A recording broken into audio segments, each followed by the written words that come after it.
Friedrich List.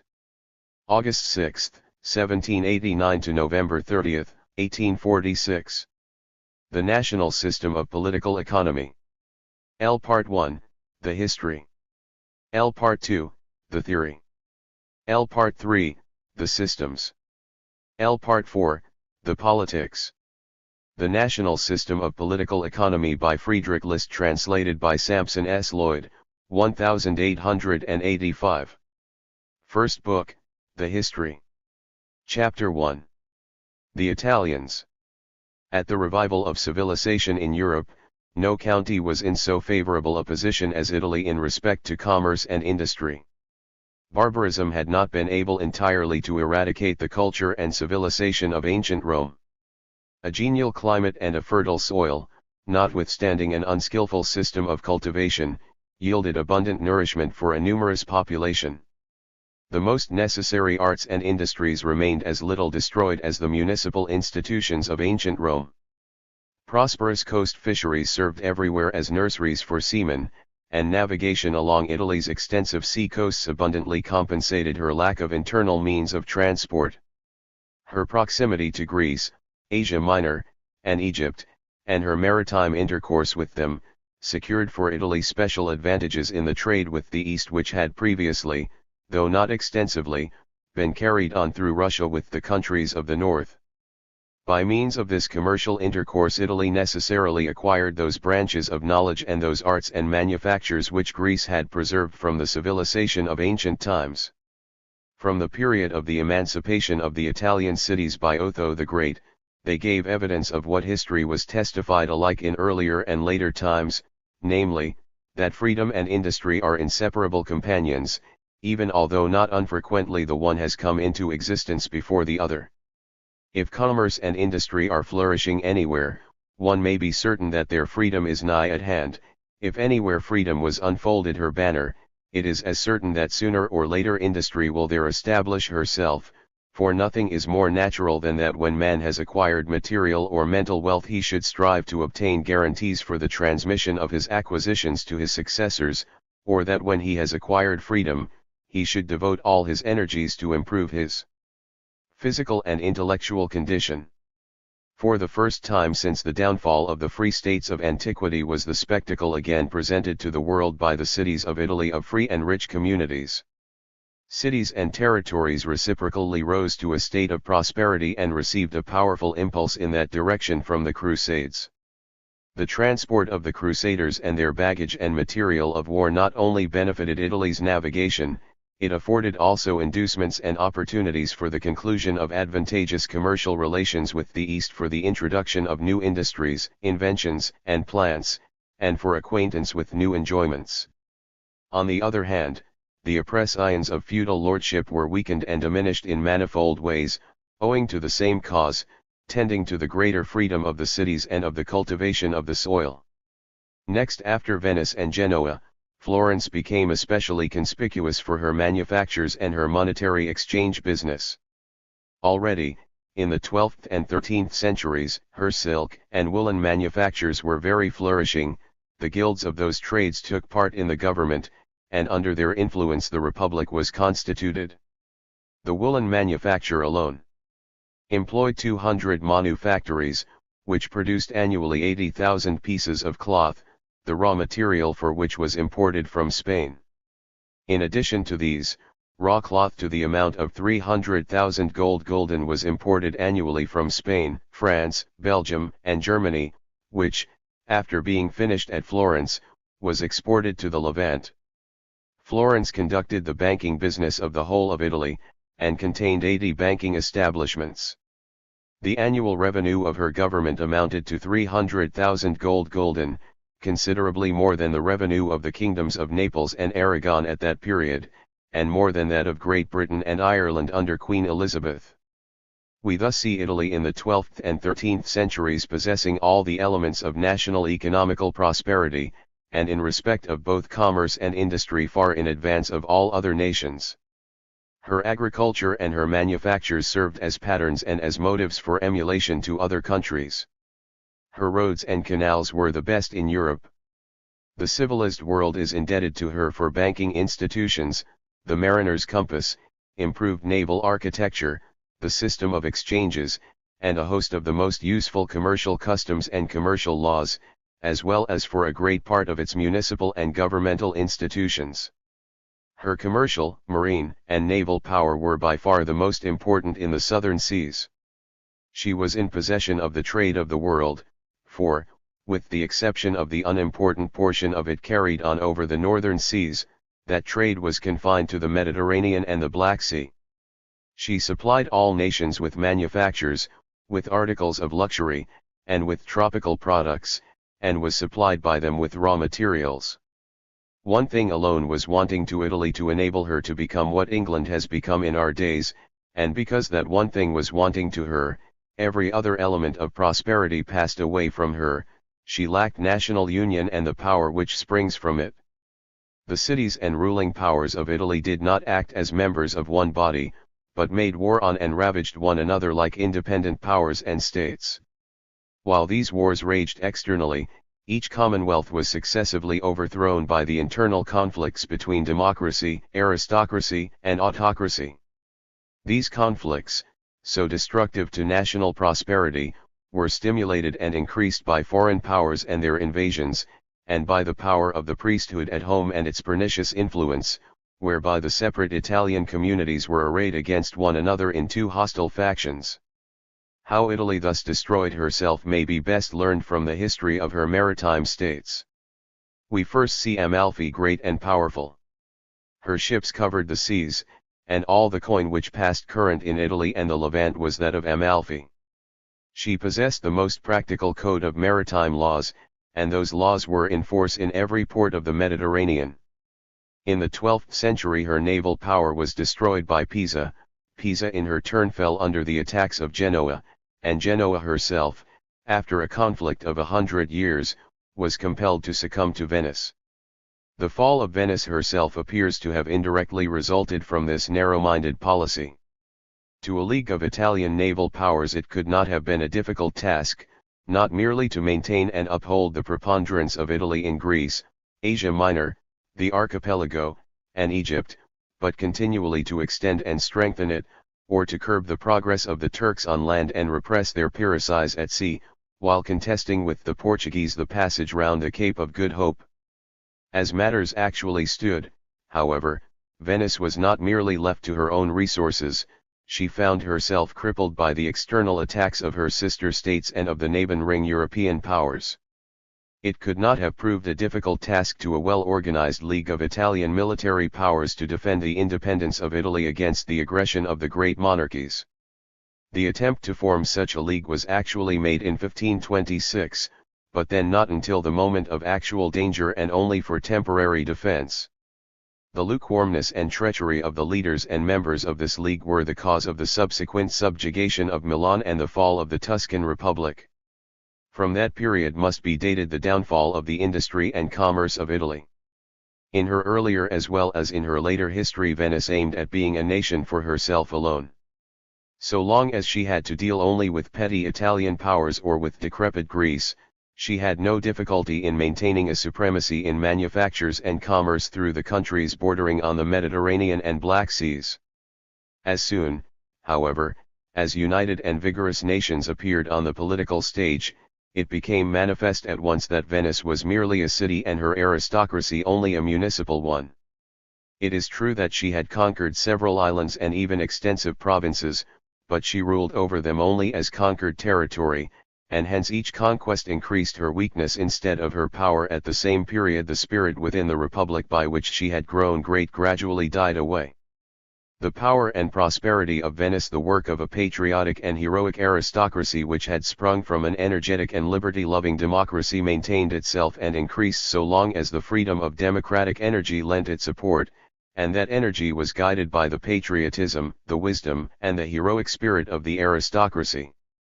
But in proportion as the aristocracy became a despotic oligarchy, destructive of the freedom and energies of the people, the roots of power and prosperity died away, notwithstanding that their branches and leading stem appeared still to flourish for some time longer.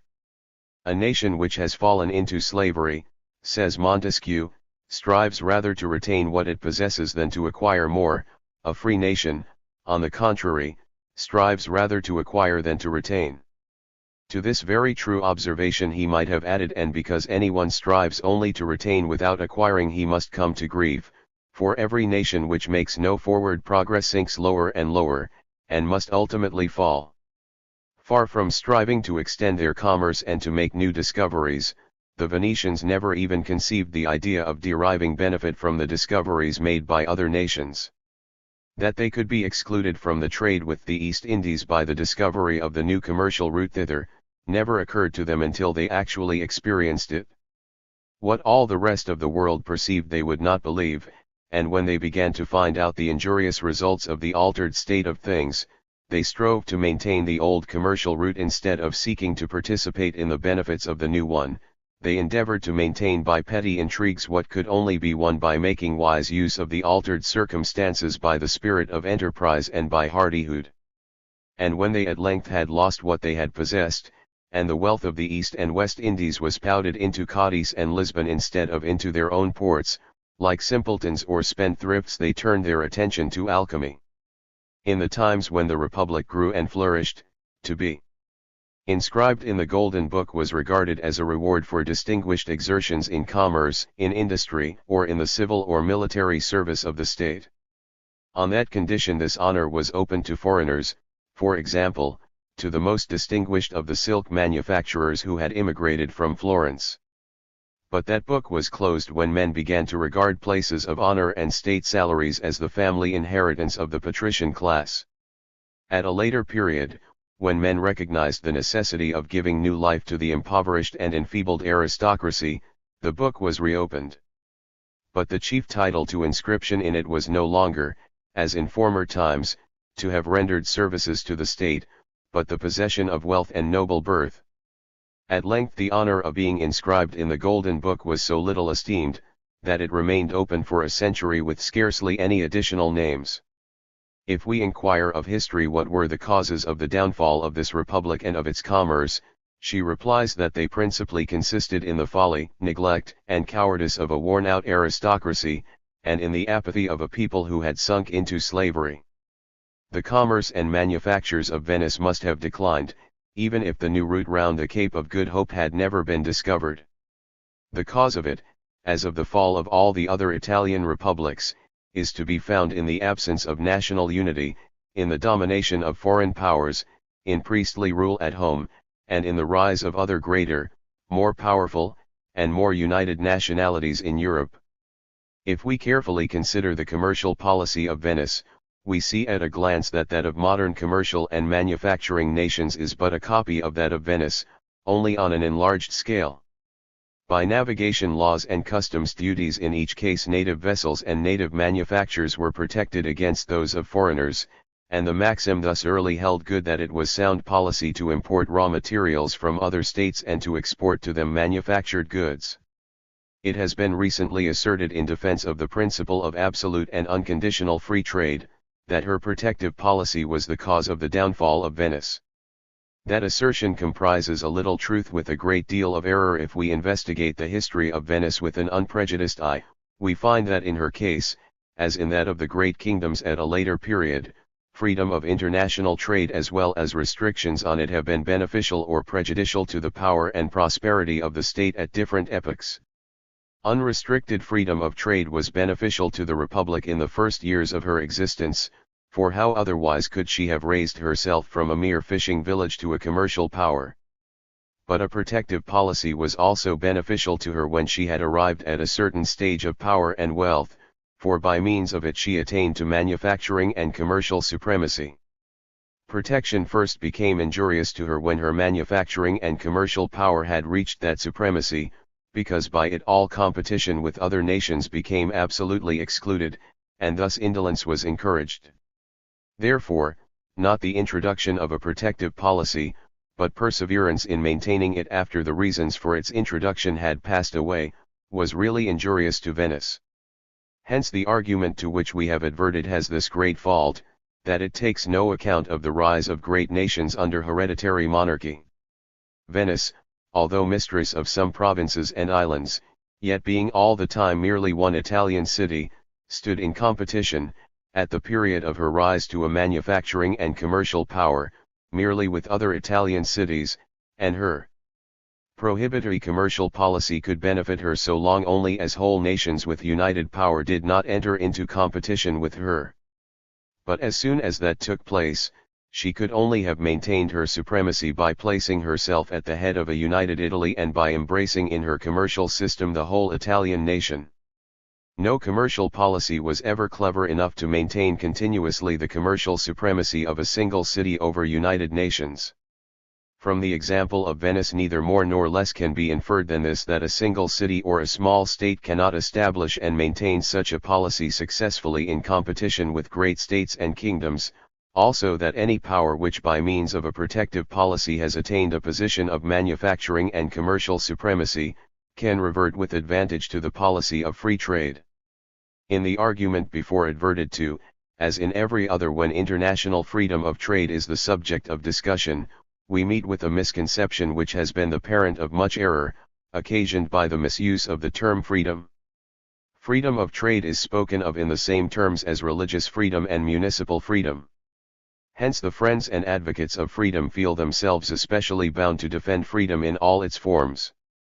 And thus the term free trade has become popular without drawing the necessary distinction between freedom of internal trade within the state and freedom of trade between separate nations, notwithstanding that these two in their nature and operation are as distinct as the heaven is from the earth. For while restrictions on the internal trade of a state are compatible in only very few cases with the liberty of individual citizens, in the case of international trade the highest degree of individual liberty may consist with a high degree of protective policy. Indeed, it is even possible that the greatest freedom of international trade may result in national servitude, as we hope hereafter to show from the case of Poland. In respect to this Montesquieu says truly, commerce is never subjected to greater restrictions than in free nations, and never subjected to less ones than in those under despotic government. Chapter 2. The Hansards. The spirit of industry, commerce, and liberty having attained full influence in Italy, crossed the Alps, permeated Germany, and erected for itself a new throne on the shores of the northern seas, the Emperor Henry I, the father of the liberator of the Italian municipalities, promoted the founding of new cities and the enlargement of older ones which were already partly established on the sites of the ancient Roman colonies and partly in the imperial domains. Like the kings of France and England at a later period, he and his successors regarded the cities as the strongest counterpoise to the aristocracy, as the richest source of revenue to the state, as a new basis for national defense. By means of their commercial relations with the cities of Italy, their competition with Italian industry, and their free institutions, these cities soon attained to a high degree of prosperity and civilization. Life in common fellow citizenship created a spirit of progress in the arts and in manufacture, as well as zeal to achieve distinction by wealth and by enterprise, while, on the other hand, the acquisition of material wealth stimulated exertions to acquire culture and improvement in their political condition.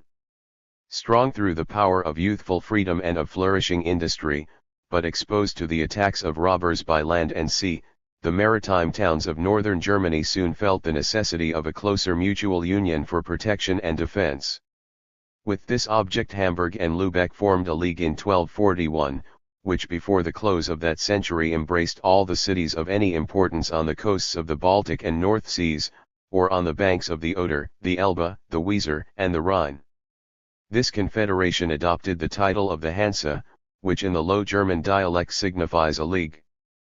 Promptly comprehending what advantages the industry of individuals might derive from a union of their forces, the Hansa lost no time in developing and establishing a commercial policy which resulted in a degree of commercial prosperity previously unexampled. Perceiving that whatever power desires to create and maintain an extensive maritime commerce, must possess the means of defending it, they created a powerful navy, being further convinced that the naval power of any country is strong or weak in proportion to the extent of its mercantile marine and its sea fisheries. They enacted a law that Hanseatic goods should be conveyed only on board Hanseatic vessels, and established extensive sea fisheries. The English navigation laws were copied from those of the Hanseatic League, just as the latter were an imitation of those of Venice. England in that respect only followed the example of those who were her forerunners in acquiring supremacy at sea. Yet the proposal to enact a Navigation Act in the time of the Long Parliament was then treated as a novel one. Adam Smith appears in his comment on this act not to have known, or to have refrained from stating, that already for centuries before that time and on various occasions the attempt had been made to introduce similar restrictions. A proposal to that effect made by Parliament in 1461 was rejected by Henry VI, and a similar one made by James I, rejected by Parliament. Indeed, long before these two proposals such restrictions had been actually imposed by Richard II, though they soon proved inoperative and passed into oblivion. The nation was evidently not then ripe for such legislation. Navigation laws, like other measures for protecting native industry, are so rooted in the very nature of those nations who feel themselves fitted for future industrial and commercial greatness, that the United States of North America before they had fully won their independence had already at the instance of James Madison introduced restrictions on foreign shipping, and undoubtedly with not less great results than England had derived from them 150 years before. The northern princes, impressed with the benefits which trade with the Hansards promised to yield to them inasmuch as it gave them the means not only of disposing of the surplus products of their own territories, and of obtaining in exchange much better manufactured articles than were produced at home, but also of enriching their treasuries by means of import and export duties, and of diverting to habits of industry their subjects who were addicted to idleness, turbulence, and riot. Considered it as a piece of good fortune whenever the Hansards established factories on their territory, and endeavored to induce them to do so by wanting them privileges and favors of every kind. The kings of England were conspicuous above all other sovereigns in this respect. The trade of England was formerly entirely in the hands of foreigners, but especially of the Easterlings whom Henry III constituted a corporation, to whom he granted privileges, and whom he freed from restrictions and import duties to which other foreign merchants were liable. The English at that time were so inexperienced in commerce that from the time of Edward II the Hansards, under the title of Merchants of the Steelyard, monopolized the entire foreign trade of the kingdom. And as they conducted it exclusively in their own ships, the shipping interest of England was in a very pitiable condition. Some German merchants, viz. those of Cologne, after they had for a long time maintained commercial intercourse with England, at length established in London, in the year 1250, at the invitation of the king, the factory which became so celebrated under the name of the Steelyard, an institution which at first was so influential in promoting culture and industry in England, but afterwards excited so much national jealousy, and which for 375 years, until its ultimate dissolution, was the cause of such warm and long-continued conflicts. England formerly stood in similar relations with the Hanseatic League to those in which Poland afterwards stood with the Dutch, and Germany with the English. She supplied them with wool, tin, hides, butter, and other mineral and agricultural products, and received manufactured articles in exchange. The Hansards conveyed the raw products which they obtained from England and the northern states to their establishment at Bruges, and exchanged them there for Belgian cloths and other manufactures, and for Oriental products and manufactures which came from Italy, which latter they carried back to all the countries bordering on the northern seas. A third factory of theirs, at Novgorod in Russia, supplied them with furs, flax, hemp, and other raw products in exchange for manufactures. A fourth factory, at Bergen in Norway, was occupied principally with fisheries and trade in train oil and fish products. The experience of all nations in all times teaches us that nations, so long as they remain in a state of barbarism, derive enormous benefit from free and unrestricted trade, by which they can dispose of the products of the chase and those of their pastures, forests, and agriculture, in short, raw products of every kind, obtaining in exchange better clothing materials, machines, and utensils, as well as the precious metals, the great medium of exchange, and hence that at first they regard free trade with approval. But experience also shows that those very nations, the farther advances that they make for themselves in culture and in industry, regard such a system of trade with a less favorable eye, and that at last they come to regard it as injurious and as a hindrance to their further progress. Such was the case with the trade between England and the Hansards. A century had scarcely elapsed from the foundation of the factory of the steel yard when Edward III conceived the opinion that a nation might do something more useful and beneficial than to export raw wool and import woolen cloth. He therefore endeavoured to attract Flemish weavers into England by granting them all kinds of privileges, and as soon as a considerable number of them had got to work, he issued a prohibition against wearing any articles made of foreign cloth. The wise measures of this king were seconded in the most marvellous manner by the foolish policy pursued by the rulers of other countries, a coincidence which has not unfrequently to be noted in commercial history. If the earlier rulers of Flanders and Brabant did everything in their power to raise their native industry to a flourishing condition, the later ones did everything that was calculated to make the commercial and manufacturing classes discontented and to incite them to emigration. In the year 1413 the English woolen industry had already made such progress that Hume could write respecting that period. Great jealousy prevailed at this time against foreign merchants, and a number of restrictions were imposed on their trade, as, for instance, that they were required to lay out in the purchase of goods produced in England the whole value which they realized from articles which they imported into it. Under Edward IV this jealousy of foreign traders rose to such a pitch that the importation of foreign cloth, and of many other articles, was absolutely prohibited. Notwithstanding that the king was afterwards compelled by the Hansards to remove this prohibition, and to reinstate them in their ancient privileges, the English woolen manufacture appears to have been greatly promoted by it, as is noted by Hume in treating of the reign of Henry VII, who came to the throne half a century later than Edward IV. The progress made in industry and the arts imposed limits, in a much more effective way than the rigor of laws could do, to the pernicious habit of the nobility of maintaining a great number of servants.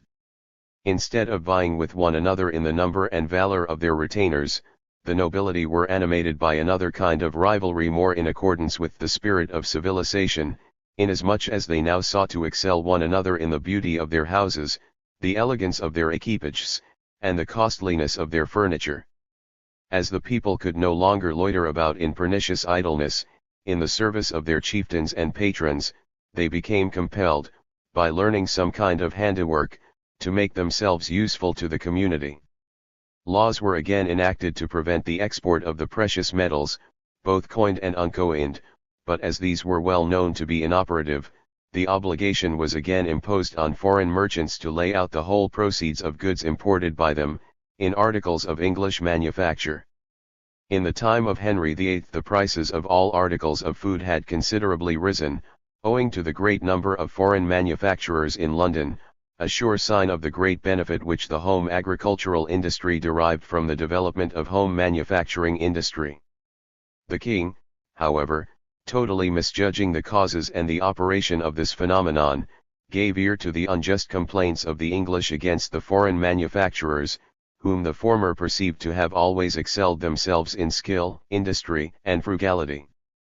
An order of the Privy Council decreed the expulsion of 15,000 Belgian artificers, because they had made all provisions dearer, and had exposed the nation to the risk of a famine. In order to strike at the root of this evil, laws were enacted to limit personal expenditure, to regulate the style of dress, the prices of provisions, and the rate of wages. This policy naturally was warmly approved by the Hansards, who acted towards this king in the same spirit of goodwill which they had previously displayed towards all those former kings of England whose policy had favoured their interests, and which in our days the English display towards the kings of Portugal. They placed their ships of war at his disposition. During this king's whole reign the trade of the Hansards with England was very active. They possessed both ships and capital, and knew, not less cleverly than the English do in our days, how to acquire influence over peoples and governments who did not thoroughly understand their own interests. Only their arguments rested on quite a different basis from those of the trade monopolists of our day. The Hansards based their claim to supply all countries with manufactures on actual treaties and on immemorial possession of the trade, whilst the English in our day base a similar claim on a mere theory, which has for its author one of their own custom house officials. The latter demand in the name of a pretended science, what the former claimed in the name of actual treaties and of justice. In the reign of Edward VI, the Privy Council sought for and found pretexts for abolishing the privileges of the merchants of the steel yard. The Hansards made strong protests against this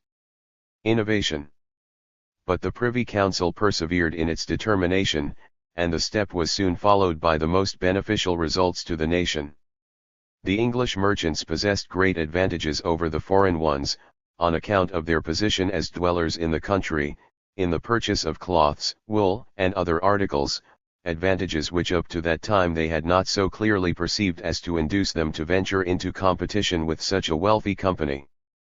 But from the time when all foreign merchants were subjected to the same commercial restrictions, the English were stimulated to enterprise, and the spirit of enterprise was diffused over the whole kingdom. After the Hansards had continued for some years to be entirely excluded from a market which they had for 3 centuries previously possessed as exclusively as England in our days possesses the markets of Germany and the United States, they were reinstated by Queen Mary in all their ancient privileges owing to representations made by the German Emperor. But their joy was this time of short duration. Being earnestly desirous not merely of maintaining these privileges, but of increasing them, they made strong complaints at the beginning of the reign of Elizabeth of the treatment to which they had been subjected under Edward VI and Mary. Elizabeth prudently replied that she had no power to alter anything, but she would willingly protect them still in the possession of those privileges and immunities which they then possessed. This reply, however, did not satisfy them at all. Some time afterwards their trade was further suspended, to the great advantage of the English merchants, who now had an opportunity of showing of what they were capable. They gained control over the entire export trade of their own country, and their efforts were crowned with complete success. They divided themselves into staplers and merchant adventurers, the former carrying on business in some one place, the latter seeking their fortune in foreign cities and states with cloth and other English manufactures. This excited the jealousy of the Hansards so greatly, that they left no means untried to draw down on the English traders the ill opinion of other nations. At length, on August 1, 1597, they gained an imperial edict, by which all trade within the German Empire was forbidden to English merchants. The Queen replied by proclamation, in consequence of which she sought reprisals by seizing 60 Hanseatic vessels which were engaged in contraband trade with Spain. In taking this step she had at first only intended, by restoring the vessels, to bring about a better understanding with the Hansards. But when she was informed that a general Hanseatic assembly was being held in the city of Lubeck in order to concert measures for harassing the export trade of England, she caused all these vessels with their cargoes to be confiscated, and then released 2 of them, which she sent to Lubeck with the message that she felt the greatest contempt for the Hanseatic League and all their proceedings and measures. Thus Elizabeth acted towards these merchants, who had lent their ships to her father and to so many English kings to fight their battles, who had been courted by all the potentates of Europe, who had treated the kings of Denmark and Sweden as their vassals for centuries, and invited them into their territories and expelled them as they pleased, who had colonized and civilized all the southeastern coasts of the Baltic, and freed all seas from piracy, who not very long before had, with sword in hand, compelled a king of England to recognize their privileges, to whom on more than one occasion English kings had given their crowns in pledge for loans, and who had once carried their cruelty and insolence towards England so far as to drown 100 English fishermen because they had ventured to approach their fishing grounds. The Hansards, indeed, still possessed sufficient power to have avenged this conduct of the Queen of England, but their ancient courage, their mighty spirit of enterprise, the power inspired by freedom and by cooperation, had passed from them. They dwindled gradually into powerlessness until at length, in 1630, their league was formally dissolved, after they had supplicated every court in Europe for import privileges, and had everywhere been repulsed with scorn. Many external causes, besides the internal ones which we have to mention hereafter, contributed to their fall.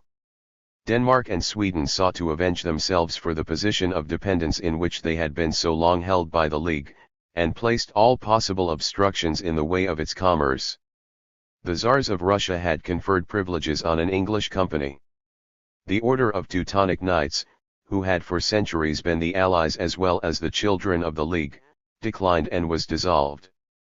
The Dutch and the English drove them out of all markets, and supplanted them in every court. Finally, the discovery of the route to the East Indies by the Cape of Good Hope, operated most seriously to their disadvantage. These Leaguers, who during the period of their might and prosperity had scarcely deemed an alliance with the German Empire as worthy of consideration, now in their time of need betook themselves to the German Reichstag and represented to that body that the English exported annually 200,000 pieces of cloth, of which a great proportion went to Germany, and that the only means whereby the League could regain its ancient privileges in England, was to prohibit the import of English cloth into Germany. According to Anderson, a decree of the Reichstag to that effect was seriously contemplated, if not actually drawn up, but that author asserts that Gilpin, the English ambassador to the Reichstag, contrived to prevent its being passed. 150 years after the formal dissolution of the Hanseatic League, so completely had all memory of its former greatness disappeared in the Hanseatic cities that Justice Moser asserts that when he visited those cities, and narrated to their merchants the power and greatness which their predecessors had enjoyed, they would scarcely believe him. Hamburg, formerly the terror of pirates in every sea, and renowned throughout Christendom for the services which she had rendered to civilization in suppressing sea robbers, had sunk so low that she had to purchase safety for her vessels by paying an annual tribute to the pirates of Algiers. Afterwards, when the dominion of the seas had passed into the hands of the Dutch, another policy became prevalent in reference to piracy. When the Hanseatic League were supreme at sea, the pirate was considered as the enemy of the civilized world, and extirpated wherever that was possible. The Dutch, on the contrary, regarded the corsairs of Barbary as useful partisans, by whose means the marine commerce of other nations could be destroyed in times of peace, to the advantage of the Dutch. Anderson avails himself of the quotation of an observation of De Witt in favor of this policy to make the laconic comment, "Fas est et ob hosted Assyri," a piece of advice which, in spite of its brevity, his countrymen comprehended and followed so well that the English, to the disgrace of Christianity, tolerated even until our days the abominable doings of the sea robbers on the North African coasts, until the French performed the great service to civilization of extirpating them. The commerce of these Hanseatic cities was not a national one, it was neither based on the equal preponderance and perfect development of internal powers of production, nor sustained by adequate political power. The bonds which held together the members of the League were too lax, the striving among them for predominant power and for separate interests was too predominant, and superseded Hanseatic patriotism, which alone could have caused the general common will of the League to be considered before the private interests of individual cities. Hence arose jealousies, and not unfrequently treachery. Thus Cologne turned to her own private advantage the hostility of England towards the League, and Hamburg sought to utilize for her own advantage a quarrel which arose between Denmark and Lubeck. The Hanseatic cities did not base their commerce on the production and consumption, the agriculture, or the manufactures, of the land to which their merchants belonged. They had neglected to favor in any way the agricultural industry of their own fatherland, while that of foreign lands was greatly stimulated by their commerce. They found it more convenient to purchase manufactured goods in Belgium, than to establish manufactories in their own country. They encouraged and promoted the agriculture of Poland, the sheep farming of England, the iron industry of Sweden, and the manufactures of Belgium. They acted for centuries on the maxim which the theoretical economists of our day commend to all nations for adoption: they bought only in the cheapest market. But when the nations from whom they bought, and those to whom they sold, excluded them from their markets, neither their own native agriculture nor their own manufacturing industry was sufficiently developed to furnish employment for their surplus commercial capital. It consequently flowed over into Holland and England, and thus went to increase the industry, the wealth, and the power of their enemies, a striking proof that mere private industry when left to follow its own course does not always promote the prosperity and the power of nations. In their exclusive efforts to gain material wealth, these cities had utterly neglected the promotion of their political interests. During the period of their power, they appeared no longer to belong at all to the German Empire. It flattered these selfish, proud citizens, within their circumscribed territories, to find themselves courted by emperors, kings, and princes, and to act the part of sovereigns of the seas. How easy would it have been for them during the period of their maritime supremacy, in combination with the cities of North Germany, to have founded a powerful lower house as a counterpoise to the aristocracy of the empire, and by means of the imperial power to have thus brought about national unity, to have united under one nationality the whole sea coast from Dunkirk to Riga, and by these means to have won and maintained for the German nation supremacy in manufactures, commerce, and maritime power. But in fact, when the scepter of the seas fell from their grasp, they had not sufficient influence left to induce the German Reichstag to regard their commerce as a matter of national concern. On the contrary, the German aristocracy did all in their power thoroughly to oppress these humbled citizens. Their inland cities fell gradually under the absolute dominion of the various princes, and hence their maritime ones were deprived of their inland connections. All these faults had been avoided by England.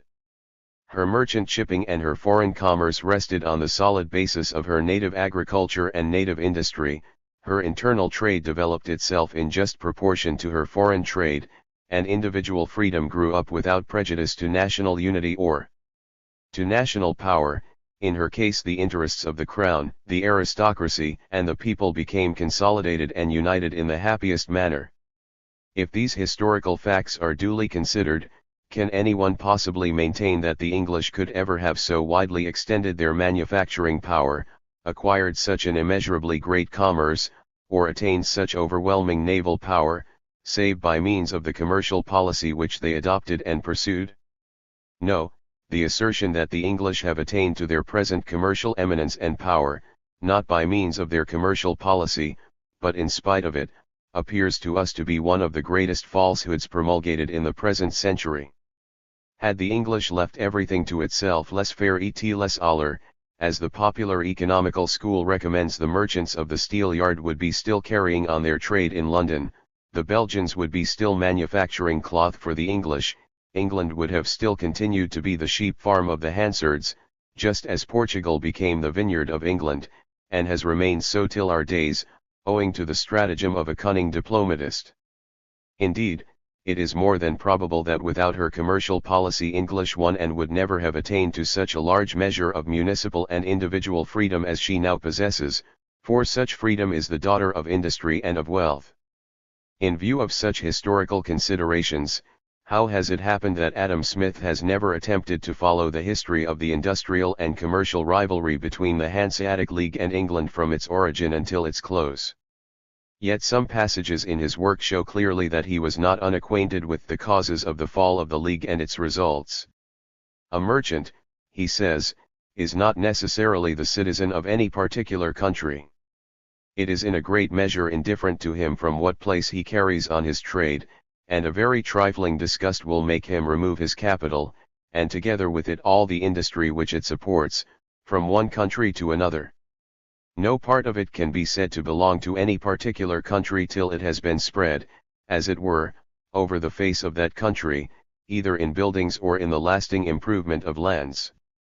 No vestige now remains of the great wealth said to have been possessed by the greater part of the Hansa towns except in the obscure histories of the 13th and 14th centuries. It is even uncertain where some of them were situated, or to what towns in Europe the Latin names given to some of them belong. How strange that Adam Smith, having such a clear insight into the secondary causes of the downfall of the Hanseatic League, did not feel himself compelled to examine into its primary causes. For this purpose it would not have been at all necessary to have ascertained the sites where the fallen cities had stood, or to which cities belonged the Latin names in the obscure chronicles. He need not even have consulted those chronicles at all. His own countrymen, Anderson, Macpherson, King, and Hume could have afforded him the necessary explanation. How, therefore, and for what reason could such a profound inquirer permit himself to abstain from an investigation at once so interesting and so fruitful in results? We can see no other reason than this, that it would have led to conclusions which would have tended but little to support his principle of absolute free trade. He would infallibly have been confronted with the fact that after free commercial intercourse with the Hansards had raised English agriculture from a state of barbarism, the protective commercial policy adopted by the English nation at the expense of the Hansards, the Belgians, and the Dutch helped England to attain to manufacturing supremacy, and that from the latter, aided by her navigation acts, arose her commercial supremacy. These facts, it would appear, Adam Smith was not willing to know or to acknowledge, for indeed they belong to the category of those inconvenient facts of which J.B. Say observes that they would have proved very adverse to his system. Chapter 3. The Netherlanders. In respect to temperament and manners, to the origin and language of their inhabitants, no less than to their political connection and geographical position, Holland, Flanders, and Brabant constituted portions of the German Empire. The more frequent visits of Charlemagne and his residence in the vicinity of these countries must have exercised a much more powerful influence on their civilization than on that of more distant German territories. Furthermore, Flanders and Brabant were specially favored by nature as respects agriculture and manufactures, as Holland was as respects cattle farming and commerce. Nowhere in Germany was internal trade so powerfully aided by extensive and excellent sea and river navigation as in these maritime states. The beneficial effects of these means of water transport on the improvement of agriculture and on the growth of the towns must in these countries, even at an early period, have led to the removal of impediments which hindered their progress and to the construction of artificial canals. The prosperity of Flanders was especially promoted by the circumstance that her ruling counts recognized the value of public security, of good roads, manufactures, and flourishing cities before all other German potentates. Favored by the nature of their territory, they devoted themselves with zeal to the extirpation of the robber knights and of wild beasts. Active commercial intercourse between the cities and the country, the extension of cattle farming, especially of sheep, and of the culture of flax and hemp, naturally followed, and wherever the raw material is abundantly produced, and security of property and of intercourse is maintained, labor and skill for working up that material will soon be found. Meanwhile the Counts of Flanders did not wait until chance should furnish them with woolen weavers, for history informs us that they imported such artificers from foreign countries. Supported by the reciprocal trade of the Hanseatic League and of Roland, Flanders soon rose by her woolen manufactures to be the central point of the commerce of the north, just as Venice by her industry and her shipping had become the center of the commerce of the south.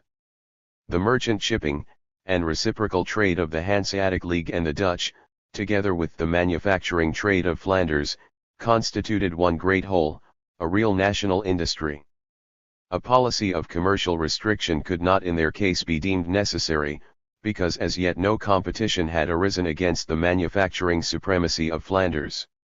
That under such circumstances manufacturing industry thrives best under free trade, the Counts of Flanders understood without having read Adam Smith. Quite in the spirit of the present popular theory, Count Robert III, when the King of England requested him to exclude the Scotch from the Flemish markets, replied, "Flanders has always considered herself a free market for all nations, and it does not consist with her interests to depart from that principle." After Flanders had continued for centuries to be the chief manufacturing country, and Bruges the chief market, of northern Europe, their manufactures and commerce passed over to the neighboring province of Brabant, because the Counts of Flanders would not continue to grant them those concessions to which in the period of their great prosperity they had laid claim. Antwerp then became the principal seat of commerce, and Louvain the chief manufacturing city of northern Europe. In consequence of this change of circumstances, the agriculture of Brabant soon rose to a high state of prosperity. The change in early times from payment of imposts in kind to their payment in money, and, above all, the limitation of the feudal system, also tended especially to its advantage. In the meantime the Dutch, who appeared more and more upon the scene, with united power, as rivals to the Hanseatic League, laid the foundation of their future power at sea. Nature had conferred benefits on this small nation both by her frowns and smiles. Their perpetual contests with the inroads of the sea necessarily developed in them a spirit of enterprise, industry, and thrift, while the land which they had reclaimed and protected by such indescribable exertions must have seemed to them a property to which too much care could not be devoted. Restricted by nature herself to the pursuits of navigation, of fisheries, and the production of meat, cheese, and butter, the Dutch were compelled to supply their requirements of grain, timber, fuel, and clothing materials by their marine carrying trade, their exports of dairy produce, and their fisheries. Those were the principal causes why the Hansards were at a later period gradually excluded by the Dutch from the trade with the northeastern countries. The Dutch required to import far greater quantities of agricultural produce and of timber than did the Hansards, who were chiefly supplied with these articles by the territories immediately adjoining their cities. And, further, the vicinity to Holland of the Belgian manufacturing districts, and of the Rhine with its extensive, fertile, and vine-clad banks, and its stream navigable up to the mountains of Switzerland, constituted great advantages for the Dutch. It may be considered as an axiom that the commerce and prosperity of countries on the sea coast is dependent on the greater or less magnitude of the river territories with which they have communication by water. If we look at the map of Italy, we shall find in the great extent and fertility of the valley of the Po the natural reason why the commerce of Venice so greatly surpassed that of Genoa or of Pisa. The trade of Holland has its chief sources in the territories watered by the Rhine and its tributary streams, and in the same proportion as these territories were much richer and more fertile than those watered by the Elbe and the Weser must the commerce of Holland exceed that of the Hanse towns. To the advantages above named was added another fortunate incident, the invention by Peter Bockels of the best mode of salting herrings. The best mode of catching and of bockling these fish remained for a long period a secret known only to the Dutch, by which they knew how to prepare their herrings with a peculiar excellence surpassing those of all other persons engaged in sea fishery, and secured for themselves a preference in the markets as well as better prices. Anderson alleges that after the lapse of centuries from the date of these inventions in Holland, the English and Scotch fishermen, notwithstanding their enjoyment of a considerable bounty on export, could not find purchasers for their herrings in foreign markets, even at much lower prices, in competition with the Dutch. If we bear in mind how great was the consumption of sea fish in all countries before the Reformation, we can well give credit to the fact that at a time when the Hanseatic shipping trade had already begun to decline, the Dutch found occasion for building 2,000 new vessels annually. From the period when all the Belgian and Batavian provinces were united under the dominion of the House of Burgundy, these countries partly acquired the great benefit of national unity, a circumstance which must not be left out of sight in connection with Holland's success in maritime trade in competition with the cities of northern Germany. Under the Emperor Charles V, the United Netherlands constituted a mass of power and capacity which would have ensured to their imperial ruler supremacy over the world, both by land and at sea, far more effectually than all the gold mines on earth and all the papal favors and bulls could have done, had he only comprehended the nature of those powers and known how to direct and to make use of them. Had Charles V cast away from him the crown of Spain as a man casts away a burdensome stone which threatens to drag him down a precipice, how different would have been the destiny of the Dutch and the German peoples. As ruler of the United Netherlands, as Emperor of Germany, and as head of the Reformation, Charles possessed all the requisite means, both material and intellectual, for establishing the mightiest industrial and commercial empire, the greatest military and naval power which had ever existed, a maritime power which would have united under one flag all the shipping from Dunkirk as far as Riga. The conception of but one idea, the exercise of but one man's will, were all that were needed to have raised Germany to the position of the wealthiest and mightiest empire in the world, to have extended her manufacturing and commercial supremacy over every quarter of the globe, and probably to have maintained it thus for many centuries. Charles V and his morose son followed the exactly opposite policy. Placing themselves at the head of the fanatical party, they made it their chief object to Hispanicize the Netherlands. The result of that policy is matter of history. The northern Dutch provinces, strong by means of the element over which they were supreme, conquered their independence. In the southern provinces industry, the arts, and commerce, perished under the hand of the executioner, save only where they managed to escape that fate by emigrating to other countries. Amsterdam became the central point of the world's commerce instead of Antwerp.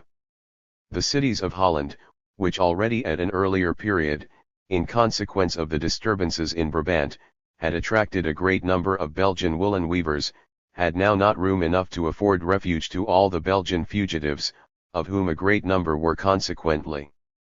compelled to emigrate to England and to Saxony. The struggle for liberty begot in Holland an heroic spirit at sea, to which nothing appeared too difficult or too adventurous, while on the contrary the spirit of fanaticism enfeebled the very nerves of Spain. Holland enriched herself principally by privateering against Spain, especially by the capture of the Spanish treasure fleets. By that means she carried on an enormous contraband trade with the peninsula and with Belgium. After the union of Portugal with Spain, Holland became possessed of the most important Portuguese colonies in the East Indies, and acquired a part of Brazil. Up to the first half of the 17th century the Dutch surpassed the English in respect of manufactures and of colonial possessions, of commerce and of navigation, as greatly as in our times the English have surpassed the French in these respects. But with the English Revolution a mighty change developed itself. The spirit of freedom had become only a citizen spirit in Holland. As in all mere mercantile aristocracies, all went on well for a time, so long as the preservation of life and limbs and of property, and mere material advantages, were the objects clearly in view, they showed themselves capable of great deeds. But statesmanship of a more profound character was beyond their ken. They did not perceive that the supremacy which they had won, could only be maintained if it were based on a great nationality and supported by a mighty national spirit. On the other hand, those states which had developed their nationality on a large scale by means of monarchy, but which were yet behindhand in respect of commerce and industry, became animated by a sentiment of shame that so small a country as Holland should act the part of master over them in manufactures and commerce, in fisheries and naval power. In England this sentiment was accompanied by all the energy of the newborn republic. The navigation laws were the challenge glove which the rising supremacy of England cast into the face of the reigning supremacy of Holland. And when the conflict came, it became evident that the English nationality was of far larger caliber than that of the Dutch. The result could not remain doubtful. The example of England was followed by France. Colbert had estimated that the entire marine transport trade employed about 20,000 vessels, of which 16,000 were owned by the Dutch, a number altogether out of proportion for so small a nation. In consequence of the succession of the Bourbons to the Spanish throne, France was enabled to extend her trade over the peninsula, and equally so in the Levant.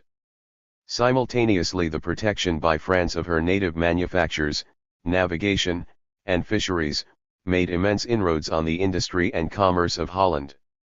England had gained from Holland the greater part of the trade of the latter with the northern European states, her contraband trade with Spain and the Spanish colonies, and the greater part of her trade with the East and West Indies, and of her fisheries.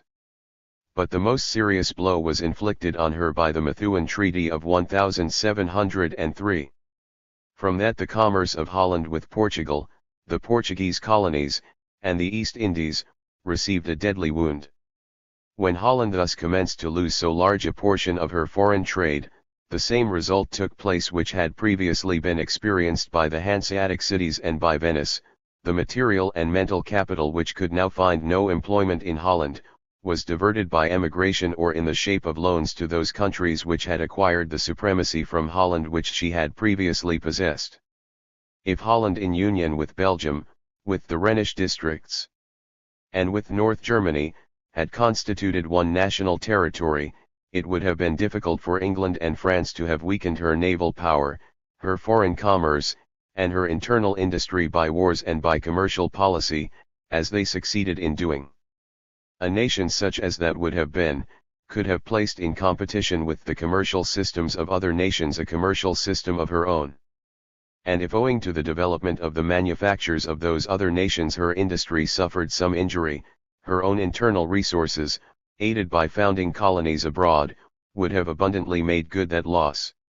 Holland suffered decline because she, a mere strip of sea coast, inhabited by a small population of German fishermen, sailors, merchants, and dairy farmers, endeavored to constitute herself a national power, while she considered and acted towards the inland territory at her back as a foreign land. The example of Holland, like that of Belgium, of the Hanseatic cities, and of the Italian republics, teaches us that mere private industry does not suffice to maintain the commerce, industry, and wealth of entire states and nations, if the public circumstances under which it is carried on are unfavorable to it, and further, that the greater part of the productive powers of individuals are derived from the political constitution of the government and from the power of the nation. The agricultural industry of Belgium became flourishing again under Austrian rule. When united to France, her manufacturing industry rose again to its ancient immense extent. Holland by herself was never in a position to establish and maintain an independent commercial system of her own in competition with great nations.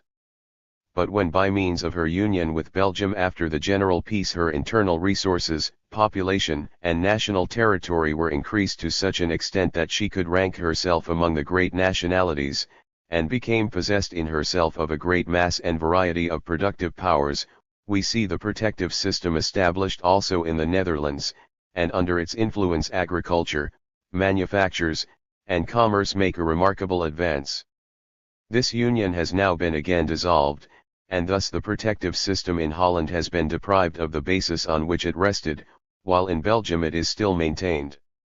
Holland is now maintained by her colonies and by her transport trade with Germany. But the next great naval war may easily deprive her of the former, and the more the German Zollverein attains to a clear perception of its interests, and to the exercise of its powers, the more clearly will it recognize the necessity of including Holland within the Zollverein. Chapter 4. The English. In our account of the Hanseatic League we have shown how in England agriculture and sheep farming have been promoted by foreign trade, how at a subsequent period, through the immigration of foreign artificers, fleeing from persecution in their native land, and also owing to the fostering measures adopted by the British government, the English woolen manufacturing industry had gradually attained to a flourishing condition, and how, as a direct consequence of that progress in manufacturing industry, as well as of the wise and energetic measures adopted by Queen Elizabeth, all the foreign trade which formerly had been monopolized by foreigners had been successfully diverted into the hands of the merchants at home. Before we continue our exposition of the development of English national economy from the point where we left off in Chapter 2, we venture here to make a few remarks as to the origin of British industry. The source and origin of England's industrial and commercial greatness must be traced mainly to the breeding of sheep and to the woolen manufacture. Before the first appearance of the Hansards on British soil, the agriculture of England was unskillful and her sheep farming of little importance. There was a scarcity of winter fodder for the cattle, consequently a large proportion had to be slaughtered in autumn, and hence both stock and manure were alike deficient. Just as in all uncultivated territories as formerly in Germany, and in the uncleared districts of America up to the present time, hog breeding furnished the principal supply of meat, and that for obvious reasons. The pigs needed little care, foraged for themselves, and found a plentiful supply of food on the wastelands and in the forests, and by keeping only a moderate number of breeding sows through the winter, one was sure in the following spring of possessing considerable herds. But with the growth of foreign trade, hog breeding diminished, sheep farming assumed larger proportions, and agriculture and the breeding of horned cattle rapidly improved.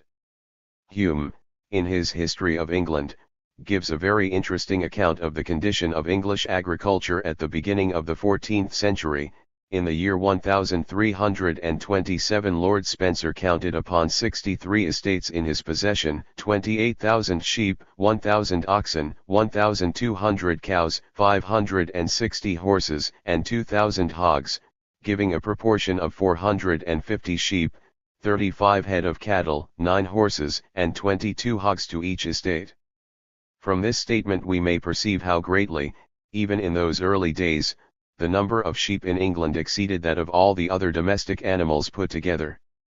The great advantages derived by the English aristocracy from the business of sheep farming gave them an interest in industry and in improved methods of agriculture even at that early period, when noblemen in most continental states knew no better mode of utilizing the greater part of their possessions than by preserving large herds of deer, and when they knew no more honorable occupation than harassing the neighboring cities and their trade by hostilities of various kinds.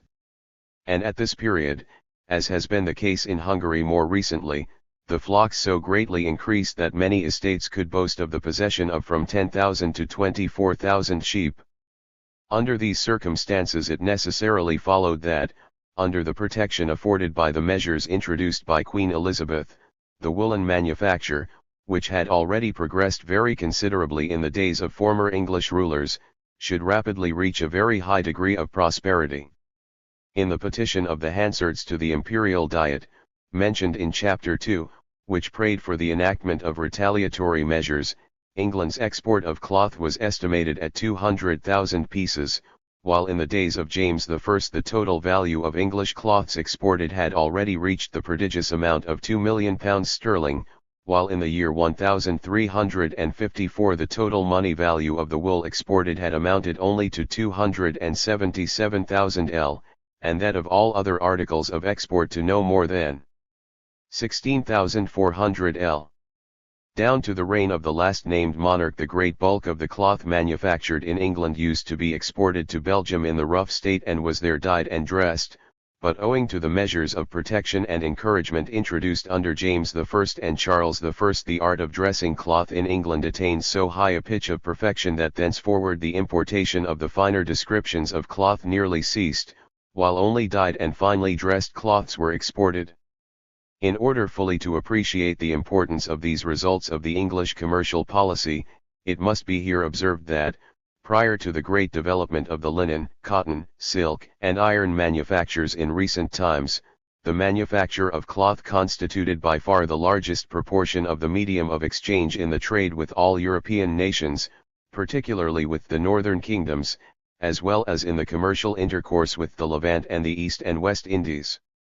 To what a great extent this was the case we may infer from the undoubted fact that as far back as the days of James I the export of woolen manufactures represented 9/10 of all the English exports put together. This branch of manufacture enabled England to drive the Hanseatic League out of the markets of Russia, Sweden, Norway, and Denmark, and to acquire for herself the best part of the profits attaching to the trade with the Levant and the East and West Indies.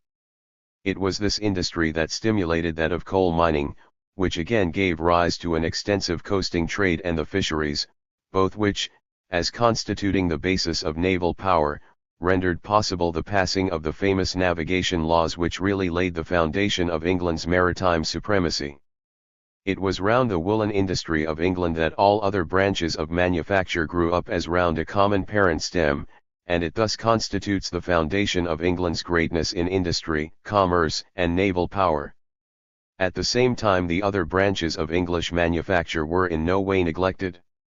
Already under the reign of Elizabeth the importation of metal and leather goods, and of a great many other manufactured articles, had been prohibited, while the immigration of German miners and metal workers was encouraged.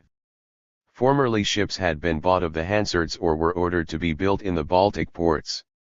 But she contrived, by restrictions on the one hand and encouragements on the other, to promote shipbuilding at home. The timber required for the purpose was brought to England from the Baltic ports, whereby again a great impetus was given to the British export trade to those regions.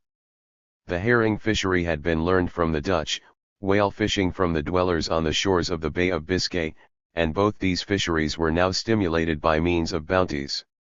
James I more particularly took a lively interest in the encouragement of shipbuilding and of fisheries.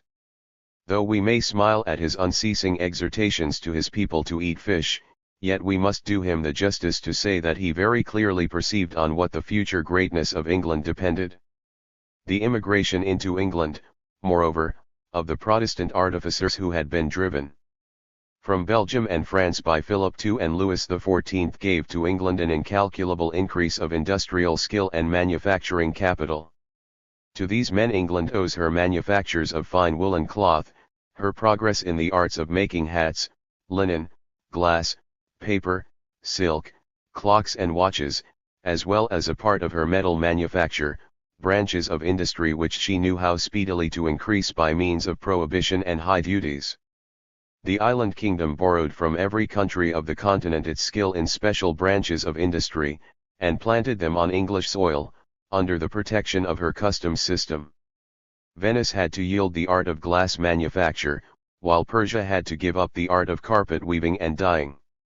Once possessed of any one branch of industry, England bestowed upon it sedulous care and attention, for centuries treating it as a young tree which requires support and care.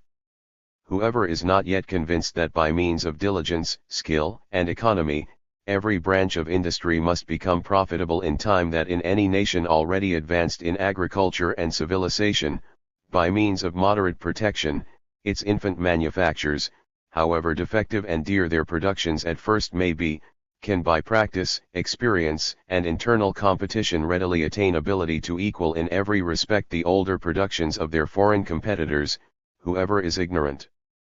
that the success of one particular branch of industry depends on that of several other branches, or to what a high degree a nation can develop its productive powers, if she takes care that each successive generation shall continue the work of industry where former generations have left it, let him first study the history of English industry before he ventures to frame theoretical systems, or to give counsel to practical statesmen to whose hands is given the power of promoting the will or the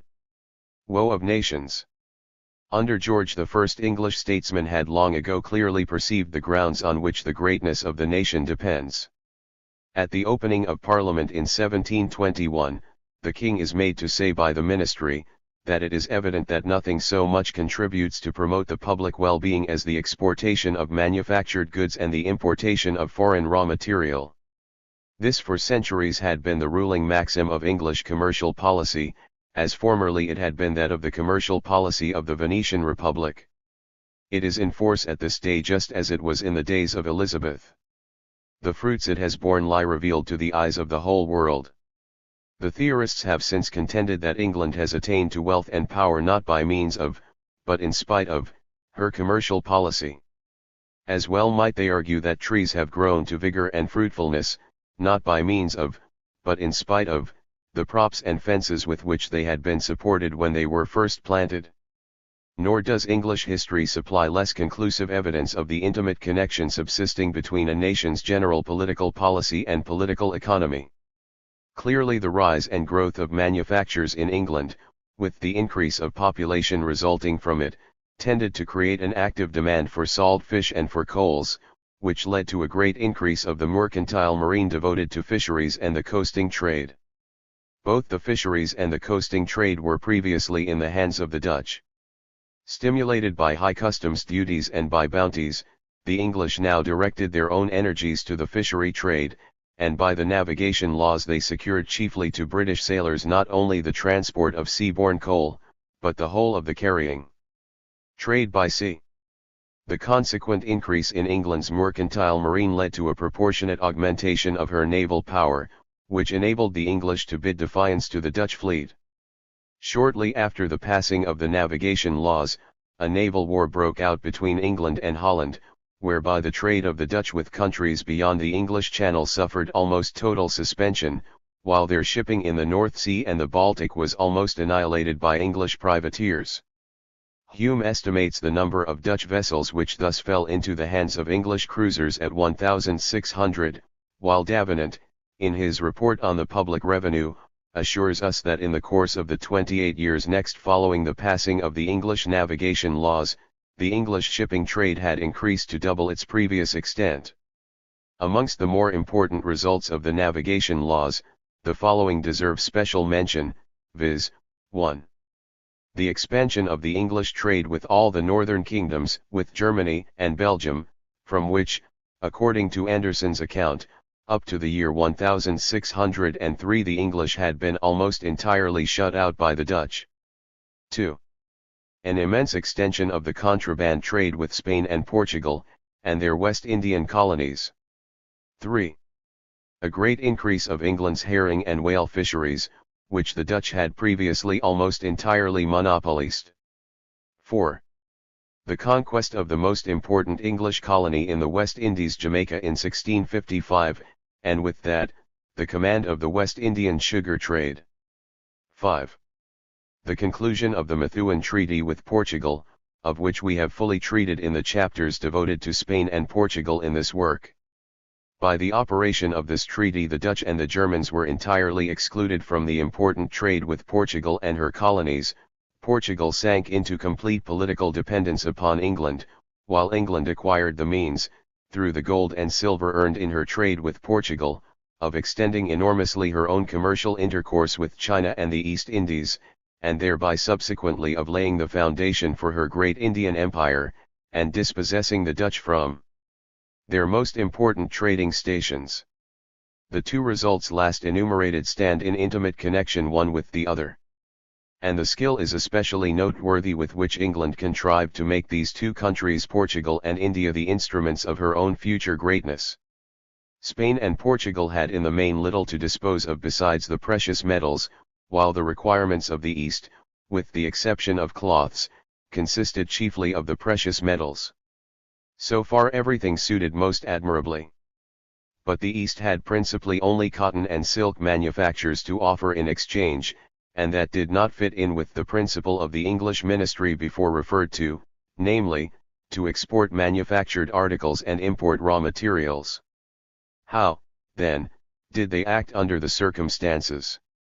Did they rest content with the profits accruing from the trade in cloths with Portugal and in cotton and silk manufactures with India? By no means. The English ministers saw farther than that. Had they sanctioned the free importation into England of Indian cotton and silk goods, the English cotton and silk manufactories must of necessity soon come to a stand. India had not only the advantage of cheaper labor and raw material, but also the experience, the skill, and the practice of centuries. The effect of these advantages could not fail to tell under a system of free competition. But England was unwilling to found settlements in Asia in order to become subservient to Asia in manufacturing industry. She strove for commercial supremacy, and felt that of two countries maintaining free trade between one another, that one would be supreme which sold manufactured goods, while that one would be subservient which could only sell agricultural produce. In her North American colonies, England had already acted on those principles in disallowing the manufacture in those colonies of even a single horseshoe nail, and, still more, that no horseshoe nails made there should be imported into England. How could it be expected of her that she would give up her own market for manufactures, the basis of her future greatness, to a people so numerous, so thrifty, so experienced and perfect in the old systems of manufacture as the Hindus? Accordingly, England prohibited the import of the goods dealt in by her own factories, the Indian cotton and silk fabrics. The prohibition was complete and peremptory. Not so much as a thread of them would England permit to be used. She would have none of these beautiful and cheap fabrics, but preferred to consume her own inferior and more costly stuffs. She was, however, quite willing to supply the continental nations with the far finer fabrics of India at lower prices, and willingly yielded to them all the benefit of that cheapness. She herself would have none of it. Was England a fool in so acting? Most assuredly, according to the theories of Adam Smith and J.B. Say, the theory of values. For, according to them, England should have bought what she required where she could buy them cheapest and best. It was an act of folly to manufacture for herself goods at a greater cost than she could buy them at elsewhere, and at the same time give away that advantage to the continent. The case is quite the contrary, according to our theory, which we term the theory of the powers of production, and which the English ministry, without having examined the foundation on which it rests, yet practically adopted when enforcing their maxim of importing produce and exporting fabrics. The English ministers cared not for the acquisition of low-priced and perishable articles of manufacture, but for that of a more costly but enduring manufacturing power. They have attained their object in a brilliant degree. At this day England produces £70 million worth of cotton and silk goods, and supplies all Europe, the entire world, India itself included, with British manufactures. Her home production exceeds by 50 or 100 times the value of her former trade in Indian manufactured goods. What would it have profited her had she been buying for a century the cheap goods of Indian manufacture? And what have they gained who purchased those goods so cheaply of her? The English have gained power, incalculable power, while the others have gained the reverse of power. That in the face of results like these, historically attested upon unimpeachable evidence, Adam Smith should have expressed so warped a judgment upon the navigation laws, can only be accounted for upon the same principle on which we shall in another chapter explain this celebrated author's fallacious conclusions respecting commercial restrictions. These facts stood in the way of his pet notion of unrestricted free trade. It was therefore necessary for him to obviate the objection that could be adduced against his principle from the effects of the navigation laws, by drawing a distinction between their political objects and their economical objects. He maintained that, although the navigation laws had been politically necessary and beneficial, yet that they were economically prejudicial and injurious. How little this distinction can be justified by the nature of things or by experience, we trust to make apparent in the course of this treatise. J.B. Say, though he might have known better from the experience of North America, here too, as in every instance where the principles of free trade and protection clash, goes still farther than his predecessor. Say reckons up what the cost of a sailor to the French nation is, owing to the fishery bounties, in order to show how wasteful and unremunerative these bounties are. The subject of restrictions upon navigation constitutes a formidable stumbling block in the path of the advocates of unrestricted free trade, which they are only too glad to pass over in silence, especially if they are members of the mercantile community in seaport towns. The truth of the matter is this. Restrictions on navigation are governed by the same law as restrictions upon any other kind of trade. Freedom of navigation and the carrying trade conducted by foreigners are serviceable and welcome to communities in the early stages of their civilization, so long as their agriculture and manufactures still remain undeveloped. Owing to want of capital and of experienced seamen, they are willing to abandon navigation and foreign trade to other nations.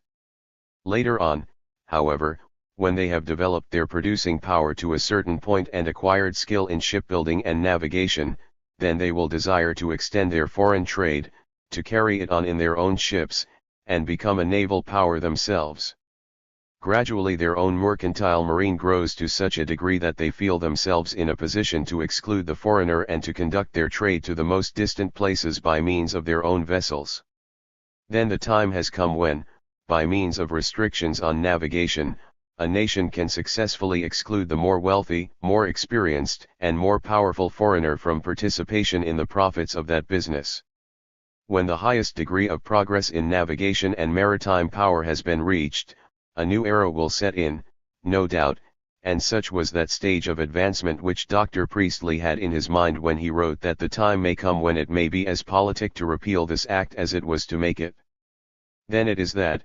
by means of treaties of navigation based upon equality of rights, a nation can, on the one hand, secure undoubted advantages as against less civilized nations, who will thus be debarred from introducing restrictions on navigation in their own special behalf, while, on the other hand, it will thereby preserve its own seafaring population from sloth, and spur them on to keep pace with other countries in shipbuilding and in the art of navigation.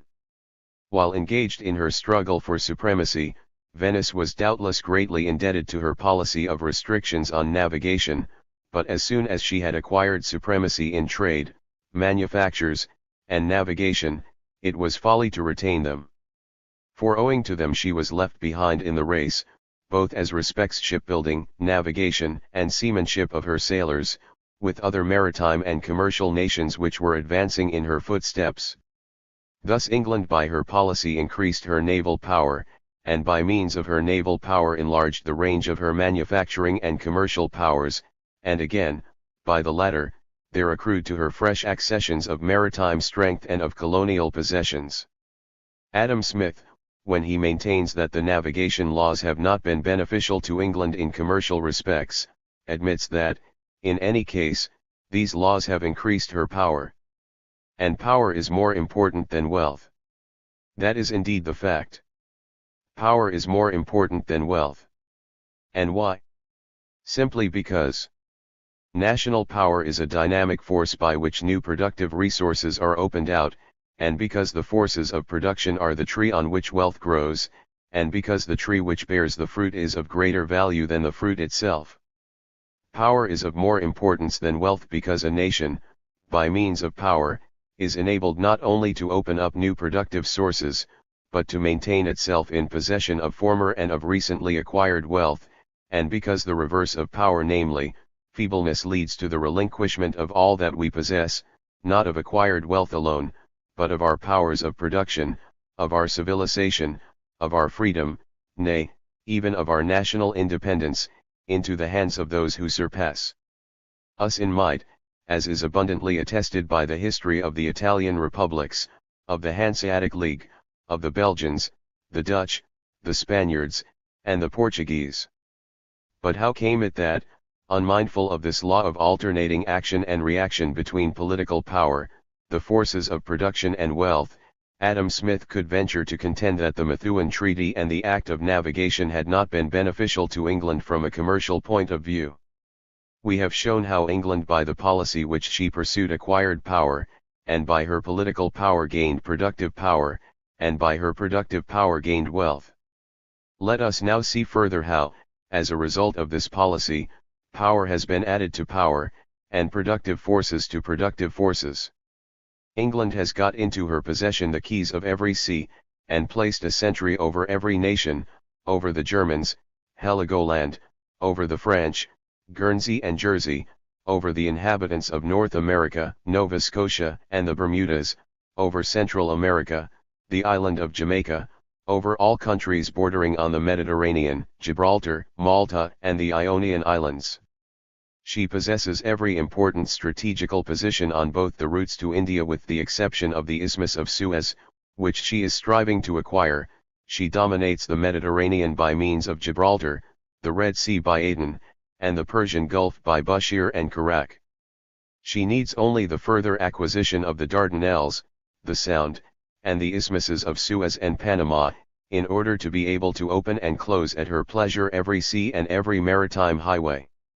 Her navy alone surpasses the combined maritime forces of all other countries, if not in number of vessels, at any rate in fighting strength. Her manufacturing capacity excels in importance that of all other nations. And although her cloth manufactures have increased more than tenfold since the days of James I, we find the yield of another branch of industry, which was established only in the course of the last century, namely, the manufacture of cotton, amounting to a much larger sum, 52.5 millions. Not content with that, England is now attempting to raise her linen manufacture, which has been long in a backward state as compared with that of other countries, to a similar position, possibly to a higher one than that of the two above named branches of industry. It now amounts to 15.5 millions sterling. In the 14th century, England was still so poor in iron that she thought it necessary to prohibit the exportation of this indispensable metal. She now, in the 19th century, manufactures more iron and steel wares than all the other nations on earth, while she produces 34 millions in value of coal and other minerals. These two sums exceed by over sevenfold the value of the entire gold and silver production of all other nations, which amount to about 220 million francs, or 9 millions sterling.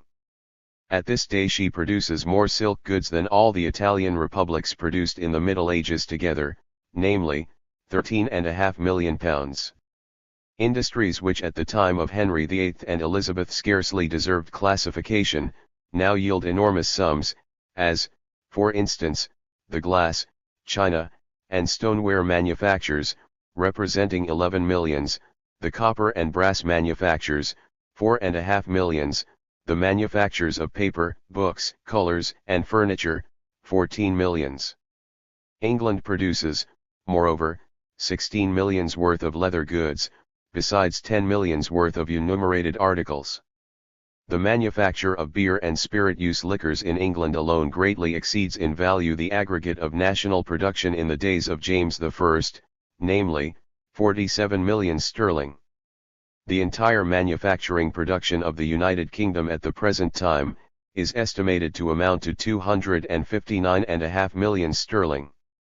As a consequence, and mainly as a consequence, of this gigantic manufacturing production, the productive power of agriculture has been enabled to yield a total value exceeding twice that sum. It is true that for this increase in her power, and in her productive capacity, England is not indebted solely to her commercial restrictions, her navigation laws, or her commercial treaties, but in a large measure also to her conquests in science and in the arts. But how comes it, that in these days 1 million of English operatives can perform the work of hundreds of millions? It comes from the great demand for manufactured goods which by her wise and energetic policy she has known how to create in foreign lands, and especially in her colonies, from the wise and powerful protection extended to her home industries, from the great rewards which by means of her patent laws she has offered to every new discovery, and from the extraordinary facilities for her inland transport afforded by public roads, canals, and railways. England has shown the world how powerful is the effect of facilities of transport in increasing the powers of production, and thereby increasing the wealth, the population, and the political power of a nation. She has shown us what a free, industrious, and well-governed community can do in this respect within the brief space of half a century, even in the midst of foreign wars. That which the Italian republics had previously accomplished in these respects was mere child's play. It is estimated that as much as 118 million sterling have been expended in England upon these mighty instruments of the nation's productive power. England, however, only commenced and carried out these works when her manufacturing power began to grow strong. Since then, it has become evident to all observers that that nation only whose manufacturing power begins to develop itself upon an extensive scale is able to accomplish such works, that only in a nation which develops concurrently its internal manufacturing and agricultural resources will such costly engines of trade repay their cost, and that in such a nation only will they properly fulfill their purpose. It must be admitted, too, that the enormous producing capacity and the great wealth of England are not the effect solely of national power and individual love of gain. The people's innate love of liberty and of justice, the energy, the religious and moral character of the people, have a share in it. The constitution of the country, its institutions, the wisdom and power of the government and of the aristocracy, have a share in it. The geographical position, the fortunes of the country, nay, even good luck, have a share in it. It is not easy to say whether the material forces exert a greater influence over the moral forces, or whether the moral outweigh the material in their operation, whether the social forces act upon the individual forces the more powerfully, or whether the latter upon the former.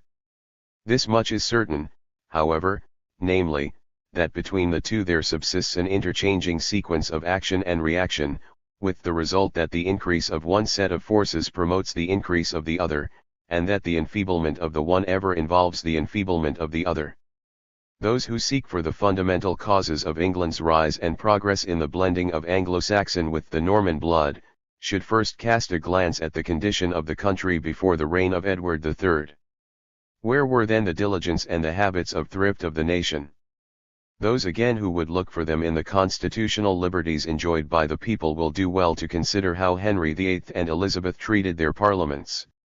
Wherein did England's constitutional freedom consist under the Tudors?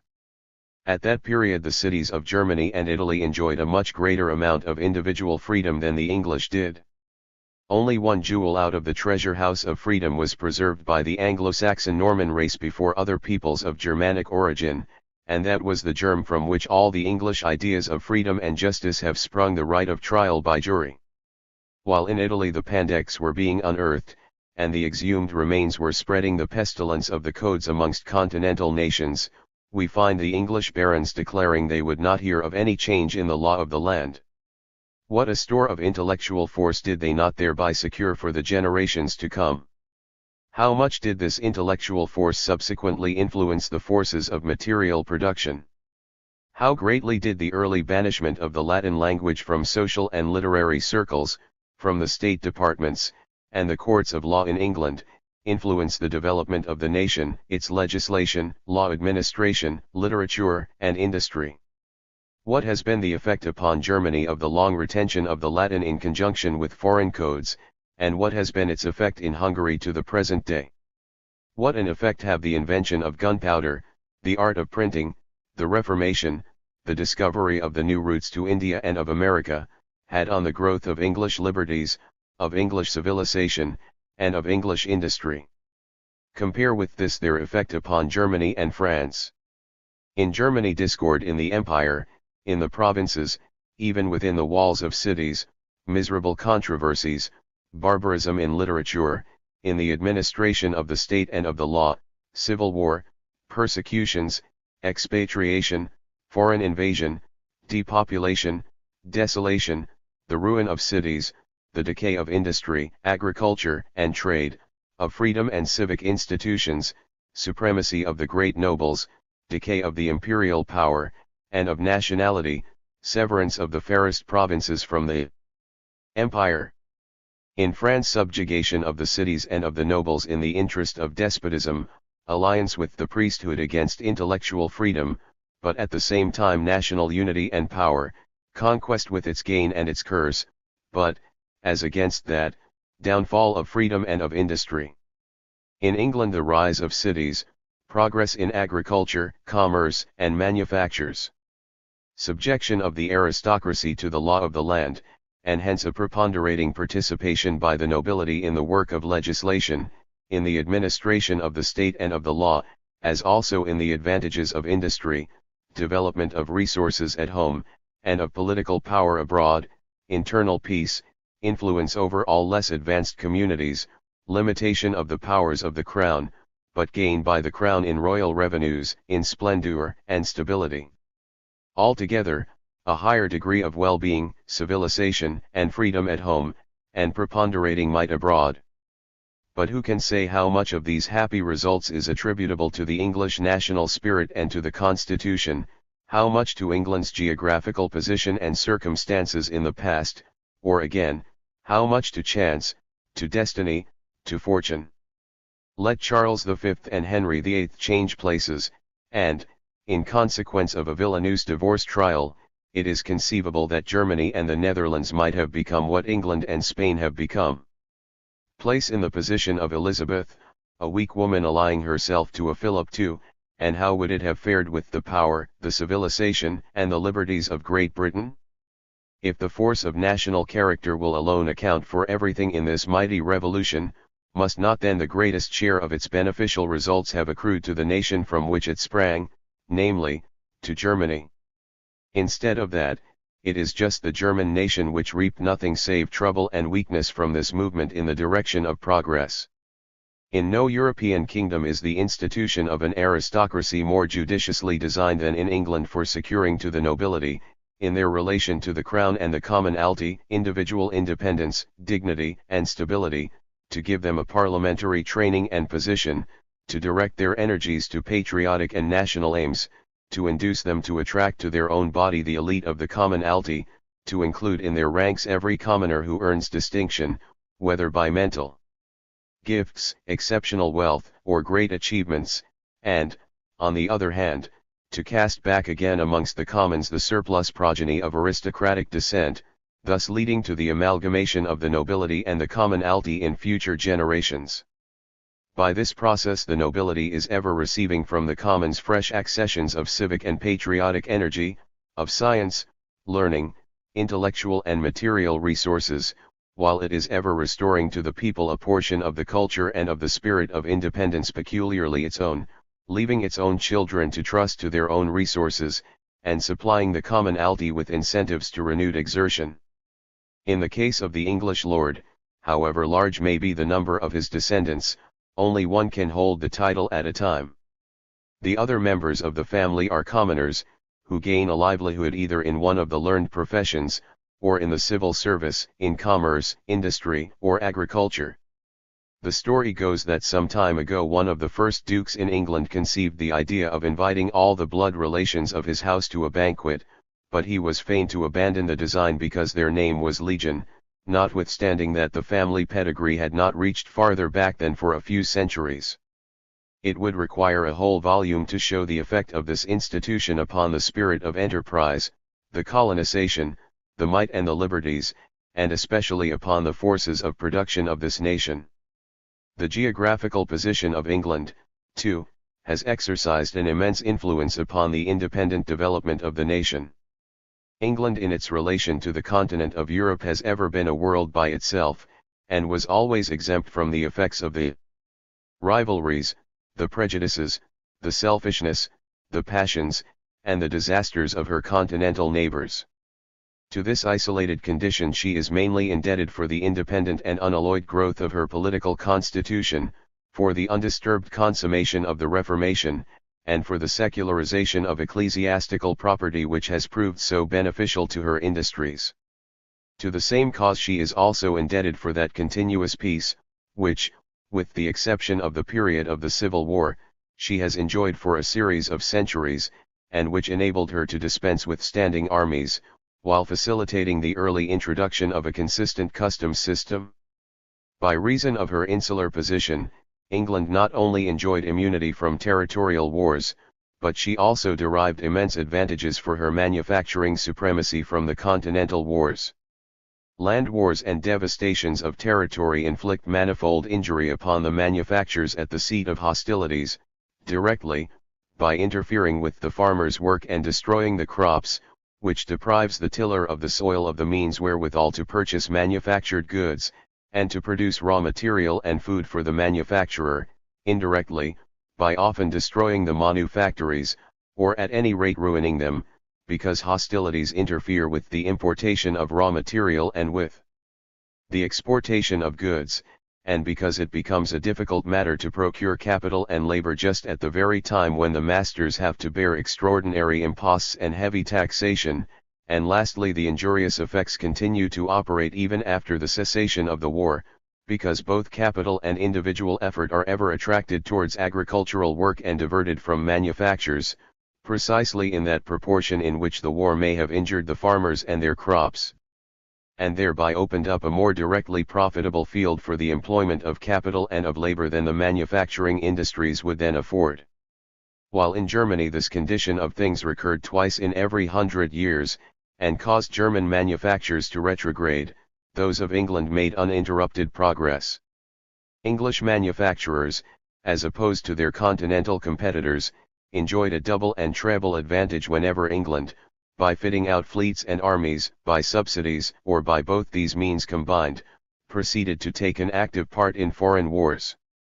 We cannot agree with the defenders of unproductive expenditure, namely, of that incurred by wars and the maintenance of large armies, nor with those who insist upon the positively beneficial character of a public debt, but neither do we believe that the dominant school are in the right when they contend that all consumption which is not directly reproductive, for instance, that of war, is absolutely injurious without qualification. The equipment of armies, wars, and the debts contracted for these purposes, may, as the example of England teaches, under certain circumstances, very greatly conduce to the increase of the productive powers of a nation. Strictly speaking, material wealth may have been consumed unproductively, but this consumption may, nevertheless, stimulate manufacturers to extraordinary exertions, and lead to new discoveries and improvements, especially to an increase of productive powers. This productive power then becomes a permanent acquisition, it will increase more and more, while the expense of the war is incurred only once for all. And thus it may come to pass, under favoring conditions such as have occurred in England, that a nation has gained immeasurably more than it has lost from that very kind of expenditure which theorists hold to be unproductive. That such was really the case with England, may be shown by figures.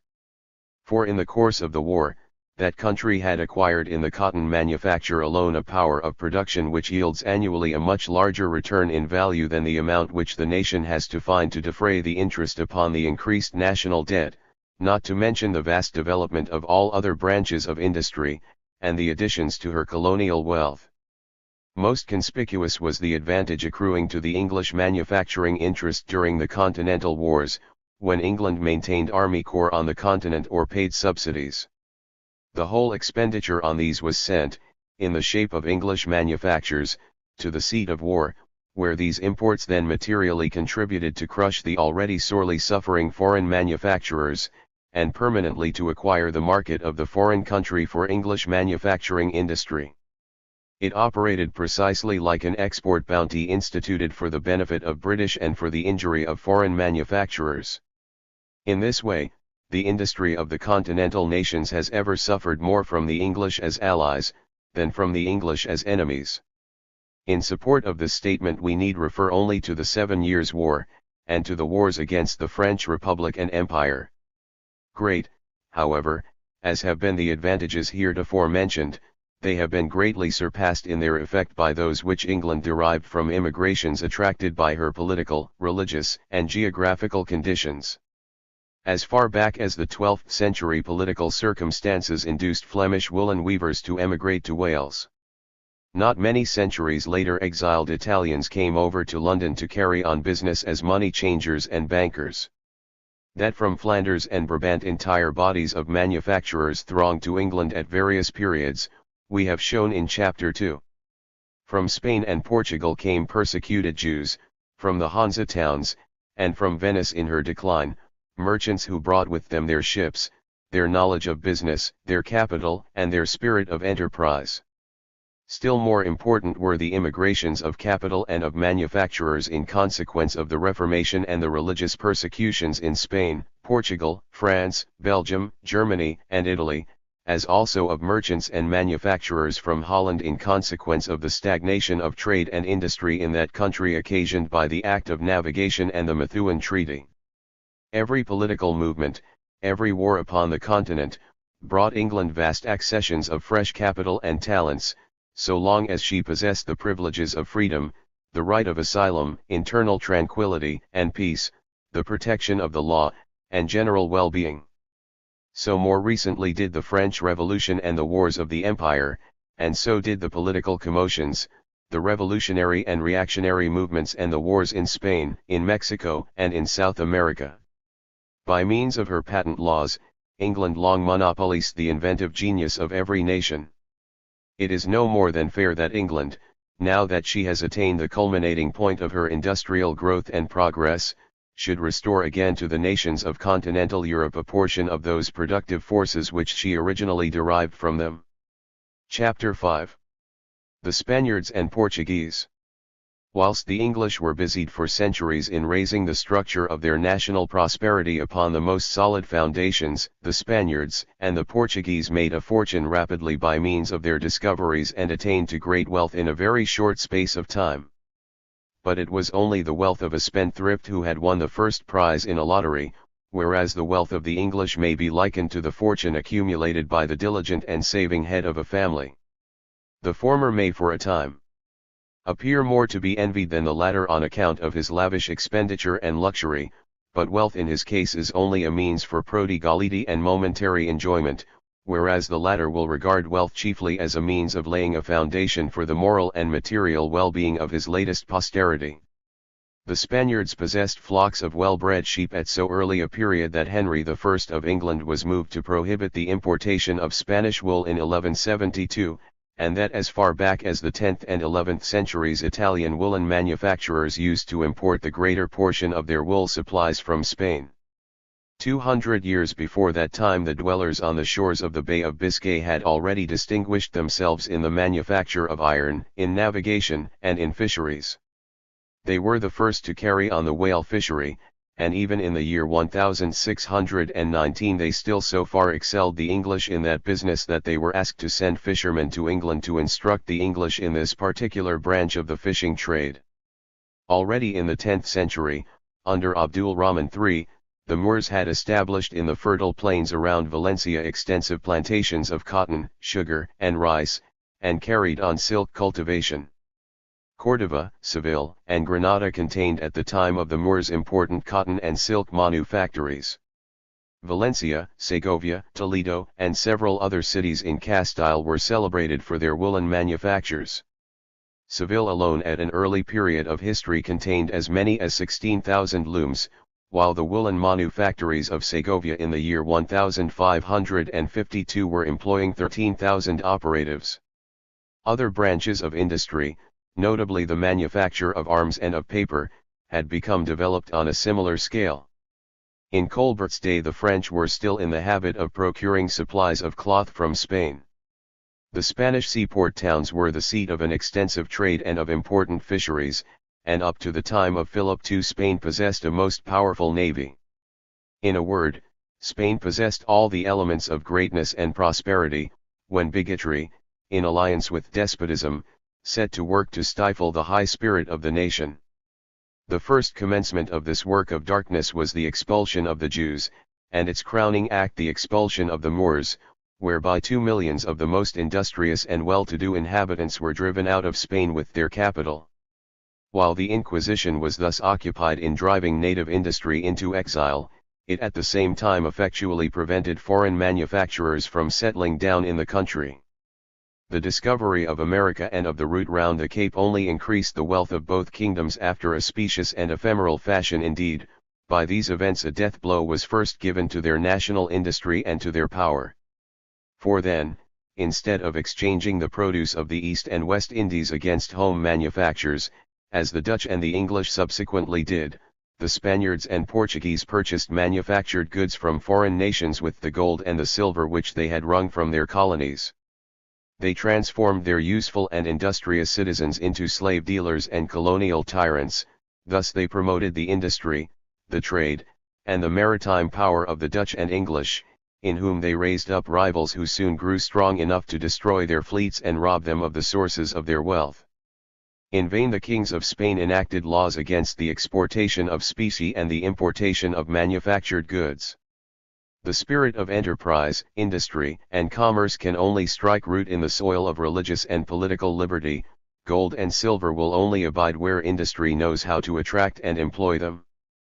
Portugal, however, under the auspices of an enlightened and powerful minister, did make an attempt to develop her manufacturing industry, the first results of which strike us with astonishment.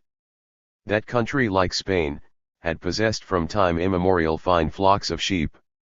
Strabo tells us that a fine breed of sheep had been introduced into Portugal from Asia, the cost of which amounted to 1 talent per head. When the Count of Ercilla became minister in 1681, he conceived the design of establishing cloth manufactories, and of thus working up the native raw material in order to supply the mother country and the colonies with home manufactured goods. With that view cloth workers were invited from England, and so speedily did the native cloth manufactories flourish in consequence of the protection secured to them, that 3 years later it became practicable to prohibit the importation of foreign cloths. From that period Portugal supplied herself and her colonies with native goods manufactured of homegrown raw material, and prospered exceedingly in so doing for a period of 19 years, as attested by the evidence of English writers themselves. It is true that even in those days the English gave proof of that ability which at subsequent times they have managed to bring to perfection. In order to evade the tariff restrictions of Portugal, they manufactured woolen fabrics, which slightly differed from cloth though serving the same purpose, and imported these into Portugal under the designation of woolen serges and woolen druggets. This trick of trade was, however, soon detected and rendered innocuous by a decree prohibiting the importation of such goods. The success of these measures is all the more remarkable because the country, not a very great while before, had been drained of a large amount of capital, which had found its way abroad owing to the expulsion of the Jews, and was suffering especially from all the evils of bigotry, of bad government, and of a feudal aristocracy, which ground down popular liberties and agriculture.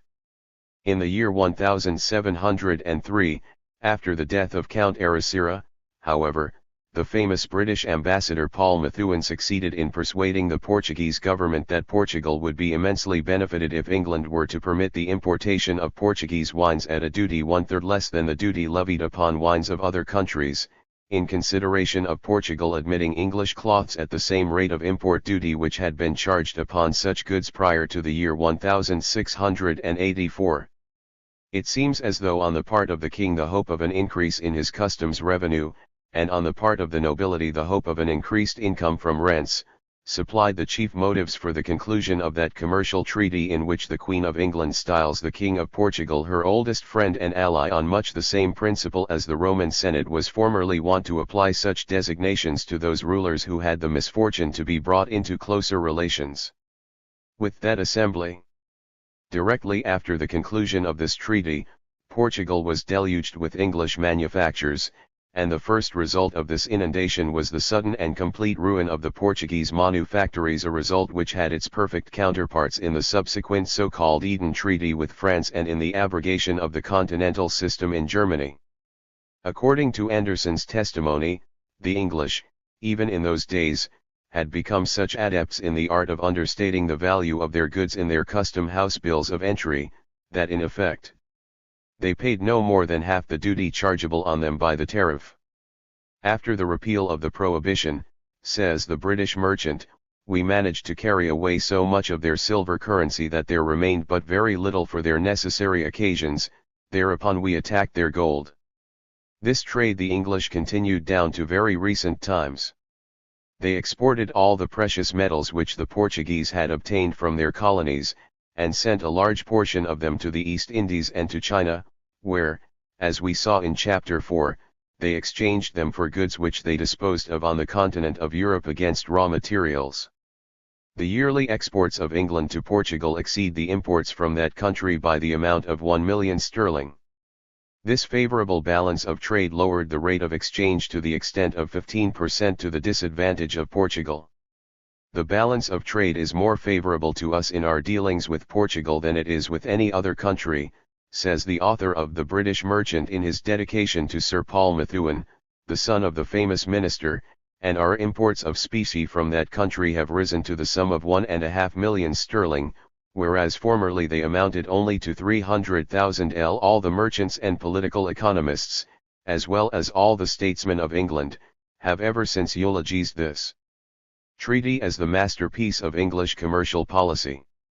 Anderson himself, who had a clear insight enough into all matters affecting English commercial policy and who in his way always treats of them with great candour, calls it an extremely fair and advantageous treaty, nor could he forbear the naive exclamation, "May it endure for ever and ever."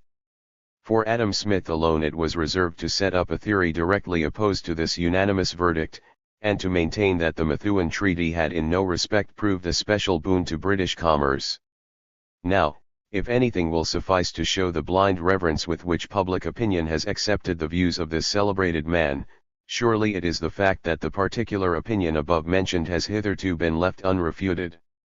In the 6th chapter of his 4th book Adam Smith says, that inasmuch as under the Methuen Treaty the wines of Portugal were admitted upon paying only 2/3 of the duty which was paid on those of other nations, a decided advantage was conceded to the Portuguese, whereas the English, being bound to pay quite as high a duty in Portugal on their exports of cloth as any other nation, had, therefore, no special privilege granted to them by the Portuguese. But had not the Portuguese been previously importing a large proportion of the foreign goods which they required from France, Holland, Germany, and Belgium? Did not the English thenceforth exclusively command the Portuguese market for a manufactured product, the raw material for which they possessed in their own country? Had they not discovered a method of reducing the Portuguese customs duty by 1/2? Did not the course of exchange give the English consumer of Portuguese wines a profit of 15%? Did not the consumption of French and German wines in England almost entirely cease? Did not the Portuguese gold and silver supply the English with the means of bringing vast quantities of goods from India and of deluging the continent of Europe with them? Were not the Portuguese cloth manufactories totally ruined, to the advantage of the English? Did not all the Portuguese colonies, especially the rich one of Brazil, by this means become practically English colonies? Certainly this treaty conferred a privilege upon Portugal, but only in name, whereas it conferred a privilege upon the English in its actual operation and effects. A like tendency underlies all subsequent treaties of commerce negotiated by the English. By profession they were always cosmopolites and philanthropists, while in their aims and endeavors they were always monopolists. According to Adam Smith's second argument, the English gained no particular advantages from this treaty, because they were to a great extent obliged to send away to other countries the money which they received from the Portuguese for their cloth, and with it to purchase goods there, whereas it would have been far more profitable for them to make a direct exchange of their cloths against such commodities as they might need, and thus by one exchange accomplish that which by means of the trade with Portugal they could only effect by two exchanges. Really, but for the very high opinion which we entertain of the character and the acumen of this celebrated savant, we should in the face of this argument be driven to despair either of his candour or of his clearness of perception. To avoid doing either, nothing is left for us but to bewail the weakness of human nature, to which Adam Smith has paid a rich tribute in the shape of these paradoxical, almost laughable, arguments among other instances, being evidently dazzled by the splendour of the task, so noble in itself, of pleading a justification for absolute freedom of trade. In the argument just named there is no more sound sense or logic than in the proposition that a baker, because he sells bread to his customers for money, and with that money buys flour from the miller, does an unprofitable trade, because if he had exchanged his bread directly for flour, he would have effected his purpose by a single act of exchange instead of by two such acts. It needs surely no great amount of sagacity to answer such an allegation by hinting that the miller might possibly not want so much bread as the baker could supply him with, that the miller might perhaps understand and undertake baking himself, and that, therefore, the baker's business could not go on at all without these two acts of exchange.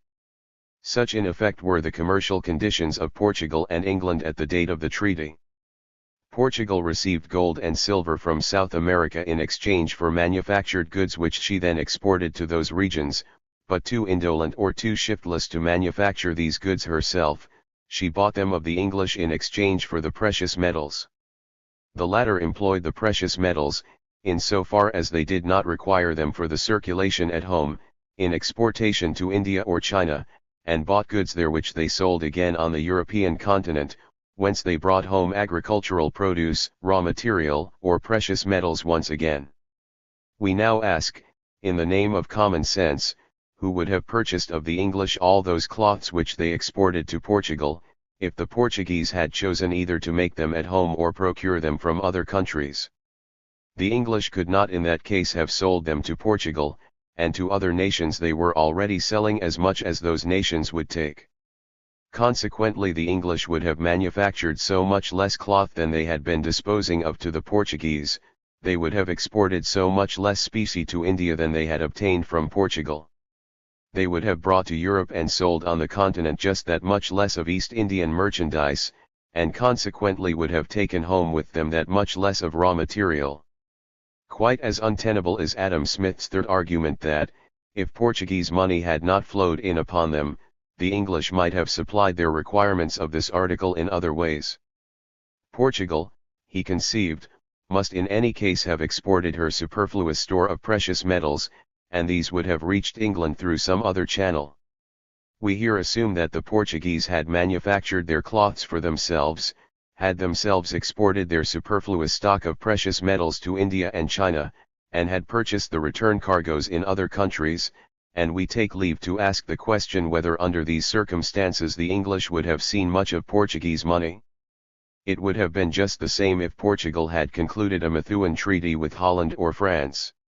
In both these cases, no doubt, some little of the money would have gone over to England, but only so much as she could have acquired by the sale of her raw wool. In short, but for the Methuen treaty, the manufactures, the trade, and the shipping of the English could never have reached such a degree of expansion as they have attained to. But whatever be the estimate formed of the effects of the Methuen treaty as respects England, this much at least appears to be made out, that, in respect to Portugal, they have in no way been such as to tempt other nations to deliver over their home markets for manufactured goods to English competition, for the sake of facilitating the exportation of agricultural produce. Agriculture and trade, commerce and navigation, instead of improving from the intercourse with England, went on sinking lower and lower in Portugal. In vain did Pombal strive to raise them, English competition frustrated all his efforts. At the same time it must not be forgotten that in a country like Portugal, where the whole social conditions are opposed to progress in agriculture, industry, and commerce, commercial policy can effect but very little. Nevertheless, the little which Pombal did effect proves how much can be done for the benefit of industry by a government which is anxious to promote its interests, if only the internal hindrances which the social condition of a country presents can first be removed. The same experience was made in Spain in the reigns of Philip V and his two immediate successors. Inadequate as was the protection extended to home industries under the Bourbons, and great as was the lack of energy in fully enforcing the customs laws, yet the remarkable animation which pervaded every branch of industry and every district of the country as the result of transplanting the commercial policy of Colbert from France to Spain was unmistakable. The statements of Usta Ritz and Ulloa in regard to these results under the then prevailing circumstances are astonishing. For at that time were found everywhere only the most wretched mule tracks, nowhere any well-kept inns, nowhere any bridges, canals, or river navigation. Every province was closed against the rest of Spain by an internal customs cordon, at every city gate a royal toll was demanded, highway robbery and mendicancy were pursued as regular professions, the contraband trade was in the most flourishing condition, and the most grinding system of taxation existed, these and such as these the above named writers adduce as the causes of the decay of industry and agriculture. The causes of these evils: fanaticism, the greed and the vices of the clergy, the privileges of the nobles, the despotism of the government, the want of enlightenment and freedom amongst the people. Usta Ritz and Ulloa dare not denounce. A worthy counterpart to the Methuen Treaty with Portugal is the Asiento Treaty of 1713 with Spain, under which power was granted to the English to introduce each year a certain number of African Negroes into Spanish America, and to visit the harbor of Portobello with one ship once a year, whereby an opportunity was afforded them of smuggling immense quantities of goods into these countries. We thus find that in all treaties of commerce concluded by the English, there is a tendency to extend the sale of their manufactures throughout all the countries with whom they negotiate, by offering them apparent advantages in respect of agricultural produce and raw materials. Everywhere their efforts are directed to ruining the native manufacturing power of those countries by means of cheaper goods and long credits. If they cannot obtain low tariffs, then they devote their exertions to defrauding the custom houses, and to organizing a wholesale system of contraband trade. The former device, as we have seen, succeeded in Portugal, the latter in Spain. The collection of import dues upon the ad valorem principle has stood them in good stead in this matter, for which reason of late they have taken so much pains to represent the principle of paying duty by weight as introduced by Prussia as being injudicious. Chapter 6. The French. France, too, inherited many a remnant of Roman civilization. On the eruption of the German Franks, who loved nothing but the chase, and changed many districts again into forests and waste which had been long under cultivation, almost everything was lost again. To the monasteries, however, which subsequently became such a great hindrance to civilization, France, like all other European countries, is indebted for most of her progress in agriculture during the Middle Ages. The inmates of religious houses kept up no feuds like the nobles, nor harassed their vassals with calls to military service, while their lands and cattle were less exposed to rapine and extermination. The clergy loved good living, were averse to quarrels, and sought to gain reputation and respect by supporting the necessitous. Hence the old adage, it is good to dwell under the crozier. The Crusades, the institution of civic communities and of guilds by Louis IX, and the proximity of Italy and Flanders, had considerable effect at an early period in developing industry in France.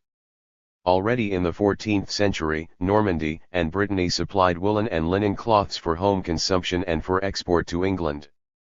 At this period also the export trade in wines and salt, chiefly through the agency of Hanseatic middlemen, had become important. By the influence of Francis I the silk manufacture was introduced into the south of France. Henry IV favored this industry, as well as the manufacture of glass, linen, and woolens. Richelieu and Mazarin favored the silk manufactories, the velvet and woolen manufactures of Rouen and Sedan, as well as the fisheries and navigation. On no country did the discovery of America produce more favorable effects than upon France. From western France quantities of corn were sent to Spain. Many peasants migrated every year from the Pyrenean districts to the northeast of Spain in search of work. Great quantities of wine and salt were exported to the Spanish Netherlands, while the silks, the velvets, as also especially the articles of luxury of French manufacture, were sold in considerable quantities in the Netherlands, England, Spain, and Portugal. Owing to this cause a great deal of Spanish gold and silver got into circulation in France at an early period. But the palmy days of French industry first commenced with Colbert. At the time of Mazarin's death, neither manufacturing industry, commerce, navigation, nor the fisheries had attained to importance, while the financial condition of the country was at its worst. Colbert had the courage to grapple single-handed with an undertaking which England could only be bring to a successful issue by the persevering efforts of 3 centuries, and at the cost of 2 revolutions.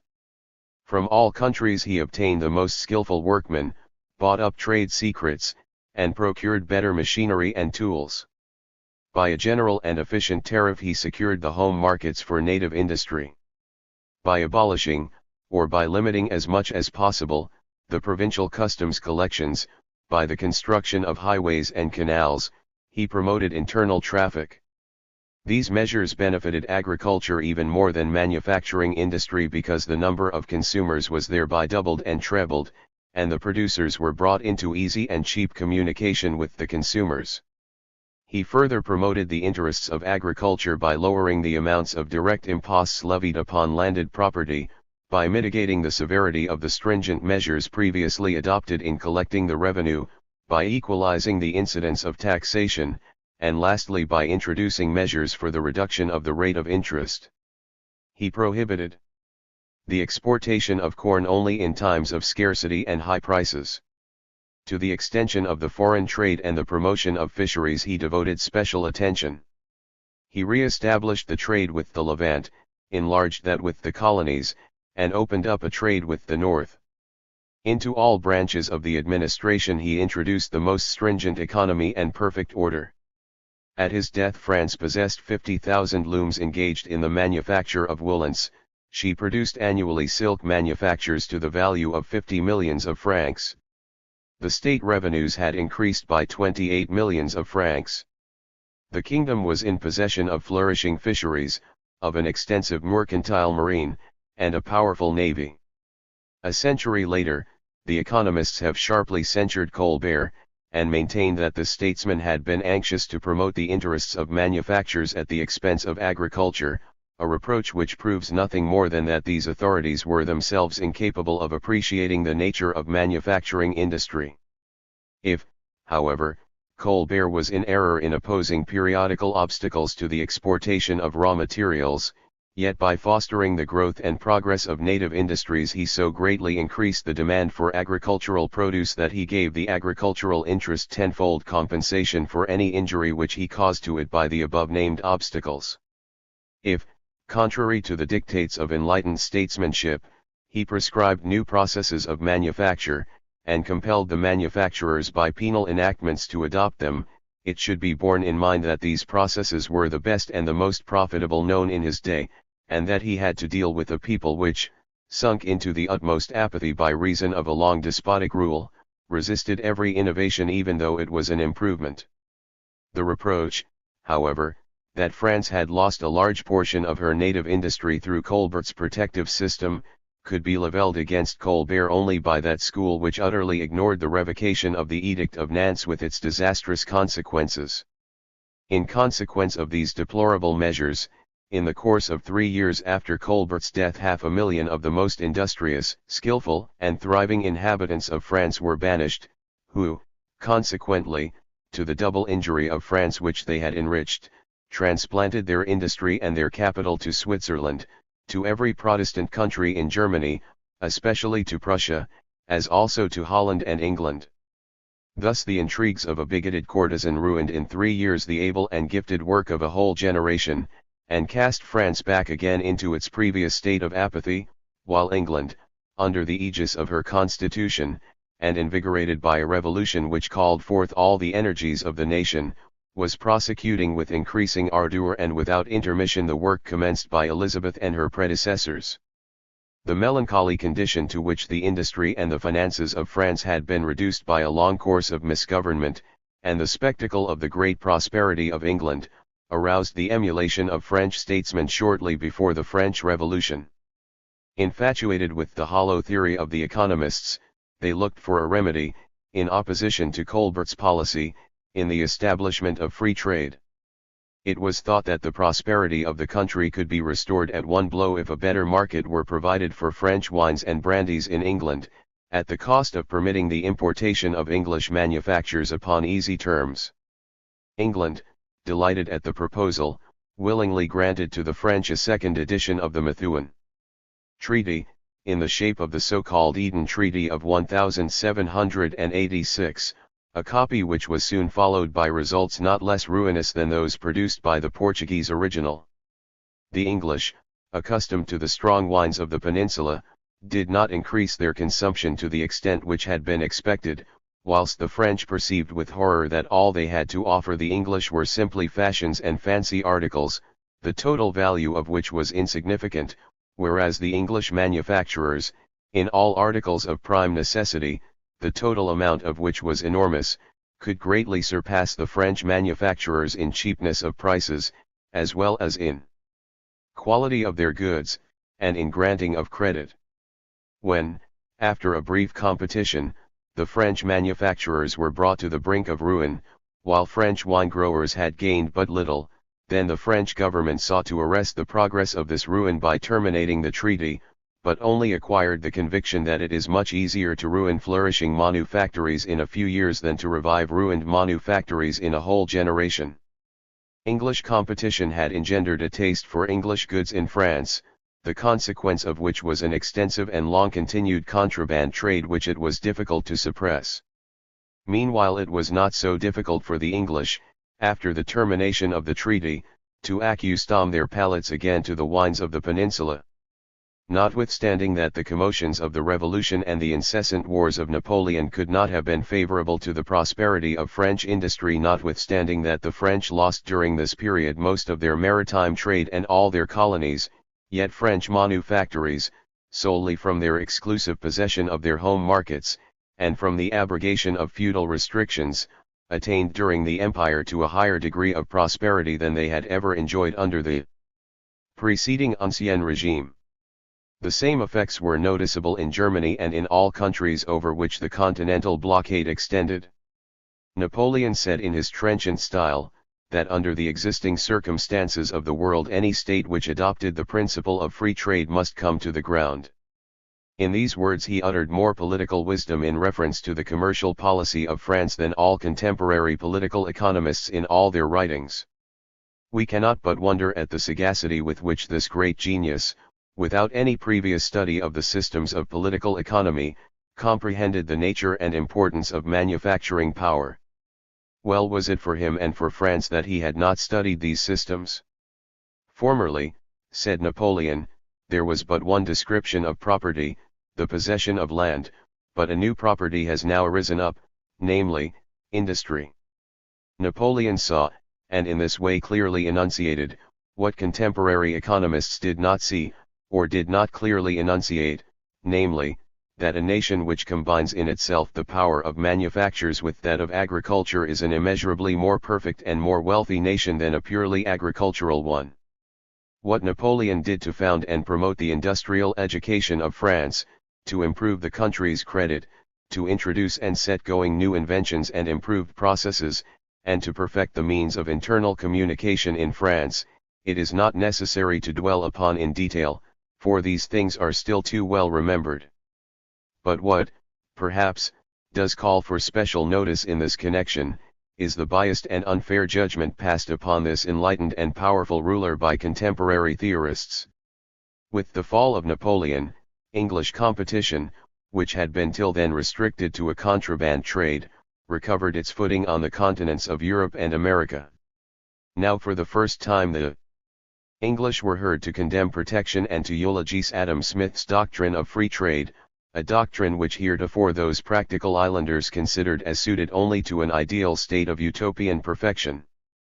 But an impartial, critical observer might easily discern the entire absence of mere sentimental motives of philanthropy in this conversion, for only when increased facilities for the exportation of English goods to the continents of Europe and America were in question were cosmopolitan arguments resorted to, but so soon as the question turned upon the free importation of corn, or whether foreign goods might be allowed to compete at all with British manufactures in the English market, in that case quite different principles were appealed to. Unhappily, it was said, the long continuance in England of a policy contrary to natural principles had created an artificial state of things, which could not be interfered with suddenly without incurring the risk of dangerous and mischievous consequences. It was not to be attempted without the greatest caution and prudence. It was England's misfortune, not her fault. All the more gratifying ought it to be for the nations of the European and American continents, that their happy lot and condition left them quite free to partake without delay of the blessings of free trade.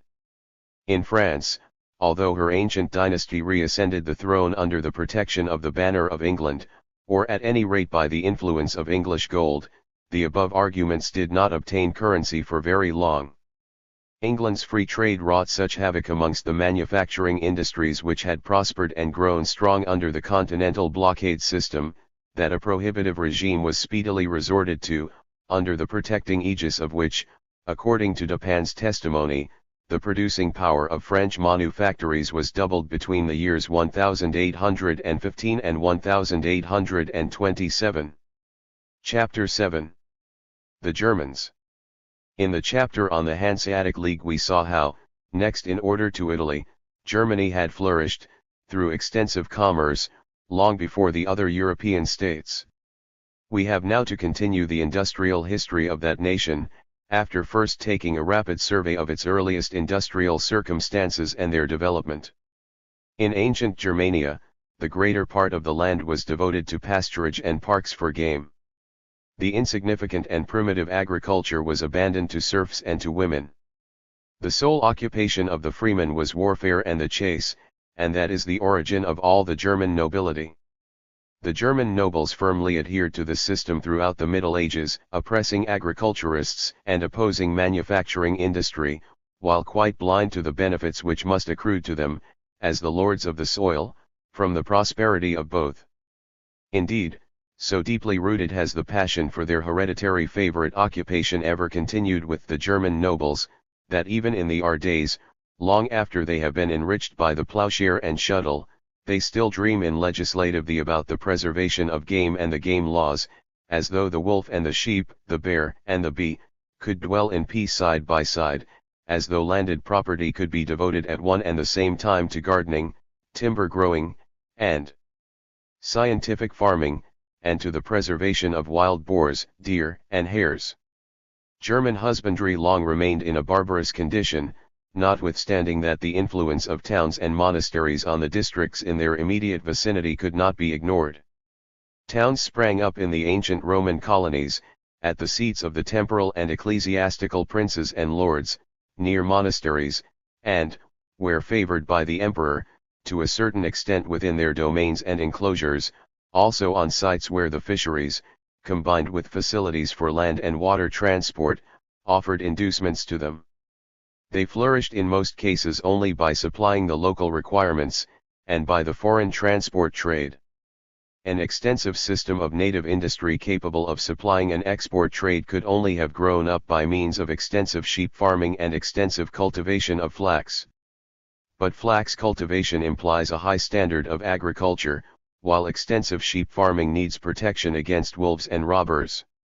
Such protection could not be maintained amid the perpetual feuds of the nobles and princes between themselves and against the towns. Cattle pastures served always as the principal field for robbery, while the total extermination of beasts of prey was out of the question with those vast tracts of forest which the nobility so carefully preserved for their indulgence in the chase. The scanty number of cattle, the insecurity of life and property, the entire lack of capital and of freedom on the part of the cultivators of the soil, or of any interest in agriculture on the part of those who owned it, necessarily tended to keep agriculture, and with it the prosperity of the towns, in a very low state. If these circumstances are duly considered, it is easy to understand the reason why Flanders and Brabant under totally opposite conditions attained at so early a period to a high degree of liberty and prosperity.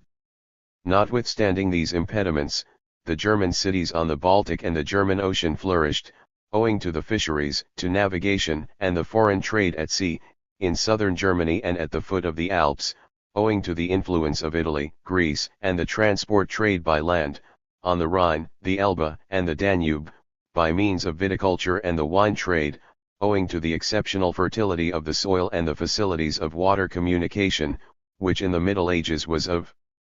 still greater importance than even in our days, because of the wretched condition of the roads and the general state of insecurity.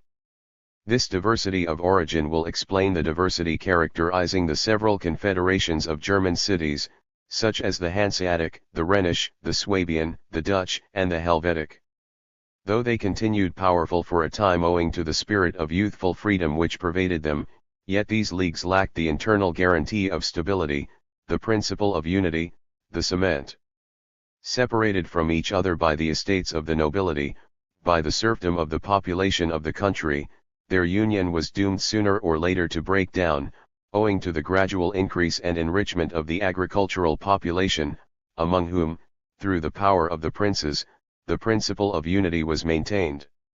The cities, inasmuch as they tended to promote the prosperity of agriculture, by so doing necessarily were working at their own effacement, unless they contrived to incorporate the agricultural classes or the nobility as members of their unions. For the accomplishment of that object, however, they lacked the requisite higher political instincts and knowledge. Their political vision seldom extended beyond their own city walls. Two only of these confederations, Switzerland and the 7 United Provinces, actually carried out this incorporation, and that not as the result of reflection, but because they were compelled to it, and favored by circumstances, and for that reason those confederations still exist. The Swiss Confederation is nothing but a conglomerate of German imperial cities, established and cemented together by the free populations occupying the intervening tracts of country. The remaining leagues of German cities were ruined owing to their contempt for the rural population, and from their absurd burgher arrogance, which delighted in keeping that population in subjection, rather than in raising them to their own level. These cities could only have attained unity by means of an hereditary royal authority. But this authority in Germany lay in the hands of the princes, who, in order to avert restraints upon their own arbitrary rule, and to keep both the cities and the minor nobles in subjection, were interested in resisting the establishment of an hereditary empire. Hence the persevering adherence to the idea of the imperial Roman Empire amongst German kings. Only at the head of armies were the emperors rulers, only when they went to war were they able to bring together princes and cities under their banner. Hence their protection of civic liberty in Germany, and their hostility to it and persecution of it in Italy. The expeditions to Rome not only weakened more and more the kingly power in Germany, they weakened those very dynasties through which, within the empire, in the heart of the nation, a consolidated power might have grown up. But with the extinction of the House of Hohenstaufen the nucleus of consolidated power was broken up into 1,000 fragments. The sense of the impossibility of consolidating the heart of the nation impelled the House of Habsburg, originally so weak and poor, to utilize the nation's vigor in founding a consolidated hereditary monarchy on the southeastern frontier of the German Empire, by subjugating alien races, a policy which in the northeast was imitated by the Margraves of Brandenburg. Thus in the southeast and northeast there arose hereditary sovereignties founded upon the dominion over alien races, while in the 2 western corners of the land 2 republics grew into existence which continually separated themselves more and more from the parent nation, and within, in the nation's heart, disintegration, impotence, and dissolution continually progressed. The misfortunes of the German nation were completed by the inventions of gunpowder and of the art of printing, the revival of the Roman law, the Reformation, and lastly the discovery of America and of the new route to India. The intellectual, social, and economic revolution which we have described produced divisions and disruption between the constituent members of the empire, disunion between the princes, disunion between the cities, disunion even between the various guilds of individual cities, and between neighbors of every rank. The energies of the nation were now diverted from the pursuit of industry, agriculture, trade, and navigation, from the acquisition of colonies, the amelioration of internal institutions, in fact from every kind of substantial improvement. The people contended about dogmas and the heritage of the Church. At the same time came the decline of the Hanseatic League and of Venice, and with it the decline of Germany's wholesale trade, and of the power and liberties of the German cities both in the north and in the south. Then came the 30 Years' War with its devastations of all territories and cities. Holland and Switzerland seceded, while the fairest provinces of the empire were conquered by France. Whereas formerly single cities, such as Strasbourg, Nuremberg, Augsburg, had surpassed in power entire electorates, they now sank into utter impotence in consequence of the introduction of standing armies. If before this revolution the cities and the royal power had been more consolidated, if a king exclusively belonging to the German nation had obtained a complete mastery of the Reformation, and had carried it out in the interests of the unity, power, and freedom of the nation, how very differently would the agriculture, industry, and trade of the Germans have been developed. By the side of considerations such as these, how pitiable and unpractical seems that theory of political economy which would have us refer the material welfare of nations solely to the production of individuals, wholly losing sight of the fact that the producing power of all individuals is to a great extent determined by the social and political circumstances of the nation. The introduction of the Roman law weakened no nation so much as the German. The unspeakable confusion which it brought into the legal status and relations of private individuals, was not the worst of its bad effects. More mischievous was it by far, in that it created a caste of learned men and jurists differing from the people in spirit and language, which treated the people as a class unlearned in the law, as minors, which denied the authority of all sound human understanding, which everywhere set up secrecy in the room of publicity, which, living in the most abject dependence and living upon arbitrary power, everywhere advocated it and defended its interests, everywhere gnawed at the roots of liberty. Thus we see even to the beginning of the 18th century in Germany, barbarism in literature and language, barbarism in legislation, state administration and administration of justice, barbarism in agriculture, decline of industry and of all trade upon a large scale, want of unity and of force in national cohesion, powerlessness and weakness on all hands in dealing with foreign nations. One thing only the Germans had preserved, that was their aboriginal character, their love of industry, order, thrift, and moderation, their perseverance and endurance in research and in business, their honest striving after improvement, and a considerable natural measure of morality, prudence, and circumspection. This character both the rulers and the ruled had in common. After the almost total decay of nationality and the restoration of tranquility, people began in some individual isolated circles to introduce order, improvement, and progress. Nowhere was witnessed more zeal in cherishing education, manners, religion, art, and science. Nowhere was absolute power exercised with greater moderation or with more advantage to general enlightenment, order, and morality, to the reform of abuses and the advancement of the common welfare. The foundation for the revival of German nationality was undoubtedly laid by the governments themselves, by their conscientious devotion of the proceeds of the secularized church lands to the uses of education and instruction, of art and science, of morality and objects of public utility.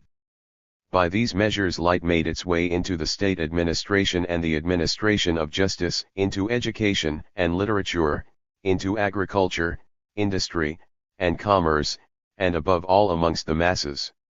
Thus Germany developed herself in a totally different way from all other nations. Elsewhere high mental culture rather grew out of the evolution of the material powers of production, whilst in Germany the growth of material powers of production was the outcome chiefly of an antecedent intellectual development. Hence at the present day the whole culture of the Germans is theoretical. Hence also those many unpractical and odd traits in the German character which other nations notice in us. For the moment the Germans are in the position of an individual who, having been formerly deprived of the use of his limbs, first learned theoretically the arts of standing and walking, of eating and drinking, of laughing and weeping, and then only proceeded to put them in practice. Hence comes the German predilection for philosophic systems and cosmopolitan dreams. The intellect, which was not allowed to stir in the affairs of this world, strove to exercise itself in the realms of speculation. Hence, too, we find that nowhere has the doctrine of Adam Smith and of his disciples obtained a larger following than in Germany, nowhere else have people more thoroughly believed in the cosmopolitan magnanimity of Messrs. Canning and Huskisson. For the first progress in manufactures Germany is indebted to the revocation of the Edict of Nantes and to the numerous refugees who by that insane measure were driven to emigrate to almost every part of Germany, and established everywhere manufactures of wool, silk, jewelry, hats, glass, china, gloves, and industries of every kind. The first government measures for the promotion of manufactures in Germany were introduced by Austria and Prussia, in Austria under Charles VI and Maria Theresa, but even more under Joseph II. Austria had formerly suffered enormously from the banishment of the Protestants, her most industrious citizens, nor can it be exactly affirmed that she distinguished herself in the immediate sequel by promoting enlightenment and mental culture. Afterwards, in consequence of a protective tariff, improved sheep farming, better roads, and other encouragements, industry made considerable strides even under Maria Theresa. More energetically still was this work pushed forward under Joseph II and with immensely greater success. At first, indeed, the results could not be called important, because the emperor, according to his wont, was too precipitate in these as in all his other schemes of reform, and Austria, in relation to other states, still occupied too backward a position. Here as elsewhere it became evident that one might get too much of a good thing at once, and that protective duties, in order to work beneficially and not as a disturbing element upon an existing state of things, must not be made too high at the commencement. But the longer that system continued, the more clearly was its wisdom demonstrated. To that tariff Austria is indebted for her present prosperous industries and the flourishing condition of her agriculture.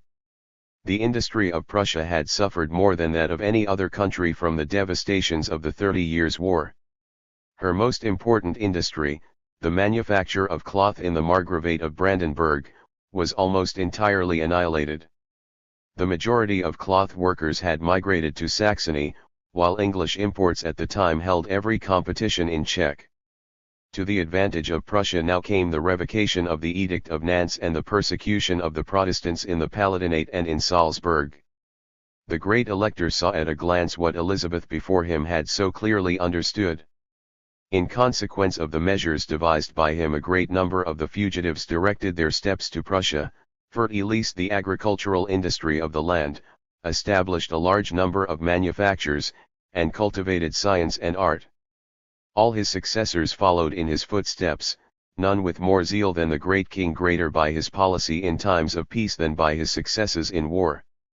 Space is wanting to treat at length of the countless measures whereby Friedrich II attracted to his dominions large numbers of foreign agriculturists, brought tracts of waste land into cultivation, and established the cultivation of meadows, of cattle fodder, vegetables, potatoes, and tobacco, improved sheep farming, cattle breeding, horse breeding, the use of mineral manures, and by which means he created capital and credit for the benefit of the agricultural classes.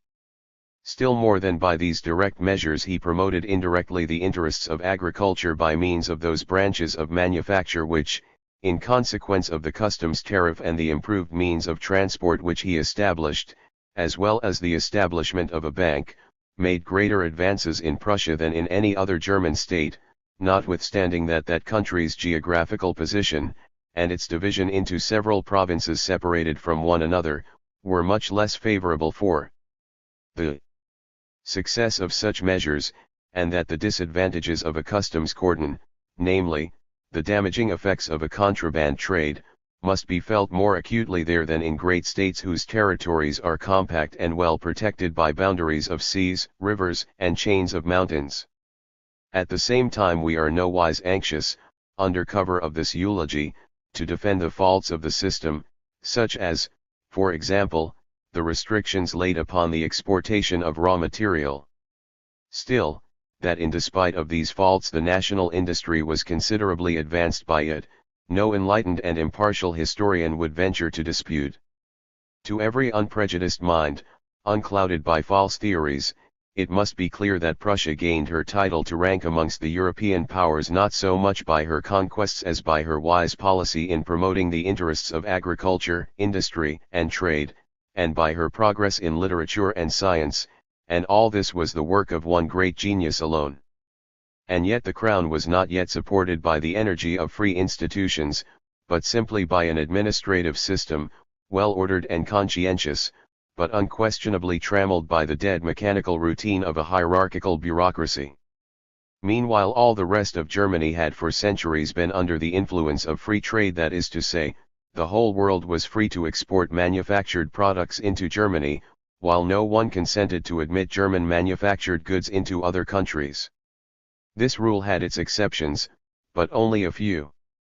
It cannot, however, be asserted that the predictions and the promises of the school about the great benefits of free trade have been verified by the experience of this country, for everywhere the movement was rather retrograde than progressive. Cities like Augsburg, Nuremberg, Mayence, Cologne, and C. numbered no more than a third or a fourth part of their former population, and wars were often wished for merely for the sake of getting rid of a valueless surplus of produce. The wars came in the train of the French Revolution, and with them English subsidies together with increased English competition. Hence a new downward tendency in manufactures coupled with an increase in agricultural prosperity, which, however, was only apparent and transitory. Next followed Napoleon's continental blockade, an event which marked an era in the history of both German and French industry, notwithstanding that Mons. J.B. Say, Adam Smith's most famous pupil, denounced it as a calamity. Whatever theorists, and notably the English, may urge against it, this much is clearly made out, and all who are conversant with German industry must attest it, for there is abundant evidence of the fact in all statistical writings of that day that, as a result of this blockade, German manufactures of all and every kind for the first time began to make an important advance, that then only did the improved breeding of sheep become general and successful, that then only was activity displayed in improving the means of transport. It is true, on the other hand, that Germany lost the greater part of her former export trade, especially in linens. Yet the gain was considerably greater than the loss, particularly for the Prussian and Austrian manufacturing establishments, which had previously gained a start over all other manufactories in the German states. But with the return of peace the English manufacturers again entered into a fearful competition with the German, for during the reciprocal blockade, in consequence of new inventions and a great and almost exclusive export trade to foreign lands, the manufactories of the island had far outstripped that of Germany, and for this reason, as well as because of their large acquired capital, the former were first in a position to sell at much lower prices, to offer much superior articles, and to give much longer credit than the latter, which had still to battle with the difficulties of a first beginning. Consequently general ruin followed and loud wailings amongst the latter, especially in the lower Rhenish provinces, in those regions which, having formerly belonged to France, were now excluded from the French market. Besides, the Prussian customs tariff had undergone many changes in the direction of absolute free trade, and no longer afforded any sufficient protection against English competition. At the same time the Prussian bureaucracy long strove against the country's cry for help.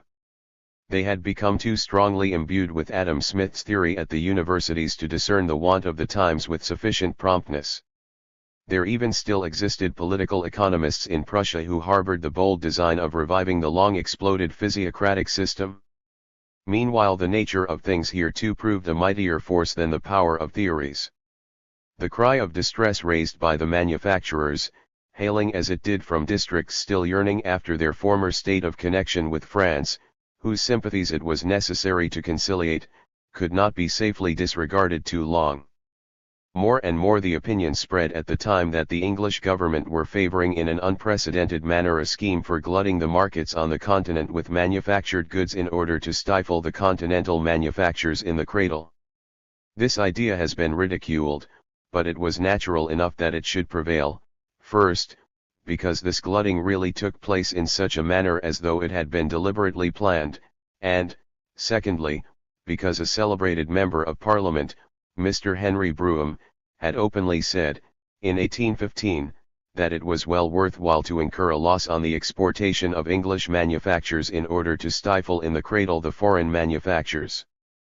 This idea of this lord, since so renowned as a philanthropist, cosmopolist, and liberal, was repeated 10 years later almost in the same words by Mr. Hume, a member of Parliament not less distinguished for liberalism, when he expressed a wish that continental manufactures might be nipped in the bud.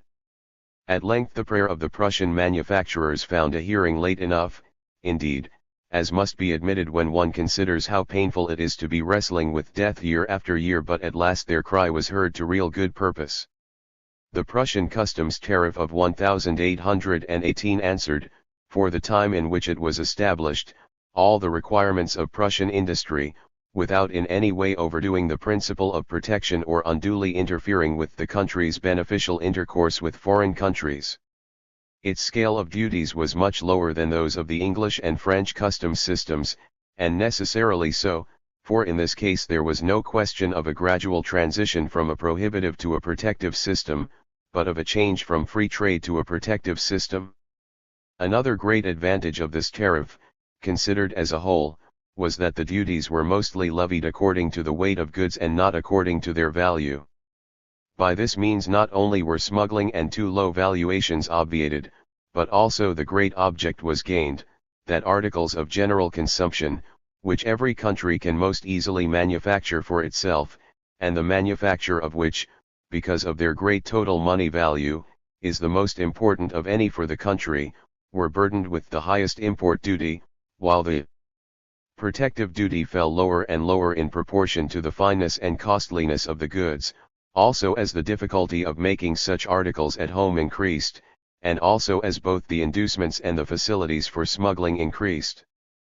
But this mode of charging the duty upon the weight would of course, for very obvious reasons, affect the trade with the neighboring German states much more injuriously than the trade with foreign nations. The second-rate and smaller German states had now to bear, in addition to their exclusion from the Austrian, French, and English markets, almost total exclusion from that of Prussia, which hit them all the harder, since many of them were either totally or in great part hemmed in by Prussian provinces. Just in proportion as these measures pacified the Prussian manufacturers, was the loudness of the outcry against them on the part of the manufacturers of the other German states. Add to that Austria had shortly before imposed restrictions on the importation of German goods into Italy, notably of the linens of Upper Swabia. Restricted on all sides in their export trade to small strips of territory, and further being separated from one another by smaller internal lines of customs duties, the manufacturers of these countries were well nigh in despair.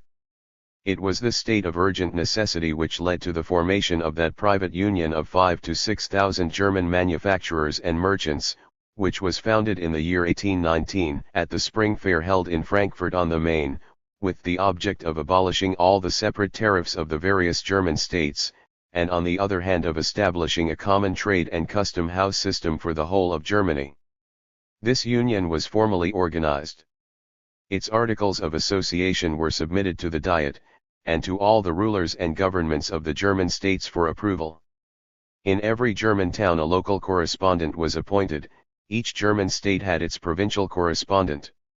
All the members and correspondents bound themselves to promote the objects of the Union to the best of their ability. The city of Nuremberg was selected as the headquarters of the Union, and authorized to appoint a central committee, which should direct the business of the Union, under the advice of an assessor, for which office the author of this book was selected. In a weekly journal of the Union,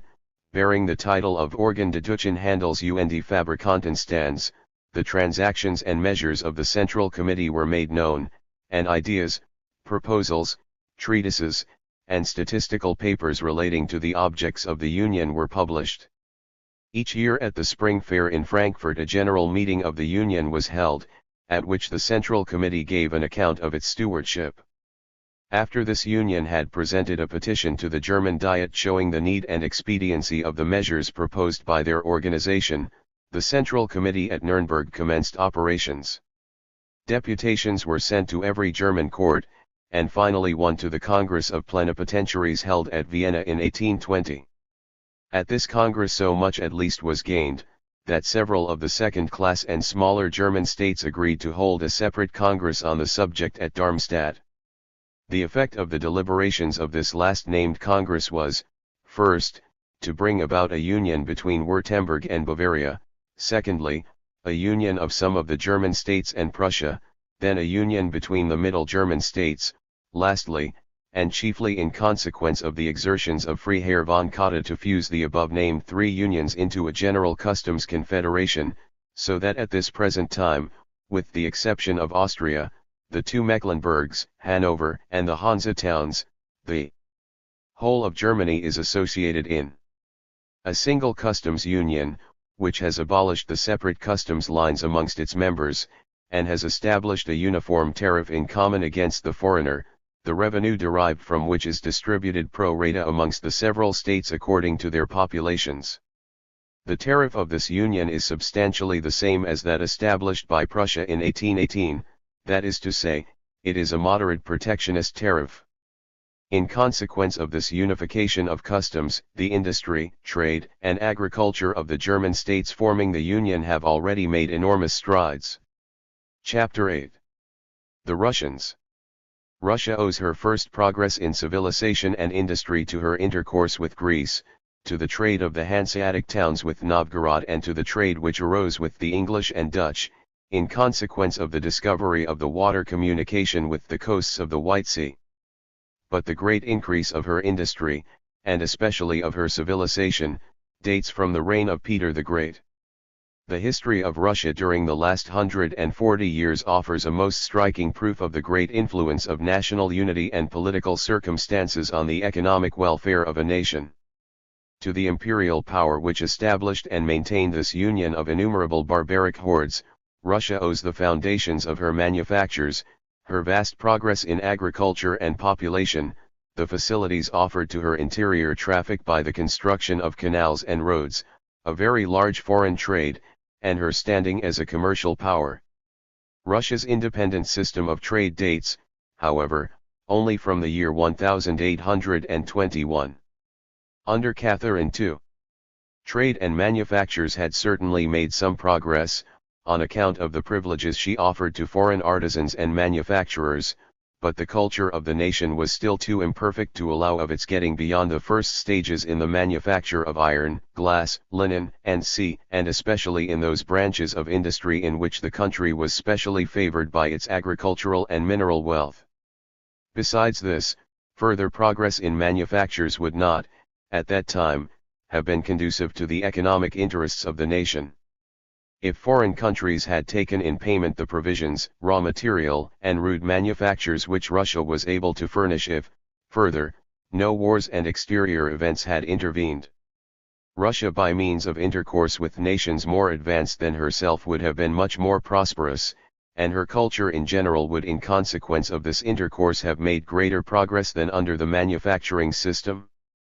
But wars and the continental blockade, and the commercial regulations of foreign nations, compelled her to seek prosperity in other ways than by the export of raw materials and the import of manufactures. In consequence of these, the previous commercial relations of Russia by sea were disturbed. Her overland trade with the western continent could not make up for these losses, and she found it necessary, therefore, to work up her raw materials herself. After the establishment of the general peace, a desire arose to return to the old system. The government, and even the emperor, were inclined to favor free trade. In Russia, the writings of Herr Storch enjoyed as high a reputation as those of Monsey in Germany. People were not alarmed by the first shocks which the home manufactories, which had arisen during the continental blockade, suffered owing to English competition. The theorists maintained that if these shocks could only be endured once for all, the blessings of free trade would follow.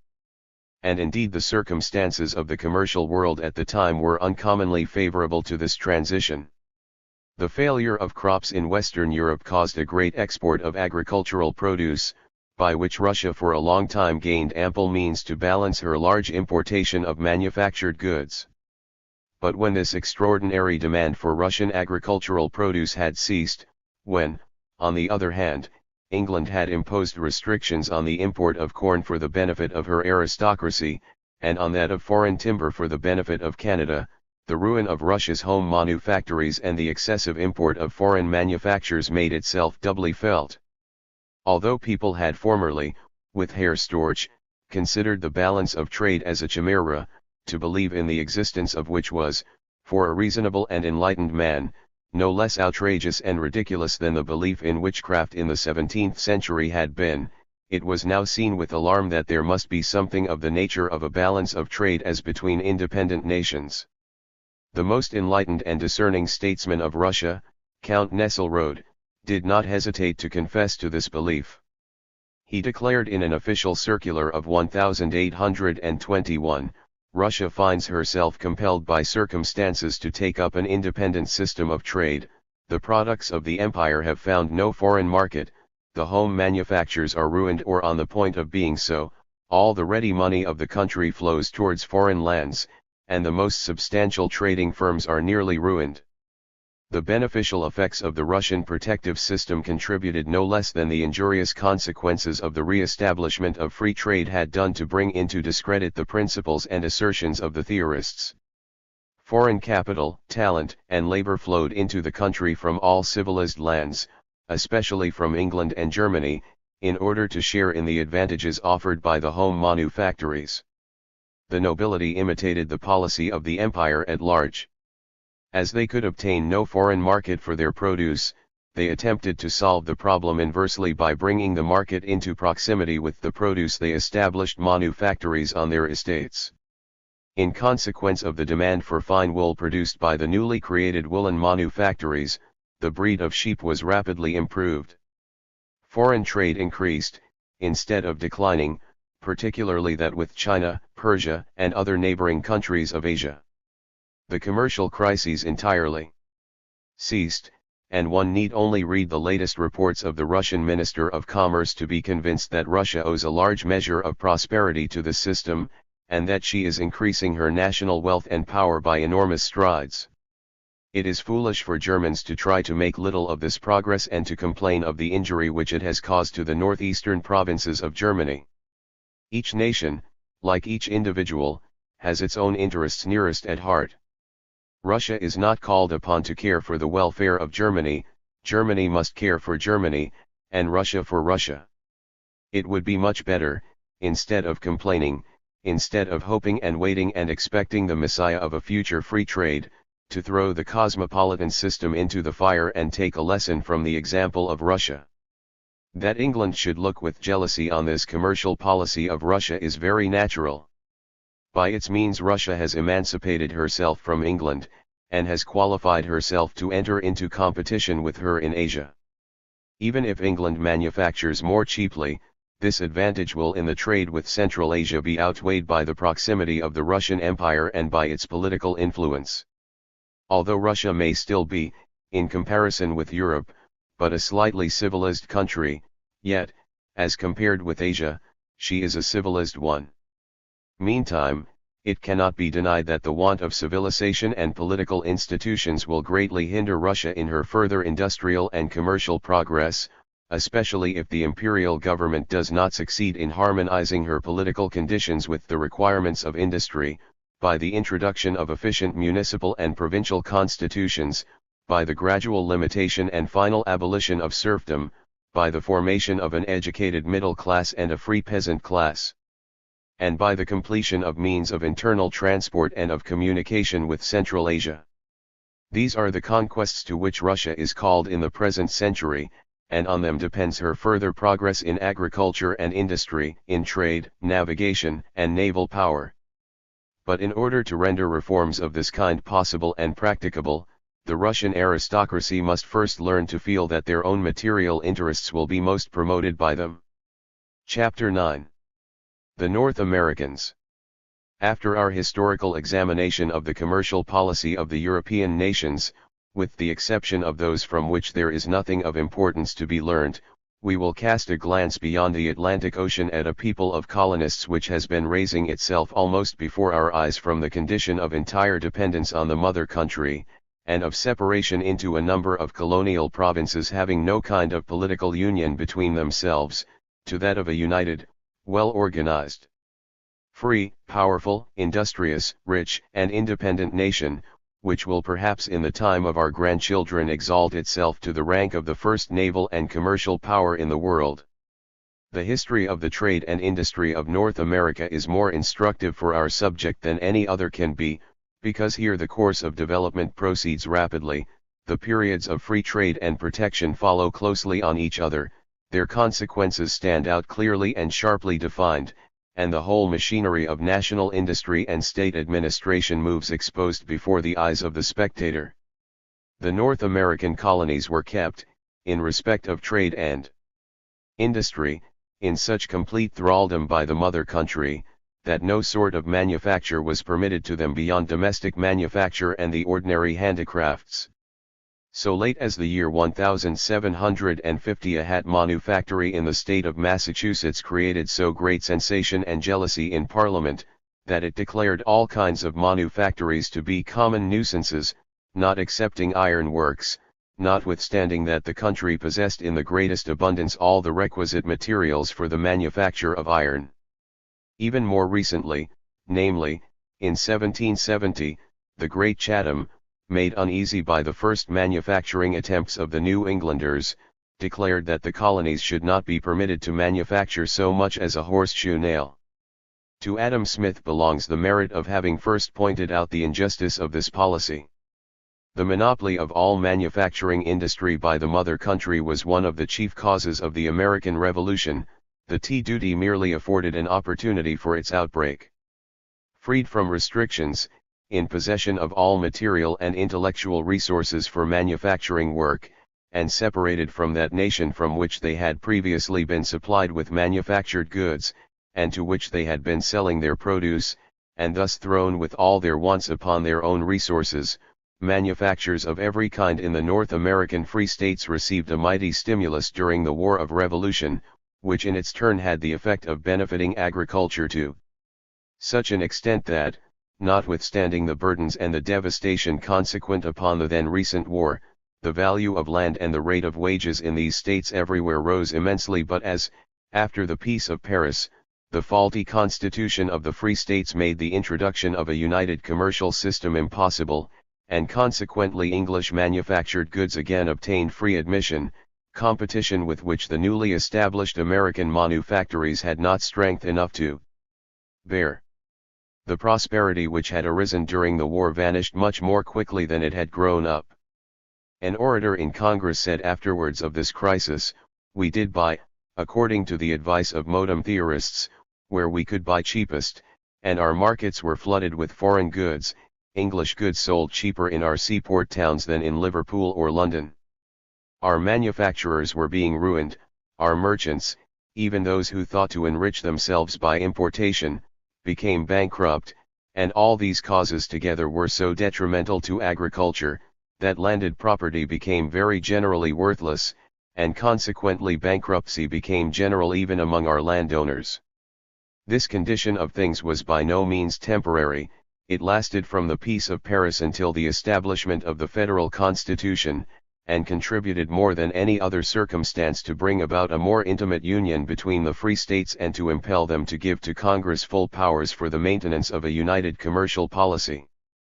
Congress was inundated with petitions from all the states, New York and South Carolina not excepted, in favor of protective measures for internal industry, and Washington, on the day of his inauguration, wore a suit of home-manufactured cloth, in order, said a contemporary New York journal, in the simple and impressive manner so peculiar to this great man, to give to all his successors in office and to all future legislators a memorable lesson upon the way in which the welfare of this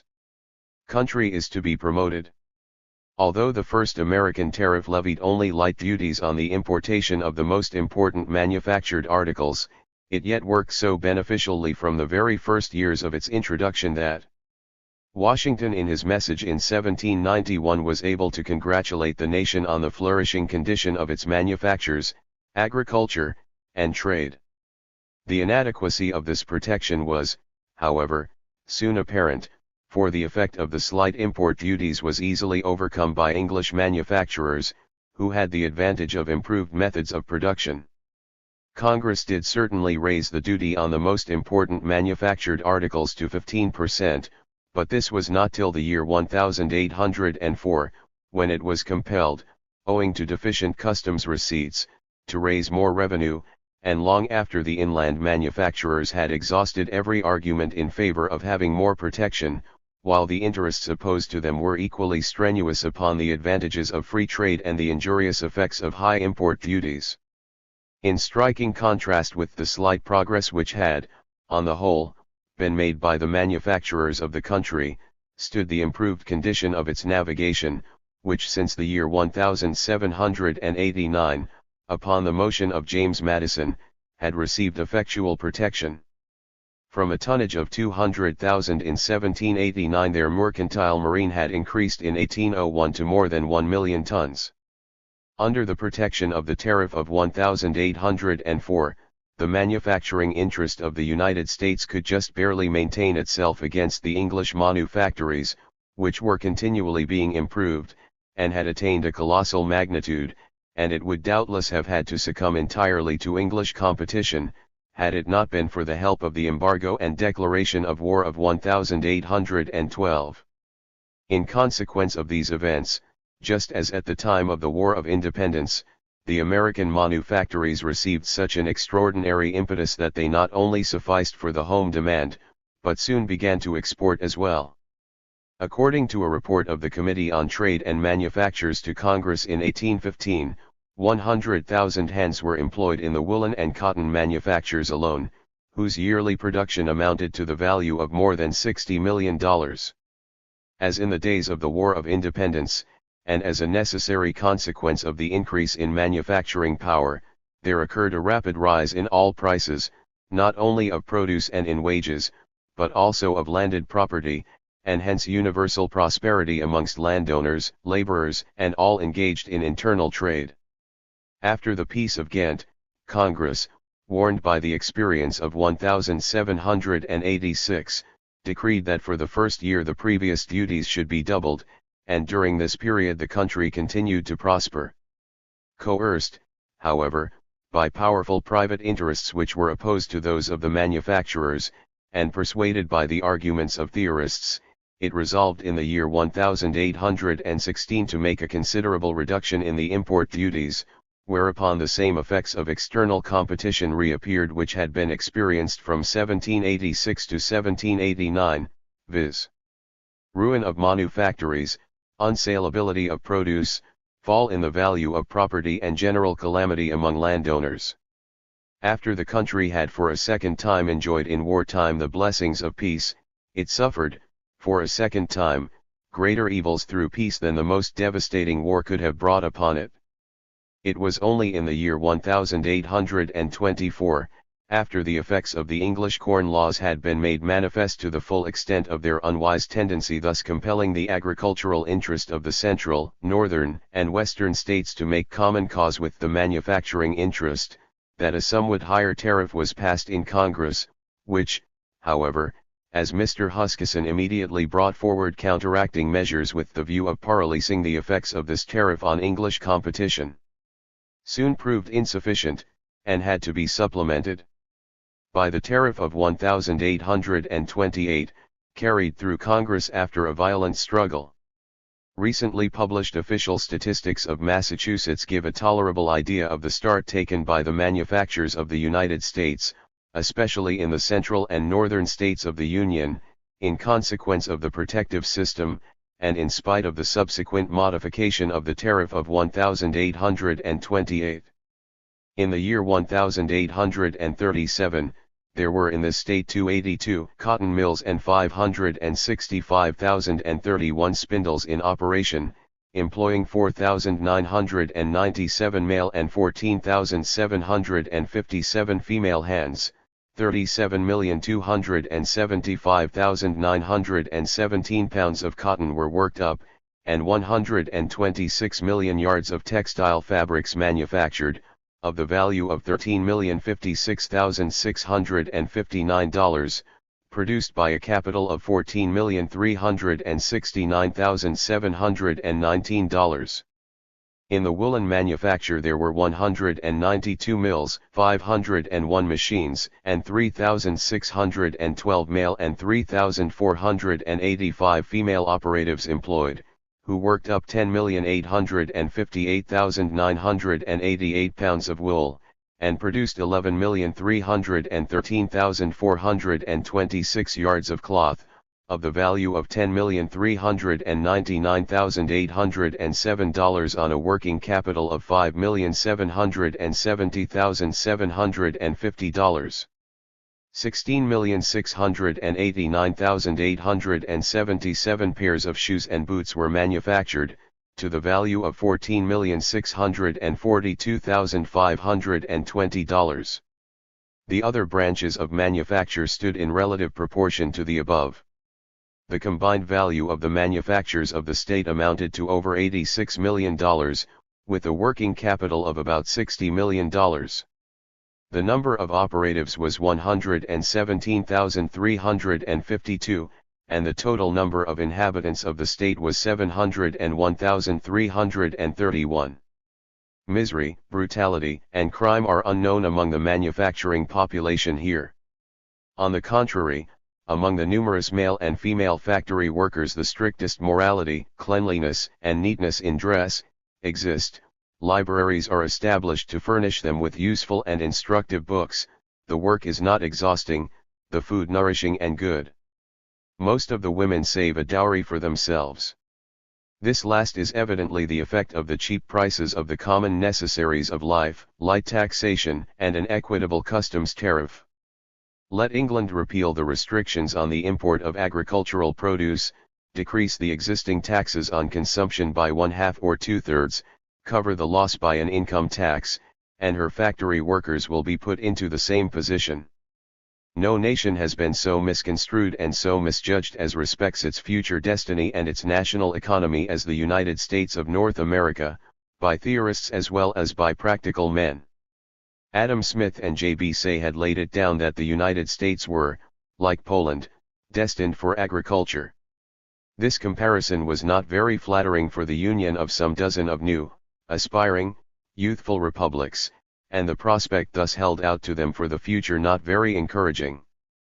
The above-mentioned theorists had demonstrated that nature herself had singled out the people of the United States exclusively for agriculture, so long as the richest arable land was to be had in their country for a mere trifle. Great was the commendation which had been bestowed upon them for so willingly acquiescing in nature's ordinances, and thus supplying theorists with a beautiful example of the splendid working of the principle of free trade. The school, however, soon had to experience the mortification of losing this cogent proof of the correctness and applicability of their theories in practice, and had to endure the spectacle of the United States seeking their nation's welfare in a direction exactly opposed to that of absolute freedom of trade. As this youthful nation had previously been the very apple of the eye of the schoolmen, so she now became the object of the heaviest condemnation on the part of the theorists of every nation in Europe.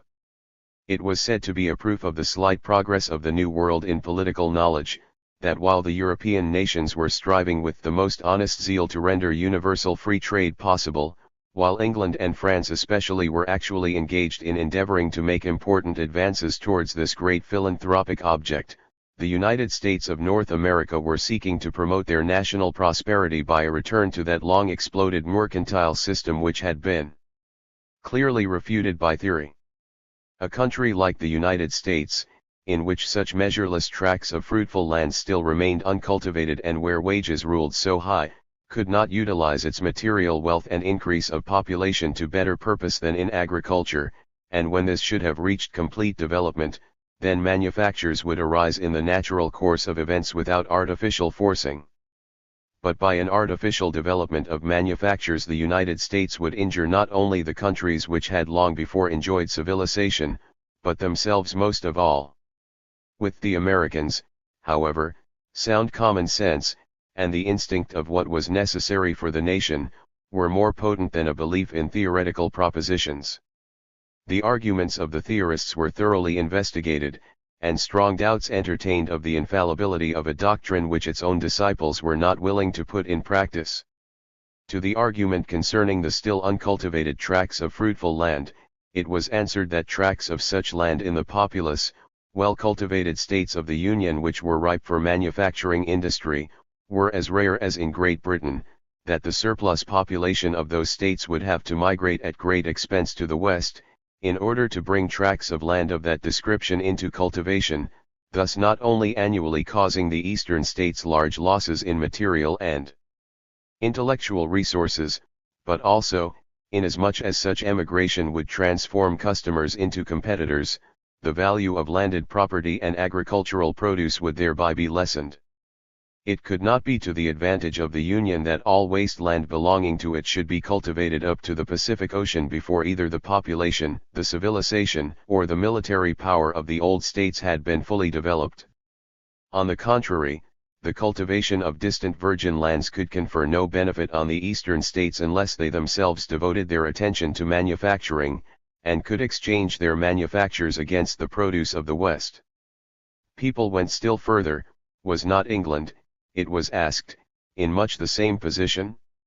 Had not England also under her dominion vast tracts of fertile land still uncultivated in Canada, in Australia, and in other quarters of the world?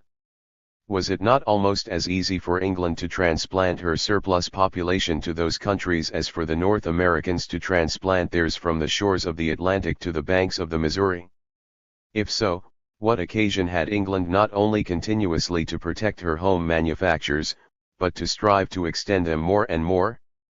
The argument of the school, that with a high rate of wages in agriculture, manufactures could not succeed by the natural course of things, but only by being forced like hothouse plants, was found to be partially well-founded, that is to say, it was applicable only to those manufactured goods which, being small in bulk and weight as compared to their value, are produced principally by hand labor, but was not applicable to goods the price of which is less influenced by the rate of wages, and as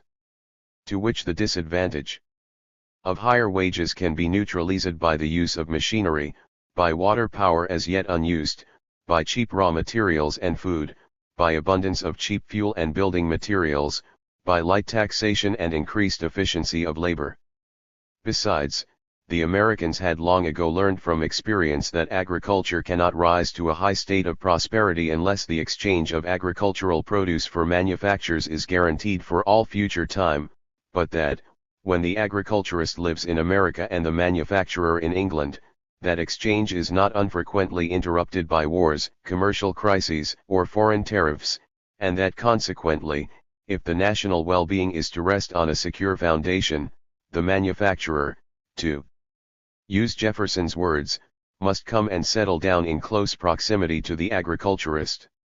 At length the Americans came to realize the truth that it behoves a great nation not exclusively to set its heart upon the enjoyment of proximate material advantages, that civilization and power more important and desirable possessions than mere material wealth, as Adam Smith himself allows, can only be secured and retained by the creation of a manufacturing power of its own. That a country which feels qualified to take and to maintain its place amongst the powerful and civilized nations of the earth must not shrink from any sacrifice in order to secure such possessions for itself, and that at that time the Atlantic states were clearly the region marked out for such possessions. It was on the shores of the Atlantic that European settlers and European civilization first set a firm foot. Here, at the first, were populous, wealthy, and civilized states created. Here was the cradle and seat of their sea fisheries, coasting trade, and naval power. Here their independence was won and their union founded.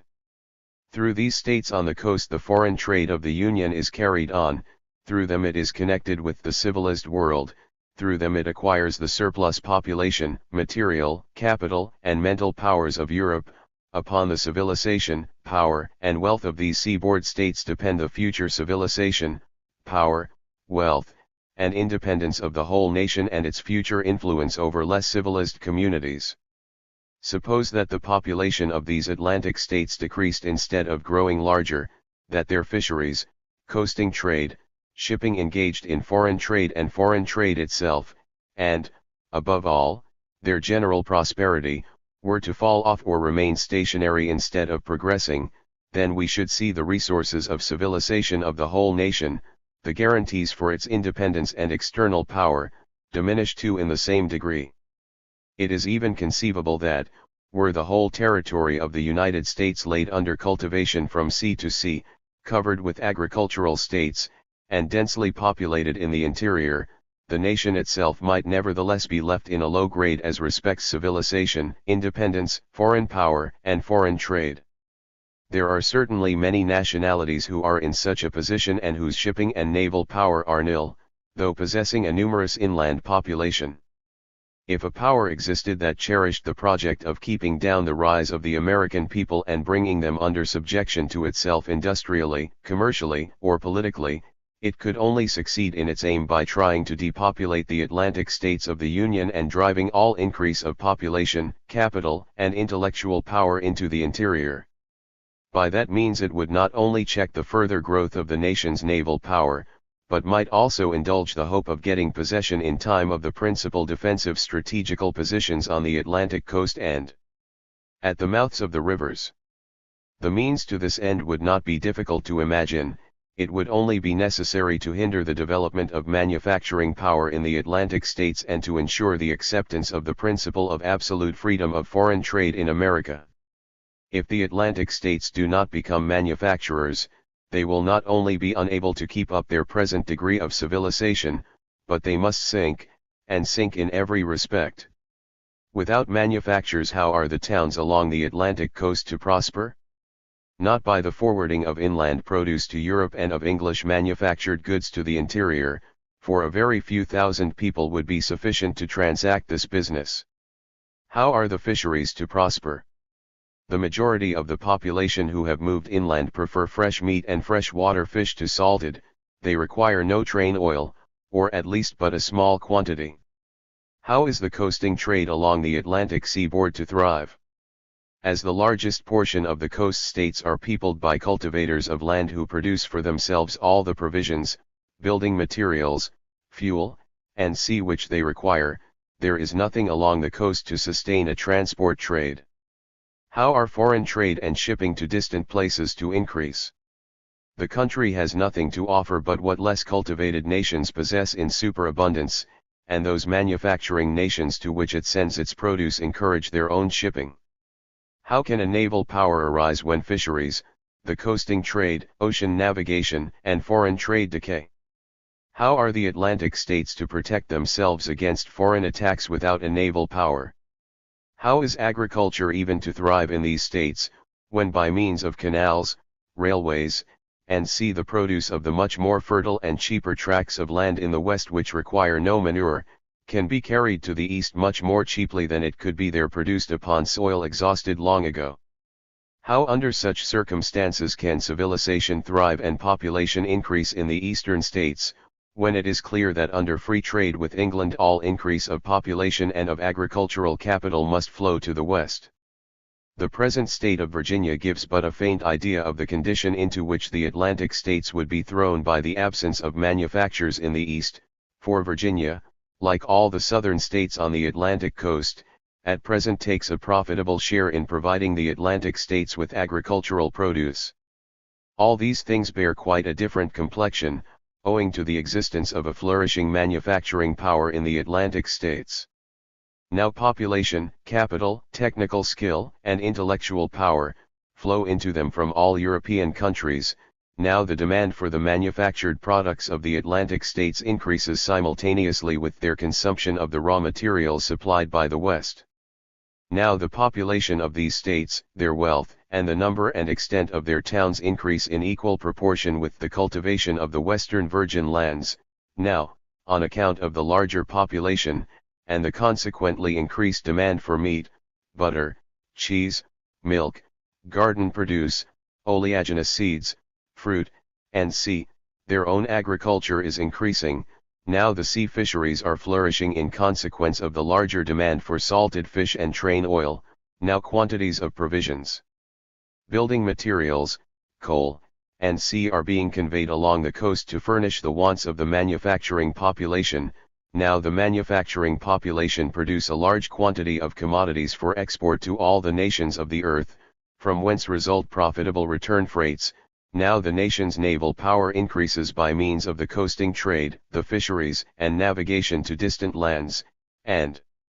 with it the guarantee of national independence and influence over other nations, particularly over those of South America. Now science and art, civilization, and literature, are improving in the eastern states, whence they are being diffused amongst the western states. These were the circumstances which induced the United States to lay restrictions upon the importation of foreign manufactured goods, and to protect their native manufactures. With what amount of success this has been done, we have shown in the preceding pages. That without such a policy a manufacturing power could never have been maintained successfully in the Atlantic states, we may learn from their own experience and from the industrial history of other nations. The frequently recurring commercial crises in America have been very often attributed to these restrictions on importation of foreign goods, but without reasonable grounds. The earlier as well as the later experience of North America shows, on the contrary, that such crises have never been more frequent and destructive than when commercial intercourse with England was least subject to restrictions. Commercial crises amongst agricultural nations, who procure their supplies of manufactured goods from foreign markets, arise from the disproportion between imports and exports. Manufacturing nations richer in capital than agricultural states, and ever anxious to increase the quantity of their exports, deliver their goods on credit and encourage consumption. In fact, they make advances upon the coming harvest.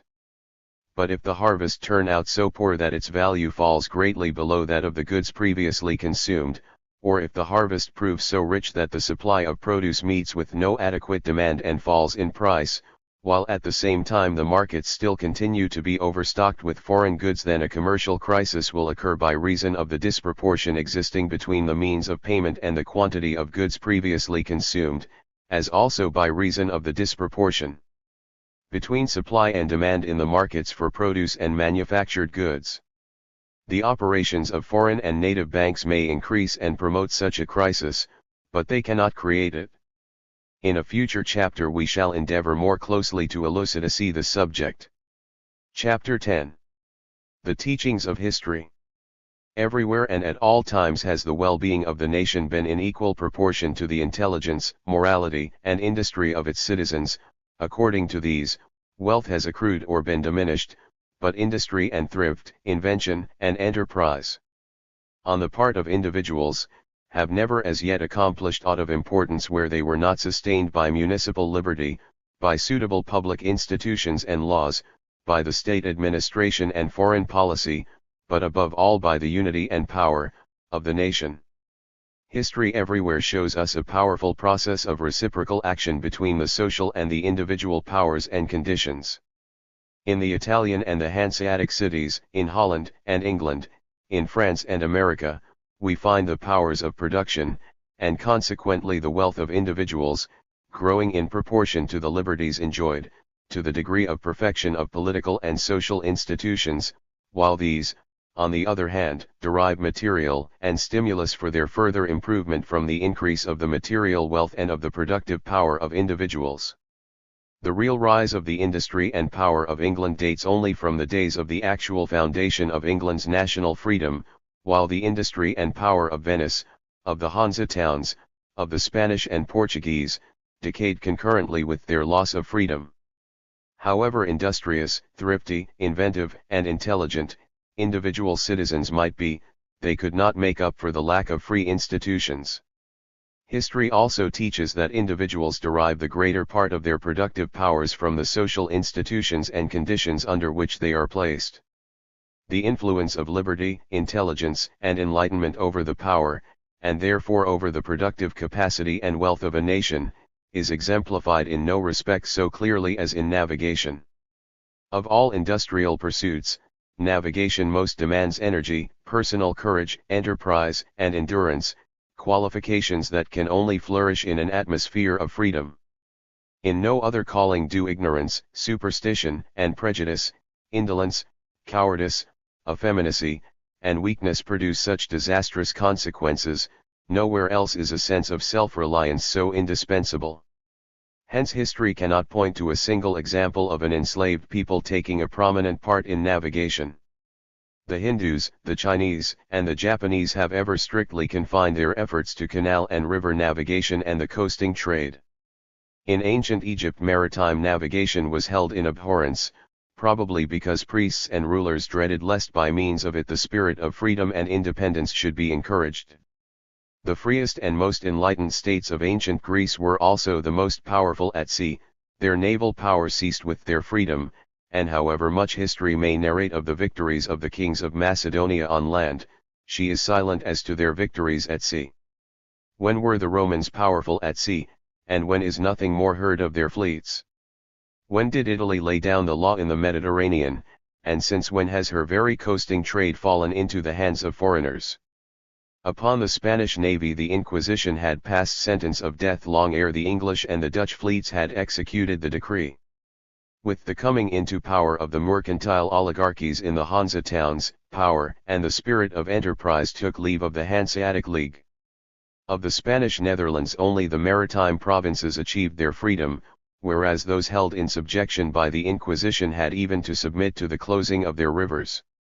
The English fleet, victorious over the Dutch in the Channel, now took possession of the dominion of the seas, which the spirit of freedom had assigned to England long before, and yet Holland, down to our own days, has retained a large proportion of her mercantile marine, whereas that of the Spaniards and the Portuguese is almost annihilated. In vain were the efforts of a great individual minister now and then under the despotic kings of France to create a fleet, for it invariably went again to ruin. But how is it that at the present day we witness the growing strength of French navigation and naval power? Hardly had the independence of the United States of North America come to life, when we find the Americans contending with renown against the giant fleets of the mother country. But what is the position of the Central and South American nations? So long as their flags wave not over every sea, but little dependence can be placed upon the effectiveness of their republican forms of government. Contrast these with Texas, a territory that has scarcely attained to political life, and yet already claims its share in the realm of Neptune. But navigation is merely one part of the industrial power of a nation, a part which can flourish and attain to importance only in conjunction with all the other complementary parts. Everywhere and at all times we see navigation, inland and foreign trade, and even agriculture itself, flourish only where manufactures have reached a high state of prosperity. But if freedom be an indispensable condition for the prosperity of navigation, how much more must it be so for the prosperity of the manufacturing power, for the growth of the entire producing power of a nation?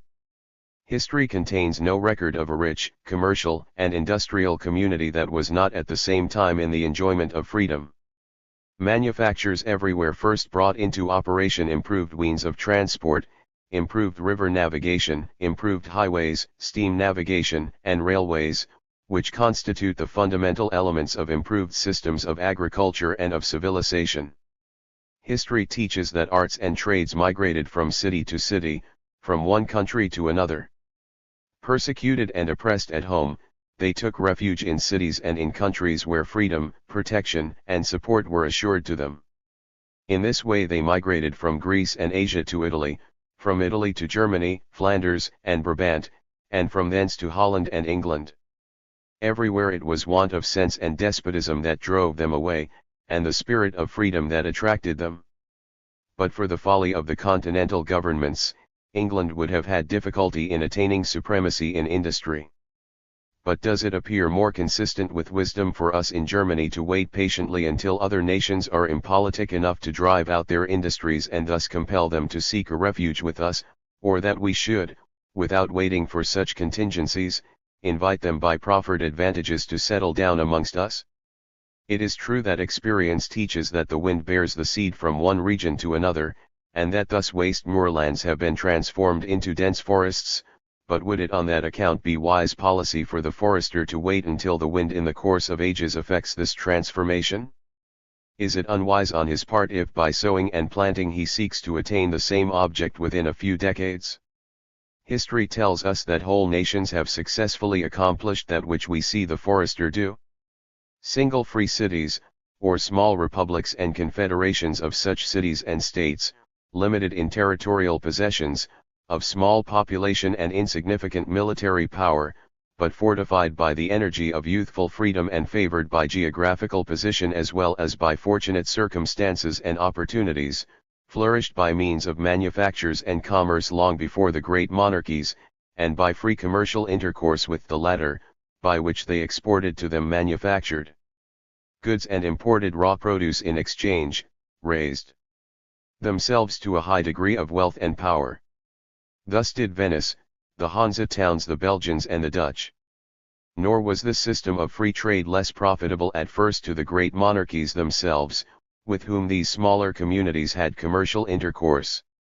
For, having regard to the wealth of their natural resources and to their undeveloped social condition, the free importation of foreign manufactured goods and the exportation of native produce presented the surest and most effectual means of developing their own powers of production, of instilling habits of industry into their subjects who were addicted to idleness and turbulence, of inducing their landowners and nobles to feel an interest in industry, of arousing the dormant spirit of enterprise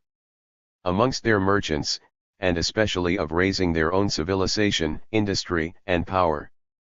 These effects were learned generally by Great Britain from the trade and manufacturing industry of the Italians, the Hansards, the Belgians, and the Dutch. But having attained to a certain grade of development by means of free trade, the great monarchies perceived that the highest degree of civilization, power, and wealth can only be attained by a combination of manufactures and commerce with agriculture.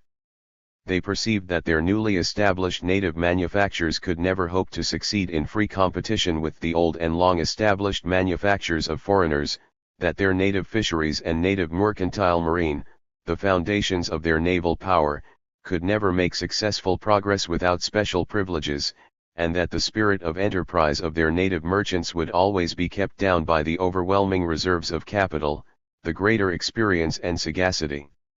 of the foreigners. Hence they sought, by a system of restrictions, privileges, and encouragements, to transplant onto their native soil the wealth, the talents, and the spirit of enterprise of the foreigners. This policy was pursued with greater or lesser, with speedier or more tardy success, just in proportion as the measures adopted were more or less judiciously adapted to the object in view, and applied and pursued with more or less energy and perseverance. England, above all other nations, has adopted this policy. Often interrupted in its execution from the want of intelligence and self-restraint on the part of her rulers, or owing to internal commotions and foreign wars, it first assumed the character of a settled and practically efficient policy under Edward VI, Elizabeth, and the Revolutionary period. For how could the measures of Edward III work satisfactorily when it was not till under Henry VI that the law permitted the carriage of corn from one English county to another, or the shipment of it to foreign parts, when still under Henry VII and Henry VIII all interest on money, even discount on bills, was held to be usury, and when it was still thought at the time that trade might be encouraged by fixing by law at a low figure the price of woolen goods and the rate of wages, and that the production of corn could be increased by prohibiting sheep farming on a large scale. And how much sooner would England's woolen manufactures and maritime trade have reached a high standard of prosperity had not Henry VIII regarded a rise in the prices of corn as an evil, had he, instead of driving foreign workmen by wholesale from the kingdom, sought like his predecessors to augment their number by encouraging their immigration, and had not Henry VII refused his sanction to the Act of Navigation as proposed by Parliament. In France we see native manufactures, free internal intercourse, foreign trade, fisheries, navigation, and naval power, in a word, all the attributes of a great, mighty, and rich nation called into existence by a great genius within the space of a few years, as it were by a magician's wand, and afterwards all of them yet more speedily annihilated by the iron hand of fanaticism and despotism.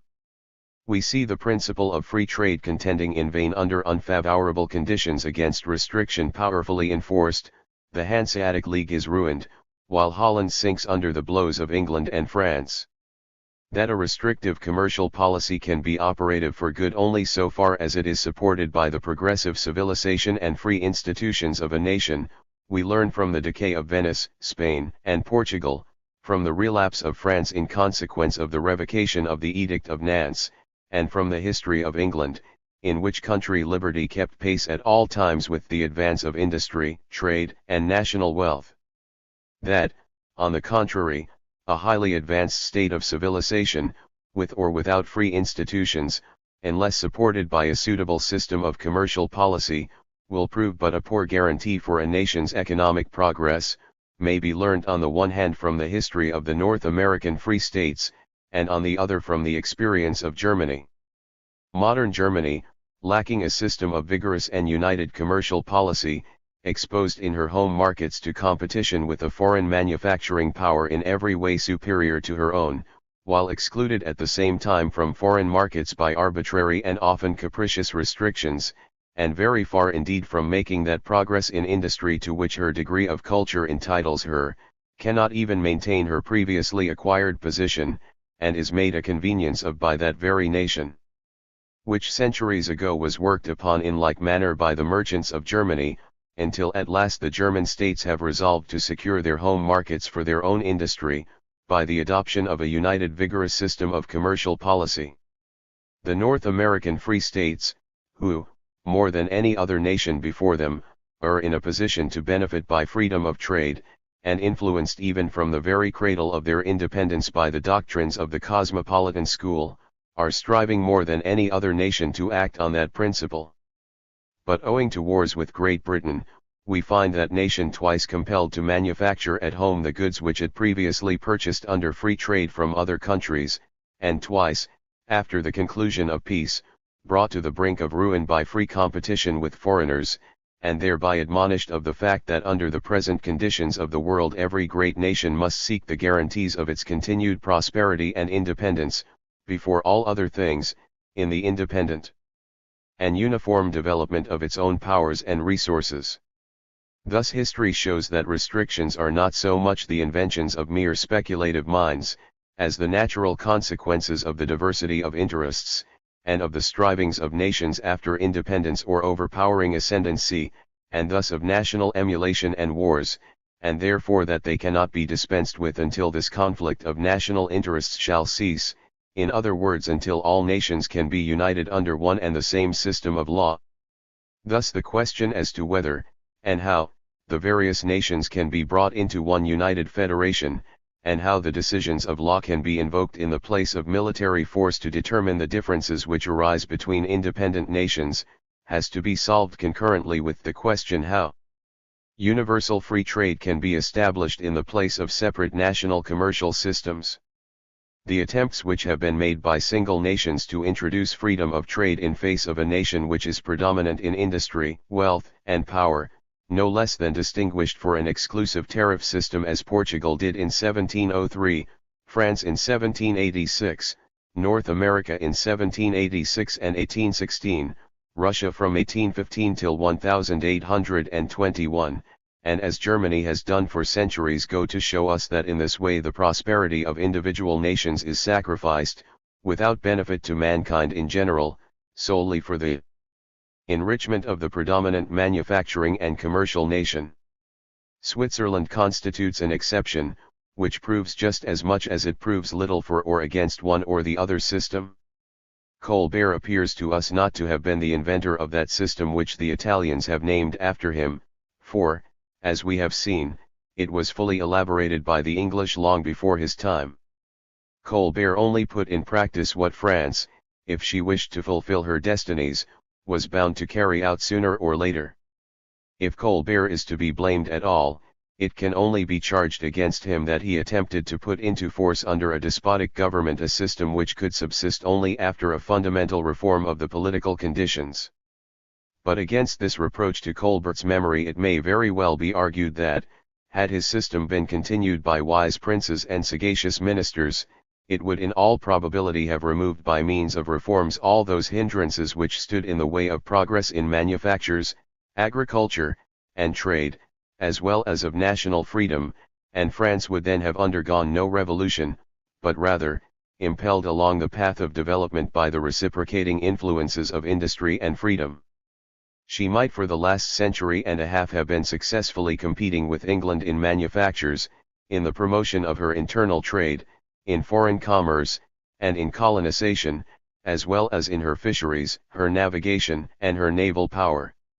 Finally, history teaches us how nations which have been endowed by nature with all resources which are requisite for the attainment of the highest grade of wealth and power, may and must without on that account forfeiting the end in view modify their systems according to the measure of their own progress, in the first stage, adopting free trade with more advanced nations as a means of raising themselves from a state of barbarism, and of making advances in agriculture, in the second stage. Promoting the growth of manufactures, fisheries, navigation, and foreign trade by means of commercial restrictions, and in the last stage, after reaching the highest degree of wealth and power, by gradually reverting to the principle of free trade and of unrestricted competition in the home as well as in foreign markets, that so their agriculturists, manufacturers, and merchants may be preserved from indolence, and stimulated to retain the supremacy which they have acquired.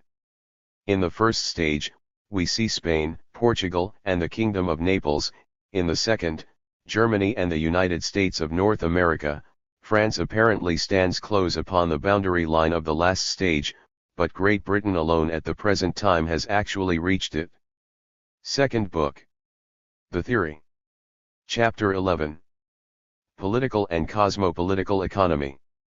Before Quesnay and the French economists there existed only a practice of political economy which was exercised by the state officials, administrators, and authors who wrote about matters of administration, occupied themselves exclusively with the agriculture, manufactures, commerce, and navigation of those countries to which they belonged, without analyzing the causes of wealth, or taking at all into consideration the interests of the whole human race. Quesnay was the first who extended his investigations to the whole human race, without taking into consideration the idea of the nation. He calls his work Physiocratie, ou du gouvernement le plus avantageux au genre humain, his demands being that we must imagine that the merchants of all nations formed one commercial republic. Quesnay undoubtedly speaks of cosmopolitical economy, i.e. of that science which teaches how the entire human race may attain prosperity, in opposition to political economy, or that science which limits its teaching to the inquiry how a given nation can obtain prosperity, civilization, and power, by means of agriculture, industry, and commerce. Adam Smith treats his doctrine in a similarly extended sense, by making it his task to indicate the cosmopolitical idea of the absolute freedom of the commerce of the whole world in spite of the gross mistakes made by the physiocrates against the very nature of things and against logic. Adam Smith concerned himself as little as Quesnay did with true political economy, i.e. that policy which each separate nation had to obey in order to make progress in its economical conditions. He entitles his work, The Nature and Causes of the Wealth of Nations. He speaks of the various systems of political economy in a separate part of his work solely for the purpose of demonstrating their non-efficiency, and of proving that political or national economy must be replaced by cosmopolitical or worldwide economy. Although here and there he speaks of wars, this only occurs incidentally. The idea of a perpetual state of peace forms the foundation of all his arguments. Moreover, according to the explicit remarks of his biographer, Dugald Stewart, his investigations from the commencement are based upon the principle that most of the state regulations for the promotion of public prosperity are unnecessary, and a nation in order to be transformed from the lowest state of barbarism into a state of the highest possible prosperity needs nothing but bearable taxation, fair administration of justice, and peace. Adam Smith naturally understood under the word peace the perpetual universal peace of the Abbé Saint-Pierre. J.B. Say openly demands that we should imagine the existence of a universal republic in order to comprehend the idea of general free trade. This writer, whose efforts were mainly restricted to the formation of a system out of the materials which Adam Smith had brought to light, says explicitly in the 6th volume of his Economie Politique Pratique. We may take into our consideration the economical interests of the family with the father at its head. The principles and observations referring thereto will constitute private economy. Those principles, however, which have reference to the interests of whole nations, whether in themselves or in relation to other nations, form public economy. Political economy, lastly, relates to the interests of all nations, to human society in general. It must be remarked here, that in the first place Say recognizes the existence of a national economy or political economy, under the name economy publique, but that he nowhere treats of the latter in his works. Secondly, that he attributes the name political economy to a doctrine which is evidently of cosmopolitical nature, and that in this doctrine he invariably merely speaks of an economy which has for its sole object the interests of the whole human society, without regard to the separate interests of distinct nations. This substitution of terms might be passed over if Say, after having explained what he calls political economy, had acquainted us with the principles of the doctrine which he calls economy publique, which however is, properly speaking, nothing else but the economy of given nations, or true political economy. In defining and developing this doctrine he could scarcely forbear to proceed from the idea and the nature of the nation, and to show what material modifications the economy of the whole human race must undergo by the fact that at present that race is still separated into distinct nationalities each held together by common powers and interests, and distinct from other societies of the same kind which in the exercise of their natural liberty are opposed to one another. However, by giving his cosmopolitical economy the name political, he dispenses with this explanation, affects by means of a transposition of terms also a transposition of meaning, and thereby masks a series of the gravest theoretical errors. All later writers have participated in this error. Sismondi also calls political economy explicitly la science qui se charge du bonheur de l'espèce humaine. Adam Smith and his followers teach us from this mainly nothing more than what Quesnay and his followers had taught us already, for the article of the Revue Méthodique treating of the physiocratic school states, in almost the same words, the well-being of the individual is dependent altogether on the well-being of the whole human race. The first of the North American advocates of free trade, as understood by Adam Smith Thomas Cooper, president of Columbia College, denies even the existence of nationality. He calls the nation a grammatical invention, created only to save periphrases, a nonentity, which has no actual existence save in the heads of politicians. Cooper is moreover perfectly consistent with respect to this, in fact much more consistent than his predecessors and instructors, for it is evident that as soon as the existence of nations with their distinct nature and interests is recognized, it becomes necessary to modify the economy of human society in accordance with these special interests, and that if Cooper intended to represent these modifications as errors, it was very wise on his part from the beginning to disown the very existence of nations. For our own part, we are far from rejecting the theory of cosmopolitical economy, as it has been perfected by the prevailing school. We are, however, of opinion that political economy, or as Say calls it economy publique, should also be developed scientifically, and that it is always better to call things by their proper names than to give them significations which stand opposed to the true import of words.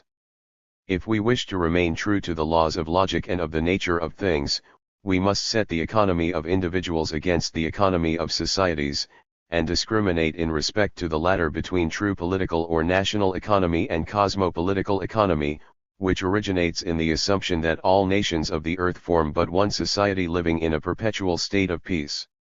If, as the prevailing school requites, we assume a universal union or confederation of all nations as the guarantee for an everlasting peace, the principle of international free trade seems to be perfectly justified. The less every individual is restrained in pursuing his own individual prosperity, the greater the number and wealth of those with whom he has free intercourse, the greater the area over which his individual activity can exercise itself, the easier it will be for him to utilize for the increase of his prosperity the properties given him by nature, the knowledge and talents which he has acquired, and the forces of nature placed at his disposal. As with separate individuals, so is it also the case with individual communities, provinces, and countries.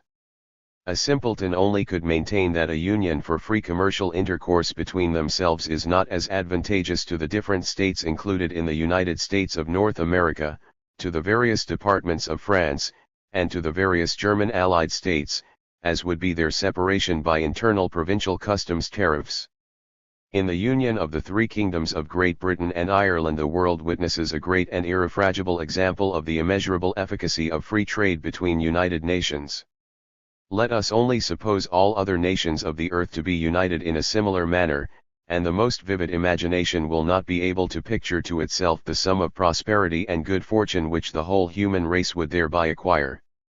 Unquestionably, the idea of a universal confederation and a perpetual peace is commended both by common sense and religion. If single combat between individuals is at present considered to be contrary to reason, how much more must combat between two nations be similarly condemned? The proofs which social economy can produce from the history of the civilization of mankind of the reasonableness of bringing about the union of all mankind under the law of right, are perhaps those which are the clearest to sound human understanding. History teaches that wherever individuals are engaged in wars, the prosperity of mankind is at its lowest stage, and that it increases in the same proportion in which the concord of mankind increases. In the primitive state of the human race, first unions of families took place, then towns, then confederations of towns, then union of whole countries, finally unions of several states under one and the same government. If the nature of things has been powerful enough to extend this union over hundreds of millions, we ought to consider that nature to be powerful enough to accomplish the union of all nations. If the human mind were capable of comprehending the advantages of this great union, so ought we to venture to deem it capable of understanding the still greater benefits which would result from a union of the whole human race. Many instances indicate this tendency in the spirit of the present times. We need only hint at the progress made in sciences, arts, and discoveries, in industry and social order. It may be already foreseen with certainty, that after a lapse of a few decades the civilized nations of the earth will, by the perfection of the means of conveyance, be united as respects both material and mental interchange in as close a manner as that in which a century ago the various counties of England were connected. Continental governments possess already at the present moment in the telegraph the means of communicating with one another, almost as if they were at one and the same place. Powerful forces previously unknown have already raised industry to a degree of perfection hitherto never anticipated, and others still more powerful have already announced their appearance. But the more that industry advances, and proportionately extends over the countries of the earth, the smaller will be the possibility of wars. Two nations equally well developed in industry could mutually inflict on one another more injury in 1 week than they would be able to make good in a whole generation. But hence it follows that the same new forces which have hitherto served particularly for production will not withhold their services from destruction, and will principally favor the side of defense, and especially the European continental nations, while they threaten the insular state with the loss of those advantages which have been gained by her insular position for her defense. In the congresses of the great European powers, Europe possesses already the embryo of a future Congress of Nations. The endeavors to settle differences by protocol are clearly already prevailing over those which obtain justice by force of arms. A clearer insight into the nature of wealth and industry has led the wiser heads of all civilized nations to the conviction that both the civilization of barbarous and semi-barbarous nations, and of those whose culture is retrograding, as well as the formation of colonies, offer to civilized nations a field for the development of their productive powers which promises them much richer and safer fruits than mutual hostilities by wars or restrictions on trade.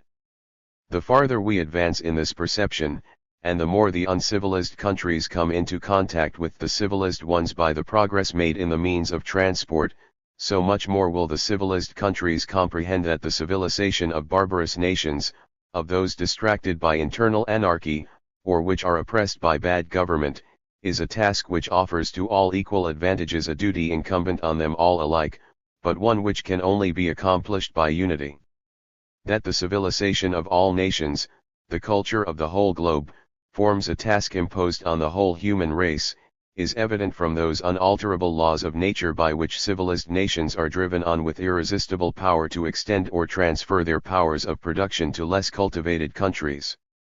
We see everywhere, under the influence of civilization, population, powers of mind, material capital attaining to such dimensions that they must necessarily flow over into other less civilized countries. If the cultivable area of the country no longer suffices to sustain the population and to employ the agricultural population, the redundant portion of the latter seeks territories suitable for cultivation in distant lands. If the talents and technical abilities of a nation have become so numerous as to find no longer sufficient rewards within it, they emigrate to places where they are more in demand. If in consequence of the accumulation of material capital, the rates of interest fall so considerably that the smaller capitalist can no longer live on them, he tries to invest his money more satisfactorily in less wealthy countries. A true principle, therefore, underlies the system of the popular school, but a principle which must be recognized and applied by science if its design to enlighten practice is to be fulfilled, an idea which practice cannot ignore without getting astray. Only the school has omitted to take into consideration the nature of nationalities and their special interests and conditions, and to bring these into accord with the idea of universal union and an everlasting peace. The popular school has assumed as being actually in existence a state of things which has yet to come into existence. It assumes the existence of a universal union and a state of perpetual peace, and deduces therefrom the great benefits of free trade. In this manner it confounds effects with causes. Among the provinces and states which are already politically united, there exists a state of perpetual peace. From this political union originates their commercial union, and it is in consequence of the perpetual peace thus maintained that the commercial union has become so beneficial to them. All examples which history can show are those in which the political union has led the way, and the commercial union has followed. Not a single instance can be adduced in which the latter has taken the lead, and the former has grown up from it. That, however, under the existing conditions of the world, the result of general free trade would not be a universal republic, but, on the contrary, a universal subjection of the less advanced nations to the supremacy of the predominant manufacturing, commercial, and naval power, is a conclusion for which the reasons are very strong and, according to our views, irrefragable. A universal republic, i.e. a union of the nations of the earth whereby they recognize the same conditions of right among themselves and renounce self-redress, can only be realized if a large number of nationalities attain to as nearly the same degree as possible of industry and civilization, political cultivation and power. Only with the gradual formation of this union can free trade be developed. Only as a result of this union can it confer on all nations the same great advantages which are now experienced by those provinces and states which are politically united. The system of protection, inasmuch as it forms the only means of placing those nations which are far behind in civilization on equal terms with the one predominating nation, the system of protection regarded from this point of view appears to be the most efficient means of furthering the final union of nations, and hence also of promoting true freedom of trade. And national economy appears from this point of view to be that science which, correctly appreciating the existing interests and the individual circumstances of nations, teaches how every separate nation can be raised to that stage of industrial development in which union with other nations equally well developed, and consequently freedom of trade, can become possible and useful to it. The popular school, however, has mixed up both doctrines with one another. It has fallen into the grave error of judging of the conditions of nations according to purely cosmopolitical principles, and of ignoring from merely political reasons the cosmopolitical tendency of the productive powers.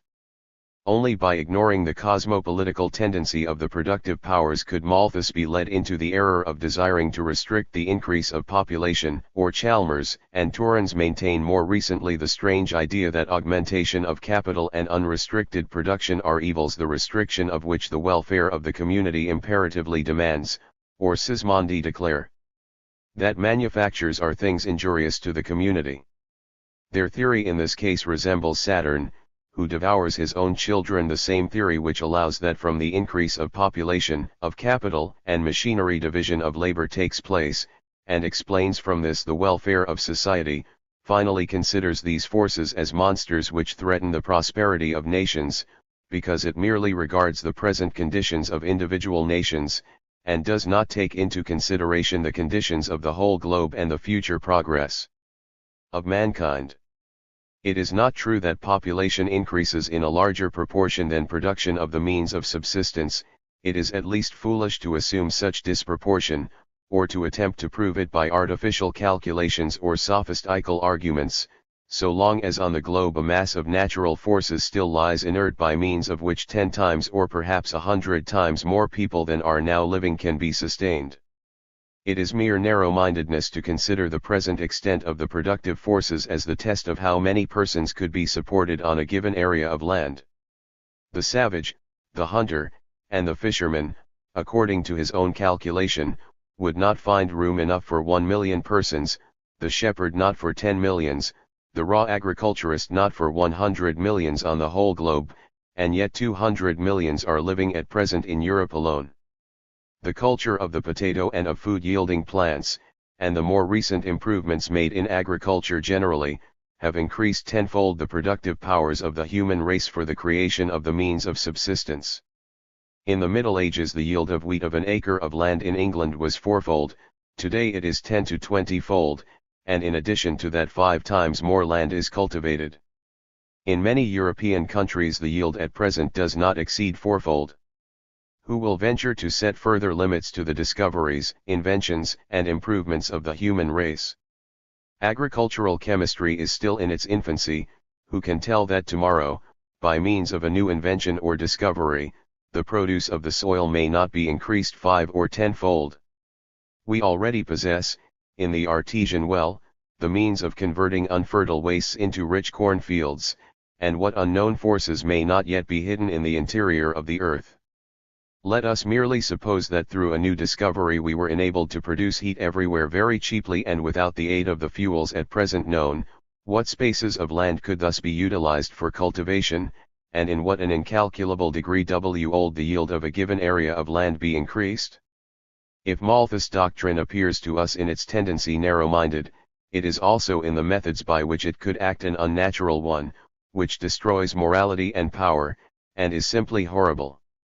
It seeks to destroy a desire which nature uses as the most active means for inciting men to exert body and mind, and to awaken and support their nobler feelings, a desire to which humanity for the greater part owes its progress.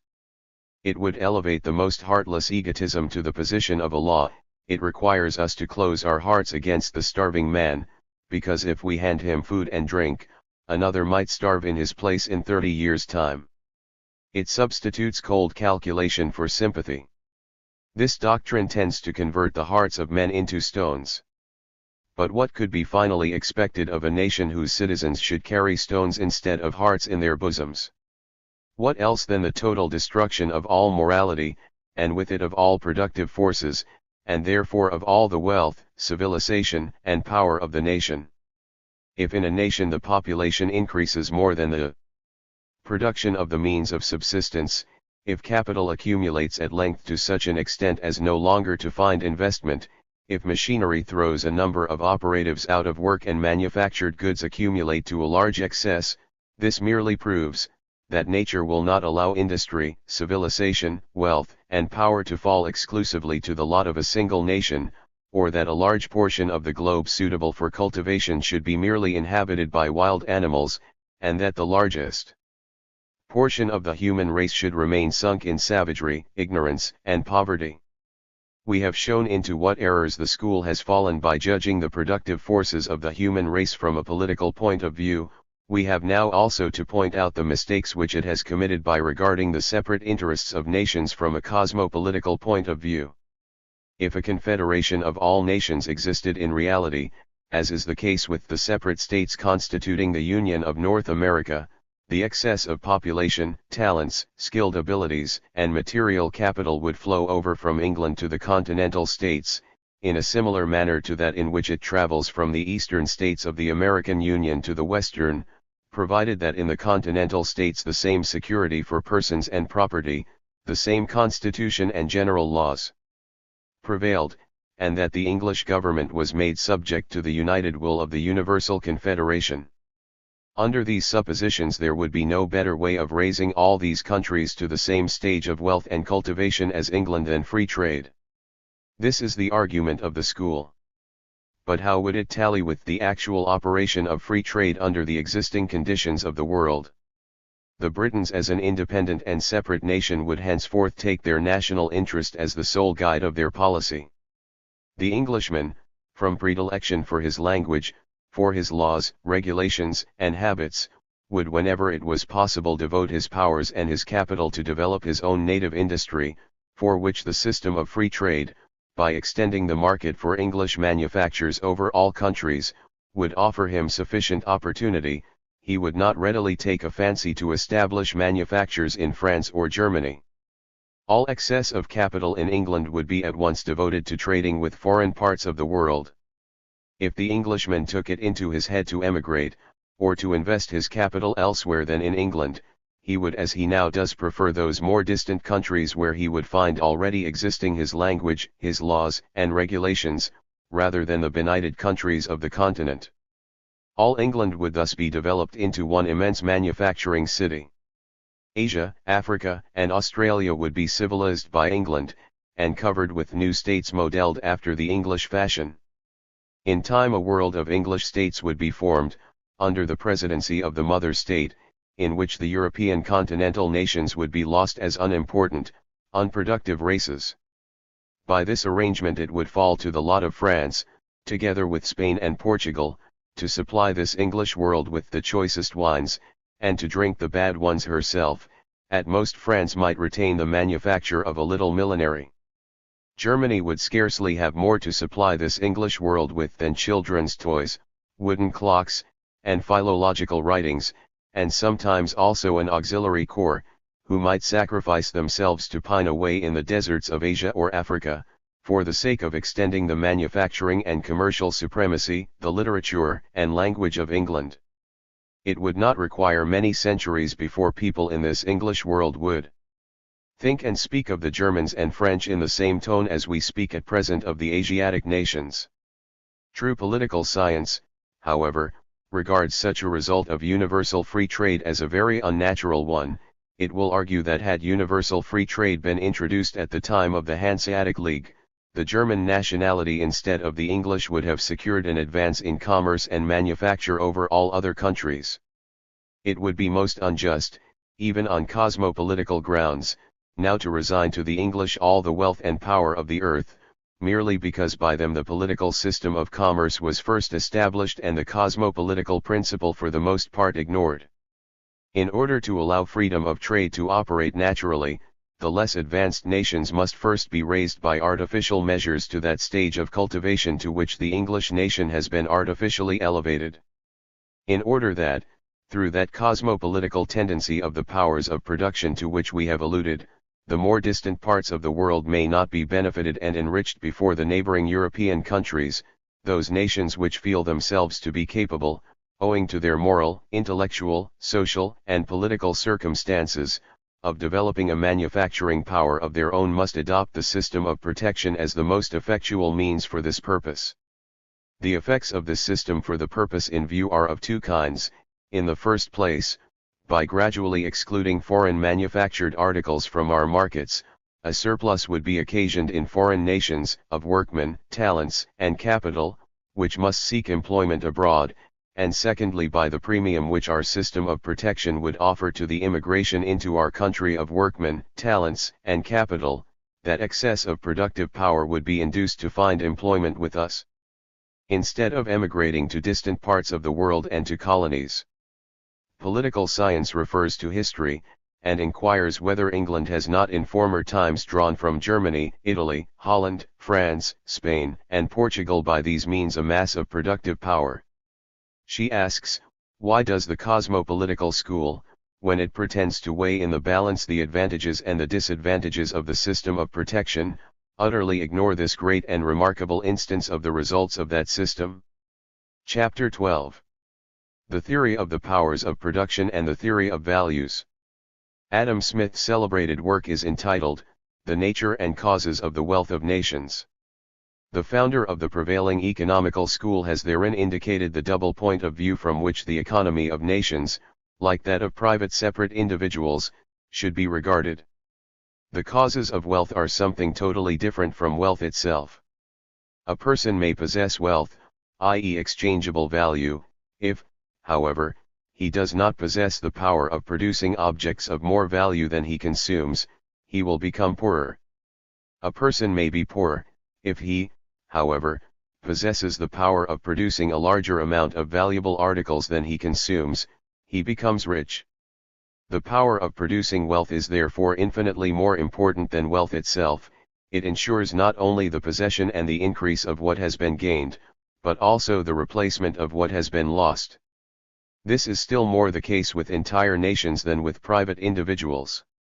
Germany has been devastated in every century by pestilence, by famine, or by civil or foreign wars. She has, nevertheless, always retained a great portion of her powers of production, and has thus quickly reattained some degree of prosperity, while rich and mighty but despot and priest-ridden Spain, notwithstanding her comparative enjoyment of internal peace, has sunk deeper into poverty and misery.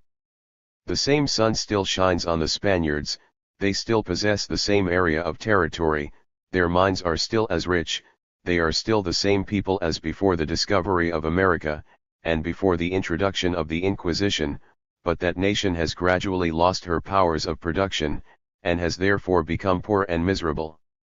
The War of Independence of the United States of America cost that nation hundreds of millions, but her powers of production were immeasurably strengthened by gaining independence, and it was for this reason that in the course of a few years after the peace she obtained immeasurably greater riches than she had ever possessed before.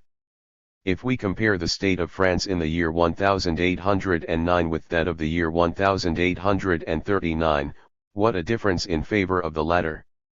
Nevertheless, France has in the interim lost her sovereignty over a large portion of the European continent. She has suffered 2 devastating invasions, and had to pay milliards of money in war contributions and indemnities. It was impossible that so clear an intellect as Adam Smith possessed could altogether ignore the difference between wealth and its causes and the overwhelming influence of these causes on the condition of nations. In the introduction to his work, he says in clear words in effect, labor forms the fund from which every nation derives its wealth, and the increase of wealth depends first on the productive power of labor, namely, on the degree of skill, dexterity, and judgment with which the labor of the nation is generally applied, and secondly, on the proportion between the number of those employed productively and the number of those who are not so employed.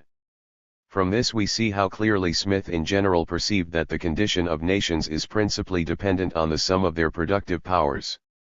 It does not, however, appear to be the plan of nature that complete sciences should spring already perfected from the brain of individual thinkers.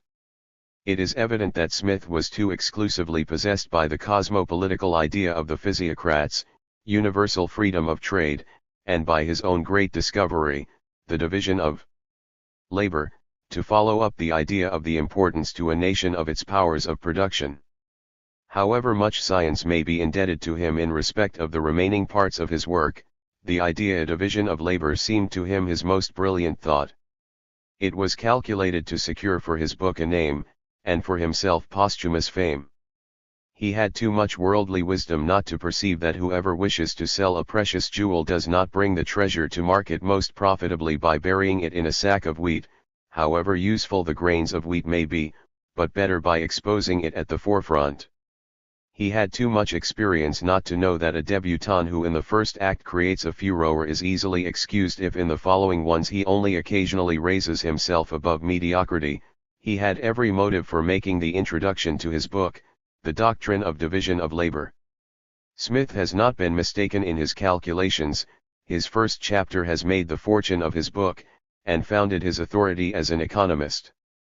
However, we on our part believe ourselves able to prove that just this zeal to put the important discovery division of labor in an advantageous light, has hindered Adam Smith from following up the idea of productive power and from exhibiting his doctrines in a much more perfect form.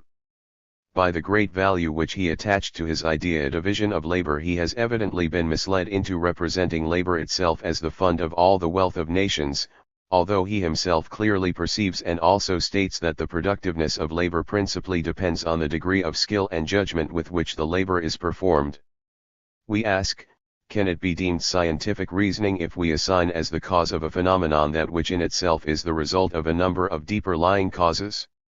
It cannot be doubted that all wealth is obtained by means of mental and bodily exertions, but yet from that circumstance no reason is indicated from which useful conclusions may be drawn, for history teaches that whole nations have, in spite of the exertions and of the thrift of their citizens, fallen into poverty and misery. Whoever desires to know and investigate how one nation from a state of poverty and barbarism has attained to one of wealth and prosperity, and how another has fallen from a condition of wealth and well-being into one of poverty and misery, has always, after receiving the information that labor is the cause of wealth and idleness the cause of poverty, to put the further question, what are the causes of labor, and what the causes of idleness? It would be more correct to describe the limbs of men as the causes of wealth, and the question then presents itself, what is it that induces these heads, arms, and hands to produce, and calls into activity these exertions? What else can it be than the spirit which animates the individuals, the social order which renders their energy fruitful, and the powers of nature which they are in a position to make use of? The more a man perceives that he must provide for the future, the more his intelligence and feelings incite him to secure the future of his nearest connections, and to promote their well-being, the more he has been from his youth accustomed to forethought and activity, the more his nobler feelings have been developed, and body and mind cultivated, the finer examples that he has witnessed from his youth, the more opportunities he has had for utilizing his mental and bodily powers for the improvement of his condition, also the less he has been restrained in his legitimate activity, the more successful his past endeavors have been, and the more their fruits have been secured to him, the more he has been able to obtain public recognition and esteem by orderly conduct and activity, and the less his mind suffers from prejudices, superstition, false notions, and ignorance, so much the more will he exert his mind and limbs for the object of production, so much the more will he be able to accomplish, and so much the better will he make use of the fruits of his labor. However, most depends in all these respects on the conditions of the society in which the individual has been brought up, and turns upon this, whether science and arts flourish, and public institutions and laws tend to promote religious character, morality and intelligence, security for person and for property, freedom and justice, whether in the nation all the factors of material prosperity, agriculture, manufactures, and trade, have been equally and harmoniously cultivated, whether the power of the nation is strong enough to secure to its individual citizens progress in wealth and education from generation to generation, and to enable them not merely to utilize the natural powers of their own country to their fullest extent, but also, by foreign trade and the possession of colonies, to render the natural powers of foreign countries serviceable to their own. Adam Smith has on the whole recognized the nature of these powers so little, that he does not even assign a productive character to the mental labors of those who maintain laws and order, and cultivate and promote instruction, religion, science, and art. His investigations are limited to that human activity which creates material values. With regard to this, he certainly recognizes that its productiveness depends on the skill and judgment with which it is exercised, but in his investigations as to the causes of this skill and judgment, he does not go farther than the division of labor, and that he illustrates solely by exchange, augmentation of material capital, and extension of markets. His doctrine at once sinks deeper and deeper into materialism, particularism, and individualism. If he had followed up the idea of productive power without allowing his mind to be dominated by the idea of value, exchangeable value, he would have been led to perceive that an independent theory of the productive power must be considered by the side of a theory of values in order to explain the economical phenomena. But he thus fell into the mistake of explaining mental forces from material circumstances and conditions, and thereby laid the foundation for all the absurdities and contradictions from which his school suffers up to the present day, and to which alone it must be attributed that the doctrines of political economy are those which are the least accessible to the most intelligent minds. That Smith's school teaches nothing else than the theory of values, is not only seen from the fact that it bases its doctrine everywhere on the conception of value of exchange, but also from the definition which it gives of its doctrine. It is that science which teaches how riches, or exchangeable values, are produced, distributed, and consumed. This is undoubtedly not the science which teaches how the productive powers are awakened and developed, and how they become depressed and destroyed. McCulloch calls it explicitly the science of values, and recent English writers the science of exchange. Examples from private economy will best illustrate the difference between the theory of productive powers and the theory of values. Let us suppose the case of two fathers of families, both being landed proprietors, each of whom saves yearly 1,000 thalers and has 5 sons. The one puts out his savings at interest, and keeps his sons at common hard work, while the other employs his savings in educating 2 of his sons as skillful and intelligent landowners, and in enabling the other 3 to learn a trade after their respective tastes. The former acts according to the theory of values, the latter according to the theory of productive powers. The first at his death may prove much richer than the second in mere exchangeable value, but it is quite otherwise as respects productive powers. The estate of the latter is divided into 2 parts, and every part will by the aid of improved management yield as much total produce as the whole did before, while the remaining 3 sons have by their talents obtained abundant means of maintenance. The landed property of the former will be divided into 5 parts, and every part will be worked in as bad a manner as the whole was heretofore. In the latter family a mass of different mental forces and talents is awakened and cultivated, which will increase from generation to generation, every succeeding generation possessing more power of obtaining material wealth than the preceding one, while in the former family stupidity and poverty must increase with the diminution of the shares in the landed property. So the slaveholder increases by slave breeding the sum of his values of exchange, but he ruins the productive forces of future generations. All expenditure in the instruction of youth, the promotion of justice, defense of nations, and is a consumption of present values for the behoof of the productive powers. The greatest portion of the consumption of a nation is used for the education of the future generation, for promotion and nourishment of the future national productive powers. The Christian religion, monogamy, abolition of slavery and of vassalage, hereditability of the throne, invention of printing, of the press, of the postal system, of money weights and measures, of the calendar, of watches, of police, the introduction of the principle of freehold property, of means of transport, are rich sources of productive power. To be convinced of this, we need only compare the condition of the European states with that of the Asiatic ones. In order duly to estimate the influence which liberty of thought and conscience has on the productive forces of nations, we need only read the history of England and then that of Spain.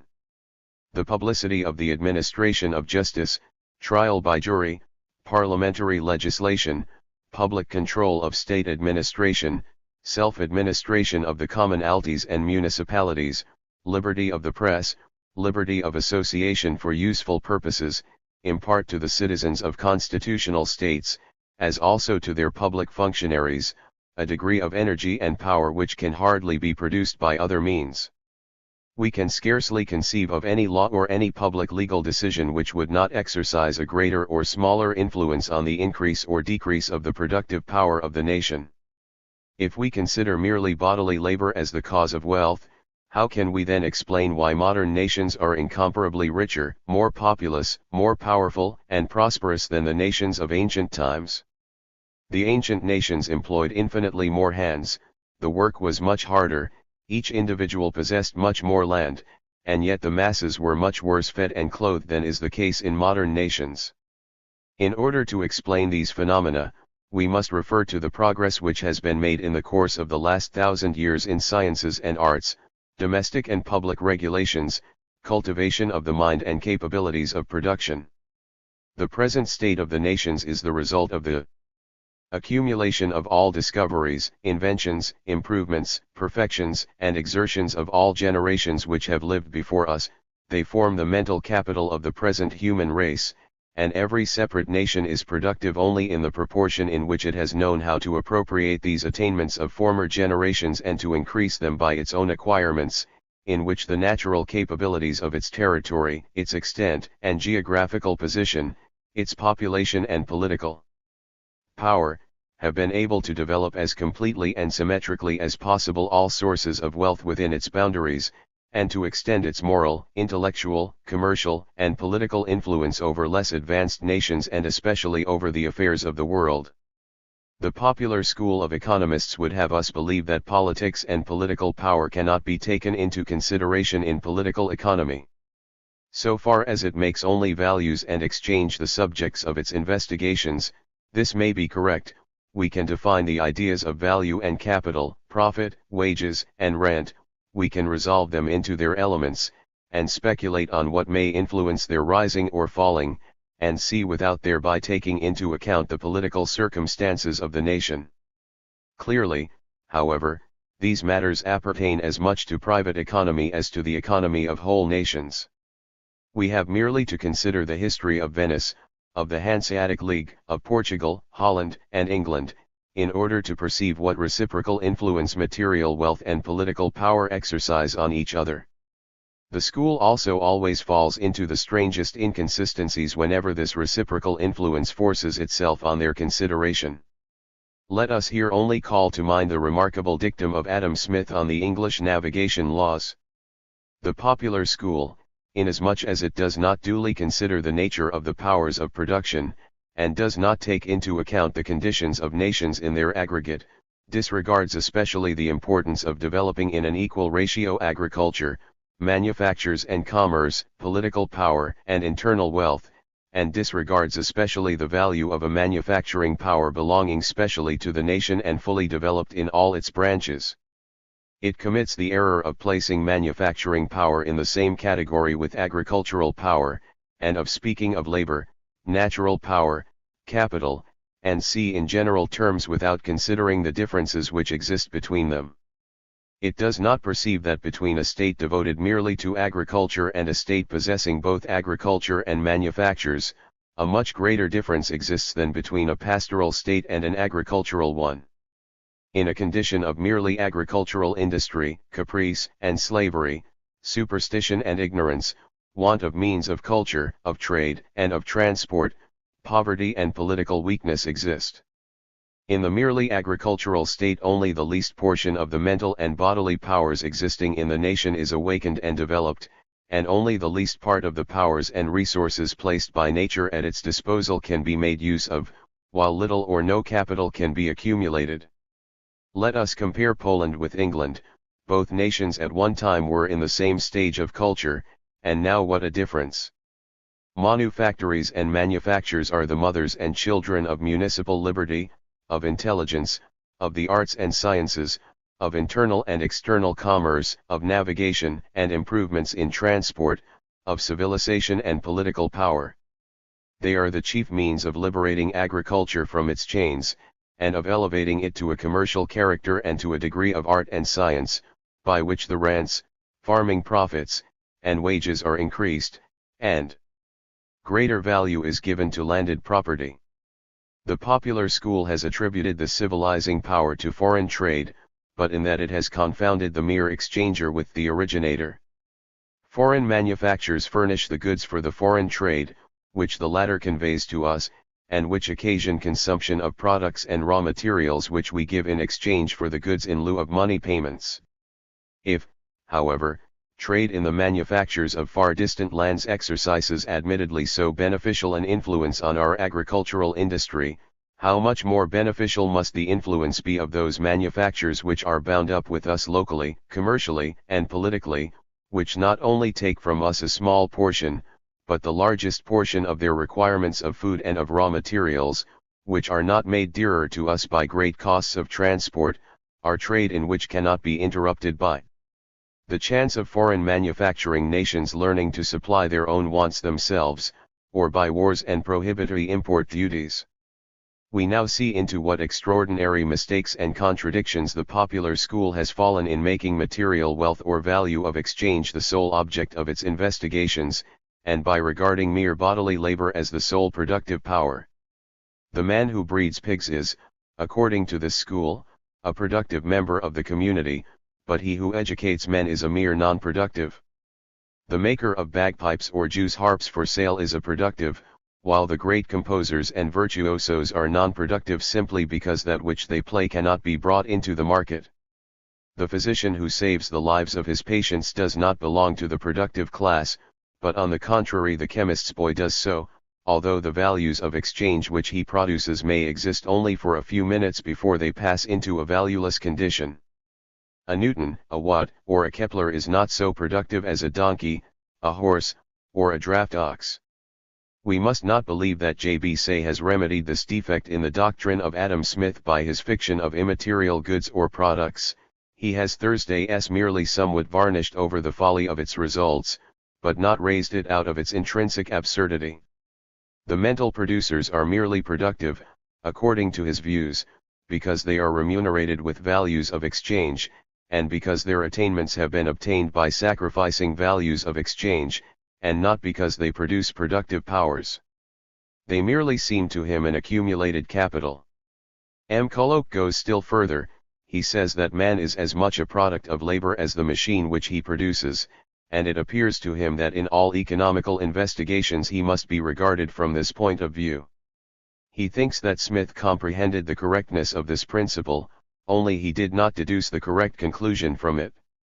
Among other things he draws the conclusion that eating and drinking are productive occupations.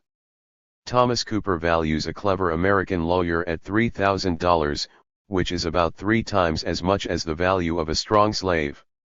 The errors and contradictions of the prevailing school to which we have drawn attention, can be easily corrected from the standpoint of the theory of the productive powers. Certainly those who fatten pigs or prepare pills are productive, but the instructors of youths and of adults, virtuosos, musicians, physicians, judges, and administrators, are productive in a much higher degree. The former produce values of exchange, and the latter productive powers, some by enabling the future generation to become producers, others by furthering the morality and religious character of the present generation, a third by ennobling and raising the powers of the human wind, a fourth by preserving the productive powers of his patients, a fifth by rendering human rights and justice secure, a sixth by constituting and protecting public security, a seventh by his art and by the enjoyment which it occasions fitting men the better to produce values of exchange. In the doctrine of mere values, these producers of the productive powers can of course only be taken into consideration so far as their services are rewarded by values of exchange, and this manner of regarding their services may in some instances have its practical use, as e.g. in the doctrine of public taxes, inasmuch as these have to be satisfied by values of exchange. But whenever our consideration is given to the nation it is utterly insufficient, and leads to a series of narrow-minded and false views. The prosperity of a nation is not, as Say believes, greater in the proportion in which it has amassed more wealth, but in the proportion in which it has more developed its powers of production. Although laws and public institutions do not produce immediate values, they nevertheless produce productive powers, and Say is mistaken if he maintains that nations have been enabled to become wealthy under all forms of government, and that by means of laws no wealth can be created. The foreign trade of a nation must not be estimated in the way in which individual merchants judge it, solely and only according to the theory of values. The nation is bound to keep steadily in view all these conditions on which its present and future existence, prosperity, and power depend. The nation must sacrifice and give up a measure of material property in order to gain culture, skill, and powers of united production. It must sacrifice some present advantages in order to ensure to itself future ones.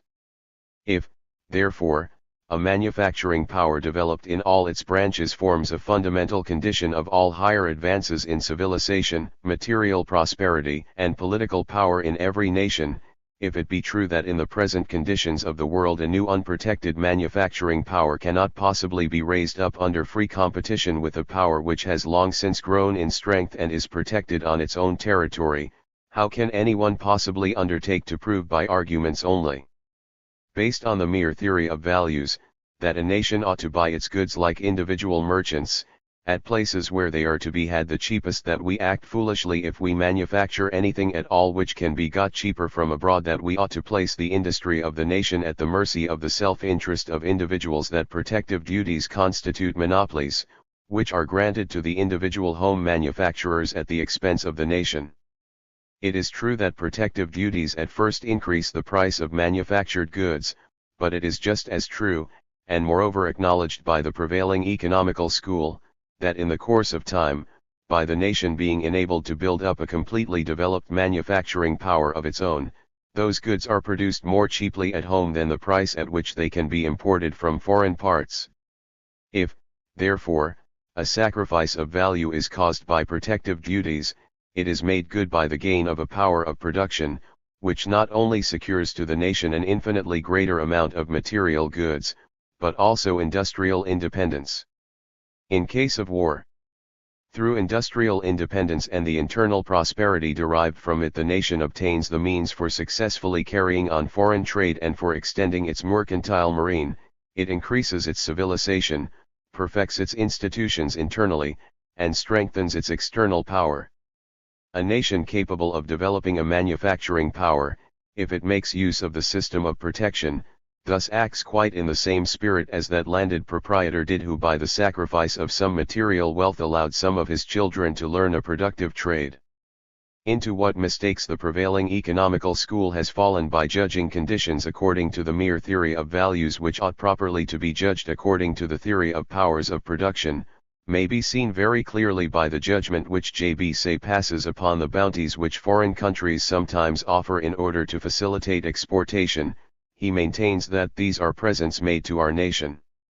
Now, if we suppose that France considers a protective duty of 25% sufficient for her not yet perfectly developed manufactures, while England were to grant a bounty on exportation of 30%, what would be the consequence of the present which in this manner the English would make to the French?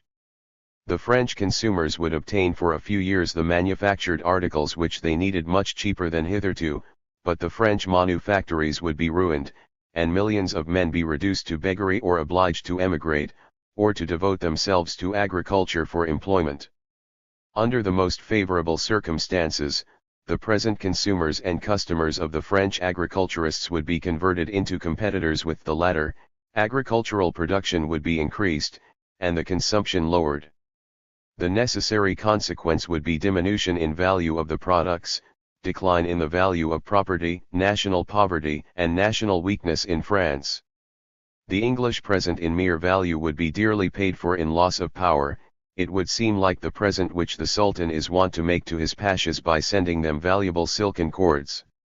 Since the time when the Trojans were presented by the Greeks with a wooden horse, the acceptance of presents from other nations has become for the nation which receives them a very questionable transaction.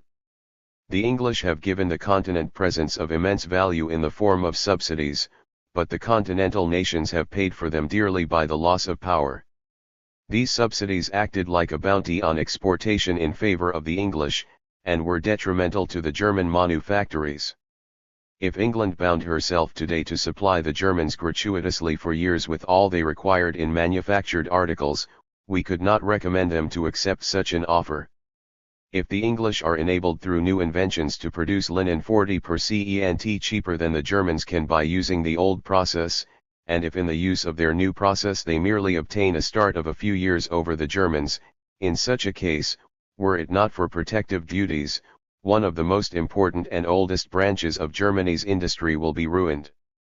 It will be as if a limb of the body of the German nation had been lost. And who would be consoled for the loss of an arm by knowing that he had nevertheless bought his shirts 40% cheaper?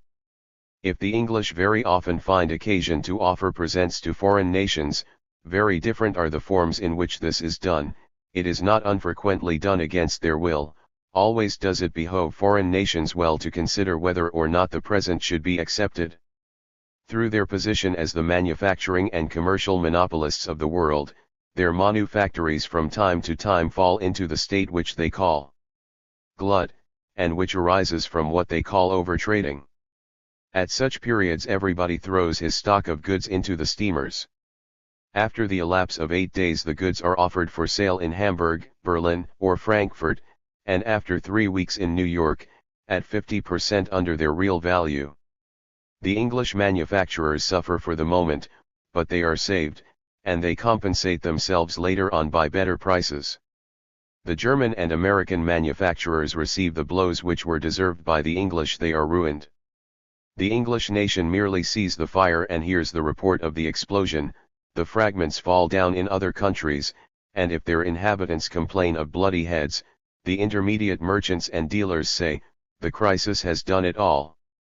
If we consider how often by such crises the whole manufacturing power, the system of credit, nay the agriculture, and generally the whole economical system of the nations who are placed in free competition with England, are shaken to their foundations, and that these nations have afterwards notwithstanding richly to recompense the English manufacturers by higher prices, ought we not then to become very sceptical as to the propriety of the commercial conditions of nations being regulated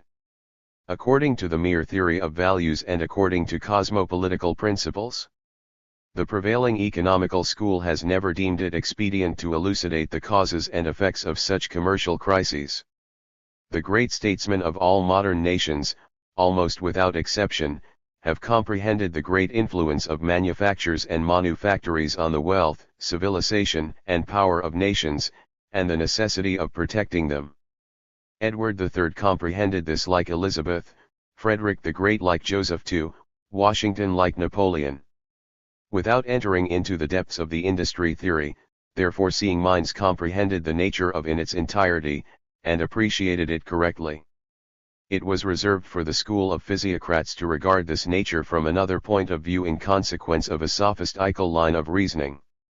Their castle in the air has disappeared, the more modern economical school itself has destroyed it, but even the latter has also not disentangled itself from the original errors, but has merely advanced somewhat farther from them. Since it did not recognize the difference between productive power and mere values of exchange, and did not investigate the former independently of the latter, but subordinated it to the theory of values of exchange, it was impossible for that school to arrive at the perception how greatly the nature of the agricultural productive power differs from the nature of the manufacturing productive power. It does not discern that through the development of a manufacturing industry in an agricultural nation a mass of mental and bodily powers, of natural powers and natural resources, and of instrumental powers too, is brought to bear, and brought into use, which had not previously been active, and would never have come into activity but for the formation and development of an internal manufacturing power. It imagines that by the establishment of manufacturing industry these forces must be taken away from agriculture, and transferred to manufacture, whereas the latter to a great extent is a perfectly new and additional power, which, very far indeed from increasing at the expense of the agricultural interest, is often the means of helping that interest to attain a higher degree of prosperity and development. Chapter 13. The National Division of Commercial Operations and the Confederation of the National Productive Forces. The school is indebted to its renowned founder for the discovery of that natural law which it calls division of labor, but neither Adam Smith nor any of his successors have thoroughly investigated its essential nature and character, or followed it out to its most important consequences. The expression division of labor is an indefinite one, and must necessarily produce a false or indefinite idea. It is division of labor if one savage on one and the same day goes hunting or fishing, cuts down wood, repairs his wigwam, and prepares arrows, nets, and clothes, but it is also division of labor if 10 different persons share in the different occupations connected with the manufacture of a pin. The former is an objective, and the latter a subjective division of labor. The former hinders, the latter furthers production. The essential difference between both is, that in the former instance one person divides his work so as to produce various objects, while in the latter several persons share in the production of a single object. Both operations, on the other hand, may be called with equal correctness a union of labor. The savage unites various tasks in his person, while in the case of the pin manufacture various persons are united in one work of production in common. The essential character of the natural law from which the popular school explains such important phenomena in social economy, is evidently not merely a division of labor, but a division of different commercial operations between several individuals, and at the same time a confederation or union of various energies, intelligences, and powers on behalf of a common production. The cause of the productiveness of these operations is not merely that division, but essentially this union. Adam Smith well perceives this himself when he states, "The necessaries of life of the lowest members of society are a product of joint labor and of the cooperation of a number of individuals." What a pity that he did not follow out this idea of united labor. If we continue to consider the example of the pin manufacture adduced by Adam Smith in illustration of the advantages of division of labor, and seek for the causes of the phenomenon that 10 persons united in that manufacture can produce an infinitely larger number of pins than if every one carried on the entire pin manufacture separately, we find that the division of commercial operations without combination of the productive powers towards one common object could but little further this production. In order to create such a result, the different individuals must cooperate bodily as well as mentally, and work together. The one who makes the heads of the pins must be certain of the cooperation of the one who makes the points if he does not want to run the risk of producing pin heads in vain. The labor operations of all must be in the proper proportion to one another, the workmen must live as near to one another as possible, and their cooperation must be ensured. Let us suppose e.g. that every one of these 10 workmen lives in a different country. How often might their cooperation be interrupted by wars, interruptions of transport, commercial crises, and c. how greatly would the cost of the product be increased, and consequently the advantage of the division of operation diminished, and would not the separation or secession of a single person from the union, throw all the others out of work? The popular school, because it has regarded the division of operation alone as the essence of this natural law, has committed the error of applying it merely to the separate manufactory or farm. It has not perceived that the same law extends its action especially over the whole manufacturing and agricultural power, over the whole economy of the nation. As the pin manufactory only prospers by the confederation of the productive force of the individuals, so does every kind of manufacture prosper only by the confederation of its productive forces with those of all other kinds of manufacture. For the success of a machine manufactory, for instance, it is necessary that the mines and metal works should furnish it with the necessary materials, and that all the 100 different sorts of manufactories which require machines, should buy their products from it. Without machine manufactories, a nation would in time of war be exposed to the danger of losing the greater portion of its manufacturing power. In like manner the entire manufacturing industry of a state in connection with its agricultural interest, and the latter in connection with the former, will prosper the more the nearer they are placed to one another, and the less they are interrupted in their mutual exchanges with one another.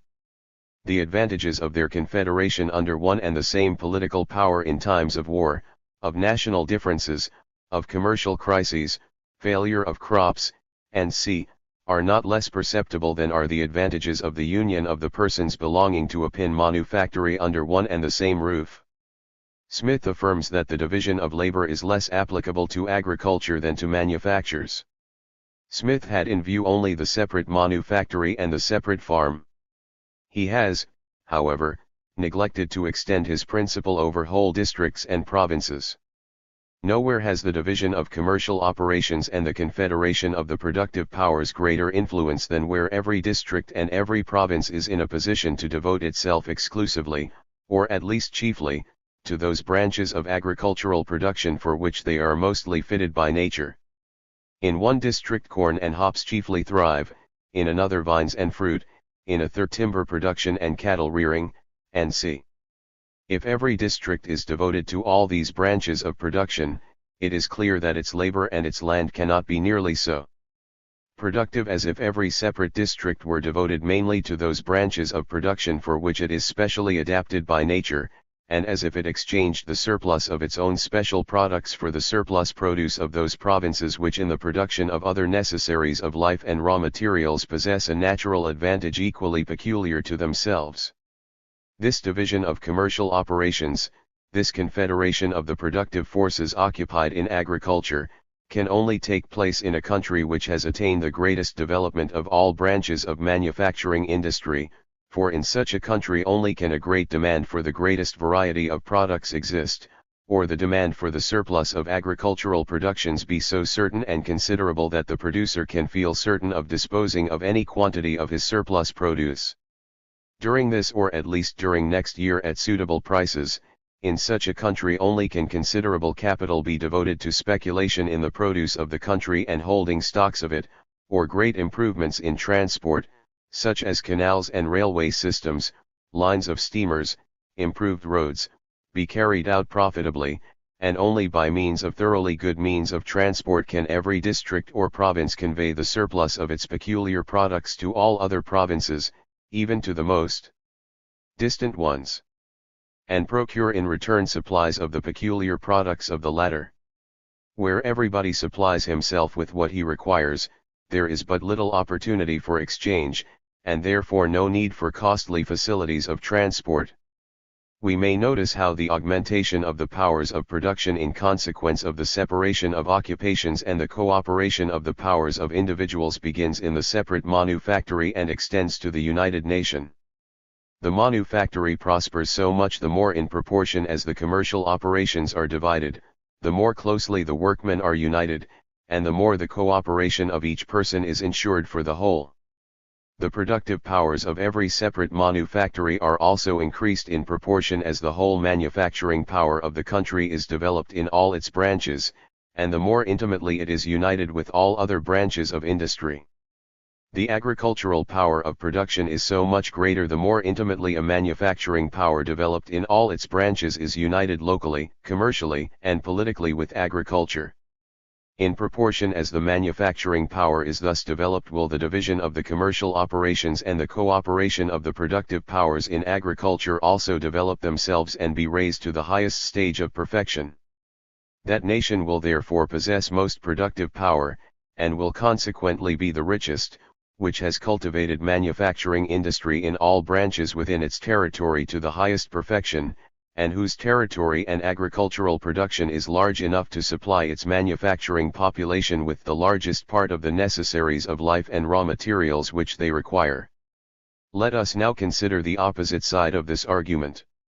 A nation which possesses merely agriculture, and merely the most indispensable industries, is in want of the first and most necessary division of commercial operations among its inhabitants, and of the most important half of its productive powers. Indeed, it is in want of a useful division of commercial operations even in the separate branches of agriculture itself. A nation thus imperfect will not only be merely half as productive as a perfect nation, but with an equal or even with a much larger territory, with an equal or a much larger population, it will perhaps scarcely obtain a fifth, probably scarcely a tenth, part of that material wealth which a perfect nation is able to procure, and this for the same reason owing to which in a very complicated manufactory 10 persons produce not merely 10 times more, but perhaps 30 times more, than one person, or a man with one arm cannot merely work half as little, but infinitely less, than a man with 2 arms. This loss in productive power will be so much greater, the more that the manufacturing operations can be furthered by machinery, and the less that machinery can be applied in agriculture. A part of the productive power which the agricultural nation thus loses, will fall to the lot of that nation which exchanges its manufactured goods for agricultural products. This will, however, be a positive loss only in case the agricultural nation has already reached that stage of civilization and political development which is necessary for the establishment of a manufacturing power. If it has not yet attained that stage, and still remains in a barbarous or half-civilized state, if its agricultural power of production has not yet developed itself even from the most primitive condition, if by the importation of foreign fabrics and the exportation of raw products its prosperity nevertheless increases considerably from year to year, and its mental and social powers continue to be awakened and increased, if such commerce as it can thus carry on is not interrupted by foreign prohibition of importation of raw products, or by wars, or if the territory of the agricultural nation is situated in a tropical climate, the gain on both sides will then be equal and in conformity with the laws of nature, because under the influence of such an exchange of the native products for foreign fabrics, a nation so situated will attain to civilization and development of its productive powers more quickly and safely than when it has to develop them entirely out of its resources. If, however, the agricultural nation has already reached the culminating point of its agricultural development, as far as that can be attained by the influence of foreign commerce, or if the manufacturing nation refuses to take the products of the agricultural nation in exchange for its manufactured goods, and if nevertheless, owing to the successful competition of the manufacturing nation in the markets of the agricultural nation, no manufactures can spring up in the latter, in such a case the agricultural productive power of the agricultural nation is exposed to the danger of being crippled. By a crippled state of agriculture we mean that state of things in which, from want of a powerful and steadily developing manufacturing industry, the entire increase of population tends to throw itself on agriculture for employment, consumes all the surplus agricultural production of the country, and as soon as it has considerably increased either has to emigrate or share with the agriculturists already in existence the land immediately at hand, till the landed property of every family has become so small that it produces only the most elementary and necessary portion of that family's requirements of food and raw materials, but no considerable surplus which it might exchange with the manufacturers for the manufactured products which it requires. Under a normal development of the productive powers of the state, the greater part of the increase of population of an agricultural nation should transfer itself to manufacturing industry, and the excess of the agricultural products should partly serve for supplying the manufacturing population with provisions and raw materials, and partly for procuring for the agriculturists the manufactured goods, machines, and utensils which they require for their consumption, and for the increase of their own production. If this state of things sets in at the proper time, agricultural and industrial productive power will increase reciprocally, and indeed ad infinitum. The demand for agricultural products on the part of the industrial population will be so great, that no greater number of laborers will be diverted to agriculture, nor any greater division of the existing land be made, than is necessary to obtain the greatest possible surplus produce from it. In proportion to the surplus produce the population occupied in agriculture will be enabled to consume the products of the workmen employed in manufacturing. A continuous increase of the agricultural surplus produce will occasion a continuous increase of the demand for manufacturing workmen. The excess of the agricultural population will therefore continually find work in the manufactories, and the manufacturing population will at length not only equal the agricultural population in numbers, but will far exceed it. This latter is the condition of England, that which we formerly described is that of part of France and Germany. England was principally brought to this natural division of industrial pursuits between the two great branches of industry, by means of her flocks of sheep and woolen manufactures, which existed there on a large scale much sooner than in other countries. In other countries agriculture was crippled mainly by the influence of feudalism and arbitrary power. The possession of land gave influence and power, merely because by it a certain number of retainers could be maintained which the feudal proprietor could make use of in his feuds. The more vassals he possessed, so many more warriors he could muster. It was besides impossible, owing to the rudeness of those times, for the landed proprietor to consume his income in any other manner than by keeping a large number of servants, and he could not pay these better and attach them to his own person more surely than by giving them a bit of land to cultivate under the condition of rendering him personal service and of paying a smaller tax in produce. Thus the foundation for excessive division of the soil was laid in an artificial manner, and if in the present day the government seeks by artificial means to alter that system, in so doing it is merely restoring the original state of things. In order to restrain the continued depreciation of the agricultural power of a nation, and gradually to apply a remedy to that evil in so far as it is the result of previous institutions, no better means exists than to establish an internal manufacturing power, by which the increase of population may be gradually drawn over to the latter, and a greater demand created for agricultural produce, by which consequently the cultivation of larger estates may be rendered more profitable, and the cultivator induced and encouraged to gain from his land the greatest possible amount of surplus produce. The productive power of the cultivator and of the laborer in agriculture will always be greater or smaller according to the degree in which the exchange of agricultural produce for manufactures and other products of various kinds can proceed more or less readily. That in this respect the foreign trade of any nation which is but little advanced can prove in the highest degree beneficial, we have shown in another chapter by the example of England. But a nation which has already made considerable advances in civilization, in possession of capital, and in population, will find the development of a manufacturing power of its own infinitely more beneficial to its agriculture than the most flourishing foreign trade can be without such manufactures, because it thereby secures itself against all fluctuations to which it may be exposed by war, by foreign restrictions on trade, and by commercial crises, because it thereby saves the greatest part of the costs of transport and commercial charges incurred in exporting its own products and in importing manufactured articles, because it derives the greatest advantages from the improvements in transport which are called into existence by its own manufacturing industry, while from the same cause a mass of personal and natural powers hitherto unemployed will be developed, and especially because the reciprocal exchange between manufacturing power and agricultural power is so much greater. The closer the agriculturist and manufacturer are placed to one another, and the less they are liable to be interrupted in the exchange of their various products by accidents of all kinds. In my letters to Mr. Charles J. Ingersoll, President of the Society for Promoting Arts and Industries in Philadelphia, of the year 1828, I tried to explain the advantages of a union of the manufacturing power with agriculture in one and the same country, and under one and the same political power, in the following manner.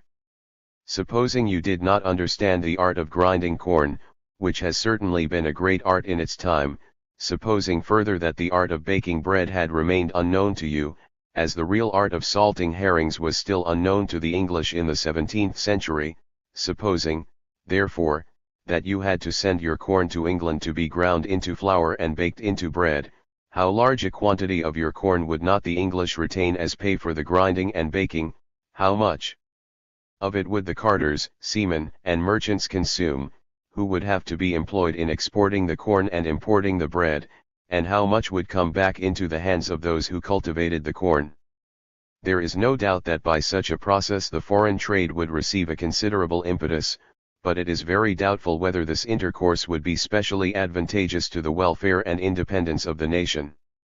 Consider only in case of a war breaking out between your country and Great Britain, what would be the situation of those who produced corn for the English mills and bake houses, and on the other hand the situation of those who had become accustomed to the taste of the English bread. Just as, however, the economical prosperity of the corn cultivating interest requires that the corn millers should live in its vicinity, so also does the prosperity of the farmer especially require that the manufacturer should live close to him, so also does the prosperity of a flat and open country require that a prosperous and industrial town should exist in its center, and so does the prosperity of the whole agriculture of a country require that its own manufacturing power should be developed in the highest possible degree. Let us compare the condition of agriculture in the vicinity of a populous town with its condition when carried on in distant provinces. In the latter case the farmer can only cultivate for sale those products which can bear a long transport, and which cannot be supplied at cheaper prices and in better quality from districts lying nearer to those who purchase them. A larger portion of his profits will be absorbed by the costs of transport. He will find it difficult to procure capital which he may employ usefully on his farm. From want of better examples and means of education he will not readily be led to avail himself of new processes, of better implements, and of new methods of cultivation. The laborer himself, from want of good example, of stimulus to exertion, and to emulation in the exercise of his productive powers, will only develop those powers inefficiently, and will indulge himself in loitering about and in idleness. On the other hand, in the proximity of the town, the farmer is in a position to use every patch of land for those crops which best suit the character of the soil. He will produce the greatest variety of things to the best advantage. Garden produce, poultry, eggs, milk, butter, fruit, and especially articles which the farmer residing at a distance considers insignificant and secondary things, will bring to the farmer near the town considerable profit. While the distant farmer has to depend mainly on the mere breeding of cattle, the other will make much better profits from fattening them, and will thereby be led to perfect his cultivation of root crops and fodder. He can utilize with much profit a number of things which are of little or no use to the distant farmer, e.g. stone, sand, water power, and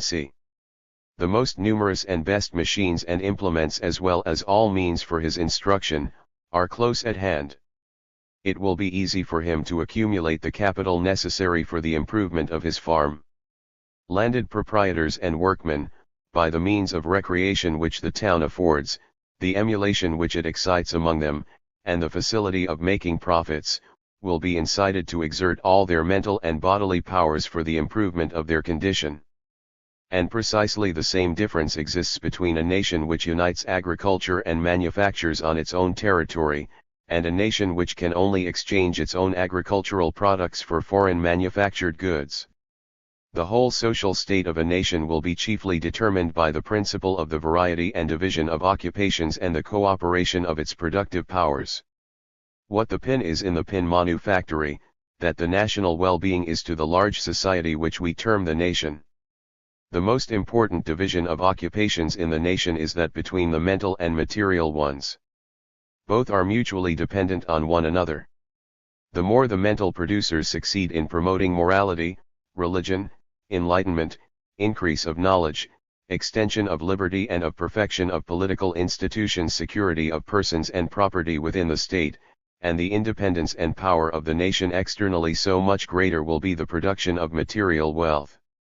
On the other hand, the more goods that the material producers produce, the more will mental production be capable of being promoted. The most important division of occupations, and the most important cooperation of productive powers in material production, is that of agriculture and manufacture. Both depend mutually upon one another, as we have shown. As in the pin manufactory, so also in the nation does the productiveness of every individual of every separate branch of production and finally of the whole nation depend on the exertions of all individuals standing in proper relation to one another. We call this relation the balance or the harmony of the productive powers. It is possible for a nation to possess too many philosophers, philologists, and literati, and too few skilled artisans, merchants, and seamen. This is the consequence of highly advanced and learned culture which is not supported by a highly advanced manufacturing power and by an extensive internal and external trade. It is as if in a pin manufactory far more pinheads were manufactured than pin points. The surplus pinheads in such a nation are, a mass of useless books, subtle theoretical systems, and learned controversies, through which the mind of the nation is more obscured than cultivated, and is withdrawn from useful occupations. Consequently its productive powers are retarded in their progress almost as much as if it possessed too many priests and too few instructors of youth, too many soldiers and too few politicians, too many administrators and too few judges and defenders of justice and right.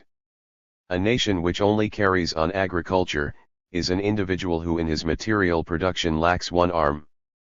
Commerce is merely the medium of exchange between the agricultural and the manufacturing power, and between their separate branches. A nation which exchanges agricultural products for foreign manufactured goods is an individual with one arm, which is supported by a foreign arm. This support may be useful to it, but not so useful as if it possessed two arms itself, and this because its activity is dependent on the caprice of the foreigner. In possession of a manufacturing power of its own, it can produce as much provisions and raw materials as the home manufacturers can consume, but if dependent upon foreign manufacturers, it can merely produce as much surplus as foreign nations do not care to produce for themselves, and which they are obliged to buy from another country.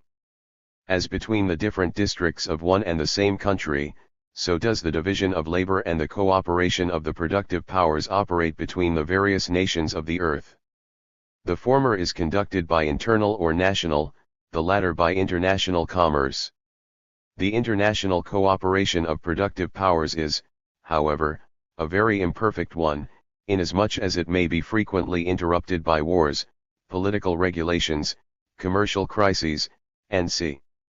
Although it is the most important in one sense, inasmuch as by it the various nations of the earth are connected with one another, it is nevertheless the least important with regard to the prosperity of any separate nation which is already far advanced in civilization.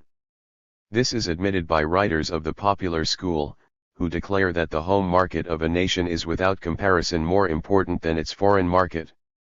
It follows from this, that it is the interest of every great nation to make the national confederation of its productive powers the main object of its exertions, and to consider their international confederation as second in importance to it. Both international and national division of labor are chiefly determined by climate and by nature herself. We cannot produce in every country tea as in China, spices as in Java, cotton as in Louisiana, or corn, wool, fruit, and manufactured goods as in the countries of the temperate zone. It would be folly for a nation to attempt to supply itself by means of national division of labor with articles for the production of which it is not favored by nature, and which it can procure better and cheaper by means of international division of labor. And just as much does it betoken a want of national intelligence or national industry if a nation does not employ all the natural powers which it possesses in order to satisfy its own internal wants, and then by means of the surplus of its own productions to purchase those necessary articles which nature has forbidden it to produce on its own territory. The countries of the world most favored by nature, with regard to both national and international division of labor, are evidently those whose soil brings forth the most common necessaries of life of the best quality and in the largest quantity, and whose climate is most conducive to bodily and mental exertion, and these are the countries of the temperate zone, for in these countries the manufacturing power especially prospers, by means of which the nation not merely attains to the highest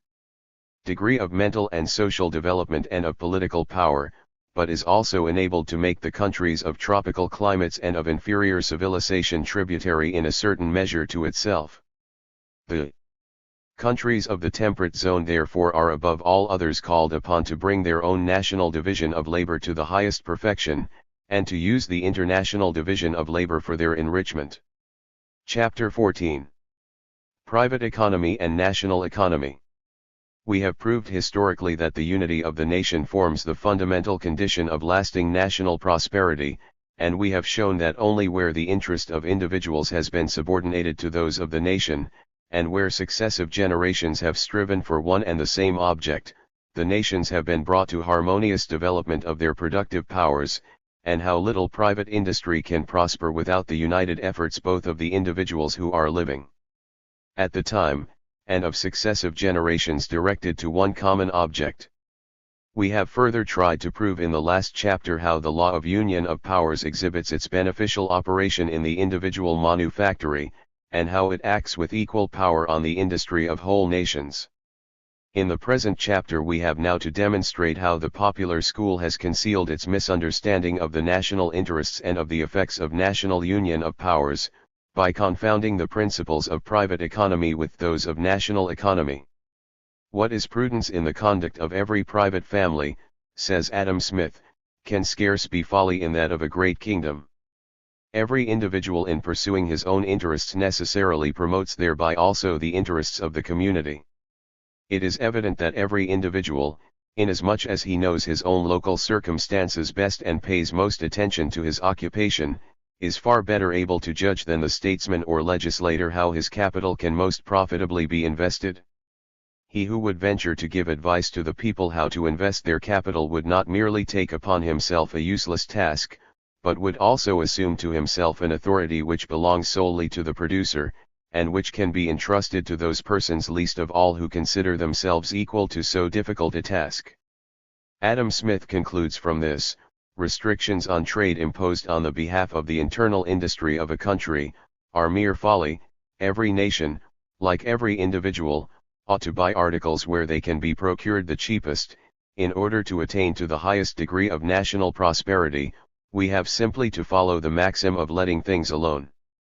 Smith and Say compare a nation which seeks to promote its industry by protective duties, to a tailor who wants to make his own boots, and to a bootmaker who would impose a toll on those who enter his door, in order to promote his prosperity. As in all errors of the popular school, so also in this one does Thomas Cooper go to extremes in his book, which is directed against the American system of protection.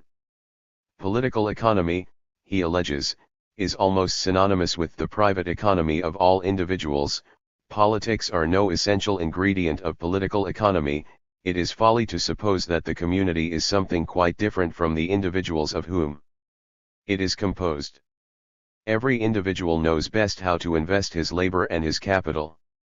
The wealth of the community is nothing else than the aggregate of the wealth of all its individual members, and if every individual can provide best for himself, that nation must be the richest in which every individual is most left to himself.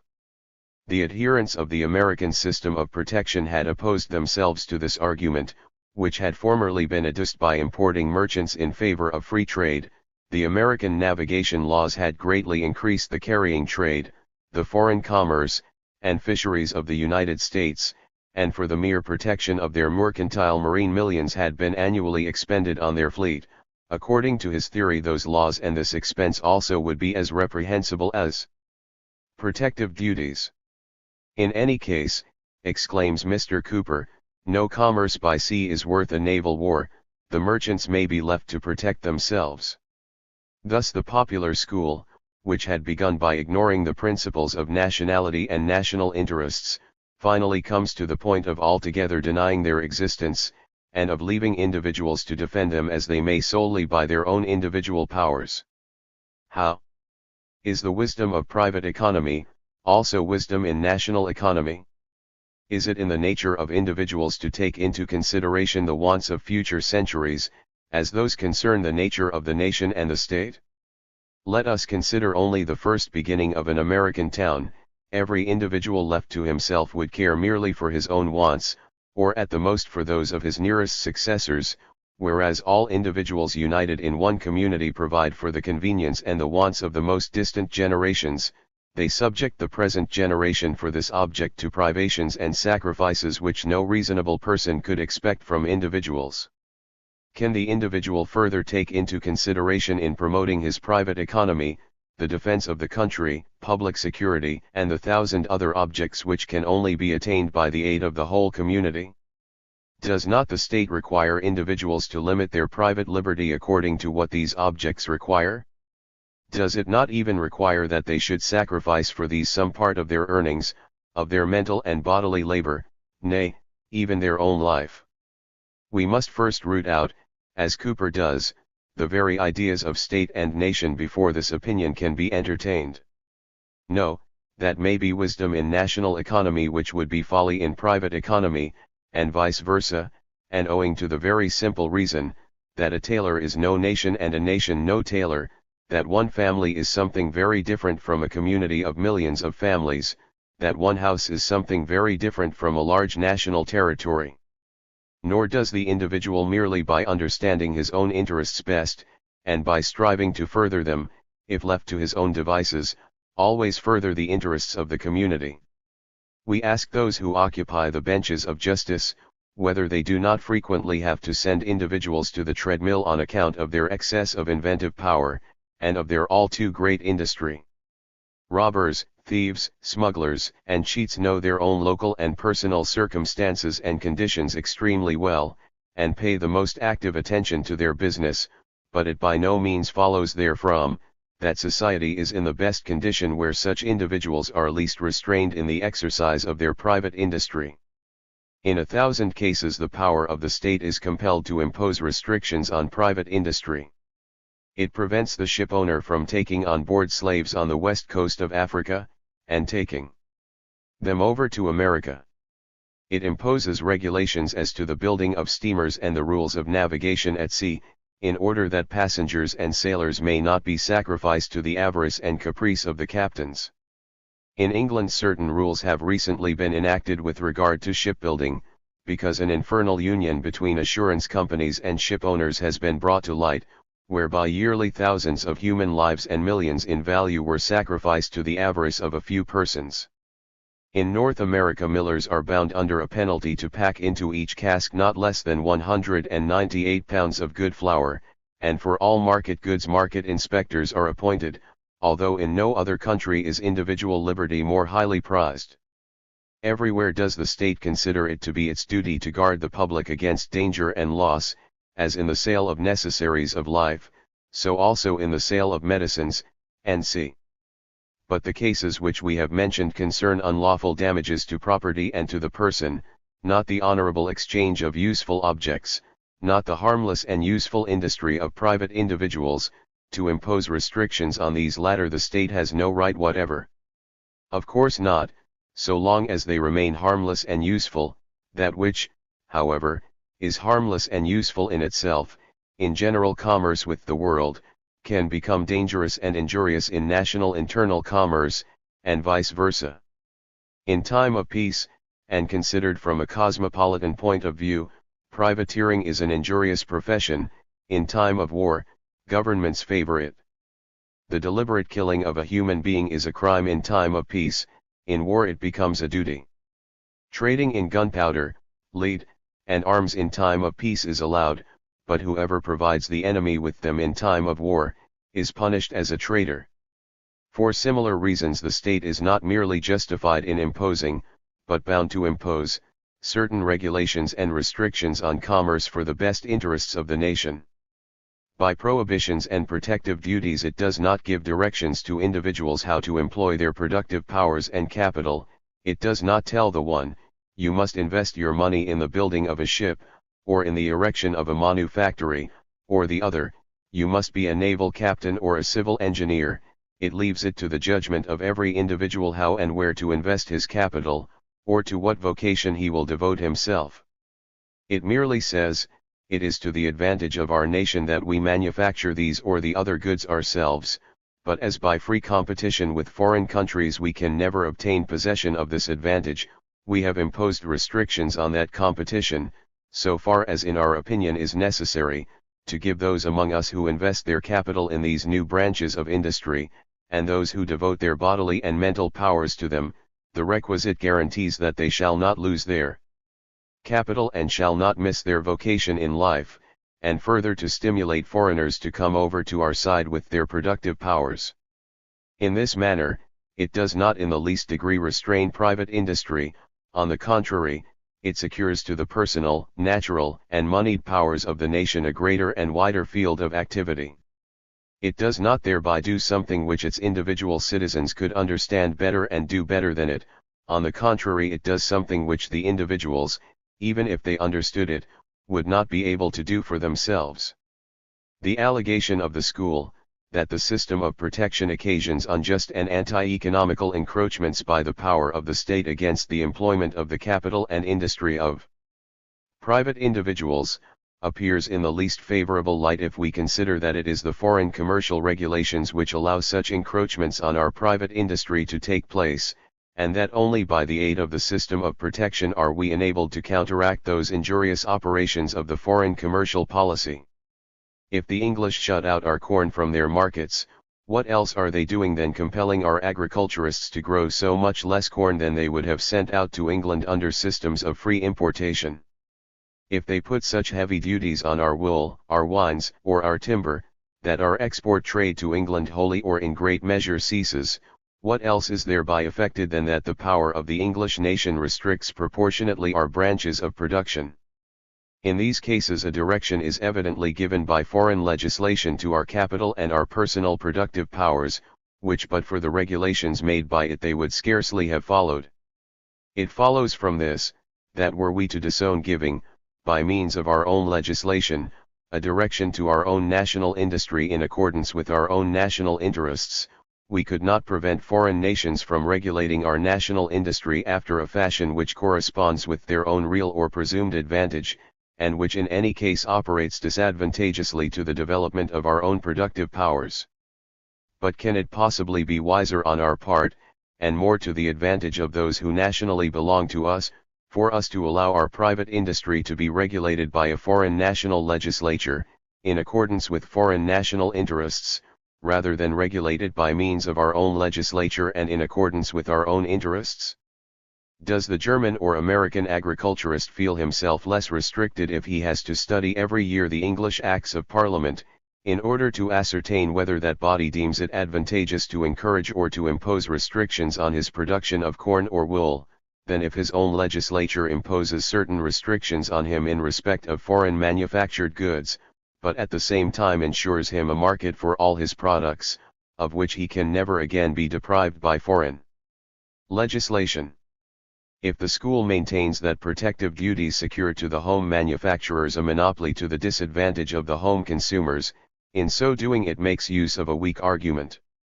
For as every individual in the nation is free to share in the profits of the home market which is thus secured to native industry, this is in no respect a private monopoly, but a privilege, secured to all those who belong to our nation, as against those who nationally belong to foreign nations, and which is the more righteous and just inasmuch as those who nationally belong to foreign nations possess themselves the very same monopoly, and those who belong to us are merely thereby put on the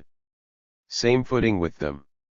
It is neither a privilege to the exclusive advantage of the producers, nor to the exclusive disadvantage of the consumers, for if the producers at first obtain higher prices, they run great risks, and have to contend against those considerable losses and sacrifices which are always connected with all beginnings in manufacturing industry.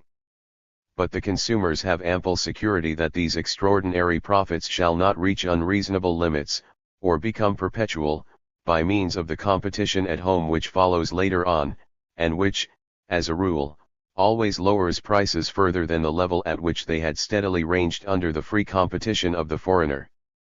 If the agriculturists, who are the most important consumers to the manufacturers, must also pay higher prices, this disadvantage will be amply repaid to them by increased demands for agricultural products, and by increased prices obtained for the latter. It is a further sophism, arrived at by confounding the theory of mere values with that of the powers of production, when the popular school infers from the doctrine, that the wealth of the nation is merely the aggregate of the wealth of all individuals in it, and that the private interest of every individual is better able than all state regulations to incite to production and accumulation of wealth, the conclusion that the national industry would prosper best if only every individual were left undisturbed in the occupation of accumulating wealth. That doctrine can be conceded without the conclusion resulting from it at which the school desires thus to arrive, for the point in question is not that of immediately increasing by commercial restrictions the amount of the values of exchange in the nation, but of increasing the amount of its productive powers. But that the aggregate of the productive powers of the nation is not synonymous with the aggregate of the productive powers of all individuals, each considered separately, that the total amount of these powers depends chiefly on social and political conditions, but especially on the degree in which the nation has rendered effectual the division of labor and the confederation of the powers of production within itself, we believe we have sufficiently demonstrated in the preceding chapters. This system everywhere takes into its consideration only individuals who are in free unrestrained intercourse among themselves, and who are contented if we leave everyone to pursue his own private interests according to his own private natural inclination. This is evidently not a system of national economy, but a system of the private economy of the human race, as that would constitute itself were there no interference on the part of any government, were there no wars, no hostile foreign tariff restrictions. Nowhere do the advocates of that system care to point out by what means those nations which are now prosperous have raised themselves to that stage of power and prosperity which we see them maintain, and from what causes others have lost that degree of prosperity and power which they formerly maintained. We can only learn from it how in private industry, natural ability, labor, and capital, are combined in order to bring into exchange valuable products, and in what manner these latter are distributed among the human race and consumed by it. But what means are to be adopted in order to bring the natural powers belonging to any individual nation into activity and value, to raise a poor and weak nation to prosperity and power, cannot be gathered from it, because the school, totally ignoring politics, ignores the special conditions of the nation, and concerns itself merely about the prosperity of the whole human race. Wherever international commerce is in question, the native individual is throughout simply pitted against the foreign individual. Examples from the private dealings of separate merchants are throughout the only ones. Adduced goods are spoken of in general terms in order to prove that it is equally for the benefit of the nation whether its exports and imports consist of money, of raw materials, or of manufactured goods, and whether or not they balance one another. If we, for example, terrified at the commercial crises which prevail in the United States of North America like native epidemics, consult this theory as to the means of averting or diminishing them, it leaves us utterly without comfort or instruction. Nay, it is indeed impossible for us to investigate these phenomena scientifically, because, under the penalty of being taken for muddleheads and ignoramuses, we must not even utter the term balance of trade, while this term is, notwithstanding, made use of in all legislative assemblies, in all bureaus of administration, on every exchange. For the sake of the welfare of humanity, the belief is inculcated on us that exports always balance themselves spontaneously by imports, notwithstanding that we read in public accounts how the Bank of England comes to the assistance of the nature of things, notwithstanding that corn laws exist, which make it somewhat difficult for the agriculturist of those countries which deal with England to pay with his own produce for the manufactured goods which he consumes. The school recognizes no distinction between nations which have attained a higher degree of economical development, and those which occupy a lower stage. Everywhere it seeks to exclude the action of the power of the state, everywhere, according to it, will the individual be so much better able to produce, the less the power of the state concerns itself for him. In fact, according to this doctrine, savage nations ought to be the most productive and wealthy of the earth, for nowhere is the individual left more to himself than in the savage state, nowhere is the action of the power of the state less perceptible. Statistics and history, however, teach, on the contrary, that the necessity for the intervention of legislative power and administration is everywhere more apparent, the further the economy of the nation is developed. As individual liberty is in general a good thing so long only as it does not run counter to the interests of society, so is it reasonable to hold that private industry can only lay claim to unrestricted action so long as the latter consists with the well-being of the nation.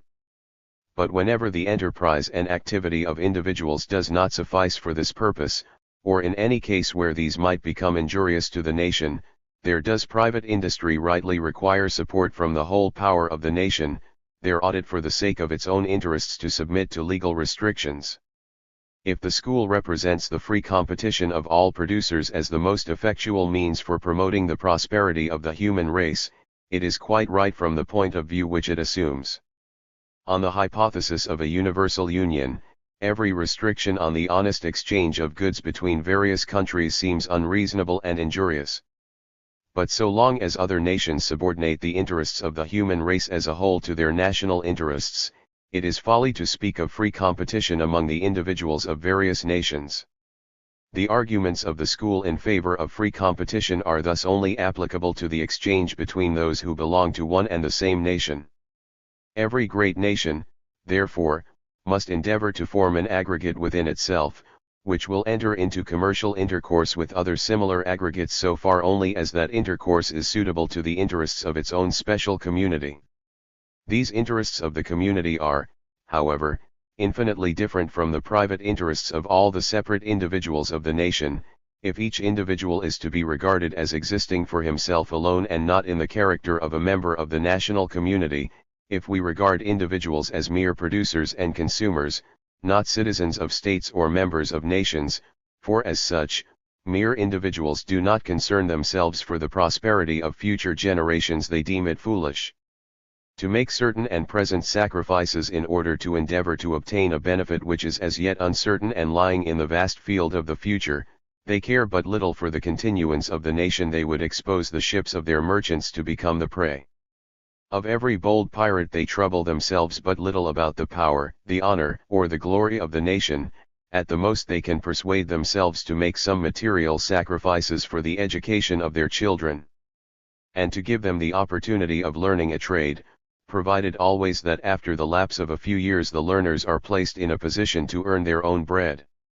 Indeed, according to the prevailing theory, so analogous is national economy to private economy that J.B. Say, where he allows that internal industry may be protected by the state, makes it a condition of so doing, that every probability must exist that after the lapse of a few years it will attain independence, just as a shoemaker's apprentice is allowed only a few years' time in order to perfect himself so far in his trade as to do without parental assistance. Chapter 15. Nationality and the Economy of the Nation. The system of the school suffers, as we have already shown in the preceding chapters, from three main defects. Firstly, from boundless cosmopolitanism, which neither recognizes the principle of nationality, nor takes into consideration the satisfaction of its interests. Secondly, from a dead materialism, which everywhere regards chiefly the mere exchangeable value of things without taking into consideration the mental and political, the present and the future interests, and the productive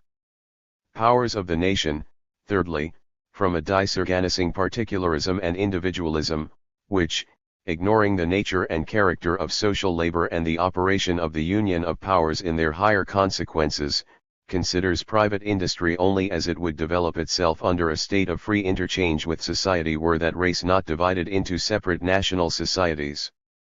Between each individual and entire humanity, however, stands the nation, with its special language and literature, with its peculiar origin and history, with its special manners and customs, laws and institutions, with the claims of all these for existence, independence, perfection and continuance for the future, and with its separate territory, a society which, united by 1,000 ties of mind and of interests, combines itself into one independent whole, which recognizes the law of right for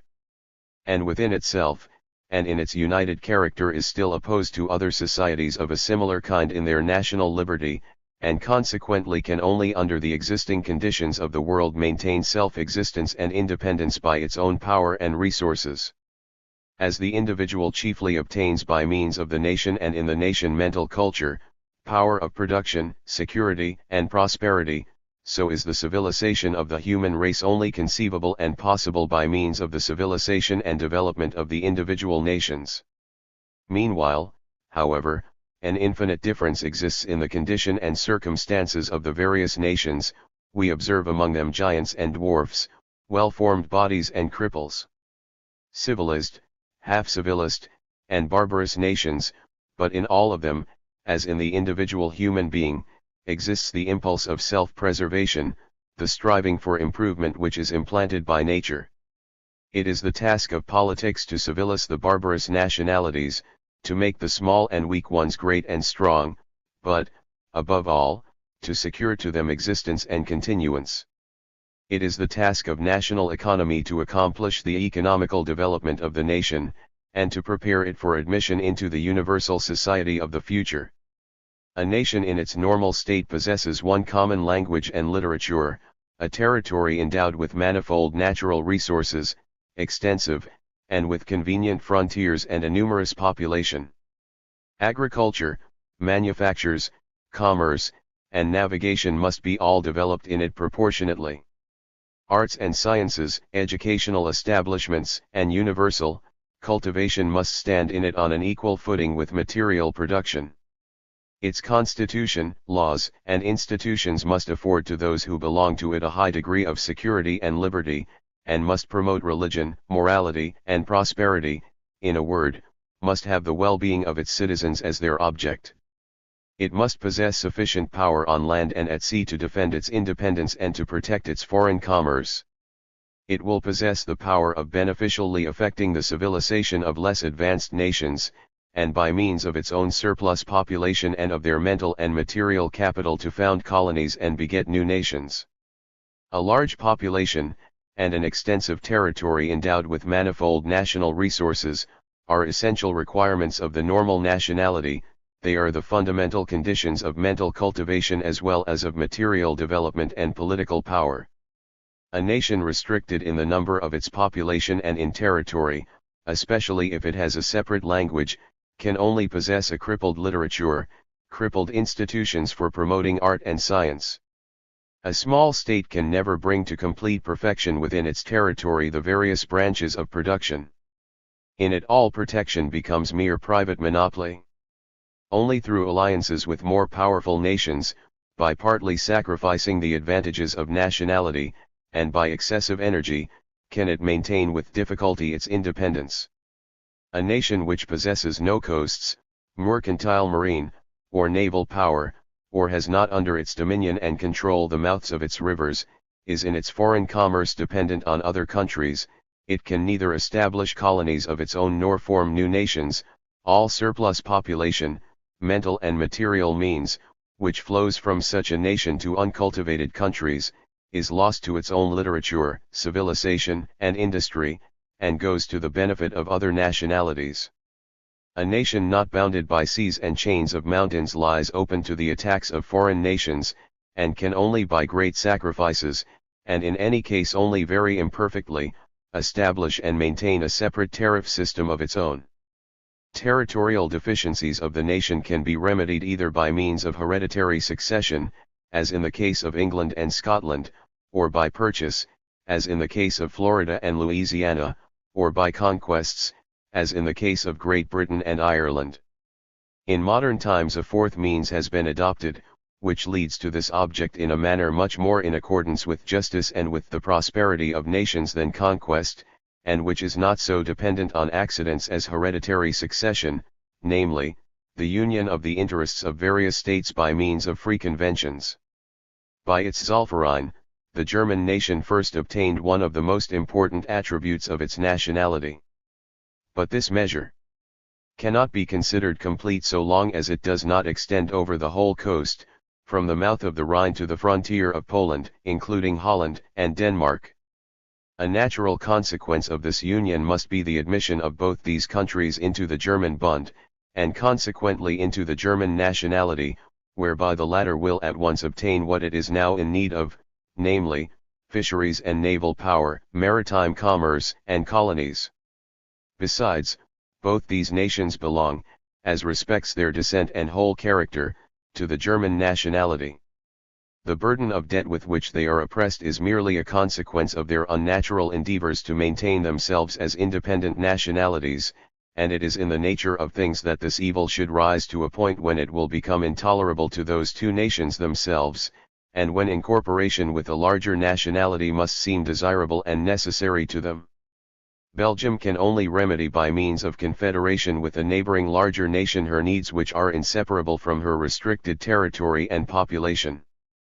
The United States and Canada, the more their population increases, and the more the protective system of the United States is developed, so much the more will they feel themselves drawn towards one another, and the less will it be possible for England to prevent a union between them. As respects their economy, nations have to pass through the following stages of development: original barbarism, pastoral condition, agricultural manufacturing condition, and agricultural manufacturing commercial condition. The industrial history of nations, and of none more clearly than that of England, proves that the transition from the savage state to the pastoral one, from the pastoral to the agricultural, and from agriculture to the first beginnings in manufacture and navigation, is effected most speedily and advantageously by means of free commerce with further advanced towns and countries, but that a perfectly developed manufacturing industry, an important mercantile marine, and foreign trade on a really large scale, can only be attained by means of the interposition of the power of the state. The less any nation's agriculture has been perfected, and the more its foreign trade is in want of opportunities of exchanging the excess of native agricultural products and raw materials for foreign manufactured goods, the deeper that the nation is still sunk in barbarism and fitted only for an absolute monarchical form of government and legislation, the more will free trade promote its prosperity and civilization. On the other hand, the more that the agriculture of a nation, its industries, and its social, political, and municipal conditions, are thoroughly developed, the less advantage will it be able to derive for the improvement of its social conditions, from the exchange of native agricultural products and raw materials for foreign manufactured goods, and the greater disadvantages will it experience from the successful competition of a foreign manufacturing power superior to its own.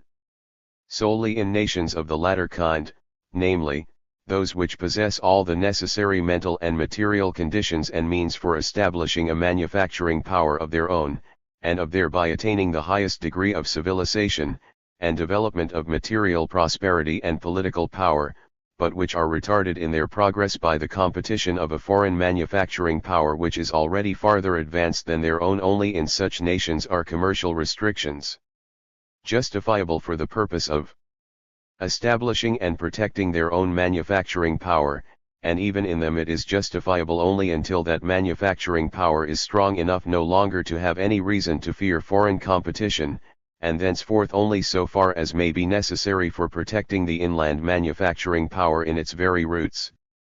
The system of protection would not merely be contrary to the principles of cosmopolitical economy, but also to the rightly understood advantage of the nation itself, were it to exclude foreign competition at once and altogether, and thus isolate from other nations the nation which is thus protected.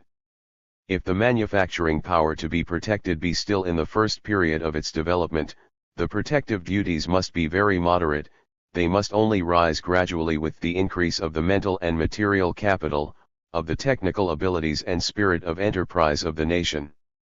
Neither is it at all necessary that all branches of industry should be protected in the same degree. Only the most important branches require special protection, for the working of which much outlay of capital in building and management, much machinery, and therefore much technical knowledge, skill, and experience, and many workmen are required, and whose products belong to the category of the first necessaries of life, and consequently are of the greatest importance as regards their total value as well as regards national independence. If these main branches are suitably protected and developed, all other less important branches of manufacture will rise up around them under a less degree of protection. It will be to the advantage of nations in which wages are high, and whose population is not yet great in proportion to the extent of their territory, e.g. in the United States of North America, to give less protection to manufactures in which machinery does not play an important part, than to those in which machinery does the greater part of the work, providing that those nations which supply them with similar goods allow in return free importation to their agricultural products. The popular school betrays an utter misconception of the nature of national economical conditions if it believes that such nations can promote and further their civilization, their prosperity, and especially their social progress, equally well by the exchange of agricultural products for manufactured goods, as by establishing a manufacturing power of their own.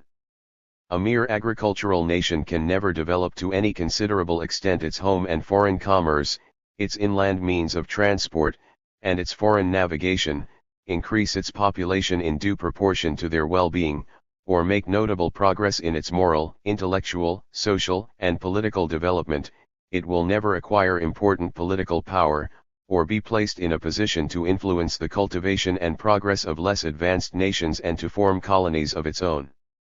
A mere agricultural state is an infinitely less perfect institution than an agricultural manufacturing state.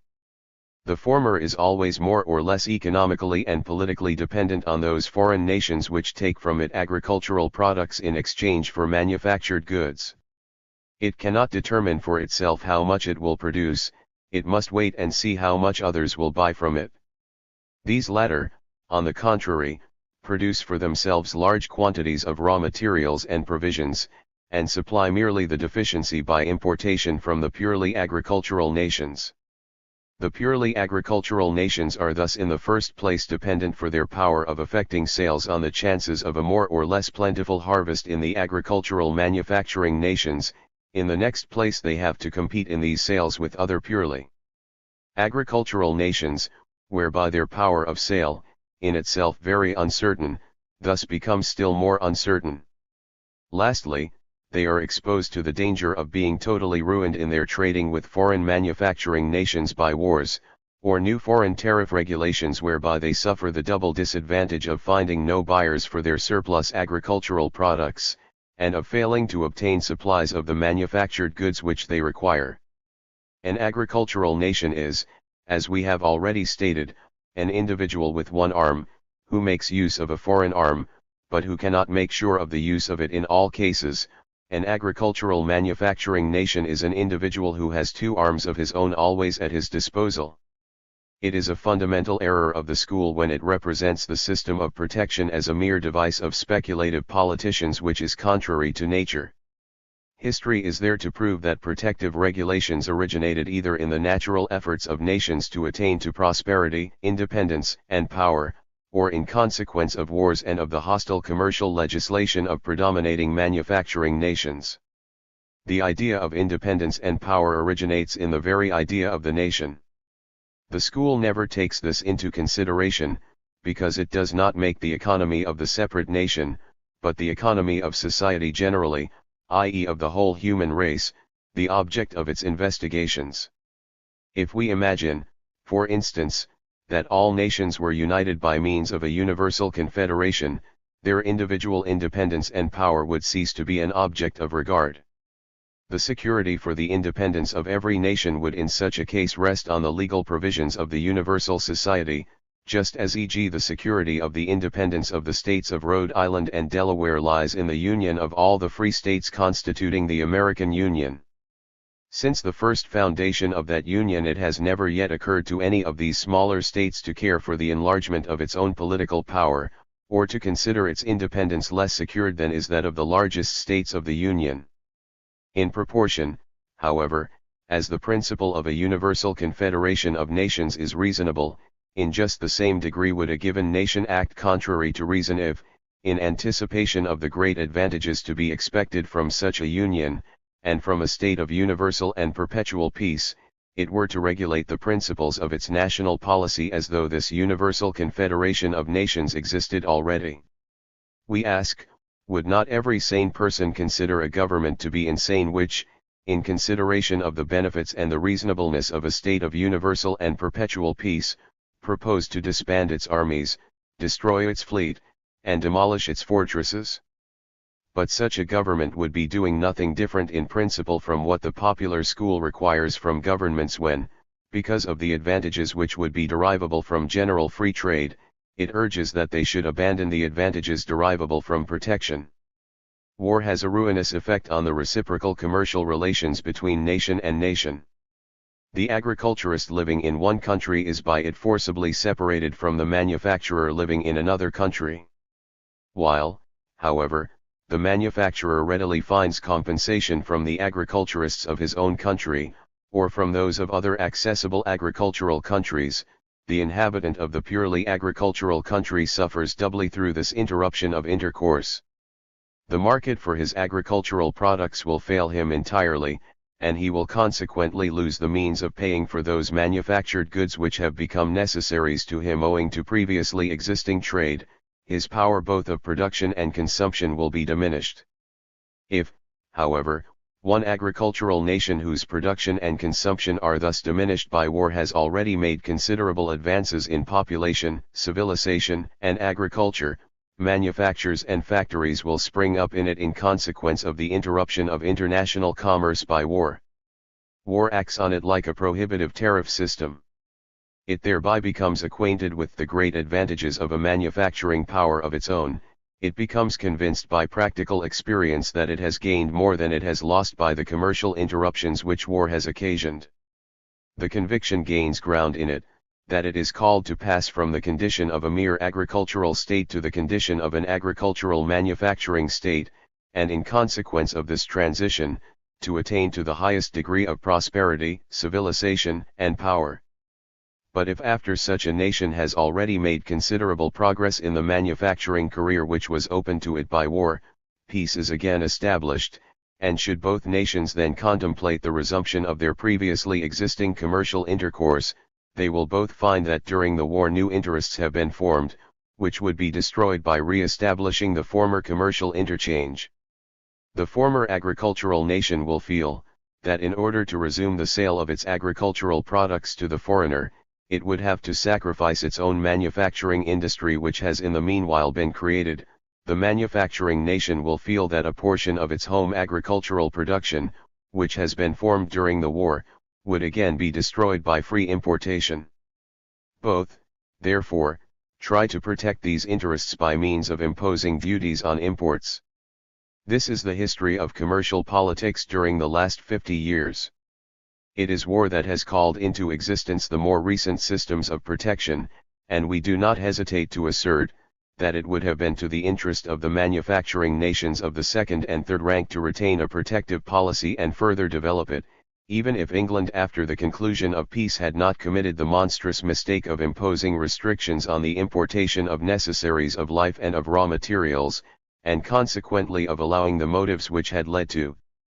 the system of protection in the time of the war, to continue during peace.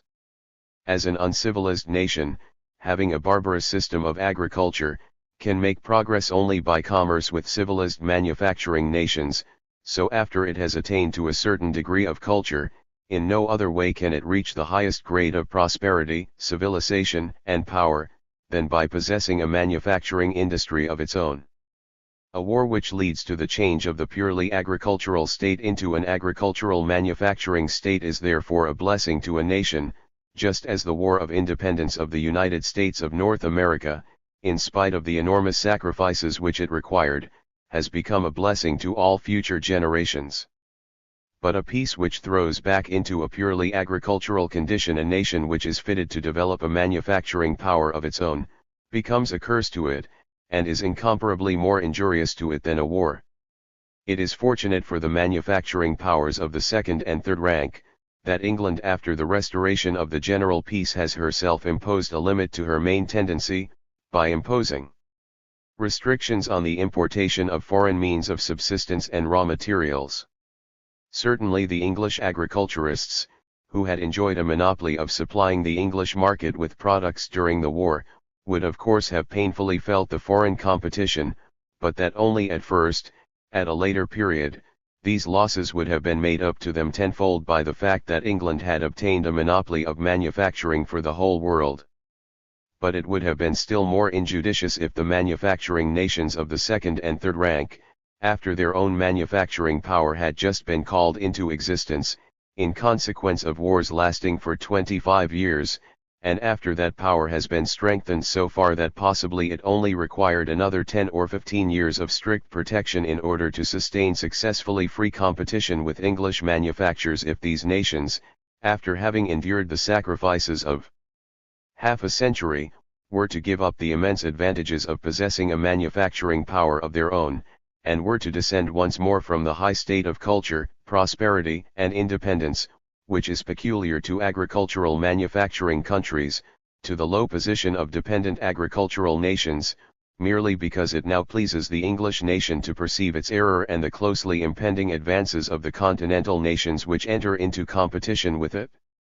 Supposing also that the manufacturing interest of England should obtain sufficient influence to force the House of Lords, which chiefly consists of large landed proprietors, and the House of Commons, composed mostly of country squires, to make concessions in respect of the importation of agricultural products, who would guarantee that after a lapse of a few years a new Tory ministry would not under different circumstances again pass a new corn law?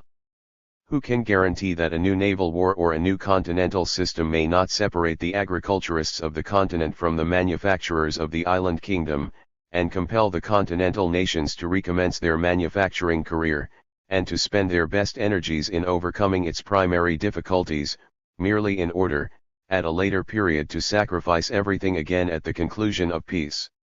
In this manner the school would condemn the continental nations forever to be rolling the stone of Sisyphus, forever to erect manufactories in time of war in order to allow them to fall to ruin in time of peace. To results so absurd as these the school could never have arrived had it not completely excluded politics from that science, had it not completely ignored the very existence of nationality, and left entirely out of consideration the effects of war on the commercial intercourse between separate nations. How utterly different is the relation of the agriculturist to the manufacturer if both live in one and the same country, and are consequently really connected with one another by perpetual peace. Under those circumstances, every extension or improvement of an already existing manufactory increases the demand for agricultural products. This demand is no uncertain one. It is not dependent on foreign commercial regulations or foreign commercial fluctuations, on foreign political commotions or wars, on foreign inventions and improvements, or on foreign harvests. The native agriculturist has not to share it with other nations, it is certain to him every year. However the crops of other nations may turn out, whatever Misunderstandings may spring up in the political world. He can depend on the sale of his own produce, and on obtaining the manufactured goods which he needs at suitable and regular prices. On the other hand, every improvement of the native agriculture, every new method of culture, acts as a stimulant on the native manufacture, because every augmentation of native agricultural production must result in a proportionate augmentation of native manufacturing production. Thus, by means of this reciprocal action, progress is ensured for all time to both these main sources of the nation's strength and support. Political power not merely secures to the nation the increase of its prosperity by foreign commerce and by colonies abroad, it also secures to it the possession of internal prosperity, and secures to it its own existence, which is far more important to it than mere material wealth. England has obtained political power by means of her navigation laws, and by means of political power she has been placed in a position to extend her manufacturing power over other nations. Poland, however, was struck out of the list of nations because she did not possess a vigorous middle class, which could only have been called into existence by the establishment of an internal manufacturing power. The school cannot deny that the internal market of a nation is 10 times more important to it than its external one, even where the latter is in the most flourishing condition, but it has omitted to draw from this the conclusion, which is very obvious, that it is 10 times more important to cultivate and secure the home market, than to seek for wealth abroad, and that only in those nations which have developed their internal industry to a high degree can foreign commerce attain importance. The school has formed its estimate of the nature and character of the market only from a cosmopolitical, but not from a political point of view. Most of the maritime countries of the European continent are situated in the natural market district of the manufacturers of London, Liverpool, or Manchester. Only very few of the inland manufacturers of other nations can, under free trade, maintain in their own seaports the same prices as the English manufacturers. The possession of larger capital, a larger home market of their own, which enables them to manufacture on a larger scale and consequently more cheaply, greater progress in manufacture itself, and finally cheaper sea transport, give at the present time to the English manufacturers advantages over the manufacturers of other countries, which can only be gradually diverted to the native industry of the latter by means of long and continuous protection of their home market, and through perfection of their inland means of transport. The market of the inhabitants of its coasts is, however, of great importance to every nation, both with reference to the home market, and to foreign commerce, and a nation the market of whose coasts belongs more to the foreigner than to itself, is a divided nation not merely in economical respects, but also in political ones. Indeed, there can be no more injurious position for a nation, whether in its economical or political aspect, than if its seaports sympathize more with the foreigner than with itself. Science must not deny the nature of special national circumstances, nor ignore and misrepresent it, in order to promote cosmopolitical objects. Those objects can only be attained by paying regard to nature, and by trying to lead the separate nations in accordance with it to a higher aim. We may see what small success has hitherto attended the doctrines of the school in practice.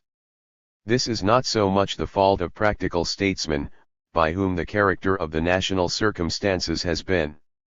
comprehended tolerably correctly, as the fault of the theories themselves, the practice of which must necessarily err. Have those theories prevented nations from introducing the protectionist system, which is contrary to the requirements of their national circumstances?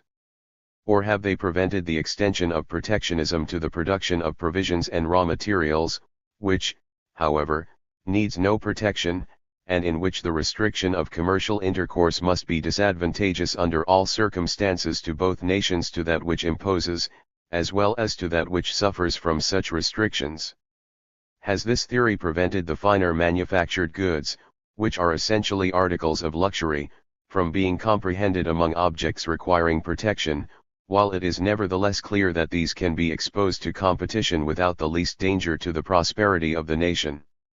No, the theory has till now not effected any thorough reform, and further will never effect any, so long as it stands opposed to the very nature of things.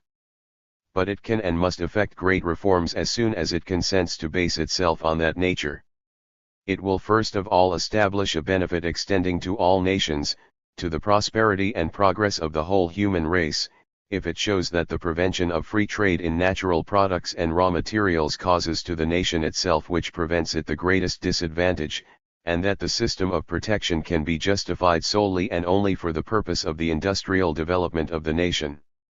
It may then, by thus basing the system of protection as regards manufactures on correct principles, induce nations which at present adopt a rigidly prohibitive system, as e.g. the French, to give up the prohibitive system by degrees.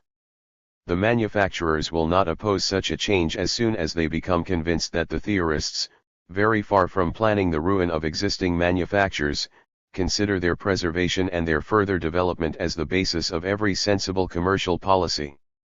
If the theory will teach the Germans, that they can further their manufacturing power advantageously only by protective duties previously fixed, and on a gradually increasing scale at first, but afterwards gradually diminishing, and that under all circumstances partial but carefully limited foreign competition is really beneficial to their own manufacturing progress, it will render far better service in the end to the cause of free trade than if it simply helps to strangle German industry.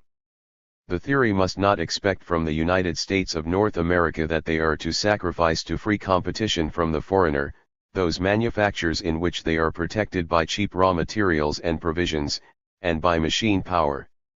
It will, however, meet no contradiction if it maintains that the United States, as long as wages are disproportionately higher there than in the older civilized states, can best promote the development of their productive powers, their civilization and political power, by allowing the free import as much as possible of those manufactured articles in the cost of which wages are a principal element, provided that other countries admit their agricultural products and raw materials.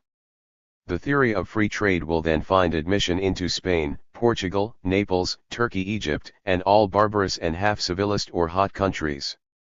In such countries as these the foolish idea will not be held any longer, of wanting to establish a manufacturing power of their own by means of the system of protection. England will then give up the idea that she is designed to monopolize the manufacturing power of the whole world. She will no longer require that France, Germany, and North America should sacrifice their own manufactures in consideration of the concession by England of permitting the import, duty-free, of agricultural products and raw materials. She will recognize the legitimacy of protective systems in those nations, although she will herself more and more favor free trade, the theory having taught her that a nation which has already attained manufacturing supremacy, can only protect its own manufacturers and merchants against retrogression and indolence, by the free importation of means of subsistence and raw materials, and by the competition of foreign manufactured goods. England will then follow a practice totally opposed to her present commercial policy, instead of lecturing, as hitherto, other nations to adopt free trade, whilst herself maintaining the strictest prohibitory system, she will herself permit competition without regard to the foreign systems of protection. She will defer her hopes of the general adoption of free trade, until other nations have no longer to fear that the ruin of their manufactories would result from free competition. Meanwhile, and until that period has arrived, England will be able to compensate herself for the losses which she suffers from foreign systems of protection, in respect of her export trade in manufactures of everyday use, by a greater export of goods of finer quality, and by opening, establishing, and cultivating new markets for her manufactures. She will endeavor to bring about peace in Spain, in the East, and in the states of Central and South America, and will use her influence in all the barbarous and half-civilized countries of Central and South America, of Asia and Africa, in order that powerful and civilized governments may be formed in them, that security of persons and of property may be introduced into them, for the construction in them of roads and canals, the promotion of education and civilization, morality and industry, and for rooting out fanaticism, superstition, and idleness. If concurrently with these endeavors she abolishes her restrictions on the importation of provisions and raw materials, she will increase her exports of manufactures immensely, and much more successfully than by continually speculating on the ruin of the continental manufactories. If, however, these operations of civilization on the part of England are to be successful as respects barbarous and half-civilized nations, she must not act in an exclusive manner, she must not endeavor by special commercial privileges, such as, for instance, she has managed to procure in Brazil, to monopolize these markets, and to shut out other nations from them. Such a policy as the latter will always excite the just jealousy of other nations, and give them a motive for opposing the exertions of England. It is evident that this selfish policy is the cause why the influence of the civilized powers on the civilization of such countries as we have specified has been hitherto so unimportant. England ought therefore to introduce into the law of nations the maxim, that in all such countries the commerce of all manufacturing nations should have equal rights. England would thereby not merely secure the aid of all civilized powers in her own work of civilization, but also no disadvantage would result to her own commerce if similar experiments of civilization were undertaken by other manufacturing nations. On account of their superiority in all branches of manufacture and commerce, the English would everywhere always obtain the greatest share of the exports to such markets. The striving and ceaseless intrigues of the English against the manufactures of other nations might still be justified, if a world manufacturing monopoly were indispensable for the prosperity of England, if it could not be proved by evidence that the nations which aspire, after the example of England, to attain to a large manufacturing power can very well attain their object without the humiliation of England, that England need not become poorer than she is because others become richer, and that nature offers sufficient means for the creation in Germany, France, and North America, of a manufacturing power equal to that of the English. With regard to this, it must further be remarked, that every nation which gains entire possession of its own home market for manufactures, gains in the course of time, by its home production and consumption of manufactured goods, infinitely more than the nation which has hitherto provided the former with manufactured goods loses by being excluded, because a nation which manufactures for itself, and which is perfectly developed in its economical conditions, becomes more than proportionately richer and more populous, consequently is enabled to consume infinitely more fabrics, than it could import while depending on a foreign manufacturing nation for its supply. As respects the exportation of manufactured goods, however, the countries of the temperate zone have a special field for their efforts in supplying the consumption of the countries of the torrid zone, which latter provide the former with colonial produce in exchange for their manufactured goods. The consumption of manufactured goods by the countries of the torrid zone, however, is partly determined by their ability to produce a surplus of the articles peculiar to their climate, and partly according to the proportion in which the countries of the temperate zone augment their demand for the products of the torrid zone.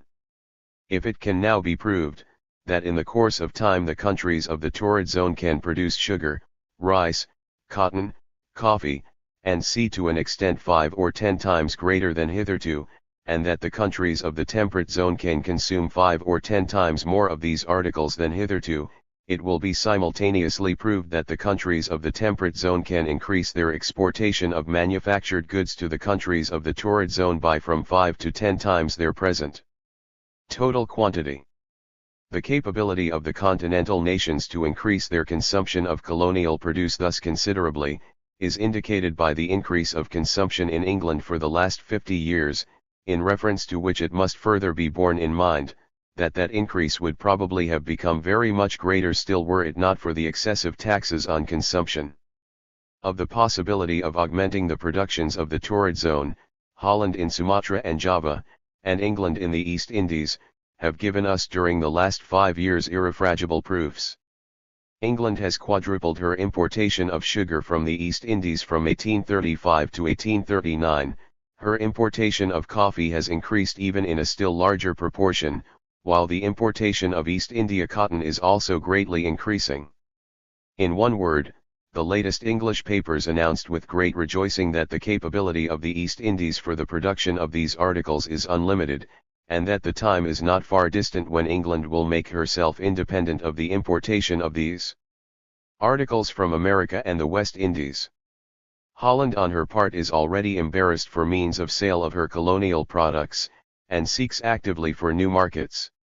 Let us further remember that North America continues to augment her cotton production, that in Texas a state has risen up which without doubt will become possessed of the whole of Mexico, and will make out of that fertile country a territory such as the southern states of the North American Union now are. We may well imagine that order and law, industry and intelligence, will extend themselves gradually over the South American states from Panama to Cape Horn, then over the whole of Africa and Asia, and augment everywhere production and a surplus of products, and we may then comprehend without difficulty that here there is room enough for more than one nation for the sale of manufactured goods.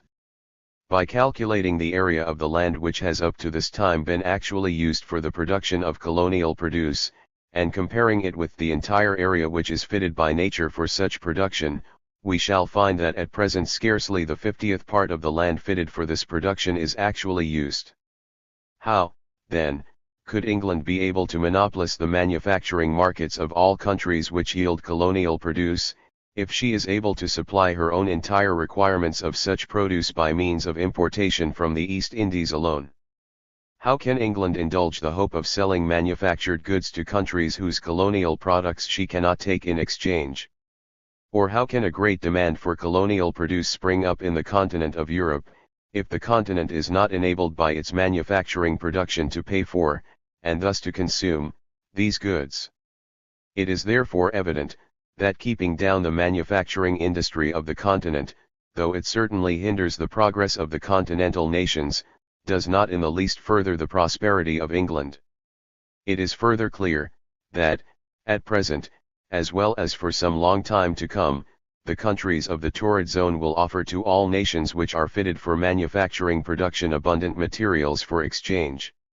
Lastly, it is evident that a world manufacturing monopoly such as is at present established by the free competition of English manufactured goods on the European and American continents is not in the least more conducive to the welfare of the human race than the system of protection, which aims at developing the manufacturing power of the whole temperate zone, for the benefit of the agriculture of the whole torrid zone. The advance which England has made in manufactures, navigation, and commerce, need therefore not discourage any other nation which is fitted for manufacturing production, by the possession of suitable territory, of national power and intelligence, from entering into the lists with England's manufacturing supremacy. A future is approaching for manufactures, commerce, and navigation which will surpass the present as much as the present surpasses the past. Let us only have the courage to believe in a great national future, and in that belief to march onward. But above all things we must have enough national spirit at once to plant and protect the tree, which will yield its first richest fruits only to future generations. We must first gain possession of the home market of our own nation, at least as respects articles of general necessity, and try to procure the products of tropical countries direct from those countries which allow us to pay for them with our own manufactured goods. This is especially the task which the German commercial union has to solve, if the German nation is not to remain far behind the French and North Americans, nay, far behind even the Russians. Chapter 16. Popular and State Financial Administration, Political and National Economy. That which has reference to the raising, the expending, and the administration of the material means of government of a community, must necessarily be distinguished everywhere from those institutions, regulations, laws, and conditions on which the economy of the individual subjects of a state is dependent, and by which it is regulated, i.e. from the economy of the people. The necessity for this distinction is apparent in reference to all political communities, whether these comprise a whole nation or merely fractions of a nation, and whether they are small or large. In a confederated state, the financial economy of the state is again divided into the financial economy of the separate states and the financial economy of the entire union.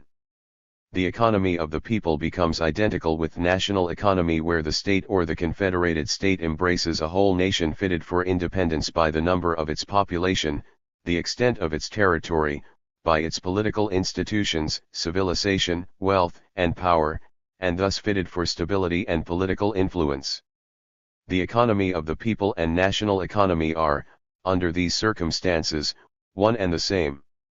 They constitute with the financial economy of the state the political economy of the nation. But, on the other hand, in states whose population and territory merely consist of the fraction of a nation or of a national territory, which neither by complete and direct union, nor by means of a federal union with other fractions, constitutes a whole, we can only take into consideration an economy of the people which is directly opposed to private economy or to financial economy of the state. In such an imperfect political condition, the objects and requirements of a great nationality cannot be taken into consideration, especially is it impossible to regulate the economy of the people with reference to the development of a nation complete in itself, and with a view to its independence, permanence, and power.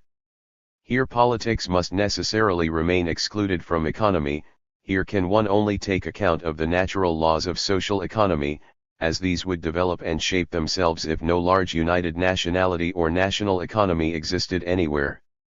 It is from this standpoint that science has been cultivated in Germany, which was formerly called state administration, then national economy, then political economy, then popular administration, without anyone having clearly apprehended the fundamental error of these systems. The true conception and real character of national economy could not be recognized because no economically united nation was in existence, and because for the distinct and definite term nation men had everywhere substituted the general and vague term society, an idea which is as applicable to entire humanity, or to a small country, or to a single town, as to the nation. Chapter 17. The manufacturing power and the personal, social, and political productive powers of the nation. In a country devoted to mere raw agriculture, dullness of mind, awkwardness of body, obstinate adherence to old notions, customs, methods, and processes, want of culture, of prosperity, and of liberty prevail. The spirit of striving for a steady increase in mental and bodily acquirements, of emulation, and of liberty, characterize, on the contrary, a state devoted to manufactures and commerce. The cause of this difference lies partly in the different kind of social habits and of education which respectively characterize these two classes of people, partly in the different character of their occupation and in the things which are requisite for it. The agricultural population lives dispersed over the whole surface of the country, and also, in respect to mental and material intercourse, agriculturists are widely separated from one another. One agriculturist does almost precisely what the other does, the one produces, as a rule, what the other produces. The surplus produce and the requirements of all are almost alike, everybody is himself the best consumer of his own products. Here, therefore, little inducement exists for mental intercourse or material exchange. The agriculturist has to deal less with his fellow men than with inanimate nature. Accustomed to reap only after a long lapse of time where he has sown, and to leave the success of his exertions to the will of a higher power, contentment with little, patience, resignation, but also negligence and mental laziness, become to him a second nature. As his occupation keeps him apart from intercourse with his fellow men, so also does the conduct of his ordinary business require but little mental exertion and bodily skill on his part. He learns it by imitation in the narrow circle of the family in which he was born, and the idea that it might be conducted differently and better seldom occurs to him. From the cradle to the grave he moves always in the same limited circle of men and of circumstances. Examples of special prosperity in consequence of extraordinary mental and bodily exertions are seldom brought before his eyes. The possession of means or a state of poverty are transmitted by inheritance in the occupation of mere agriculture from generation to generation, and almost all that power which originates in emulation lies dead. The nature of manufactures is fundamentally different from that of agriculture. Drawn towards one another by their business, manufacturers live only in society, and consequently only in commercial intercourse and by means of that intercourse. The manufacturer procures from the market all that he requires of the necessaries of life and raw materials, and only the smallest part of his own products is destined for his own consumption. If the agriculturist expects a blessing on his exertions chiefly from nature, the prosperity and existence of the manufacturer mainly depend on his commercial intercourse. While the agriculturist does not know the purchasers of his produce, or at any rate need have little anxiety as to disposing of it, the very existence of the manufacturer depends on his customers. The prices of raw materials, of the necessaries of life and wages, of goods and of money, vary incessantly. The manufacturer is never certain how his profits will turn out. The favor of nature and mere ordinary industry do not guarantee to him existence and prosperity as they do to the agriculturist. Both these depend entirely upon his own intelligence and activity. He must strive to gain more than enough in order to be certain of having enough of what is absolutely necessary. He must endeavor to become rich in order not to be reduced to poverty. If he goes on somewhat faster than others, he thrives. If he goes slower, he is certain of ruin. He must always buy and sell, exchange and make bargains. Everywhere he has to deal with men, with changing circumstances, with laws and regulations. He has 100 times more opportunity for developing his mind than the agriculturist. In order to qualify himself for conducting his business, he must become acquainted with foreign men and foreign countries. In order to establish that business, he must make unusual efforts, while the agriculturist simply has to do with his own neighborhood. The trade of the manufacturer extends itself over all countries and parts of the world. The desire to gain the respect of his fellow citizens or to retain it, and the continual competition of his rivals, which perpetually threaten his existence and prosperity, are to him a sharp stimulus to uninterrupted activity, to ceaseless progress. Thousands of examples prove to him, that by extraordinary performances and exertions it is possible for a man to raise himself from the lowest degree of well-being and position to the highest social rank, but that, on the other hand, by mental inactivity and negligence, he can sink from the most respectable to the meanest position. These circumstances produce in the manufacturer an energy which is not observable in the mere agriculturist. If we regard manufacturing occupations as a whole, it must be evident at the first glance that they develop and bring into action an incomparably greater variety and higher type of mental qualities and abilities than agriculture does. Adam Smith certainly expressed one of those paradoxical opinions which he was very fond of, when he maintained that agriculture requires more skill than manufactures and commerce. Without entering into the investigation whether the construction of a clock requires more skill than the management of a farm, we have merely to observe that all agricultural occupations are of the same kind, while in manufactures 1,000-fold variety exists. It must also not be forgotten, that for the purpose of the present comparison, agriculture must be regarded as it exists in the primitive state, and not as it has been improved by the influence of manufactures. If the condition of English agriculturists appeared to Adam Smith much nobler than the condition of English manufacturers, he had forgotten that the condition of the former has been thus ennobled through the influence of manufactures and commerce. It is evident that by agriculture merely personal qualities of the same kind are put into requisition, and merely those which combine bodily power and perseverance in executing raw and manual labor with the simple idea of order, while manufactures require 1,000-fold variety of mental ability, skill, and experience. The demand for such a variety of talents makes it easy for every individual in a manufacturing state to find an occupation and vocation corresponding with his individual abilities and taste, while in an agricultural state but little choice exists. In the former, mental gifts are infinitely more prized than in the latter, where as a rule the usefulness of a man is determined according to his bodily strength. The labor of the weak and the cripple in the former is not unfrequently valued at a much higher rate than that of the strongest man is in the latter. Every power, even the smallest, that of children and women, of cripples and old men, finds in manufactures employment and remuneration. Manufactures are at once the offspring, and at the same time the supporters and the nurses, of science and the arts. We may observe how little the condition of raw agriculture puts sciences and arts into requisition, how little of either is necessary to prepare the rude implements which it employs. It is true that agriculture at first had, by yielding rents of land, made it possible for men to devote themselves to science and art, but without manufactures they have always remained private treasures, and have only extended their beneficial effects in a very slight degree to the masses. In the manufacturing state the industry of the masses is enlightened by science, and the sciences and arts are supported by the industry of the masses. There scarcely exists a manufacturing business which has not relations to physics, mechanics, chemistry, mathematics, or to the art of design, and c. No progress, no new discoveries and inventions, can be made in these sciences by which 100 industries and processes could not be improved or altered.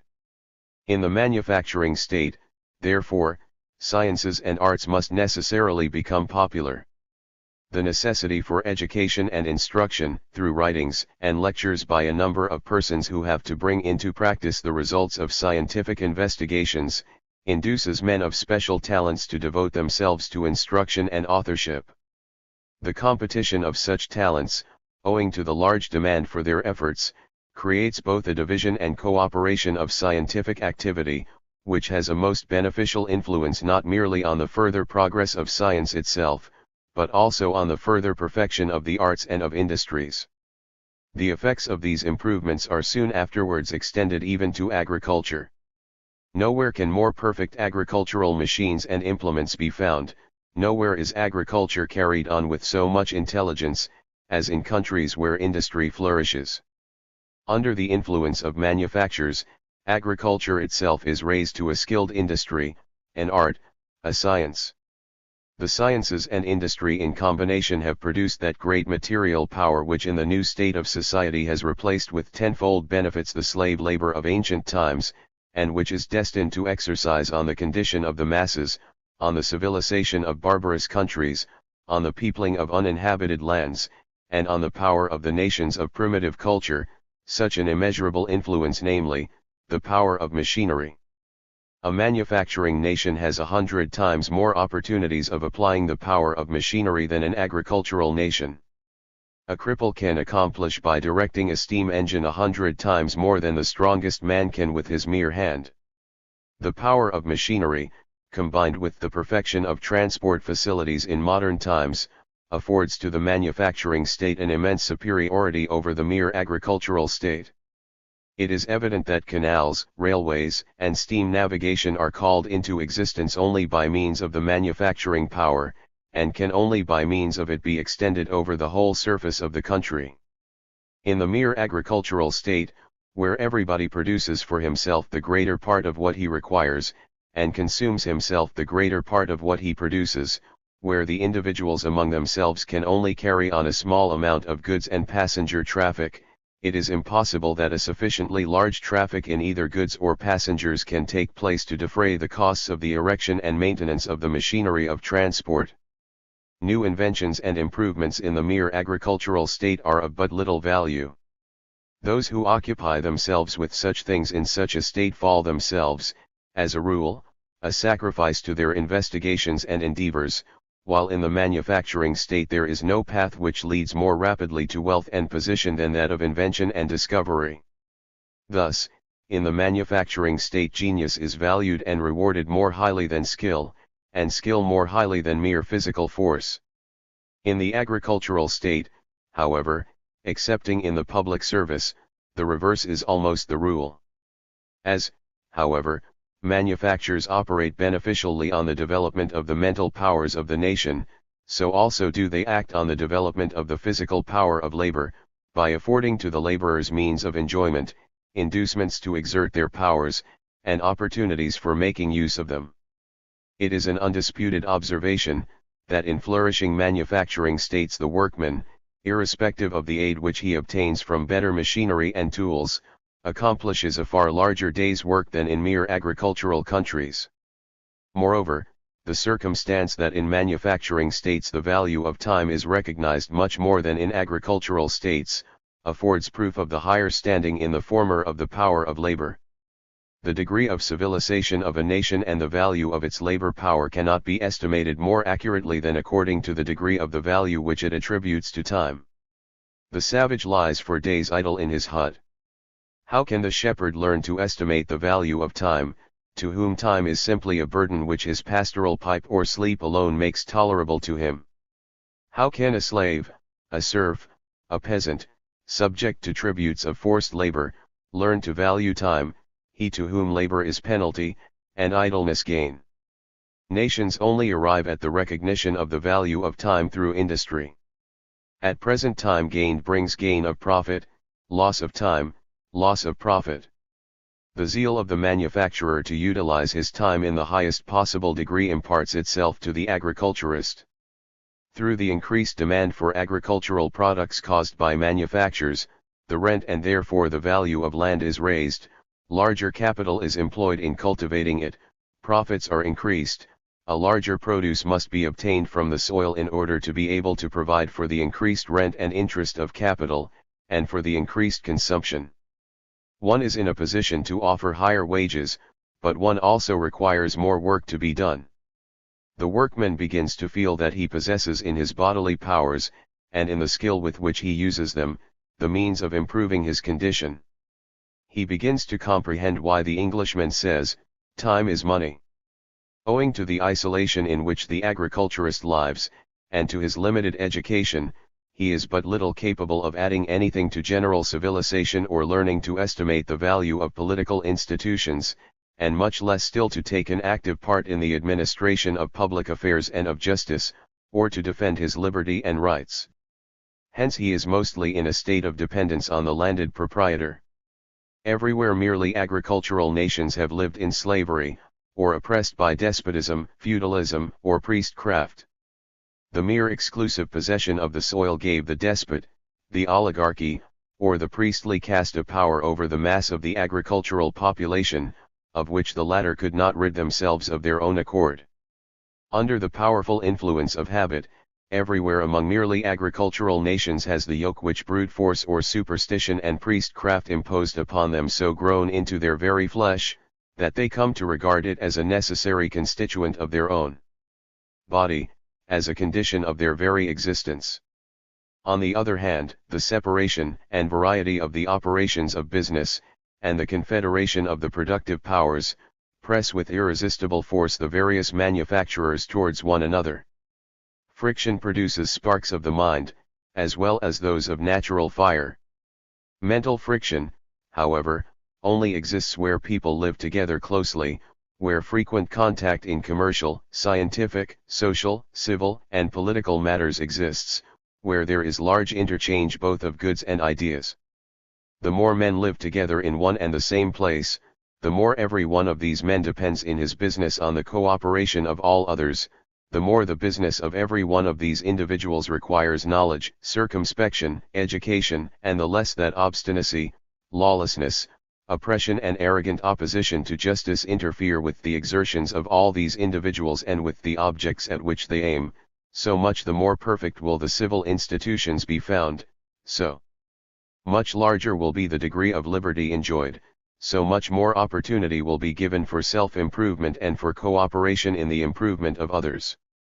Therefore liberty and civilization have everywhere and at all times emanated from towns, in ancient times in Greece and Italy, in the Middle Ages in Italy, Germany, Belgium, and Holland, later on in England, and still more recently in North America and France. But there are two kinds of towns, one of which we may term the productive, the other the consuming kind.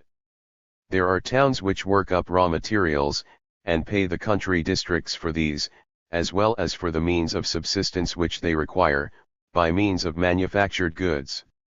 These are the manufacturing towns, the productive ones. The more that these prosper, the more the agriculture of the country prospers, and the more powers that agriculture unfolds, so much the greater do those manufacturing towns become. But there are also towns where those live who simply consume the rents of the land. In all countries which are civilized to some extent, a large portion of the national income is consumed as rent in the towns. It would be false, however, were we to maintain as a general principle that this consumption is injurious to production, or does not tend to promote it. For the possibility of securing to oneself an independent life by the acquisition of rents, is a powerful stimulus to economy and to the utilization of savings in agriculture and in agricultural improvements. Moreover, the man who lives on rents, stimulated by the inclination to distinguish himself before his fellow citizens, supported by his education and his independent position, will promote civilization, the efficiency of public institutions, of state administration, science, and art. But the degree in which rent influences in this manner the industry, prosperity, and civilization of the nation will always depend on the degree of liberty which that nation has already obtained. That inclination to become useful to the commonwealth by voluntary activity, and to distinguish oneself before one's fellow citizens, will only develop itself in countries where this activity leads to public recognition, to public esteem, and to offices of honor, but not in countries where every attempt to gain public esteem and every manifestation of independence is regarded by the ruling power with a jealous eye. In such countries the man of independent income will give himself up to debauchery and idleness, and because in this manner he brings useful industry into contempt, and injures the morality as well as the industrious impulse of the nation, he will radically imperil the nation's productive power. Even if under such conditions the manufactures of towns are to some extent promoted by the consumption of the rentier, such manufactures are nevertheless to be regarded as barren and unsound fruits, and especially they will aid very little in promoting the civilization, prosperity, and liberty of the nation. Inasmuch as a sound manufacturing industry especially tends to produce liberty and civilization, it may also be said that through it rent itself is redeemed from forming a fund for idleness, debauchery, and immorality, and is converted into a fund for promoting mental culture, and consequently that through it the merely consuming towns are changed into productive towns. Another element by which the consuming towns are supported is, the consumption of the public servants and of the state administration. These also may occasion some apparent prosperity in a town, but whether such consumption especially promotes or is injurious to the productive power, prosperity, and institutions of the nation, depends altogether on the question how far the functions of the consumers tend to promote or to injure those powers. From this the reason is evident why in mere agricultural states large towns can exist, which, although they contain a large number of wealthy inhabitants and manifold trades, exercise only a very inconsiderable influence on the civilization, liberty, and productive power of the nation. The persons engaged in those trades necessarily participate in the views of their customers, they are to be regarded in a great measure as mere domestic servants of the rentiers and public employees. In contrast to great luxury in those towns, poverty, misery, narrow-mindedness, and a slavish disposition are found among the inhabitants of the surrounding country districts. A prosperous effect of manufactures on the civilization, the improvement of public institutions, and the liberty of the nation, is only perceptible if in a country a manufacturing power is established which, quite independently of the rentiers and public servants, works for the large mass of the agricultural population or for export trade, and consumes the products of that population in large quantities for working up in manufacture and for subsistence. The more such a sound and healthy manufacturing power increases in strength, the more will it draw to its side the manufacturing power which originated in the consumption above named, and also the rentiers and public servants, and the more also will the public institutions be regulated with a view to the interest of the commonwealth. Let us consider the condition of a large town in which the manufacturers are numerous, independent, lovers of liberty, educated, and wealthy, where the merchants participate in their interests and position, where the rentiers feel themselves compelled to gain the respect of the public, where the public servants are subject to the control of public opinion, where the men of science and art work for the public at large, and draw from it their means of subsistence. Let us consider the mass of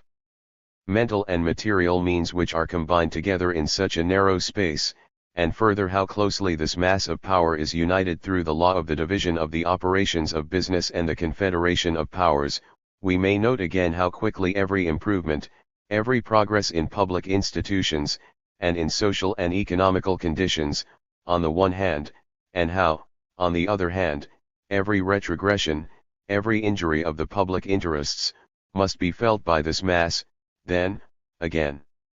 how easily this mass, living in one and the same place, can come to an agreement as to their common objects and regulations, and what enormous means it can concentrate on the spot for these purposes, and finally, in what a close union a community so powerful, enlightened, and liberty-loving, stands in relation to other similar communities in the same nation. If we duly consider all these things, we shall easily be convinced that the influence on the maintenance and improvement of the public welfare exercised by an agricultural population living dispersed over the whole surface of the country will be but slight in comparison with that of towns, whose whole power depends upon the prosperity of their manufactures and of those trades which are allied to and dependent on them. The predominating influence of the towns on the political and municipal conditions of the nation, far from being disadvantageous to the rural population, is of inestimable advantage to it. The advantages which the towns enjoy make them feel it a duty to raise the agriculturists to the enjoyment of similar liberty, cultivation, and prosperity, for the larger the sum of these mental and social advantages is among the rural population, the larger will be the amount of the provisions and raw materials which they send into the towns, the greater also will be the quantity of the manufactured goods which they purchase from the towns, and consequently the prosperity of the towns. The country derives energy, civilization, liberty, and good institutions from the towns, but the towns ensure to themselves the possession of liberty and good institutions by raising the country people to be partakers of these acquisitions. Agriculture, which hitherto merely supported landowners and their servants, now furnishes the Commonwealth with the most independent and sturdy defenders of its liberty. In the culture of the soil, also, every class is now able to improve its position. The laborer can raise himself to become a farmer, the farmer to become a landed proprietor. The capital and the means of transport which industry creates and establishes now give prosperity to agriculture everywhere. Serfdom, feudal burdens, laws, and regulations which injure industry and liberty disappear. The landed proprietor will now derive 100 times more income from his forest possessions than from his hunting. Those who formerly from the miserable produce of serf labor scarcely obtained the means of leading a rude country life, whose sole pleasure consisted in the keeping of horses and dogs and chasing game, who therefore resented every infringement of these pleasures as a crime against their dignity as lords of the soil, are now enabled by the augmentation of their rents to spend a portion of the year in the towns. There, through the drama and music, through art and reading, their manners are softened, they learn by intercourse with artists and learned men to esteem mind and talents. From mere Nimrods they become cultivated men. The aspect of an industrious community, in which everybody is striving to improve his condition, awakens in them also the spirit of improvement. They pursue instruction and new ideas instead of stags and hares. Returning to the country, they offer to the middle and small farmer examples worthy of imitation, and they gain his respect instead of his curse. The more industry and agriculture flourish, the less can the human mind be held in chains, and the more are we compelled to give way to the spirit of toleration, and to put real morality and religious influence in the place of compulsion of conscience. Everywhere has industry given birth to tolerance, everywhere has it converted the priests into teachers of the people and into learned men. Everywhere have the cultivation of national language and literature, have the civilizing arts, and the perfection of municipal institutions kept equal pace with the development of manufactures and commerce. It is from manufactures that the nation's capability originates of carrying on foreign trade with less civilized nations, of increasing its mercantile marine, of establishing a naval power, and by founding colonies, of utilizing its surplus population for the further augmentation of the national prosperity and the national power. Comparative statistics show that by the complete and relatively equal cultivation of manufactures and agriculture in a nation endowed with a sufficiently large and fertile territory, a population twice or three times as large can be maintained, and maintained, moreover, in a far higher degree of well-being than in a country devoted exclusively to agriculture. From this it follows that all the mental powers of a nation, its state revenues, its material and mental means of defense, and its security for national independence, are increased in equal proportion by establishing in it a manufacturing power. At a time where technical and mechanical science exercise such immense influence on the methods of warfare, where all warlike operations depend so much on the condition of the national revenue, where successful defense greatly depends on the questions, whether the mass of the nation is rich or poor, intelligent or stupid, energetic or sunk in apathy, whether its sympathies are given exclusively to the fatherland or partly to foreign countries, whether it can muster many or but few defenders of the country at such a time, more than ever before, must the value of manufactures be estimated from a political point of view. Chapter 18. The manufacturing power and the natural productive powers of the nation. The more that man and the community perfect themselves, the more are they enabled to make use of the natural powers which are within their reach for the accomplishment of their objects, and the more does the sphere of what is within their reach extend itself. The hunter does not employ the 1,000th part, the shepherd not the 100th part, of those natural advantages which surround him. The sea, foreign climates, and countries, yield him either none, or at least only an inconsiderable amount of enjoyment, assistance, or stimulants to exertion. In the case of a people in a primitive agricultural condition, a large portion of the existing natural resources lies yet unutilized, and man still continues limited to his nearest surroundings.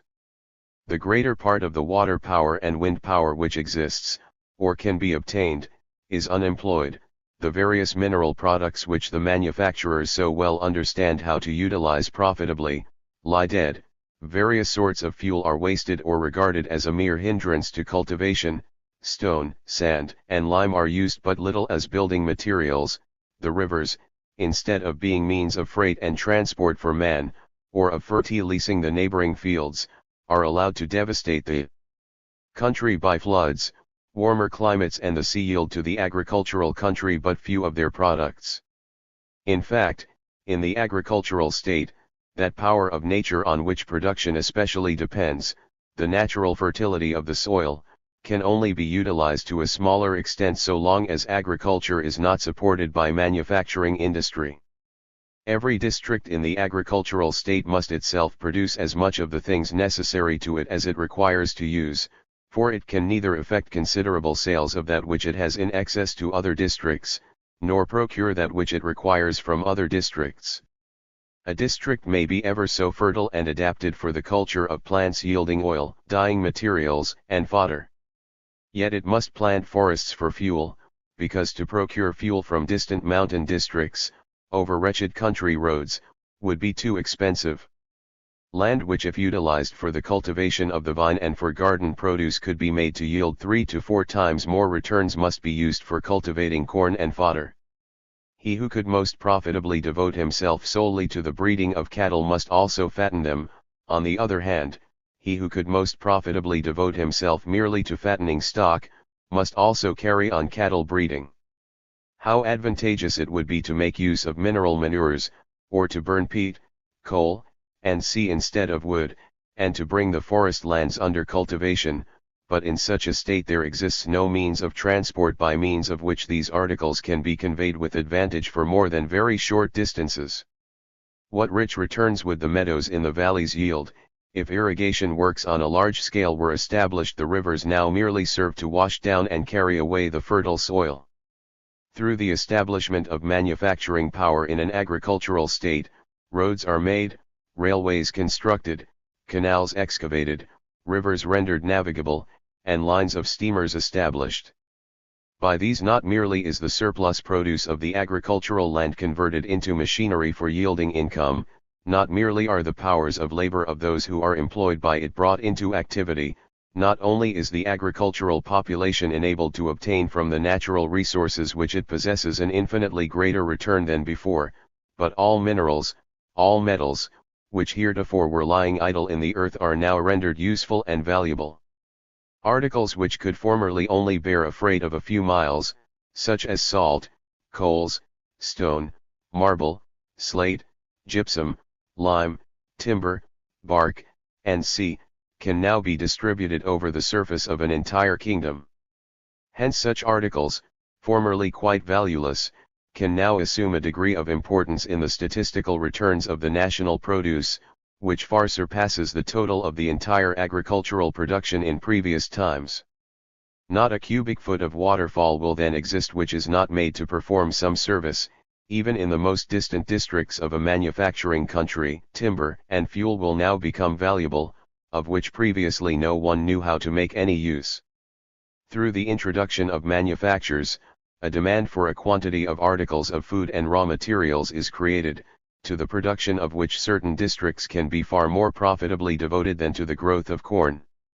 The demand which now springs up for milk, butter, and meat adds a higher value to the existing pasture land, and leads to the breaking up of fallows and the erection of works of irrigation. The demand for fruit and garden produce converts the former bare agricultural land into vegetable gardens and orchards. The loss which the mere agricultural state sustains by not making use of these natural powers, is so much the greater the more it is fitted by nature for carrying on manufactures, and the more its territory is adapted for the production of raw materials and natural powers which manufacturers specially require. That loss will therefore be the greatest in mountainous and hilly countries less suitable for agriculture on the whole, but which offer to manufacturers plenty of water power, of minerals,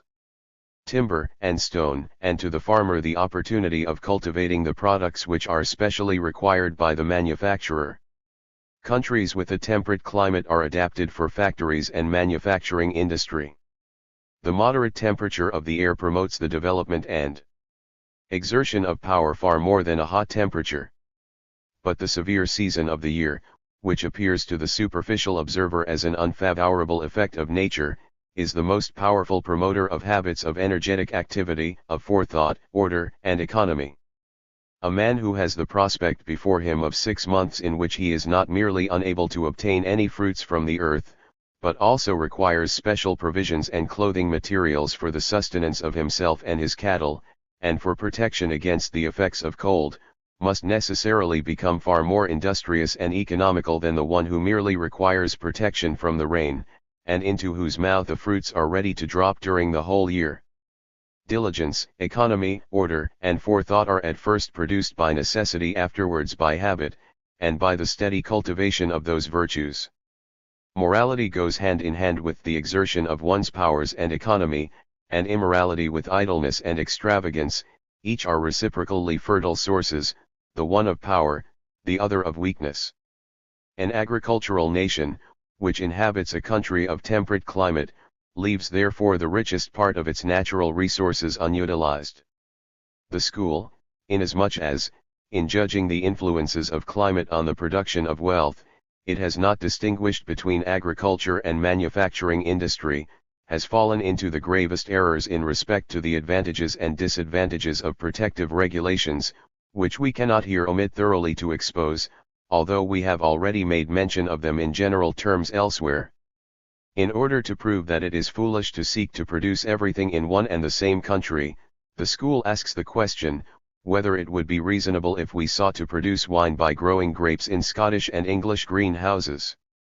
It is of course possible to produce wine in this manner, only it would be of much worse quality and more expensive than that which England and Scotland could procure in exchange for their manufactured goods.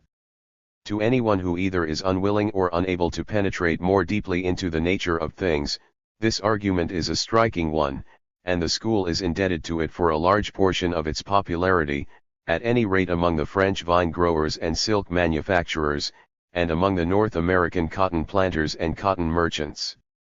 Regarded in the light of day, however, it is fundamentally false, since restrictions on commercial intercourse operate quite differently on the productive power of agriculture than they do on the productive power of manufacturing industry. Let us first see how they operate on agriculture. If France rejects from her frontiers German fat cattle, or corn, what will she effect thereby? In the first place, Germany will thereby be unable to buy French wines. France will therefore have to use those portions of her soil which are fitted for the cultivation of the vine less profitably in proportion as this destruction of commercial interchange lessens her exportation of wines. So many fewer persons will be exclusively occupied with the cultivation of the vine, and therefore so much less native agricultural products will be required, which these persons would have consumed, who would have otherwise devoted themselves exclusively to vine culture. This will be the case in the production of oil as well as in that of wine. France will therefore always lose in her agricultural power on other points much more than she gains on one single point, because by her exclusion of the German cattle she protects a trade in the rearing and fattening of cattle which had not been spontaneously developed, and for which, therefore, probably the agriculture of those districts where this branch of industry has had to be artificially developed is not adapted. Thus will it be if we consider France merely as an agricultural state opposed to Germany as a merely agricultural state, and if we also assume that Germany will not retaliate on that policy by a similar one. This policy, however, appears still more injurious if we assume that Germany, as she will be compelled to out of regard to her own interests, adopt similarly restrictive measures, and if we consider that France is not merely an agricultural, but also a manufacturing state. Germany will, namely, not merely impose higher duties on French wines, but on all those French products which Germany either produces herself, or can more or less do without, or procure elsewhere. She will further restrict the importation of those manufactured goods which she cannot at present produce with special benefit, but which she can procure from other places than from France. The disadvantage which France has brought upon herself by those restrictions, thus appears twice or three times greater than the advantage. It is evident that in France only so many persons can be employed in the cultivation of the vine, in the cultivation of olives, and in manufacturing industry, as the means of subsistence, and raw materials which France either produces herself or procures from abroad, are able to support and employ. But we have seen that the restriction of importation has not increased the agricultural production, but has merely transferred it from one district to another. If free course had been permitted to the interchange of products, the importation of products and raw materials, and consequently the sale of wine, oil, and manufactured goods, would have continually increased, and consequently the number of persons employed in the cultivation of the vine and olives, and in manufactures, while with the increasing traffic, on the one hand, the means of subsistence and raw materials, and, on the other hand, the demand for her manufactured products, would have augmented. The augmentation of this population would have produced a larger demand for those provisions and raw materials which cannot easily be imported from abroad, and for which the native agriculture possesses a natural monopoly. The native agriculture therefore would thus have obtained a far greater profit. The demand for those agricultural products for which the character of the French soil is specially adapted, would be much more considerable under this free interchange than that produced artificially by restriction.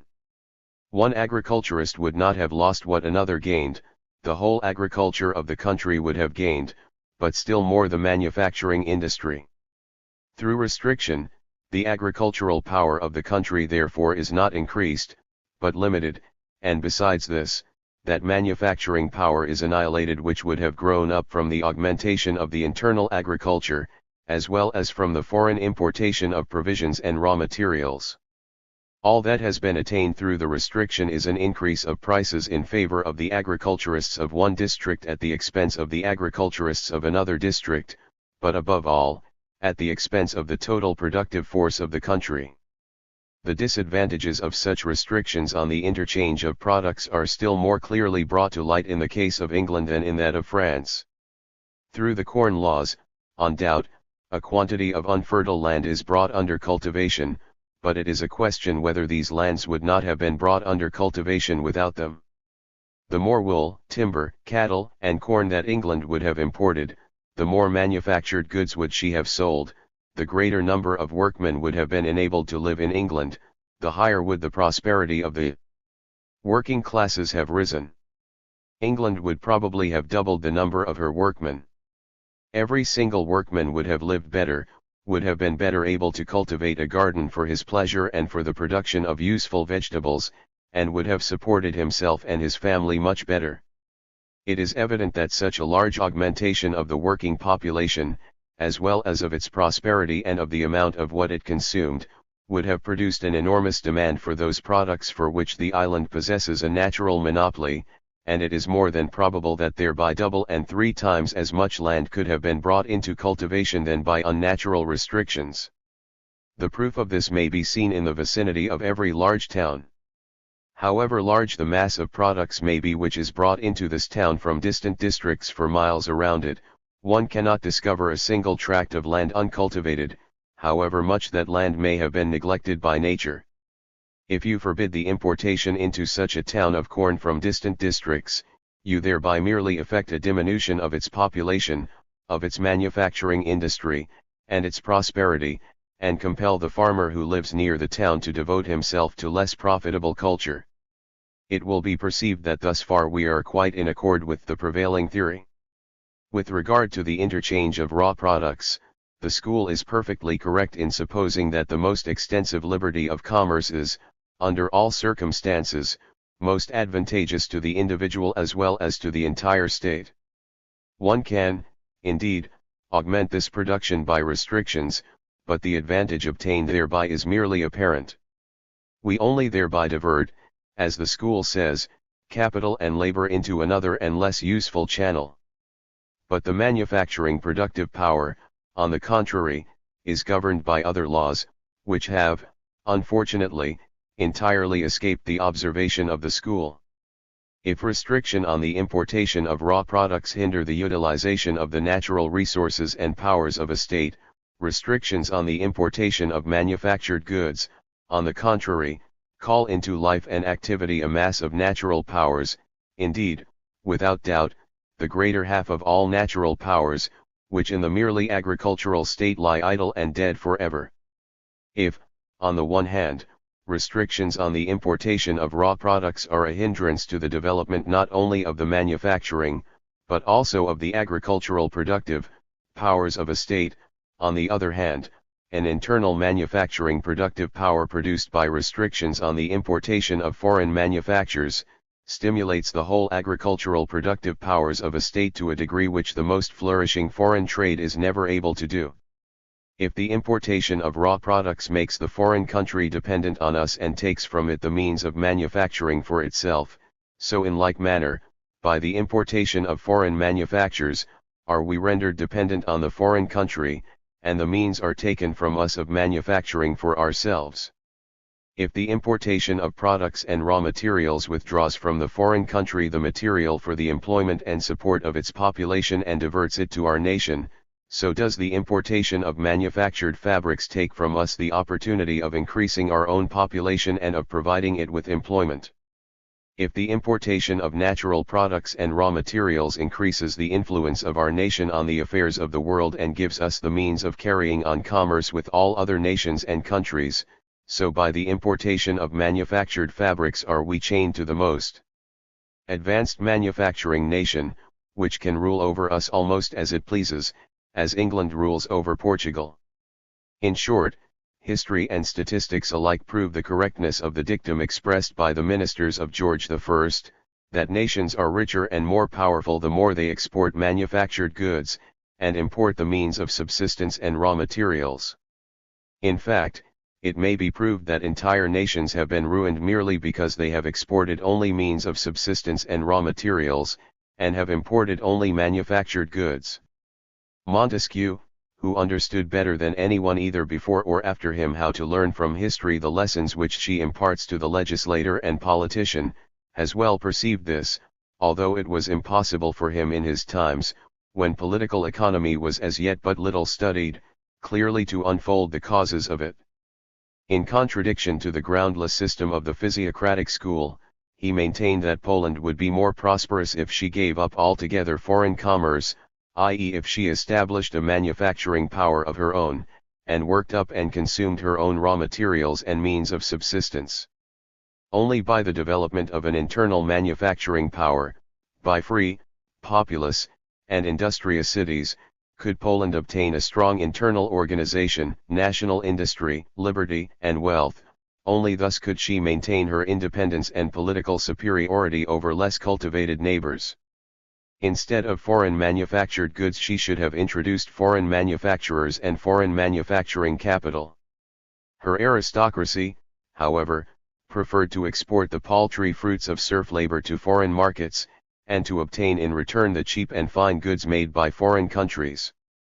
Their successors now may answer the question, whether it is advisable for a nation to buy the fabrics of a foreign country so long as its own native manufactures are not yet sufficiently strengthened to be able to compete in prices and quality with the foreigner.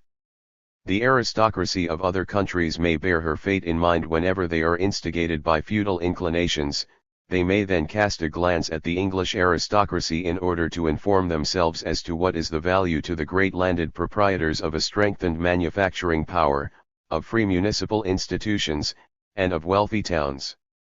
Without here entering on an inquiry whether it would have been possible for the elective kings of Poland, under the circumstances under which they were placed, to introduce such a commercial system as the hereditary kings of England have gradually developed and established, let us imagine that it had been done by them. Can we not perceive what rich fruits such a system would have yielded to the Polish nation?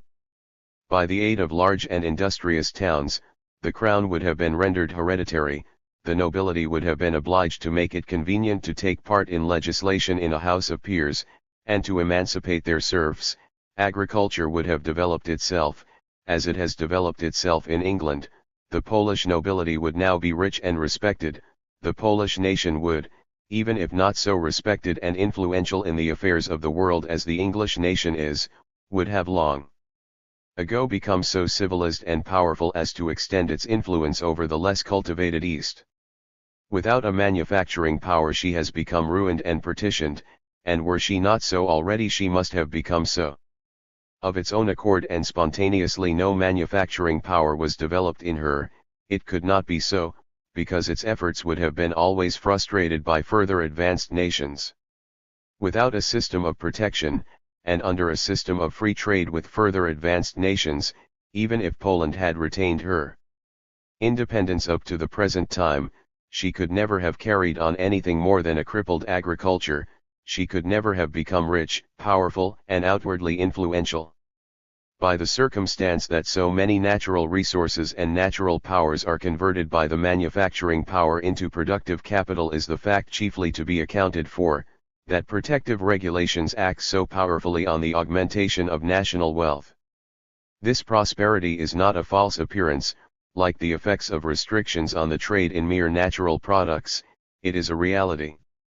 They are natural powers which are otherwise quite dead, natural resources which are otherwise quite valueless, which an agricultural nation calls to life and renders valuable by establishing a manufacturing power of its own. It is an old observation, that the human race, like the various breeds of animals, is improved mentally and bodily by crossings, that man, if a few families always intermarry amongst one another, just as the plant if the seed is always sown in the same soil, gradually degenerates. We seem obliged to attribute to this law of nature the circumstance that among many wild or half-wild tribes in Africa and Asia, whose numbers are limited, the men choose their wives from foreign tribes. The fact which experience shows, that the oligarchies of small municipal republics, who continually intermarry among themselves, gradually die out or visibly degenerate, appears similarly attributable to such a natural law. It is undeniable that the mixing of two quite different races results, almost without exception, in a powerful and fine future progeny, and this observation extends to the mixing of the white race with the black in the third and the fourth generation. This observation seems to confirm more than any other thing the fact, that those nations which have emanated from a crossing of race frequently repeated and comprising the whole nation, have surpassed all other nations in power and energy of the mind and character, in intelligence, bodily strength, and personal beauty. We think we may conclude from this that men need not necessarily be such dull, clumsy, and unintellectual beings as we perceive them to be when occupied in crippled agriculture in small villages, where a few families have for thousands of years intermarried only with one another, where for centuries it has occurred to no one to make use of an implement of a new form, or to adopt a new method of culture, to alter the style of a single article of clothing, or to adopt a new idea, where the greatest art consisted, not in exerting one's bodily and mental powers in order to obtain as much enjoyment as possible, but to dispense with as much of it as possible. This condition of things is entirely changed by establishing a manufacturing power. While a large portion of the increase of the agricultural population goes over into the manufacturing community, While the agricultural population of various districts becomes mixed by marriages between one another and with the manufacturing population, the mental, moral, and physical stagnation of the population is broken up. The intercourse which manufactures and the commerce between various nations and districts which is based upon them brings new blood into the whole nation as well as into separate communities and families.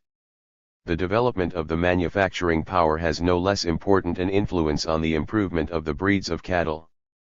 Everywhere, where woolen manufactures have been established, the race of sheep has quickly been improved. Owing to a greater demand for good meat, which a numerous manufacturing population creates, the agriculturist will endeavor to introduce better breeds of cattle. The greater demand for horses of luxury is followed by the improvement of the breeds of horses. We shall then no longer see those wretched primitive breeds of cattle, horses, and sheep, which having resulted from the crippled state of agriculture and everywhere from neglect of crossing of breeds, exhibit a side spectacle worthy of their clumsy owners. How much do the productive powers of the nations already owe to the importation of foreign breeds of animals and to the improvement of the native breeds, and how much has yet to be done in this respect? All the silkworms of Europe are derived from a few eggs, which were brought to Constantinople in hollow sticks, by Greek monks from China, where their exportation was strictly prohibited. France is indebted to the importation of the Thibet goat for a beautiful product of her industry. It is very much to be regretted, that hitherto the breeding and improving of animals has been chiefly carried on in order to satisfy the requirements of luxury, and not in order to promote the welfare of the large masses. The descriptions of travelers show that in some countries of Asia a race of cattle has been seen which combines considerable draft power with great swiftness of pace, so that they can be used with almost the same advantage as horses for riding and driving. What immense advantages would such a breed of cattle confer on the smaller agriculturists of Europe? What an increase in means of subsistence, productive power, and convenience, would the working classes thereby obtain? But even far more than by improved breeds, and importation from one country into another of various animals, has the productive power of the human race been increased by the improvement and importation of trees and plants. This is at once evident, if we compare the original plants as they have sprung from the bosom of nature, with their improved species. How little do the primitive plants of the various species of corn and of fruit trees, of edible vegetables and of the olive, resemble in form and utility their improved offspring. What masses of means of nourishment, of enjoyment, and comfort, and what opportunities for the useful application of human powers, have been derived from them. The potato, the beetroot, the cultivation of root crops for cattle, together with the improved systems of manuring and improved agricultural machines, have increased tenfold the returns of agriculture, as it is at present carried on by the Asiatic tribes. Science has already done much with regard to the discovery of new plants and the improvement of them, but governments have not yet devoted to this important object so much attention as they ought to have done, in the interests of economy. Quite recently, species of grass are said to have been discovered in the savannas of North America, which from the poorest soil yield a higher produce than any fodder plants, which are as yet known to us, do from the richest soil. It is very probable that in the wild regions of America, Asia, Africa, and Australia, a quantity of plants still vegetate uselessly, the transplantation and improvement of which might infinitely augment the prosperity of the inhabitants of temperate climates. It is clear that most of the improvements and transportations of animals and vegetables, most of the new discoveries which are made with respect to them, as well as all other progress, inventions, and discoveries, are chiefly calculated to benefit the countries of the temperate zone, and of those most of all, the manufacturing countries. Chapter 19. The manufacturing power and the instrumental powers of the nation. The nation derives its productive power from the mental and physical powers of the individuals, from their social, municipal, and political conditions and institutions, from the natural resources placed at its disposal, or from the instruments it possesses as the material products of former mental and bodily exertions. In the last two chapters we have dealt with the influence of manufactures on the three first named sources of the national productive powers, The present and the following chapter are devoted to the demonstration of its influence on the one last named. That which we understand by the term instrumental powers is called capital by the school. It matters but little by what word an object is signified, but it matters very much that the word selected should always indicate one and the same object, and never more or less. As often, therefore, as different branches of a matter are discussed, the necessity for a distinction arises. The school now understands by the term capital not merely the material, but also all mental and social means of and aids to production.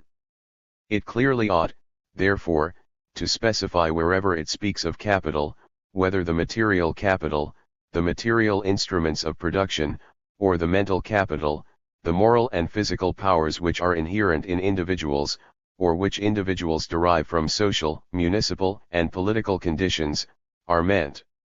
The omission of this distinction, where it ought to be drawn, must necessarily lead to false reasoning, or else serve to conceal false reasoning.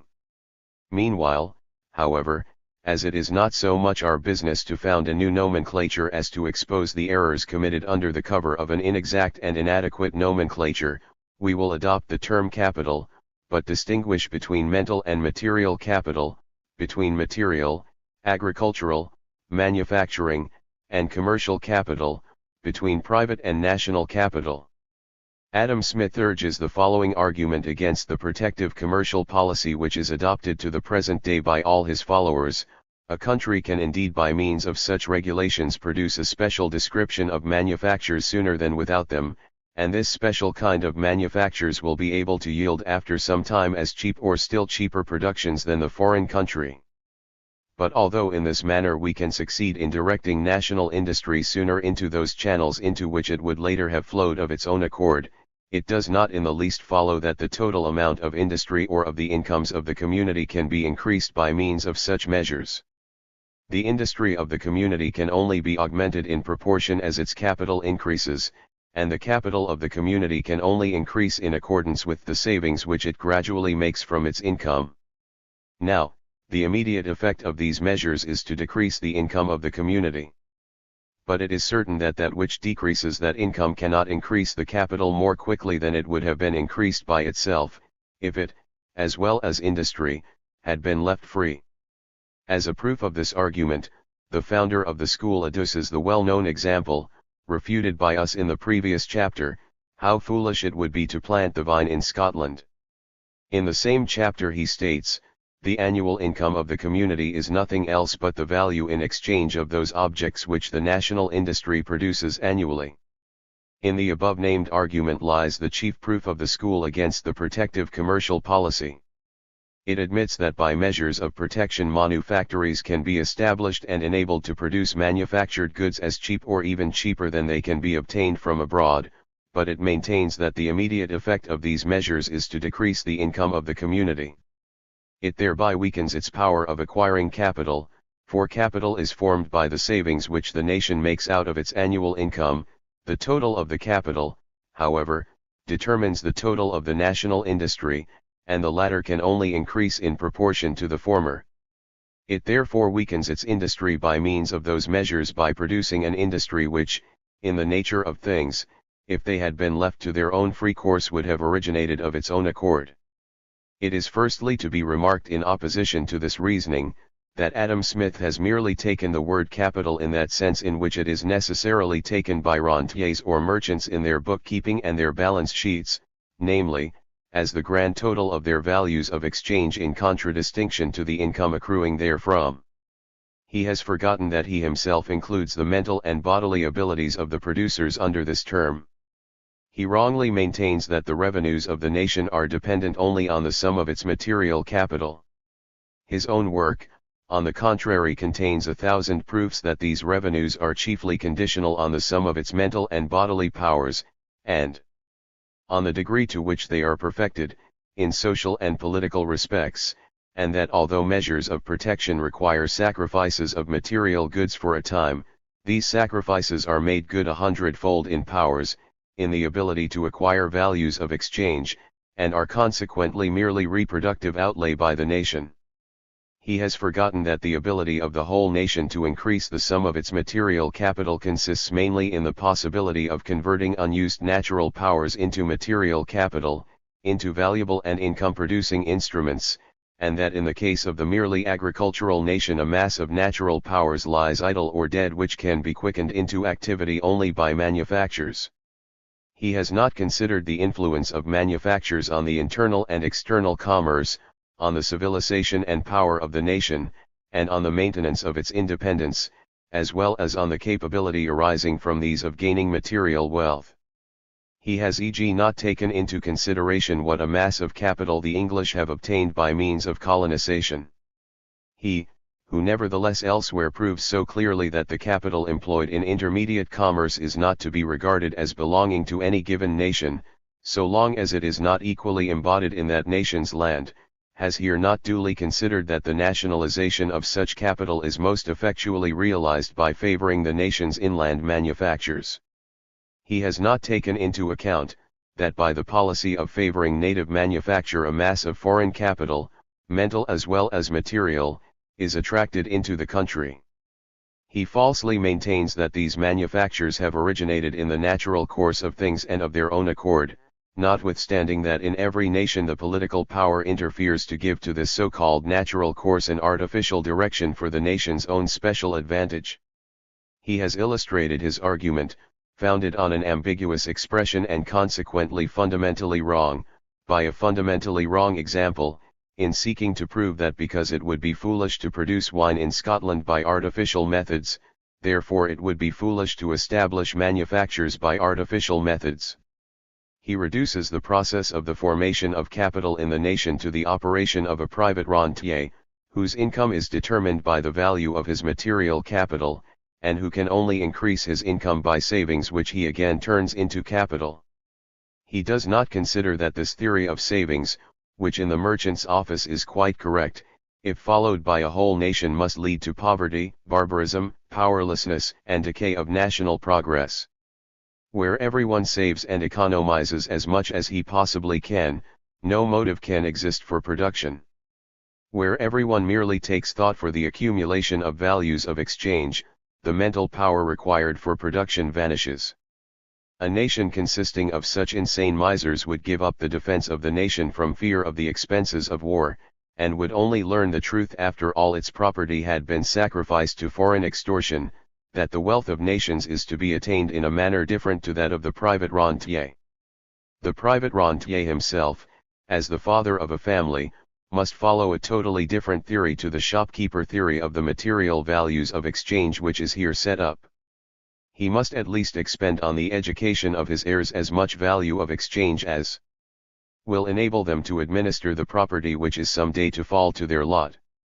The building up of the material national capital takes place in quite another manner than by mere saving as in the case of the rentier, namely, in the same manner as the building up of the productive powers, chiefly by means of the reciprocal action between the mental and material national capital, and between the agricultural, manufacturing, and commercial capital. The augmentation of the national material capital is dependent on the augmentation of the national mental capital, and vice versa. The formation of the material agricultural capital is dependent on the formation of the material manufacturing capital, and vice versa. The material commercial capital acts everywhere as an intermediary, helping and compensating between both. In the uncivilized state, in the state of the hunter and the fisher, the powers of nature yield almost everything, capital is almost nil. Foreign commerce increases the latter, but also in so doing totally destroys the productiveness of the former. The theory of savings cannot profit the hunter, he must be ruined or become a shepherd. In the pastoral state the material capital increases quickly, but only so far as the powers of nature afford spontaneously nourishment to the cattle. The increase of population, however, follows closely upon the increase of flocks and herds and of the means of subsistence. On the one hand, the flocks and herds as well as pastures become divided into smaller shares, on the other hand, foreign commerce offers inducements to consumption. It would be in vain to preach to the pastoral nation the theory of savings, it must sink into poverty or pass over into the agricultural state. To the agricultural nation is open an immense, but at the same time limited, field for enriching itself by utilizing the dormant powers of nature. The agriculturist for himself alone can save provisions, improve his fields, increase his cattle, but the increase of the means of subsistence always follows the increase of population. The material capital, in proportion as the former becomes more fertile and the latter increase, becomes divided among a larger number of persons. Inasmuch, however, as the surface of the land cannot be increased by industry, and the land cannot be utilized up to the measure of its natural capacity, for want of means of transport, which must remain imperfect in such a state of things owing to lack of intercourse, and as moreover the merely agricultural nation is mostly in want of those instruments, intelligence, motives to exertion, and also of that energy and social development which are imparted to the nation through manufactures and the commerce which originates from them, the mere agricultural population soon reaches a point in which the increase of material agricultural capital can no longer keep pace with the increase of population, and where consequently individual poverty increases more and more, notwithstanding that the total capital of the nation is continually increasing. In such a condition the most important product of the nation consists of men, who, as they cannot find sufficient support in their own country, emigrate to other countries. It can be but little consolation to such a country, that the school regards man as an accumulated capital, for the exportation of men does not occasion return freights, but, on the contrary, causes the unproductive export of considerable amounts of material values. It is clear that in such a state of things, where the national division of labor is not properly developed, neither industry nor economy can bring about the augmentation of the material capital. The agricultural country is, of course, rarely quite without any foreign commerce, and foreign commerce, as far as it extends, also supplies the place of internal manufactures with regard to the augmentation of capital, inasmuch as it places the manufacturer of the foreign country in commercial relation with the agriculturist of the home country. This, however, takes place only partially and very imperfectly, firstly, because this commerce extends merely to special staple products, and chiefly only to those districts which are situated on the sea-coast and on navigable rivers, and secondly, because it is in any case but a very irregular one, and is liable to be frequently interrupted by wars, fluctuations in trade and changes in commercial legislation, by specially rich harvests, and by foreign importations. The augmentation of the material agricultural capital can only take place on a large scale, with regularity and continuously, if a completely developed manufacturing power is established in the midst of the agriculturists. By far the greatest portion of the material capital of a nation is bound to its land and soil. In every nation the value of landed property, of dwelling houses in rural districts and in towns, of workshops, manufactories, waterworks, mines, and sea amounts to from 2/3 to 9/10 of the entire property of the nation. It must therefore be accepted as a rule, that all that increases or decreases the value of the fixed property increases or decreases the total of the material capital of the nation. Now, it is evident that the capital value of land of equal natural fertility is incomparably larger in the proximity of a small town than in remote districts, that this value is incomparably larger still in the neighborhood of a large town than in that of a small one, and that in manufacturing nations these values are beyond all comparison greater than in mere agricultural nations.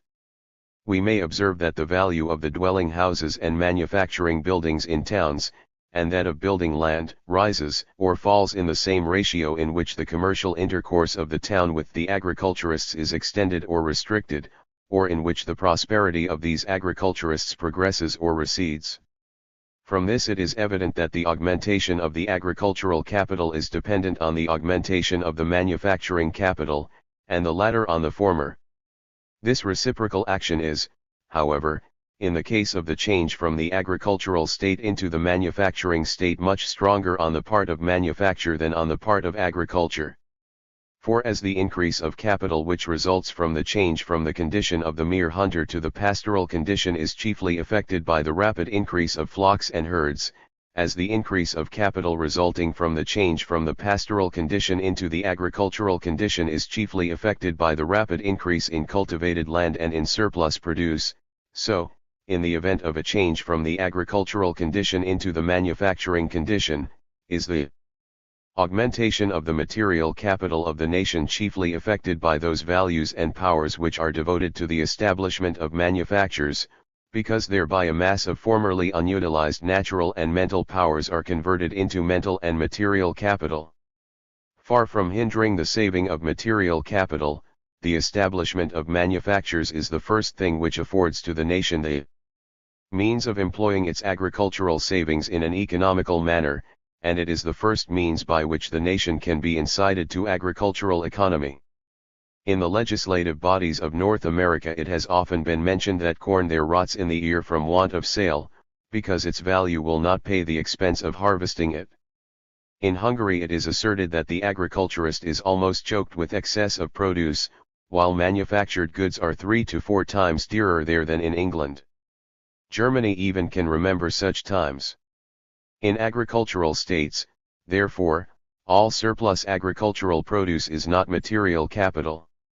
By means of manufactures it first becomes commercial capital by being warehoused, and then by being sold to the manufacturers it is turned into manufacturing capital. What may be unutilized stock in the hand of the agriculturist, becomes productive capital in the hand of the manufacturer, and vice versa. Production renders consumption possible, and the desire to consume incites to production. The mere agricultural nation is in its consumption dependent on foreign conditions, and if these are not favorable to it, that production dies out which would have arisen in consequence of the desire to consume. But in that nation which combines manufactures with agriculture in its territory, the reciprocal inducement continually exists, and therefore, also, there will be continuous increase of production and with it augmentation of capital on both sides. As the agricultural manufacturing nation is always incomparably richer in material capital than the mere agricultural nation, so in the former the rate of interest is always much lower, and larger capital and more favorable conditions are at the disposal of men of enterprise, than in the purely agricultural nation. It follows that the former can always victoriously compete with the newly formed manufactories in the agricultural nation, that the agricultural nation remains continually in debt to the manufacturing nation, and that in the markets of the former continual fluctuations in the prices of produce and manufactured goods and in the value of money take place, whereby the accumulation of material wealth in the purely agricultural nation is no less endangered than its morality and its habits of economy. The school distinguishes fixed capital from circulating capital, and classes under the former in a most remarkable manner a multitude of things which are in circulation without making any practical application whatever of this distinction. The only case in which such a distinction can be of value, it passes by without notice. The material as well as the mental capital is bound in a great measure to agriculture, to manufactures, to commerce, or to special branches of either, nay often, indeed, to special localities. Fruit trees, when cut down, are clearly not of the same value to the manufacturer as they are to the agriculturist. Sheep, if, as has already frequently happened in Germany and North America, they have to be slaughtered in masses, have evidently not the value which they would possess when used for the production of wool. Vineyards have a value which, if used as arable fields, they would lose. Ships, if used for timber or for firewood, have a much lower value than when they serve as means of transport. What use can be made of manufacturing buildings, water power, and machinery if the spinning industry is ruined? In like manner individuals lose, as a rule, the greatest part of their productive power, consisting in experience, habits, and skill, when they are displaced. The school gives to all these objects and properties the general name of capital, and would transplant them at its pleasure from one field of employment to another. J.B. Say thus advises the English to divert their manufacturing capital to agriculture. How this wonder is to be accomplished he has not informed us, and it has probably remained a secret to English statesmen to the present day. Say has in this place evidently confounded private capital with national capital. A manufacturer or merchant can withdraw his capital from manufactures or from commerce by selling his works or his ships and buying landed property with the proceeds. A whole nation, however, could not effect this operation except by sacrificing a large portion of its material and mental capital. The reason why the school so deliberately obscures things which are so clear is apparent enough. If things are called by their proper names, it is easily comprehended that the transfer of the productive powers of a nation from one field of employment to another is subject to difficulties and hazards which do not always speak in favor of free trade, but very often in favor of national protection. Chapter 20. The manufacturing power and the agricultural interest. If protective duties in favor of home manufactures proved disadvantageous to the consumers of manufactured goods and served only to enrich the manufacturer, this disadvantage would especially be felt by the landed proprietor and the agriculturist, the most numerous and important class of those consumers. But it can be proved that even this class derives far greater advantages from the establishment of manufactures, than the manufacturers themselves do, for by means of these manufactures a demand for greater variety and for larger quantities of agricultural products is created, the value in exchange of these products is raised, the agriculturist is placed in a position to utilize his land and his powers of labor more profitably. Hence emanates an increase of rent, of profits, and wages, and the augmentation of rents and capital is followed by an increase in the selling value of land and in the wages of labor. The selling value of landed property is nothing else than capitalized rent. It is dependent, on the one hand, on the amount and the value of the rent, but, on the other hand, and chiefly, on the quantities of mental and material capital existing in the nation. Every individual and social improvement, especially every augmentation of productive power in the nation, but, most of all, of the manufacturing power, raises the amount of rents, while at the same time it lessens the proportion which rent bears to the gross produce. In an agricultural nation little developed and scantily peopled, e.g. in Poland, the proportion of rent amounts to 1/2 or 1/3 the gross produce. In a well-developed, populous, and wealthy nation, e.g. England, it only amounts to 1/4 or 1/5 part of that produce. Nevertheless, the actual worth of this smaller proportion is disproportionately greater than the worth of that larger proportion in money value especially, and still more in manufactured goods. For the 1/5 part of 25 bushels equals 5 bushels, the 1/3 part, however, of 9 bushels amounts only to 3 bushels, further, these 5 bushels in England are worth on an average 25s to 30s, while these 3 bushels in the interior of Poland are at the most worth 8s to 9s, and finally, goods in England are at least twice as cheap as in manufactured Poland, consequently the English landed proprietor is able to buy for his 30s of money rent 10 yards of cloth, but the Polish landowner for his 9s of rent can obtain scarcely 2 yards, from which it is evident that the English landed proprietor by the 1/5 part of the gross produce is as rentier 3 times, and as consumer of manufactured goods 5 times, better off than the Polish landowner is by the 1/3 part of his gross produce. But that farmers and agricultural laborers also must in England be disproportionately better off than in Poland, is shown by the fact that out of the produce of 25 bushels in England 20 bushels go for sowing, for cultivation of the field, wages, and profits, half of which devoted to the last 2 items have an average value of 60s or 20 yards of cloth, while from the produce of 9 bushels in Poland only 6 bushels go for sowing, cultivation of the field, profit, and wages, half of which, or 3 bushels, devoted to the last 2 items, have merely a value of 10s to 12s or 3½ yards of cloth. Rent is a chief means of usefully employing material capital. Its price, therefore, depends also on the quantity of the capital existing in the nation and the proportion of the supply of it to the demand. By the surplus of the capital which accumulates in a manufacturing nation as the result of its home and foreign commerce, by the low rate of interest which there exists, and the circumstance that in a manufacturing and commercial nation a number of individuals who have become wealthy are always seeking to invest their surplus capital in land, the selling price of a given amount of rent of land is always disproportionately higher in such a nation than in the mere agricultural nation. In Poland the rent of land is sold at 10 or 20 years purchase, in England at 30 or 40 years purchase. In the proportion in which the selling value of the rent of land is higher in the manufacturing and commercial nation than in the agricultural nation, so also is the selling value of the land itself higher in the former than in the latter.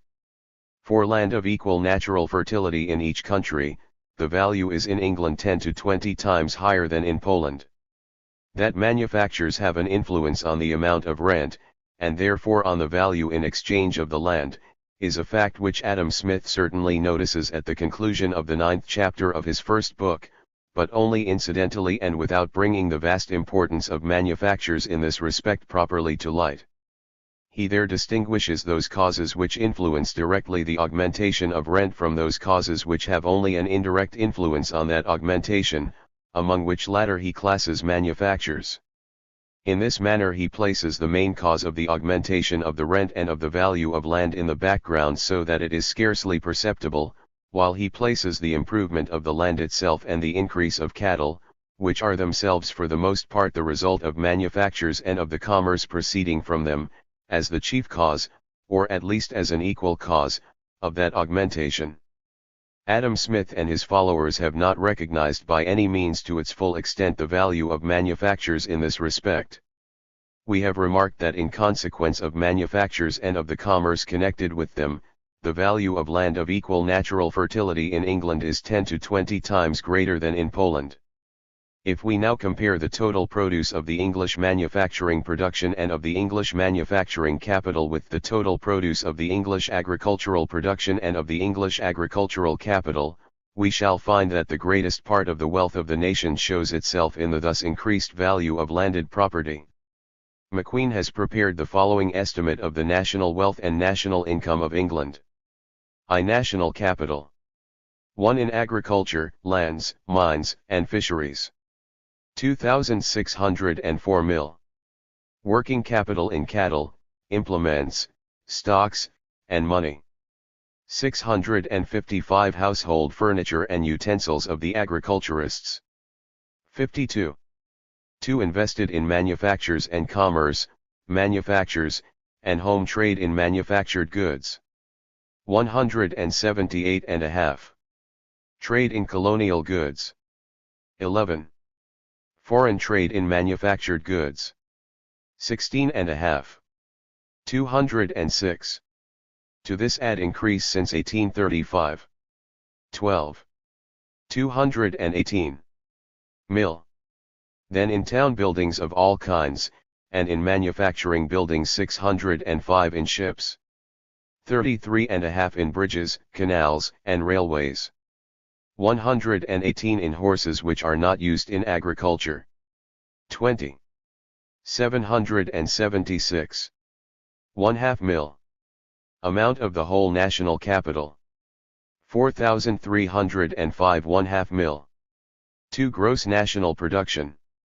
1 of agriculture, mines, and fisheries. 539 mil. 2 manufacturing production. 259.5. 798. 1/2. From this estimate it may be seen, 1. That the value of the land devoted to agriculture amounts to 26/43 of the whole English national property, and is about 12 times more than the value of the whole capital invested in manufactures and in commerce. 2. That the whole capital invested in agriculture amounts to over 3/4 of the English national capital. 3. That the value of the whole fixed property in England, namely, of the land, and c. 2,604 mil. Of houses in towns, and manufacturing buildings. 605 of canals and railways. 118 3,327. Is therefore equal to more than 3/4 of the whole English national capital. 4. That the manufacturing and commercial capital, inclusive of ships, does not altogether amount to more than 241.5 millions, and therefore to only about 1/18 of the English national wealth. 5. That the whole English agricultural capital, with 3,311 millions, yields a gross income of 539 millions, consequently about 16%, while manufacturing and commercial capital, amounting to 218 millions, gives a gross annual production of 259.5 millions or of 120%. It must here, above all things, be noted that the 218 millions manufacturing capital, with an annual production of 259.5 millions, constitute the chief reason why the English agricultural capital could have attained to the enormous amount of 3,311 millions, and its annual produce to the sum of 539 millions. By far the greatest part of the agricultural capital consists in the value of land and cattle. Manufactures, by doubling and trebling the population of the country, by furnishing the means for an immense foreign commerce, for the acquisition and exploration of a number of colonies, and for a large mercantile marine, have increased in the same proportion the demand for means of subsistence and raw materials, have afforded to the agriculturist at once the means and the motive for satisfying this increased demand, have increased the exchangeable value of these products, and thus caused the proportionate increase in the amount and the selling value of the rent of land, consequently of the land itself. Were these 218 millions of manufacturing and commercial capital destroyed, we should see not merely the 259.5 millions manufacturing production, but also the greatest part of the 3,311 millions agricultural capital, and consequently of the 539 millions agricultural production, disappear. The English national production would not merely lose 259.5 millions, but the value of land would decline to the value which it has in Poland, i.e. to the 10th or 20th part of its present value. From this it follows that all capital which is devoted by the agricultural nation in a profitable manner to manufactures, increases in the course of time the value of the land tenfold. Experience and statistics everywhere confirm this statement. Everywhere it has been seen that in consequence of the establishment of manufactures the value of land and also that of the stock of capital rapidly increases. Let anyone compare these values in France, in North America, or in Germany, how they have corresponded with a less developed or a more fully developed condition of manufactures, and he will find our observation everywhere confirmed. The reason for this appearance lies in the increased power of production in the nation, which emanates from the regular division of labor and from the strengthened confederation of the national powers, also from a better use of the mental and natural powers placed at the disposal of the nation, and from foreign commerce. These are the very same causes and effects which we may perceive in respect to improved means of transport, which not merely yield in themselves a revenue, and through it a return for the capital spent upon them, but also powerfully promote the development of manufactures and agriculture, whereby they increase in the course of time the value of the landed property within their districts to tenfold the value of the actual material capital which has been employed in creating them. The agriculturist, in comparison with the undertaker of such works, has the great advantage of being quite sure of his tenfold gain on his invested capital and of obtaining this profit without mulcting any sacrifices, while the contractor for the works must stake his whole capital. The position of the agriculturist is equally favorable as compared with that of the erector of new manufactories. If, however, this effect of manufactures on agricultural production, on rent, and therefore on the value of landed property, is so considerable and advantageous for all who are interested in agriculture, how, then, can it be maintained that protective measures would favor manufactures merely at the cost of the agriculturists? The material prosperity of agriculturists, as well as of all other private persons, principally depends on the point that the value of what they produce shall exceed the value of what they consume.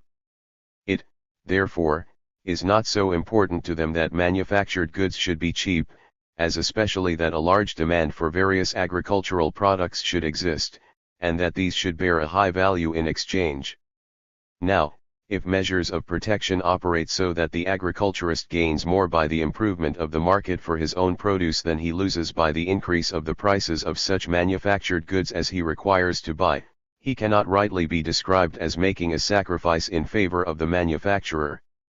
This effect is, however, always observable in the case of all nations who are capable of establishing a manufacturing power of their own, and in their case is most apparent during the first period of the rise of the native manufacturing industry, since just at that time most of the capital transferred to manufacturing industry is spent on the erection of dwelling houses and manufactories, the application of water power, and an expenditure which chiefly benefits the agriculturist. However much in the beginning the advantages of the greater sale of agricultural produce and of its increased value outweighs the disadvantage of the increased price of manufactured goods, so must this favorable condition always increase further to the advantage of the agriculturists, because the flourishing of the manufactories always tends in the course of time continually more and more to increase the prices obtainable for agricultural produce and to lessen the prices of manufactured goods. Further, the prosperity of the agriculturist and landed proprietor is especially dependent on the circumstance that the value of the instrument from which his income is derived, namely, his landed property, at least maintains its former position.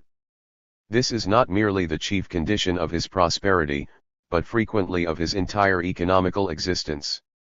For instance, it frequently happens that the annual production of the agriculturist exceeds his consumption, and nevertheless he finds himself ruined. This occurs if while his landed property is encumbered with money debts, the general credit becomes fluctuating, if on one side the demand for money capital exceeds the supply of it, and on the other hand the supply of land exceeds the demand. In such cases a general withdrawal of money loans and a general offer of land for sale arises, and consequently land becomes almost valueless, and a large number of the most enterprising, active, and economical land cultivators are ruined, not because their consumption has exceeded their production, but because the instrument of their production, their landed property, has lost in their hands a considerable portion of its value, in consequence of causes over which they had no control. Further, because their credit has thereby become destroyed, and finally, because the amount of the money debts with which their landed property is encumbered is no longer in proportion to the money value of their possessions, which has become depressed by the general worthlessness of landed property. Such crises have occurred in Germany and North America during the last 50 years more than once, and in this manner a large proportion of the German nobility find themselves no longer in possession of property or landed estate, without having clearly perceived that they really owe this fate to the policy adopted by their brothers in England, the Tories whom they regard as so well disposed. The condition of the agriculturist and landed proprietor is, however, totally different in countries where manufactures flourish vigorously. There, while the productive capabilities of the land and the prices of produce are increased, he not merely gains the amount by which the value of his production exceeds the value of his consumption, he gains, as landed proprietor, not only an increase of annual rent, but the amount of capital represented by the increase of rent.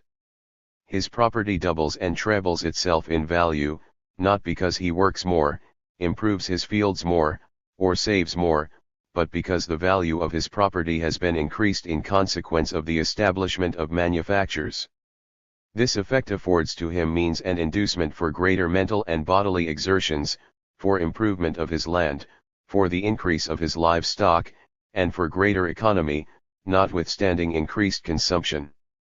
With the increase in the value of his land his credit is raised, and with it the capability of procuring the material capital required for his improvements.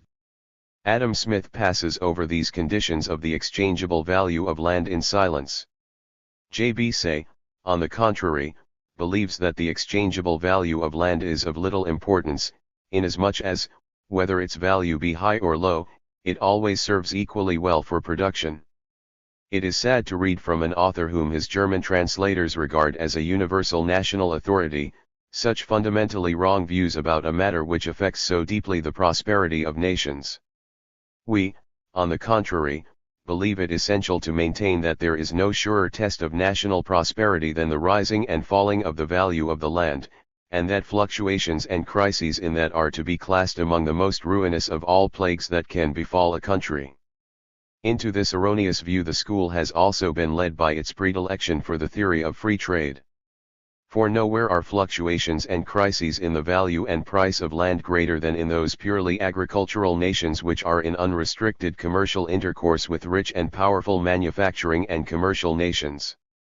Foreign commerce also, it is true, acts on the increase of rent and the value of land, but it does so incomparably less decidedly, uniformly, and permanently, than the establishment of home manufactures, the continuous regular increase of manufacturing production, and the exchange of home manufacturing products for home agricultural products. So long as the agricultural nation still possesses a large quantity of uncultivated or badly cultivated land, so long as it produces staple articles which are readily taken by the richer manufacturing nation in exchange for manufactured goods, so long as these articles are easy of transport, so long also as the demand for them is lasting and capable of annual increase at a rate corresponding with the growth of the productive powers of the agricultural nation, and so long as it is not interrupted by wars or foreign tariff regulations, under such circumstances foreign commerce has a powerful effect on the increase of rents and on the exchangeable value of land.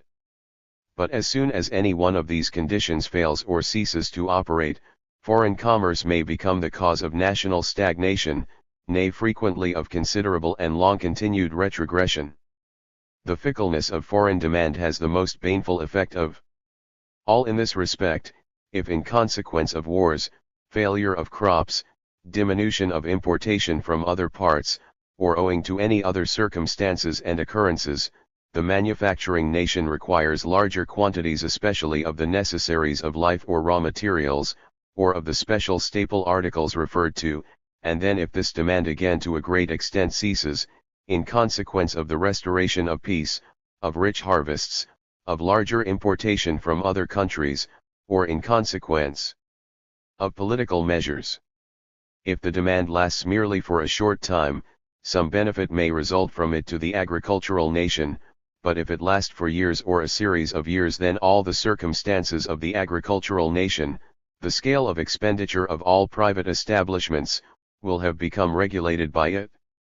The producer becomes accustomed to a certain scale of consumption, and certain enjoyments, which under other circumstances he would have regarded as luxuries, become necessaries to him. Relying on the increased yield and value of his landed property, he undertakes improvements in cultivation, in buildings, and makes purchases which otherwise he would never have done. Purchases and sales, contracts of letting land, loans, are concluded according to the scale of increased rents and values. The state itself does not hesitate to increase its expenses in accordance with the increased prosperity of private persons. But if this demand afterwards suddenly ceases, disproportion between production and consumption follows, disproportion between the decreased values of land and the money encumbrances upon it which continue undiminished in amount, disproportion between the money rent payable under the leases, and the money produce of the land which has been taken on lease, disproportion between national income and national expenditure, and in consequence of these disproportions, bankruptcy, embarrassment, discouragement, retrogression in the economical as well as in the mental and political development of the nation.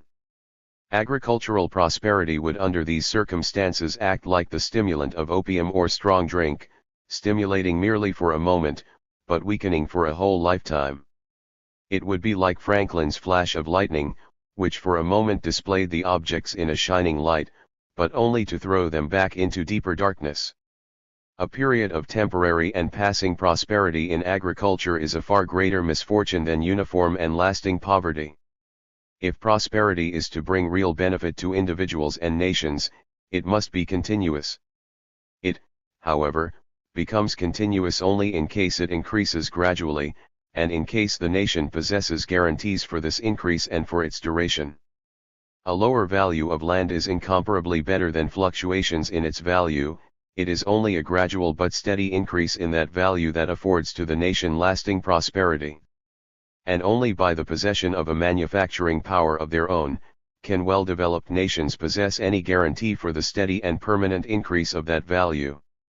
To how very small an extent clear ideas prevail as to the effect of a home manufacturing power on the rent and value of land in comparison with the effect which foreign trade has on them, is shown most plainly by the circumstance that the proprietors of vineyards in France still always believe that they are injuriously affected by the French system of protection, and demand the greatest possible freedom of commerce with England in hopes of thereby increasing their rents. Dr. Bowring, in his report of the commercial relations existing between England and France, the fundamental tendency of which is to show the benefit to France which a larger importation of English fabrics and a consequently increasing exportation of French wines would occasion, has adduced facts from which the most striking proof against his own argument can be brought. Dr. Bowring quotes the importation of French wines into the Netherlands against the annual importation into England to prove how greatly the sale of French wines in England could be increased by freer commercial interchange between the two countries. Now supposing that England really was to extend her consumption of French wines to the same proportion as that of the Netherlands, she would certainly be able to increase her consumption to 5 or 6 million gallons, and from a superficial point of view this certainly appears to promise great advantage to France, and to the French vineyard proprietors. If, however, we investigate this matter to the bottom, we obtain another result. By as much freedom of trade as is possible, we will not say complete freedom of trade, although the latter would have to be accepted according to the principle enunciated, and to Bowring's arguments it can scarcely be doubted that the English would draw to themselves a large part of the French market for manufactured goods. On the most moderate estimate we must assume, that in consequence of this decreased French manufacturing production 1 million fewer inhabitants would live in the French towns, and that 1 million fewer persons would be employed in agriculture for the purpose of supplying the citizens of those towns with raw material and necessaries of life. Now, Dr. Bowring himself estimates the consumption of the country population in France at 16.5 gallons per head, and that of the town population at double that quantity, or 33 gallons per head. Thus, in consequence of the diminution of the home manufacturing power effected by free trade, the internal consumption of wines would decrease by 50 million gallons, while the exportation of wine could only increase by 5 or 6 million gallons. Such a result could scarcely be to the special advantage of the French proprietors of vineyards, since the internal demand for wines would necessarily suffer 10 times more than the external demand could possibly gain. In one word, it is evident as respects the production of wine, as also in that of meat, of corn, and of raw materials and provisions generally, that in the case of a great nation well fitted to establish a manufacturing power of its own, the internal manufacturing production occasions 10 to 20 times more demand for the agricultural products of temperate climates, consequently acts 10 to 20 times more effectually on the increase of the rent and exchangeable value of real estate, than the most flourishing exportation of such products can do.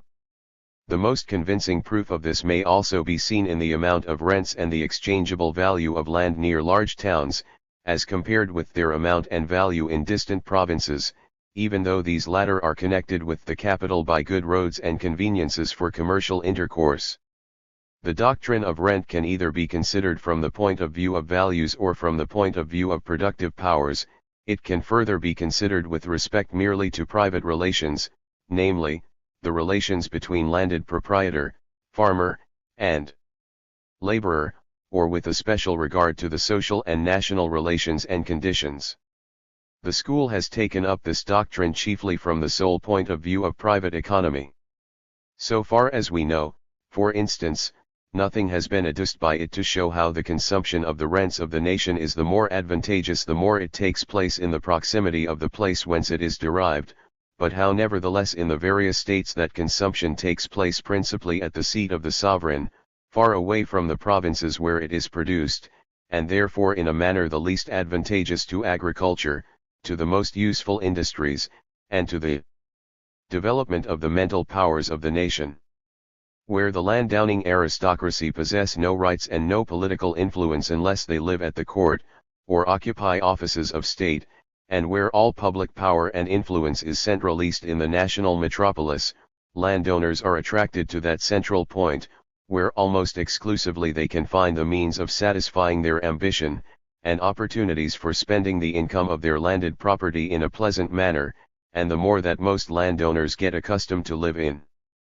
the capital, and the less that a residence in the provinces offers to each individual opportunities for social intercourse and for mental and material enjoyments of a more refined character, the more will provincial life repel him and the metropolis attract him.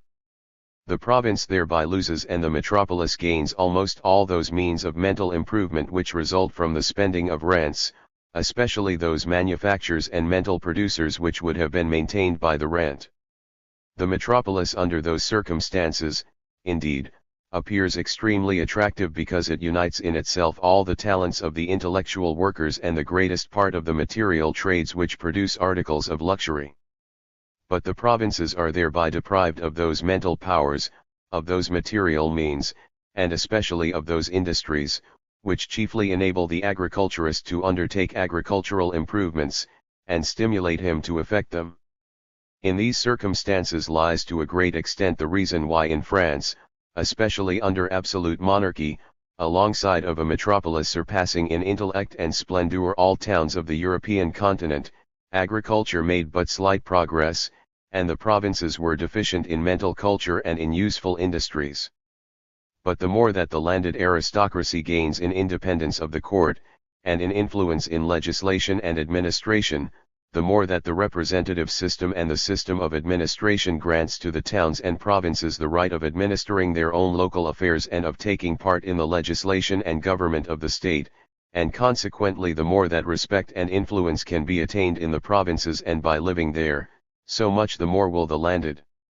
aristocracy, and the educated and well-to-do citizens, be drawn to those localities from which they derive their rents. The greater also will be the influence of the expenditure of those rents on the development of the mental powers and social institutions, on the promotion of agriculture, and on the development of those industries which are useful to the great masses of the people in the province. The economical conditions of England afford proof of this observation. The fact that the English landed proprietor lives for the greatest portion of the year on his estates, promotes in manifold ways the improvement of English agriculture, directly, because the resident landowner devotes a portion of his rent to undertaking on his own account improvements in agriculture, or to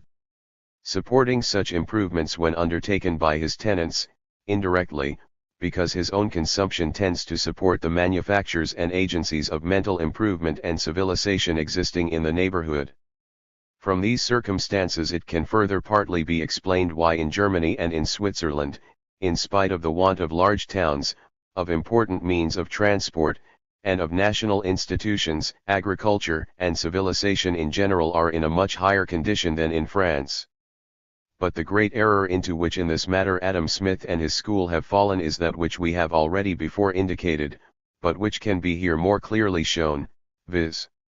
That he did not clearly recognize the influence of manufactures on the increase of rents, on the market value of landed property itself, and on the agricultural capital, and did not state this by any means to its full extent, but, on the contrary, has drawn a comparison between agriculture and manufactures in such a manner that he would to make it appear that agriculture is far more valuable and important nation than manufactures, and that the prosperity resulting from it is far more lasting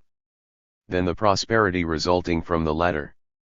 Adam Smith in so doing merely sanctioned the erroneous view of the physiocratic school, although in a somewhat modified manner. He was evidently misled by the circumstance that, as we have already demonstrated by the statistical conditions of England, the material agricultural capital is 10 to 20 times more important than the material manufacturing capital. In fact, even the annual agricultural production far exceeds in value the total manufacturing capital. The same circumstance may also have induced the physiocratic school to overestimate the value of agriculture in comparison with manufactures. Superficially considered, it certainly appears as if agriculture enriches a country 10 times more, and consequently deserves 10 times more consideration, and is 10 times more important to the state than manufactures. This, however, is merely apparent. If we investigate the causes of this agricultural prosperity to their basis, we find them principally in the existence of manufactures. It is those 218 millions of manufacturing capital which have principally called into existence those 3,311 millions of agricultural capital. The same consideration holds good as respects means of transport. It is the money expended in constructing them which has made those lands which are within the reach of the canals more valuable.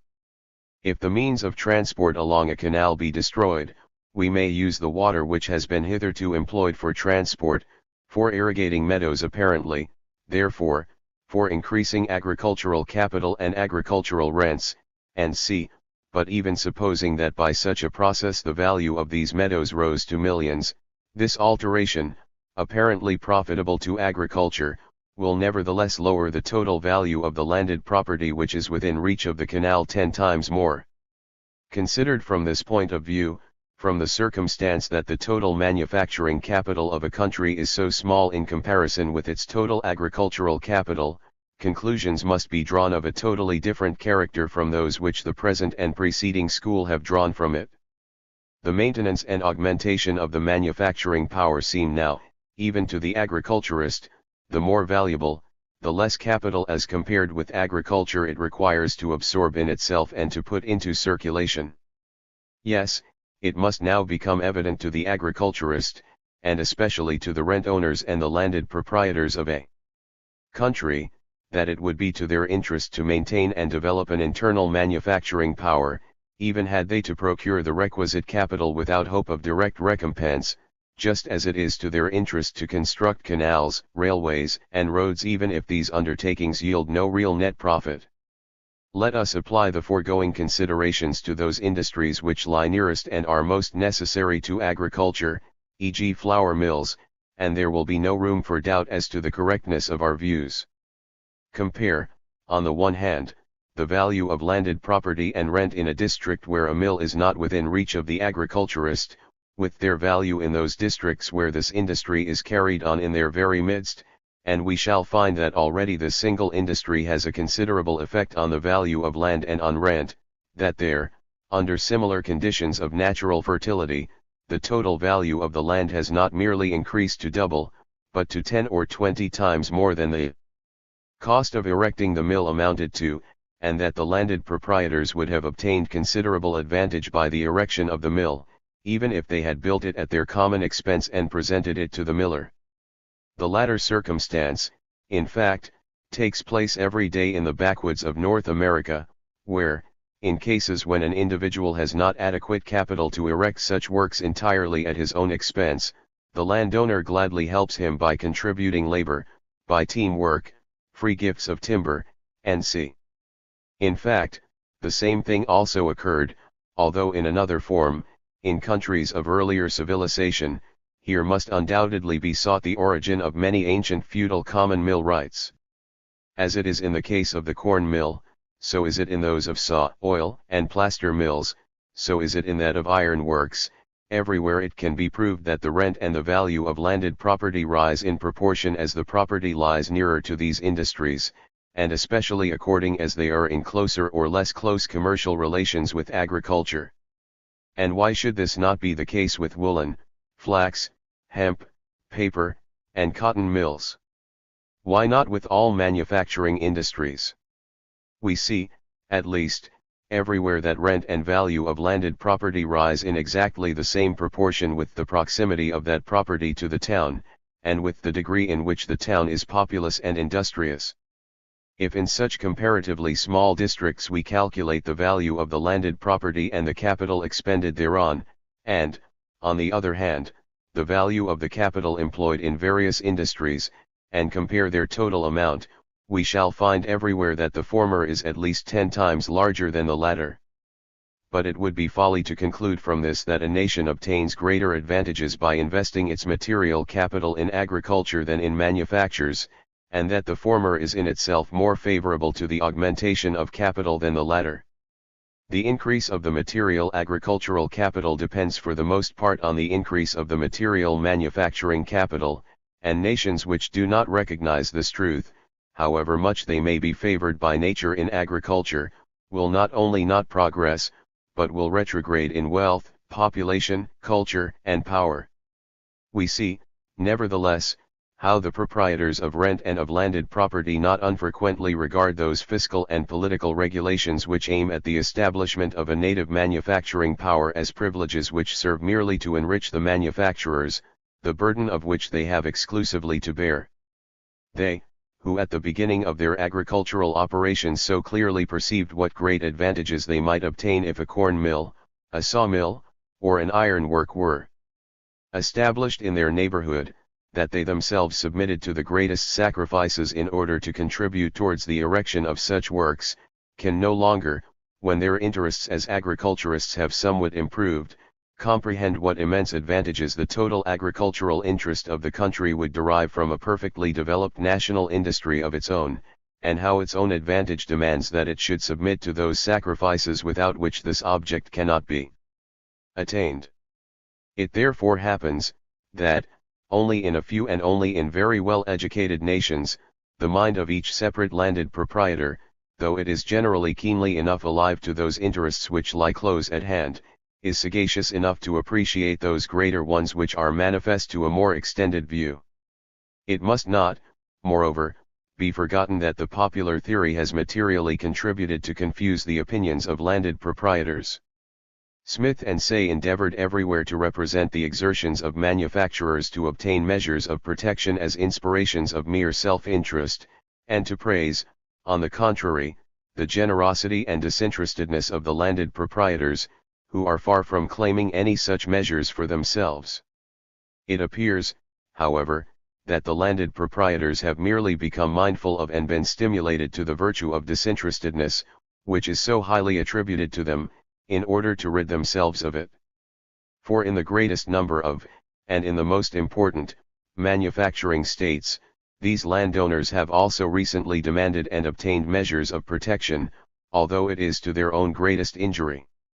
If the landed proprietors formerly made sacrifices to establish a national manufacturing power of their own, they did what the agriculturist in a country place does when he makes sacrifices in order that a corn mill or an iron forge may be established in his vicinity. If the landed proprietors now require protection also for their agriculture, they do what those former landed proprietors would have done if, after the mill has been erected by their aid, they required the miller to help in cultivating their fields. Without doubt that would be a foolish demand. Agriculture can only progress, the rent and value of land can only increase, in the ratio in which manufactures and commerce flourish, and manufactures cannot flourish if the importation of raw materials and provisions is restricted. This the manufacturers everywhere felt. For the fact, however, that the landed proprietors notwithstanding obtained measures of protection in most large states, there is a double reason.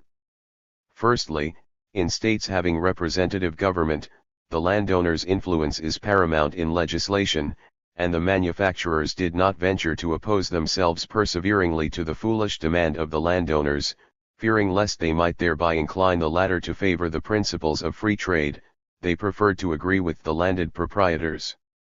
It was then insinuated by the school to the landed proprietors that it is just as foolish to establish manufactures by artificial means as it would be to produce wine in cold climates in greenhouses, that manufactures would originate in the natural course of things of their own accord, that agriculture affords incomparably more opportunity for the increase of capital than manufactures, that the capital of the nation is not to be augmented by artificial measures, that laws and state regulations can only induce a condition of things less favorable to the augmentation of wealth. Finally, where the admission could not be avoided that manufactures had an influence over agriculture, it was sought at least to represent that influence to be as little and as uncertain as possible. In any case, if manufactures had an influence over agriculture, at least everything is injurious to agriculture that is injurious to manufactures, and accordingly manufactures also had an influence on the increase of the rent of land, but merely an indirect one. But, on the other hand, the increase of population and of cattle, the improvements in agriculture, the perfection of the means of transport, and sea had a direct influence on the increase of rent. The case is the same here in reference to this distinction between direct and indirect influence as on many other points where the school draws this distinction, and here also is the example already mentioned by us applicable, it is like the fruit of the tree, which clearly is an indirect result, inasmuch as it grows on the twig, which again is a fruit of the branch, this again is a fruit of the trunk, and the latter a fruit of the root, which alone is a direct product of the soil. Or would it not be just as sophistical to speak of the population, the stock of cattle, the means of transport, and sea as direct causes, but of manufactures, on the contrary, as an indirect cause of the augmentation of rents, while, nevertheless, one's very eyesight teaches one in every large manufacturing country that manufactures themselves are a chief cause of the augmentation of population, of the stock of cattle, and of means of transport, and sea? And would it be logical and just to coordinate these effects of manufactures with their cause in fact, to put these results of manufactures at the head as main causes, and to put the manufactures themselves as an indirect cause behind the former? And what else can have induced so deeply investigating a genius as Adam Smith to make use of an argument so perverted and so little in accordance with the actual nature of things, than a desire to put especially into the shade manufactures, and their influence on the prosperity and the power of the nation, and on the augmentation of the rent and the value of the land? And from what other motive can this have taken place than a wish to avoid explanations whose results would speak too loudly in favor of the system of protection? The school has been especially unfortunate since the time of Adam Smith in its investigations as to the nature of rent. Ricardo, and after him Mill, M. Culloch, and others, are of opinion that rent is paid on account of the natural productive fertility inherent in the land itself. Ricardo has based a whole system on this notion. If he had made an excursion to Canada, he would have been able to make observations there in every valley, on every hill, which would have convinced him that his theory is based on sand. As he, however, only took into account the circumstances of England, he fell into the erroneous idea that these English fields and meadows for whose pretended natural productive capability such handsome rents are now paid, have at all times been the same fields and meadows. The original natural productive capability of land is evidently so unimportant, and affords to the person using it so small an excess of products, that the rent derivable from it alone is not worth mentioning. All Canada in its original state would yield in meat and skins scarcely enough income to pay the salary of a single Oxonian professor of political economy. The natural productive capability of the soil in Malta consists of rocks, which would scarcely have yielded a rent at any time. If we follow up with the mind's eye the course of the civilization of whole nations, and of their conversion from the condition of hunters to the pastoral condition, and from this to that of agriculturists, and see, we may easily convince ourselves that the rent everywhere was originally nil, and that it rose everywhere with the progress of civilization, of population, and with the increase of mental and material capital. By comparing the mere agricultural nation with the agricultural, manufacturing, and commercial nation, it will be seen that in the latter 20 times more people live on rents than in the former.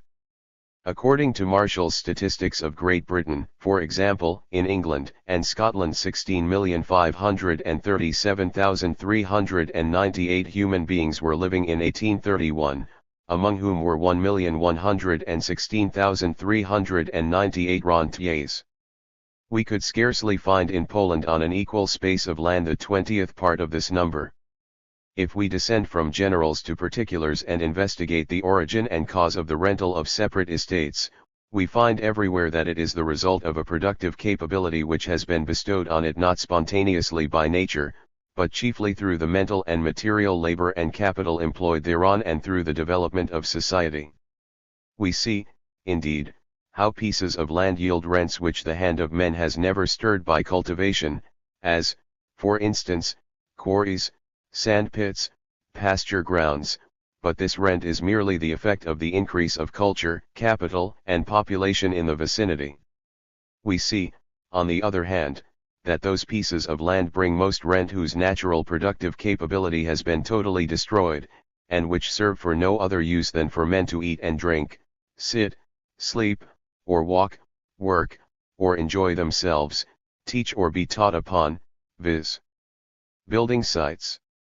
The basis of rent is the exclusive benefit or advantage which the ground yields to that individual at whose exclusive disposal it is placed, and the greatness of this benefit is determined especially according to the amount of available mental and material capital in the community in which he is placed, and also according to the opportunity which the special situation and peculiar character of the property and the utilization of capital previously invested therein affords to the person. Exclusively possessing the property for obtaining material values, or for satisfying mental and bodily requirements and enjoyments. Rent is the interest of a capital which is fixed to a natural fund, or which is a capitalized natural fund. The territory, however, of that nation which has merely capitalized the natural funds devoted to agriculture, and which does so in that imperfect manner which is the case in mere agriculture, yields incomparably less rent than the territory of that nation which combines agricultural and manufacturing industry on its territory. The rentiers of such a country live mostly in the same nation which supplies the manufactured goods. But when the nation which is far advanced in agriculture and population establishes a manufacturing industry of its own, it capitalizes not merely those powers of nature which are specially serviceable for manufactures and were hitherto unemployed, but also the greatest part of the manufacturing powers serving for agriculture. The increase of rent in such a nation, therefore, infinitely exceeds the interest of the material capital required to develop the manufacturing power. Chapter 21. The Manufacturing Power and Commerce. We have hitherto merely spoken of the relations between agriculture and manufactures, because they form the fundamental ingredients of the national production, and because, before obtaining a clear view of their mutual relations, it is impossible to comprehend correctly the actual function and position of commerce. Commerce is also certainly productive, but it is so in quite a different manner from agriculture and manufactures. These latter actually produce goods. Commerce only brings about the exchange of the goods between agriculturists and manufacturers, between producers and consumers. From this it follows that commerce must be regulated according to the interests and wants of agriculture and manufactures, not vice versa. But the school has exactly reversed this last dictum by adopting as a favorite expression the saying of old Gurney, laissez-faire, laissez-passer, an expression which sounds no less agreeably to robbers, cheats, and thieves than to the merchant, and is on that account rather doubtful as a maxim. This perversity of surrendering the interests of manufactures and agriculture to the demands of commerce, without reservation, is a natural consequence of that theory which everywhere merely takes into consideration present values, but nowhere the powers that produce them, and regards the whole world as but one indivisible republic of merchants. The school does not discern that the merchant may be accomplishing his purpose at the expense of the agriculturists and manufacturers, at the expense of the nation's productive powers, and indeed of its independence. It is all the same to him, and according to the character of his business and occupation, he need not trouble himself much respecting the manner in which the goods imported or exported by him act on the morality, the prosperity, or the power of the nation. He imports poisons as readily as medicines. He enervates whole nations through opium and spirit-use liquors.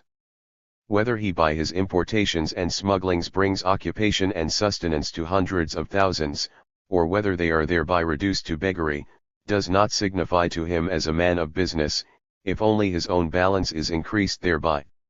Then if those who have been reduced to want bread seek to escape the misery in their fatherland by emigrating, he can still obtain profit by the business of arranging their emigration. In the time of war he provides the enemy with arms and ammunition. He would, if it were possible, sell fields and meadows to foreign countries, and when he had sold the last bit of land would place himself on board his ship and export himself. It is therefore evident that the interest of individual merchants and the interest of the commerce of a whole nation are widely different things. In this sense Montesquieu has well said, if the state imposes restrictions on the individual merchant, it does so in the interest of commerce, and his trade is nowhere more restricted than in free and rich nations, and nowhere less so than in nations governed by despots. Commerce emanates from manufactures and agriculture, and no nation which has not brought within its own borders both these main branches of production to a high state of development can attain to any considerable amount of internal and external commerce. In former times there certainly existed separate cities or leagues of cities which were enabled by means of foreign manufacturers and foreign agriculturists to carry on a large exchange trade, but since the great agricultural manufacturing commercial states have sprung up, we can no longer think of originating a mere exchange trade such as the Hansa towns possessed. In any case, such a trade is of so precarious a character, that it hardly deserves consideration in comparison with that which is based on the nation's own production. The most important objects of internal commerce are articles of food, salt, fuel, and building material, clothing materials, then agricultural and manufacturing utensils and implements, and the raw materials of agricultural and mining production which are necessary for manufactures. The extent of this internal interchange is beyond all comparison greater in a nation in which manufacturing industry has attained a high stage of development than in a merely agricultural nation. At times in the latter the agriculturist lives chiefly on his own productions. From want of much demand for various products and lack of means of transport, he is obliged to produce for himself all his requirements without regard to what his land is more specially fitted to produce. From want of means of exchange he must manufacture himself the greater part of the manufactured articles which he requires. Fuel, building materials, provisions, and mineral products can find only a very limited market because of the absence of improved means of transport, and hence cannot serve as articles for a distant trade. Owing to the limited market and the limited demand for such products, no inducement for storing them or for the accumulation of capital exists. Hence the capital devoted by mere agricultural nations to internal commerce is almost nil, hence all articles of production, which depend especially on good or bad weather, are subject to extraordinary fluctuation in prices, hence the danger of scarcity and famine is therefore greater the more any nation restricts itself to agriculture. The internal commerce of a nation mainly arises in consequence of and in proportion to the activity of its internal manufactures, of the improved means of transport called forth by them, and of the increase of population, and attains an importance which is 10 to 20-fold greater than the internal trade of a merely agricultural nation, and 5 to 10-fold that of the most flourishing foreign trade. If anyone will compare the internal commerce of England with that of Poland or Spain, he will find this observation confirmed. The foreign commerce of agricultural nations of the temperate zone, so long as it is limited to provisions and raw materials, cannot attain to importance. Firstly, because the exports of the agricultural nation are directed to a few manufacturing nations, which themselves carry on agriculture, and which indeed, because of their manufactures and their extended commerce, carry it on a much more perfect system than the mere agricultural nation, that export trade is therefore neither certain nor uniform. The trade in mere products is always a matter of extraordinary speculation, whose benefits fall mostly to the speculating merchants, but not to the agriculturists or to the productive power of the agricultural nation. Secondly, because the exchange of agricultural products for foreign manufactured goods is liable to be greatly interrupted by the commercial restrictions of foreign states and by wars. Thirdly, because the export of mere products chiefly benefits countries which are situated near sea coasts and the banks of navigable rivers, and does not benefit the inland territory, which constitutes the greater part of the territory of the agricultural nation. Fourthly and finally, because the foreign manufacturing nation may find it to its interest to procure its means of subsistence and raw materials from other countries and newly formed colonies. Thus the export of German wool to England is diminished by importations into England from Australia, the exports of French and German wines to England by importations from Spain, Portugal, Sicily, the Spanish and Portuguese islands, and from the Cape, the exports of Prussian timber by importations from Canada. In fact, preparations have already been made to supply England with cotton chiefly from the East Indies.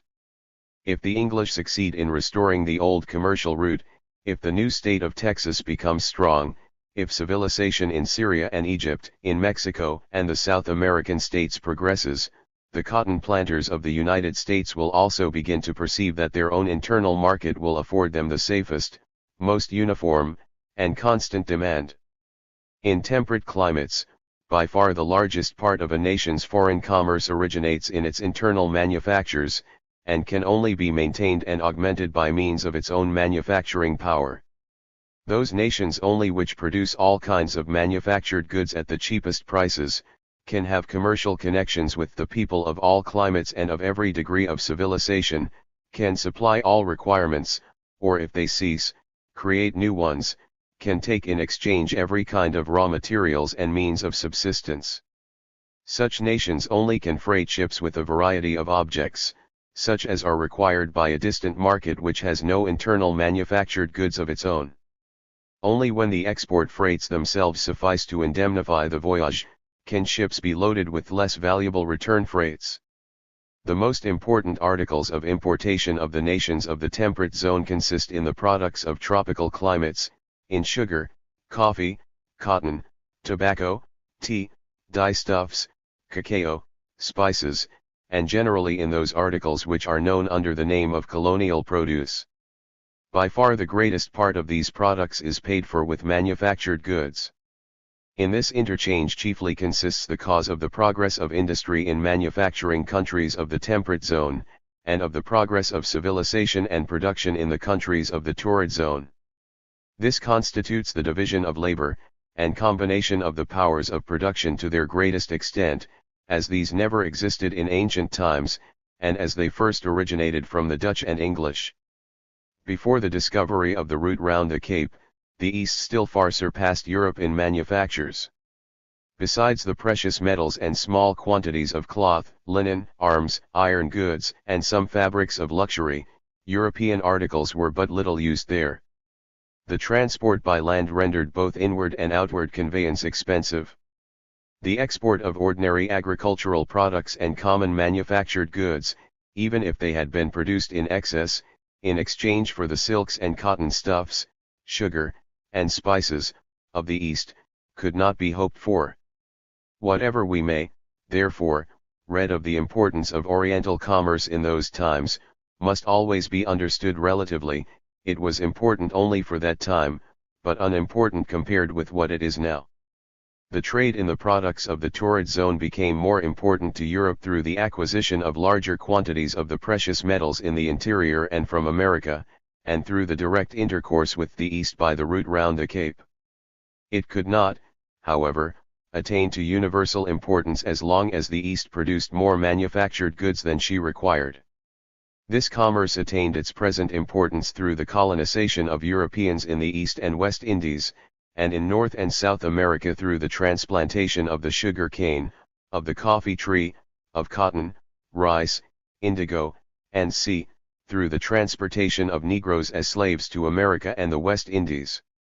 Then through the successful competition of the European with the East Indian manufacturers, and especially through the extension of the Dutch and English sovereignty in foreign parts of the world, while these nations, in contrast to the Spaniards and Portuguese, sought and found their advantage more in the exchange of manufactured goods for colonial goods, than in extortion. This commerce at present employs the most important part of the large shipping trade and of the commercial and manufacturing capital of Europe, which is employed in foreign commerce, and all the hundreds of millions in value of such products which are transported annually from the countries of the torrid zone to those of the temperate zone are, with but little exception, paid for in manufactured goods. The exchange of colonial products for manufactured goods is of manifold use to the productive powers of the countries of the temperate zone.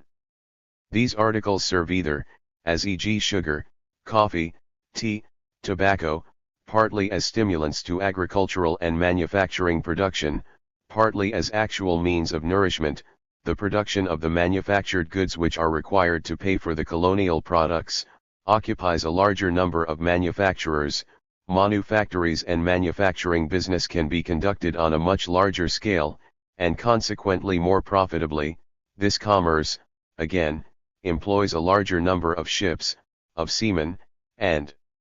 merchants, and through the manifold increase of the population thus occasioned, the demand for native agricultural products is again very greatly increased. In consequence of the reciprocal operation which goes on between manufacturing production and the productions of the torrid zone, the English consume on an average 2 to 3 times more colonial produce than the French, 3 to 4 times more than the Germans, 5 to 10 times more than the Poles. Moreover, the further extension of which colonial production is still capable, may be recognized from a superficial calculation of the area which is required for the production of those colonial goods which are at present brought into commerce. If we take the present consumption of cotton at 10 million centners, and the average produce of an acre only at 8 centners, this production requires not more than 1¼ million acres of land. If we estimate the quantity of sugar brought into commerce at 14 million centners, and the produce of an acre at 10 centners, this total production requires merely 1½ million acres. If we assume for the remaining articles as much as for these two main articles, all the colonial goods at present brought into commerce require no more than 7 to 8 million acres, an area which is probably not the 50th part of the surface of the earth which is suitable for the culture of such articles. The English in the East Indies, the French in the Antilles, the Dutch in Java and Sumatra, have recently afforded actual proof of the possibility of increasing these productions in an extraordinary manner. Has increased her imports of cotton from England, especially, the East Indies fourfold, and the English papers confidently maintain that Great Britain could procure all her requirements of colonial products in the course of a few years from India. This anticipation will not appear exaggerated if we take into consideration the immense extent of the English East Indian territory, its fertility, and the cheap wages paid in those countries. While England in this manner gains advantage from the East Indies, the progress in cultivation of the Dutch in the islands will increase. In consequence of the dissolution of the Turkish Empire, a great portion of Africa and the west and middle of Asia will become productive. The Texans will extend North American cultivation over the whole of Mexico, orderly governments will settle down in South America and promote the yield of the immense productive capacity of these tropical countries. If thus the countries of the torrid zone produce enormously greater quantities of colonial goods than heretofore, they will supply themselves with the means of taking from the countries of the temperate zone much larger quantities of manufactured goods, and from the larger sale of manufactured goods the manufacturers will be enabled to consume larger quantities of colonial goods. In consequence of this increased production, and increase of the means of exchange, the commercial intercourse between the agriculturists of the torrid zone and the manufacturers of the temperate zone, i.e. the great commerce of the world, will increase in future in a far larger proportion than it has done in the course of the last century. This present increase, and that yet to be anticipated, of the now great commerce of the world, has its origin partly in the great progress of the manufacturing powers of production, partly in the perfection of the means of transport by water and by land, partly in political events and developments. Through machinery and new inventions the imperfect manufacturing industry of the East has been destroyed for the benefit of the European manufacturing power, and the latter enabled to supply the countries of the torrid zone with large quantities of fabrics at the cheapest prices, and thus to give them motives for augmenting their own powers of labor and production. In consequence of the great improvements in means of transport, the countries of the torrid zone have been brought infinitely nearer to the countries of the temperate zone, their mutual commercial intercourse has infinitely increased through diminution of risk, of time employed and of freights, and through greater regularity, and it will increase infinitely more as soon as steam navigation has become general, and the systems of railways extend themselves to the interior of Asia, Africa, and South America. Through the secession of South America from Spain and Portugal, and through the dissolution of the Turkish Empire, a mass of the most fertile territories of the earth have been liberated, which now await with longing desire for the civilized nations of the earth to lead them in peaceful concord along the path of the security of law and order, of civilization and prosperity, and which require nothing more than that manufactured goods should be brought to them, and their own productions taken in exchange. One may see that there is sufficient room here for all countries of Europe and North America which are fitted to develop a manufacturing power of their own, to bring their manufacturing production into full activity, to augment their own consumption of the products of tropical countries, and to extend in the same proportion their direct commercial intercourse with the latter. Chapter 22. The manufacturing power and navigation, naval power and colonization. Manufactures as the basis of a large home and foreign commerce are also the fundamental conditions of the existence of any considerable mercantile marine. Since the most important function of inland transport consists in supplying manufacturers with fuel and building materials, raw materials, and means of subsistence, the coast and river navigation cannot well prosper in a merely agricultural state. The coast navigation, however, is the school and the depot of sailors, ship's captains, and of shipbuilding, and hence in merely agricultural countries the main foundation for any large maritime navigation is lacking. International commerce consists principally in the interchange of manufactured goods for raw materials and natural products, and especially for the products of tropical countries. But the agricultural countries of the temperate zone have merely to offer to the countries of the torrid zone what they themselves produce, or what they cannot make use of, namely, raw materials and articles of food. Hence direct commercial intercourse between them and the countries of the torrid zone, and the ocean transport which arises from it, is not to be expected. Their consumption of colonial produce must be limited to those quantities for which they can pay by the sale of agricultural products and raw materials to the manufacturing and commercial nations. They must consequently procure these articles second-hand. In the commercial intercourse between an agricultural nation and a manufacturing commercial nation, however, the greatest part of the sea transport must fall to the latter, even if it is not in its power by means of navigation laws to secure the lion's share to itself. Besides internal and international commerce, sea fisheries occupy a considerable number of ships, but again from this branch of industry, as a rule, nothing or very little falls to the agricultural nation, as there cannot exist in it much demand for the produce of the sea, and the manufacturing commercial nations are, out of regard to the maintenance of their naval power, accustomed to protect their home market exclusively for their own sea fisheries. The fleet recruits its sailors and pilots from the private mercantile marine, and experience has as yet always taught that able sailors cannot be quickly drilled like land troops, but must be trained up by serving in the coasting and international navigation and in sea fisheries. The naval power of nations will therefore always be on the same footing with these branches of maritime industry. It will consequently in the case of the mere agricultural nation be almost nil. The highest means of development of the manufacturing power, of the internal and external commerce proceeding from it, of any considerable coast and sea navigation, of extensive sea fisheries, and consequently of a respectable naval power, are colonies. The mother nation supplies the colonies with manufactured goods, and obtains in return their surplus produce of agricultural products and raw materials. This interchange gives activity to its manufactures, augments thereby its population and the demand for its internal agricultural products, and enlarges its mercantile marine and naval power. The superior power of the mother country in population, capital, and enterprising spirit, obtains through colonization an advantageous outlet, which is again made good with interest by the fact that a considerable portion of those who have enriched themselves in the colony bring back the capital which they have acquired there, and pour it into the lap of the mother nation, or expend their income in it. Agricultural nations, which already need the means of forming colonies, also do not possess the power of utilizing and maintaining them.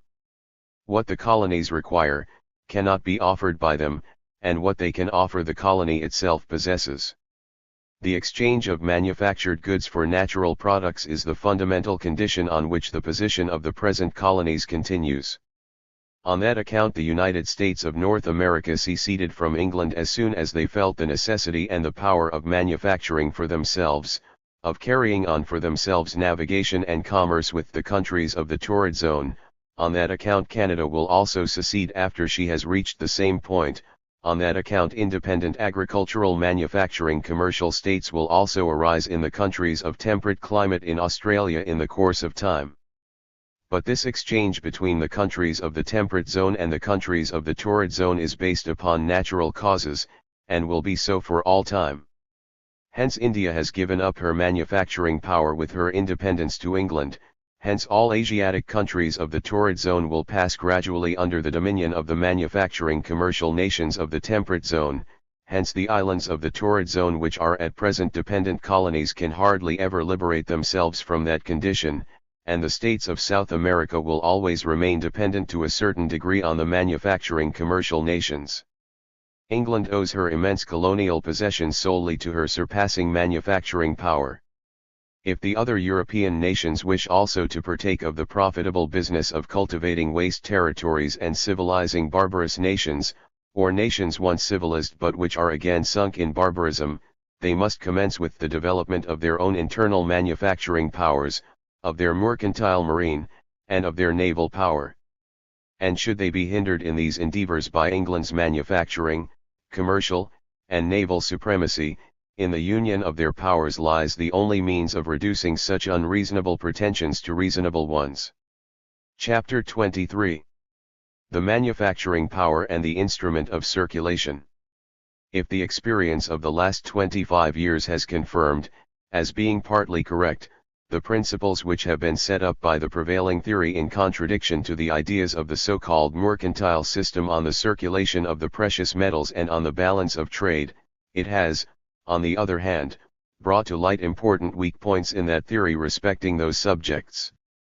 Experience has proved repeatedly that in agricultural nations, whose manufacturing market is exposed to the free competition of a nation which has attained manufacturing supremacy, the value of the importation of manufactured goods exceeds frequently to an enormous extent the value of the agricultural products which are exported, and that thereby at times suddenly an extraordinary exportation of precious metals is occasioned, whereby the economy of the agricultural nation, especially if its internal interchange is chiefly based on paper circulation, falls into confusion, and national calamities are the result. The popular theory maintains that if we provide ourselves with the precious metals in the same manner as every other article, it is in the main indifferent whether large or small quantities of precious metals are in circulation, as it merely depends on the relation of the price of any article in exchange whether that article shall be cheap or dear. A derangement in the rate of exchange acts simply like a premium on a larger exportation of goods from that country, in favor of which it oscillates from time to time. Consequently, the stock of metallic money and the balance between the imports and exports, as well as all the other economical circumstances of the nation, would regulate themselves in the safest and best manner by the operation of the natural course of things.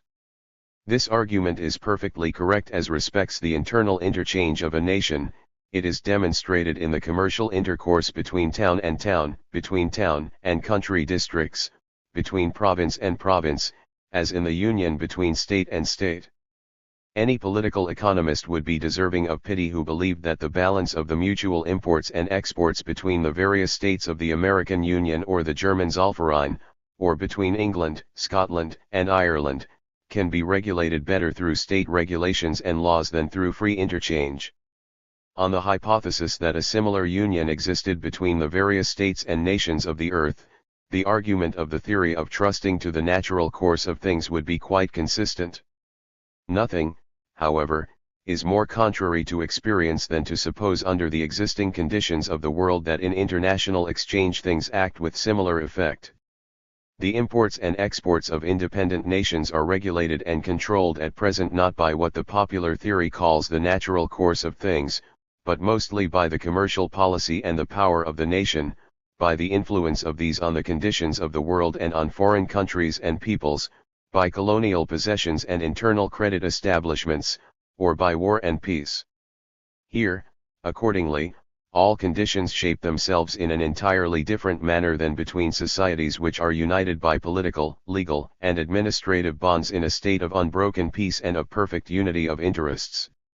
Let us take into consideration as an example the conditions between England and North America.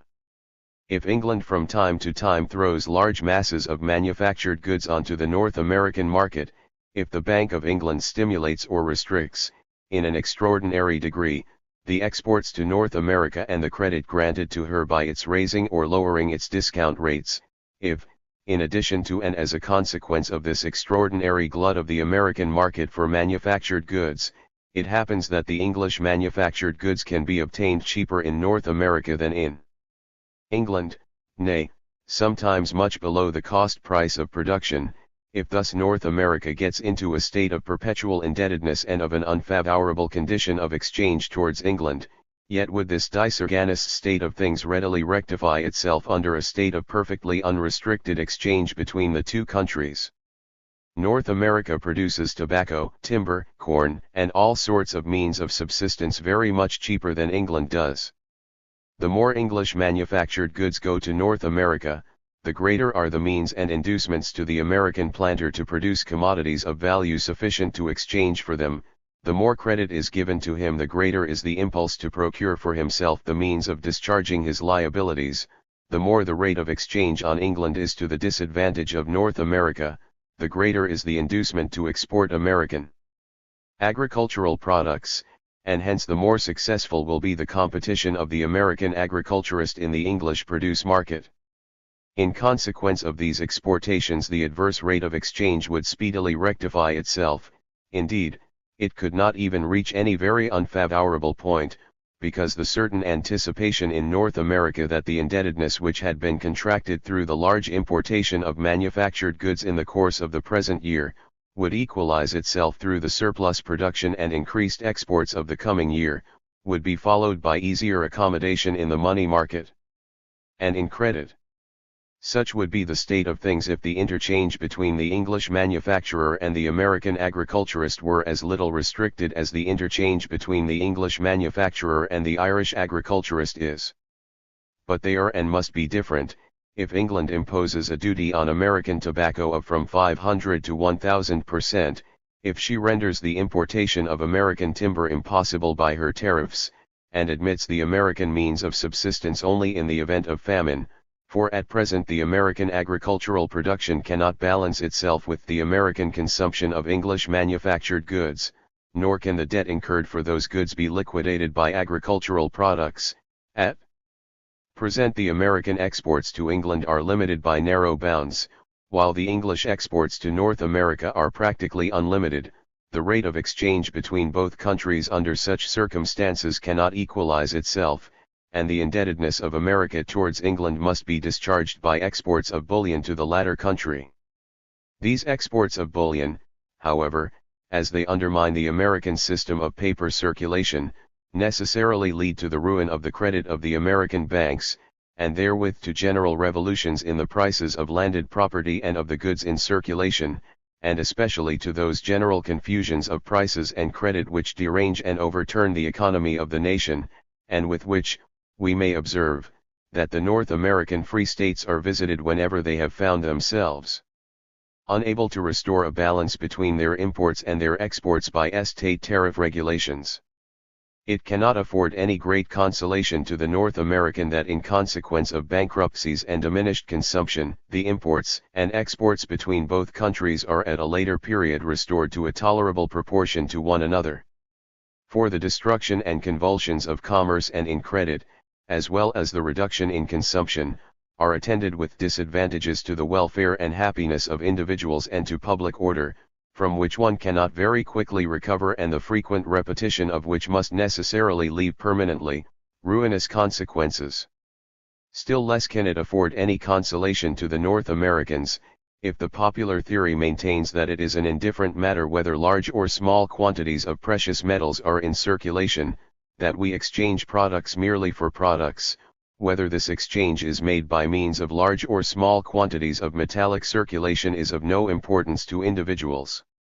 To the producer or proprietor it certainly may be of no consequence whether the object of his production or of his possession is worth 100 centimes or 100 francs, provided always that he can procure with the 100 centimes as large a quantity of objects of necessity and of enjoyment as he can with the 100 francs. But low or high prices are thus a matter of indifference only in case they remain on the same footing uninterruptedly for a long period of time. If, however, they fluctuate frequently and violently, disarrangements arise which throw the economy of every individual, as well as that of society, into confusion. Whoever has purchased raw materials at high prices, cannot under low prices, by the sale of his manufactured article, realize again that sum in precious metals which his raw materials have cost him. Whoever has bought at high prices landed property and has left a portion of the purchase money as a mortgage debt upon it, loses his ability of payment and his property, because, Under diminished prices, probably the value of the entire property will scarcely equal the amount of the mortgage. Whoever has taken leases of property under a state of high prices, finds himself ruined by the decrease in prices, or at least unable to fulfill the covenants of his leases. The greater the rising and falling of prices, and the more frequently that fluctuations occur, the more ruinous is their effect on the economical conditions of the nation and especially on credit. But nowhere are these disadvantageous effects of the unusual influx or efflux of precious metals seen in a more glaring light than in those countries which are entirely dependent on foreign nations in respect of their manufacturing requirements and the sale of their own products, and whose commercial transactions are chiefly based on paper circulation. It is acknowledged that the quantity of banknotes which a country is able to put into and to maintain in circulation, is dependent on the largeness of the amount of metallic money which it possesses. Every bank will endeavor to extend or limit its paper circulation and its business in proportion to the amount of precious metals lying in its vaults. If the increase in its own money capital or in deposits is large, it will give more credit, and through this credit, increase the credit given by its debtors, and by so doing raise the amount of consumption and prices, especially those of landed property. If, on the contrary, an efflux of precious metals is perceptible, such a bank will limit its credit, and thereby occasion restriction of credit and consumption by its debtors, and by the debtors of its debtors, and so on to those who by credit are engaged in bringing into consumption the imported manufactured goods.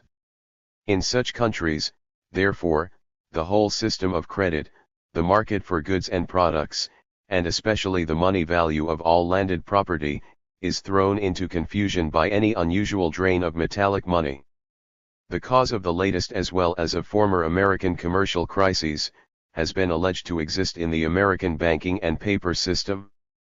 The truth is that the banks have helped to bring about these crises in the manner above named, but the main cause of their occurrence is that since the introduction of the Compromise Bill the value of the English manufactured goods has far surpassed the value of the exported American products, and that thereby the United States have become indebted to the English to the amount of several hundreds of millions for which they could not pay in products. The proof that these crises are occasioned by disproportionate importation is, that they have always taken place whenever importation of manufactured goods into the United States has been unusually large, and that they have never occurred as long as the imports of goods have been prevented by customs duties on imports from exceeding the value of the exports of produce. The blame for these crises has further been laid on the large capital which has been expended in the United States in the construction of canals and railways, and which has mostly been procured from England by means of loans. The truth is that these loans have merely assisted in delaying the crises for several years, and increasing it when it arose, but these very loans themselves have evidently been incurred through the inequality which had arisen between the imports and exports, and but for that inequality would not have been made and could not have been made. While North America became indebted to the English for large sums through the large importation of manufactured goods which could not be paid for in produce, but only in the precious metals, the English were enabled, and in consequence of the unequal rates of exchange and interest found it to their advantage, to have this balance paid for in American railway, canal, and bank stocks, or in American state paper. The more the import of manufactured goods into America surpassed her exports in produce, and the greater that the demand for such paper in England became, the more were the North Americans incited to embark in public enterprises, and the more that capital was invested in such enterprises in North America, the greater was the demand for English manufactured goods, and at the same time the disproportion between the American imports and exports. If on the one hand the importation of English manufactured goods into North America was promoted by the credit given by the American banks, the Bank of England on the other side through the credit facilities which it gave and by its low rates of discount operated in the same direction. It has been proved by an official account of the English Committee on Trade and Manufactures, that the Bank of England lessened the cash in its possession from £8 million to £2 million. It thereby on the one hand weakened the effect of the American protective system to the advantage of the English competition with the American manufactories, on the other hand it thus offered facilities for, and stimulated, the placing of American stocks and state paper in England. For as long as money could be got in England at 3%, the American contractors and loan procurers who offered 6% interest had no lack of buyers of their paper in England. These conditions of exchange afforded the appearance of much prosperity, although under them the American manufactories were being gradually crushed. For the American agriculturists sold a great part of that surplus produce which under free trade they would have sold to England, or which under a moderate system of protection of their own manufactories they would have sold to the working men employed therein, to those workmen who were employed in public works and who were paid with English capital. Such an unnatural state of things could not, however, last long in the face of opposing and divided national interests, and the break-up of it was the more disadvantageous to North America the longer it was repressed. As a creditor can keep the debtor on his legs for a long time by renewals of credit, but the bankruptcy of the debtor must become so much the greater the longer he is enabled to prolong a course of ruinous trading by means of continually augmented credit from the creditor, so was it also in this case. The cause of the bankruptcy in America was the unusual export of bullion which took place from England to foreign countries in consequence of insufficient crops and in consequence of the continental protective systems. We say in consequence of the continental protective systems, because the English, if the European continental markets had remained open to them, would have covered their extraordinary importations of corn from the continent chiefly by means of extraordinary export of English manufactured goods to the continent, and because the English bullion, even had it flown over for a time to the continent, would again have found its way back to England in a short time in consequence of the augmented export of manufactured goods. In such a case the continental manufactories would undoubtedly have fallen a sacrifice to the English-American commercial operations. As matters stood, however, the Bank of England could only help itself by limiting its credit and increasing its rate of discount. In consequence of this measure not only the demand for more American stocks and state paper fell off in England, but also such paper as was already in circulation now forced itself more on the market. The United States were thereby not merely deprived of the means of covering their current deficit by the further sale of paper, but payment of the whole debt they had contracted in the course of many years with England by means of their sales of stocks and state paper became liable to be demanded in money. It now appeared that the cash circulation in America really belonged to the English. It appeared yet further that the English could dispose of that ready money on whose possession the whole bank and paper system of the United States was based, according to their own inclination. If, however, they disposed of it, the American bank and paper system would tumble down like a house built of cards, and with it the foundation would fall whereon rested the prices of landed property, consequently the economical means of existence of a great number of private persons. The American banks tried to avoid their fall by suspending specie payments, and indeed this was the only means of at least modifying it. On the one hand they tried by this means to gain time so as to decrease the debt of the United States through the yield of the new cotton crops and to pay it off by degrees in this manner. On the other hand they hoped by means of the reduction of credit occasioned by the suspension to lessen the imports of English manufactured goods and to equalize them in future with their own country's exports. How far the exportation of cotton can afford the means of balancing the importation of manufactured goods is, however, very doubtful.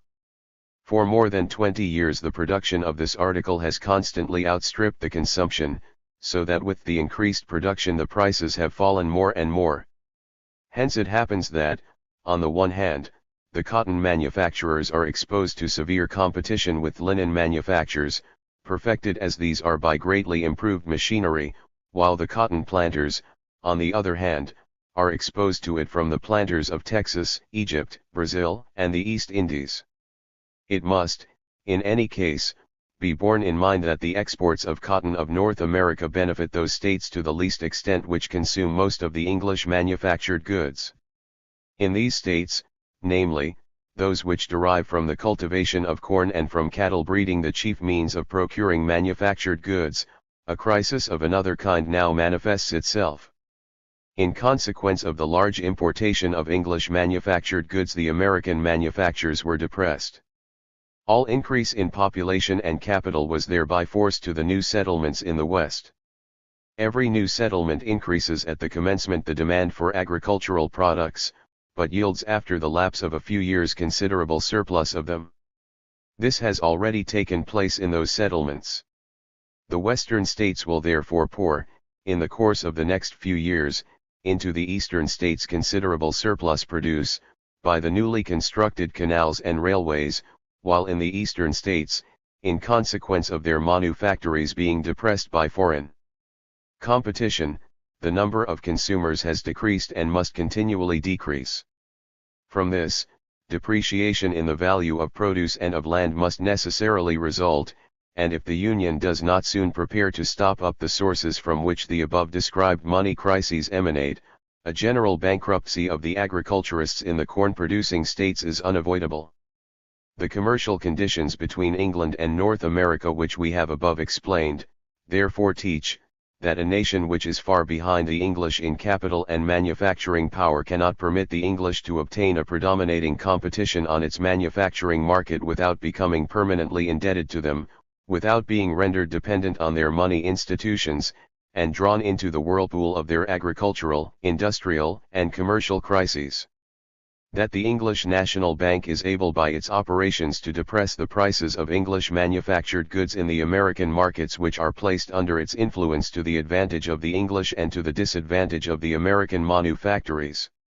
That the English National Bank could effect by its operations the consumption by the North Americans, for a series of years, of a much larger value of imported goods than they would be able to repay by their exportation of products, and that the Americans had to cover their deficit during several years by the exportation of stocks and state paper. That under such circumstances the Americans carried on their internal interchange and their bank and paper money system with ready money, which the English bank was able to draw to itself for the most part by its own operations whenever it felt inclined so to do. That the fluctuations in the money market under all circumstances act on the economy of the nations in a highly disadvantageous manner, especially in countries where an extensive bank and paper money system is based on the possession of certain quantities of the precious metals. That the fluctuations in the money market and the crises which result therefrom can only be prevented, and that a solid banking system can only be founded and maintained, if the imports of the country are placed on a footing of equality to the exports. That this equality can less easily be maintained in proportion as foreign manufactured goods can successfully compete in the home manufacturing markets, and in proportion as the exportation of native agricultural products is limited by foreign commercial restrictions. Finally, that this equality can less easily be disturbed in proportion as the nation is independent of foreign nations for its supply of manufactured goods, and for the disposal of its own produce. These doctrines are also confirmed by the experience of Russia. We may remember to what convulsions public credit in the Russian Empire was subjected as long as the market there was open to the overwhelming consignments of English manufactured goods, and that since the introduction of the tariff of 1821 no similar convulsion has occurred in Russia.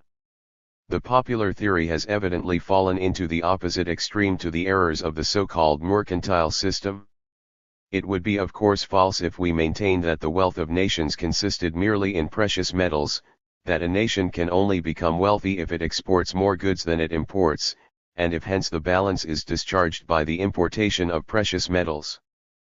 But it is also erroneous if the popular theory maintains, under the existing conditions of the world, that it does not signify how much or how little precious metals circulate in a nation, that the fear of possessing too little of the precious metals is a frivolous one, that we ought rather to further their exportation than favor their importation, and c. This manner of reasoning would only be correct in case we could consider all nations and countries as united under one and the same system of law, if no commercial restrictions of any kind against the exportation of our products existed in those nations for whose manufactured goods we can only repay with the productions of our agriculture, if the changes wrought by war and peace caused no fluctuations in production and consumption, in prices, and on the money market, if the great credit institutions do not seek to extend their influence over other nations for the special interest of the nation to which they belong. But as long as separate national interests exist, a wise state policy will advise every great nation to guard itself by its commercial system against extraordinary money fluctuations and revolutions in prices which overturn its whole internal economy, and it will attain this purpose only by placing its internal manufacturing production in a position of proper equality with its internal agricultural production and its imports with its exports. The prevailing theory has evidently not sufficiently discriminated between the mere possession of the precious metals and the power of disposition of the precious metals in international interchange. Even in private exchange, the necessity of this distinction is clearly evident. No one wishes to keep money by him, everyone tries to remove it from the house as soon as possible, but everybody at the same time seeks to be able to dispose at any time of the sums which he requires. The indifference in regard to the actual possession of ready money is manifested everywhere in proportion to wealth. The richer the individual is, the less he cares about the actual possession of ready money if only he is able at any hour to dispose of the ready cash lying in the safes of other individuals. The poorer, however, the individual is, and the smaller his power of disposing of the ready money lying in other people's hands, the more anxiously must he take care to have in readiness what is required. The same is the case with nations which are rich in industry or poor in industry. If England cares but little as a rule about how great or how small a quantity of gold or silver bars are exported out of the country, she is perfectly well aware that an extraordinary export of precious metals occasions on the one hand a rise in the value of money and in discount rates, on the other hand a fall in the prices of fabrics, and that she can regain through larger exportation of fabrics or through realization of foreign stocks and state paper speedy possession of the ready money required for her trade. England resembles the rich banker who, without having a thaler in his pocket, can draw for any sum he pleases on neighboring or more distant business connections. If, however, in the case of merely agricultural nations extraordinary exports of coin take place, they are not in the same favorable position, because their means of procuring the ready money they require are very limited, not merely on account of the small value in exchange of their products and agricultural values, but also on account of the hindrances which foreign laws put in the way of their exportation. They resemble the poor man who can draw no bills on his business friends, but who is drawn upon if the rich man gets into any difficulty, who can, therefore, not even call what is actually in his hands, his own. A nation obtains the power of disposition of the amount of ready money which is always required for its internal trade, mainly through the possession or the production of those goods and values whose facility of exchange approaches most nearly to that of the precious metals. The diversity of this property of the facility of exchange in respect to the various articles of commerce and of property, has been as little taken into consideration by the popular school of economists in judging of international commerce, as the power of disposition of the precious metals.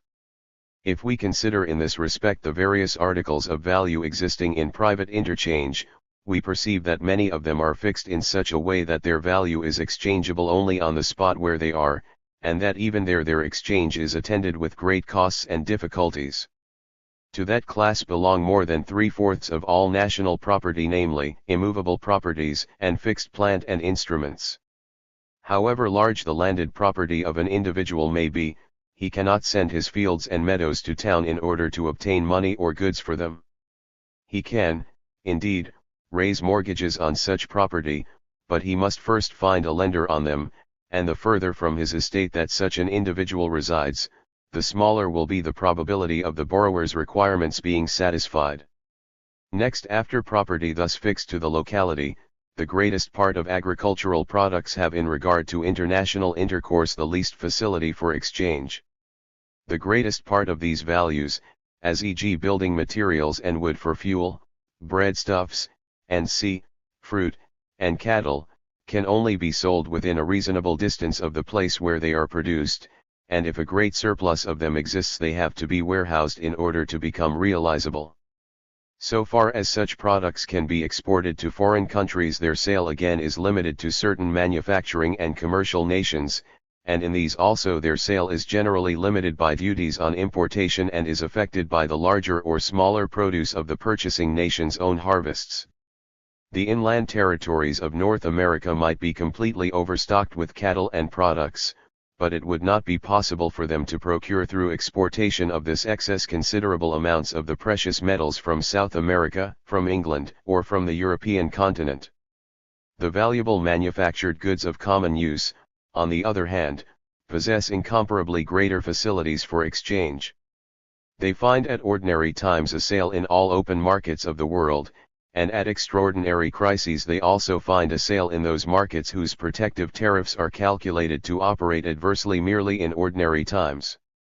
The power of exchange of these articles clearly approaches most nearly to that of the precious metals, and the experience of England shows that if in consequence of deficient harvests money crises occur, the increased exportation of fabrics, and of foreign stocks and state paper, quickly rectifies the balance. The latter, the foreign stocks and state paper, which are evidently the results of former favorable balances of exchange caused by exportations of fabrics, constitute in the hands of the nation which is rich in manufacturing industry so many bills which can be drawn on the agricultural nation, which at the time of an extraordinary demand for the precious metals are indeed drawn with loss to the individual owner of them, but, nevertheless, with immense advantage to the maintenance of the economical conditions of that nation which is rich in manufacturing industry. However much the doctrine of the balance of trade may have been scorned by the popular school, observations like those above described encourage us nevertheless to express the opinion that between large and independent nations something of the nature of a balance of trade must exist, that it is dangerous for great nations to remain for a long period at very considerable disadvantage in respect of this balance, and that a considerable and lasting efflux of the precious metals must always be followed as a consequence by important revolutions in the system of credit and in the condition of prices in the interior of the nation. We are far from wishing in these remarks to revive the doctrine of the balance of trade as it existed under the so-called mercantile system, and to maintain that the nation ought to impose obstacles in the way of the exportation of precious metals, or that we must keep a specially exact account with each individual nation, or that in the commerce between great nations a few millions difference between the imports and exports is of great moment. What we deny is merely this, that a great and independent nation, as Adam Smith maintains at the conclusion of his chapter devoted to this subject, may continually import every year considerably larger values in products and fabrics than it exports, that the quantities of precious metals existing in such a nation may decrease considerably from year to year and be replaced by paper circulation in the interior, moreover, that such a nation may allow its indebtedness towards another nation continually to increase and expand, and at the same time nevertheless make progress from year to year in prosperity. This opinion, expressed by Adam Smith and maintained since that time by his school, is alone that which we here characterize as one that has been contradicted 100 times by experience, as one that is contrary in the very nature of things to common sense, in one word as an absurdity. It must be well understood that we are not speaking here of countries which carry on the production of the precious metals themselves at a profit, from which therefore the export of these articles has quite the character of an export of manufactured goods. We are also not speaking of that difference in the balance of trade which must necessarily arise if the nation rates its exports and imports at those prices which they have in their own seaport towns. That in such a case the amount of imports of every nation must exceed its exports by the total amount of the nation's own commercial profits, is clear and indisputable. Still less do we mean to deny the extraordinary cases where the greater exportation rather denotes loss of value than gain, as e.g. if property is lost by shipwreck. The popular school has made clever use of all those delusions arising from a shopkeeper-like calculation and comparison of the value of the exchanges arising from the exports and imports, in order to make us disbelieve in the disadvantages which result from a real and enormous disproportion between the exports and imports of any great and independent nation, even though such disproportion be not permanent, which shows itself in such immense sums as for instance in the case of France in 1786 and 1789, in that of Russia in 1820 and 1821, and in that of the United States of North America after the Compromise Bill. Finally, we desire to speak not of colonies, not of dependent countries, not of small states or of single independent towns, but of entire, great, independent nations, which possess a commercial system of their own, a national system of agriculture and industry, a national system of money and credit. It evidently consists with the character of colonies that their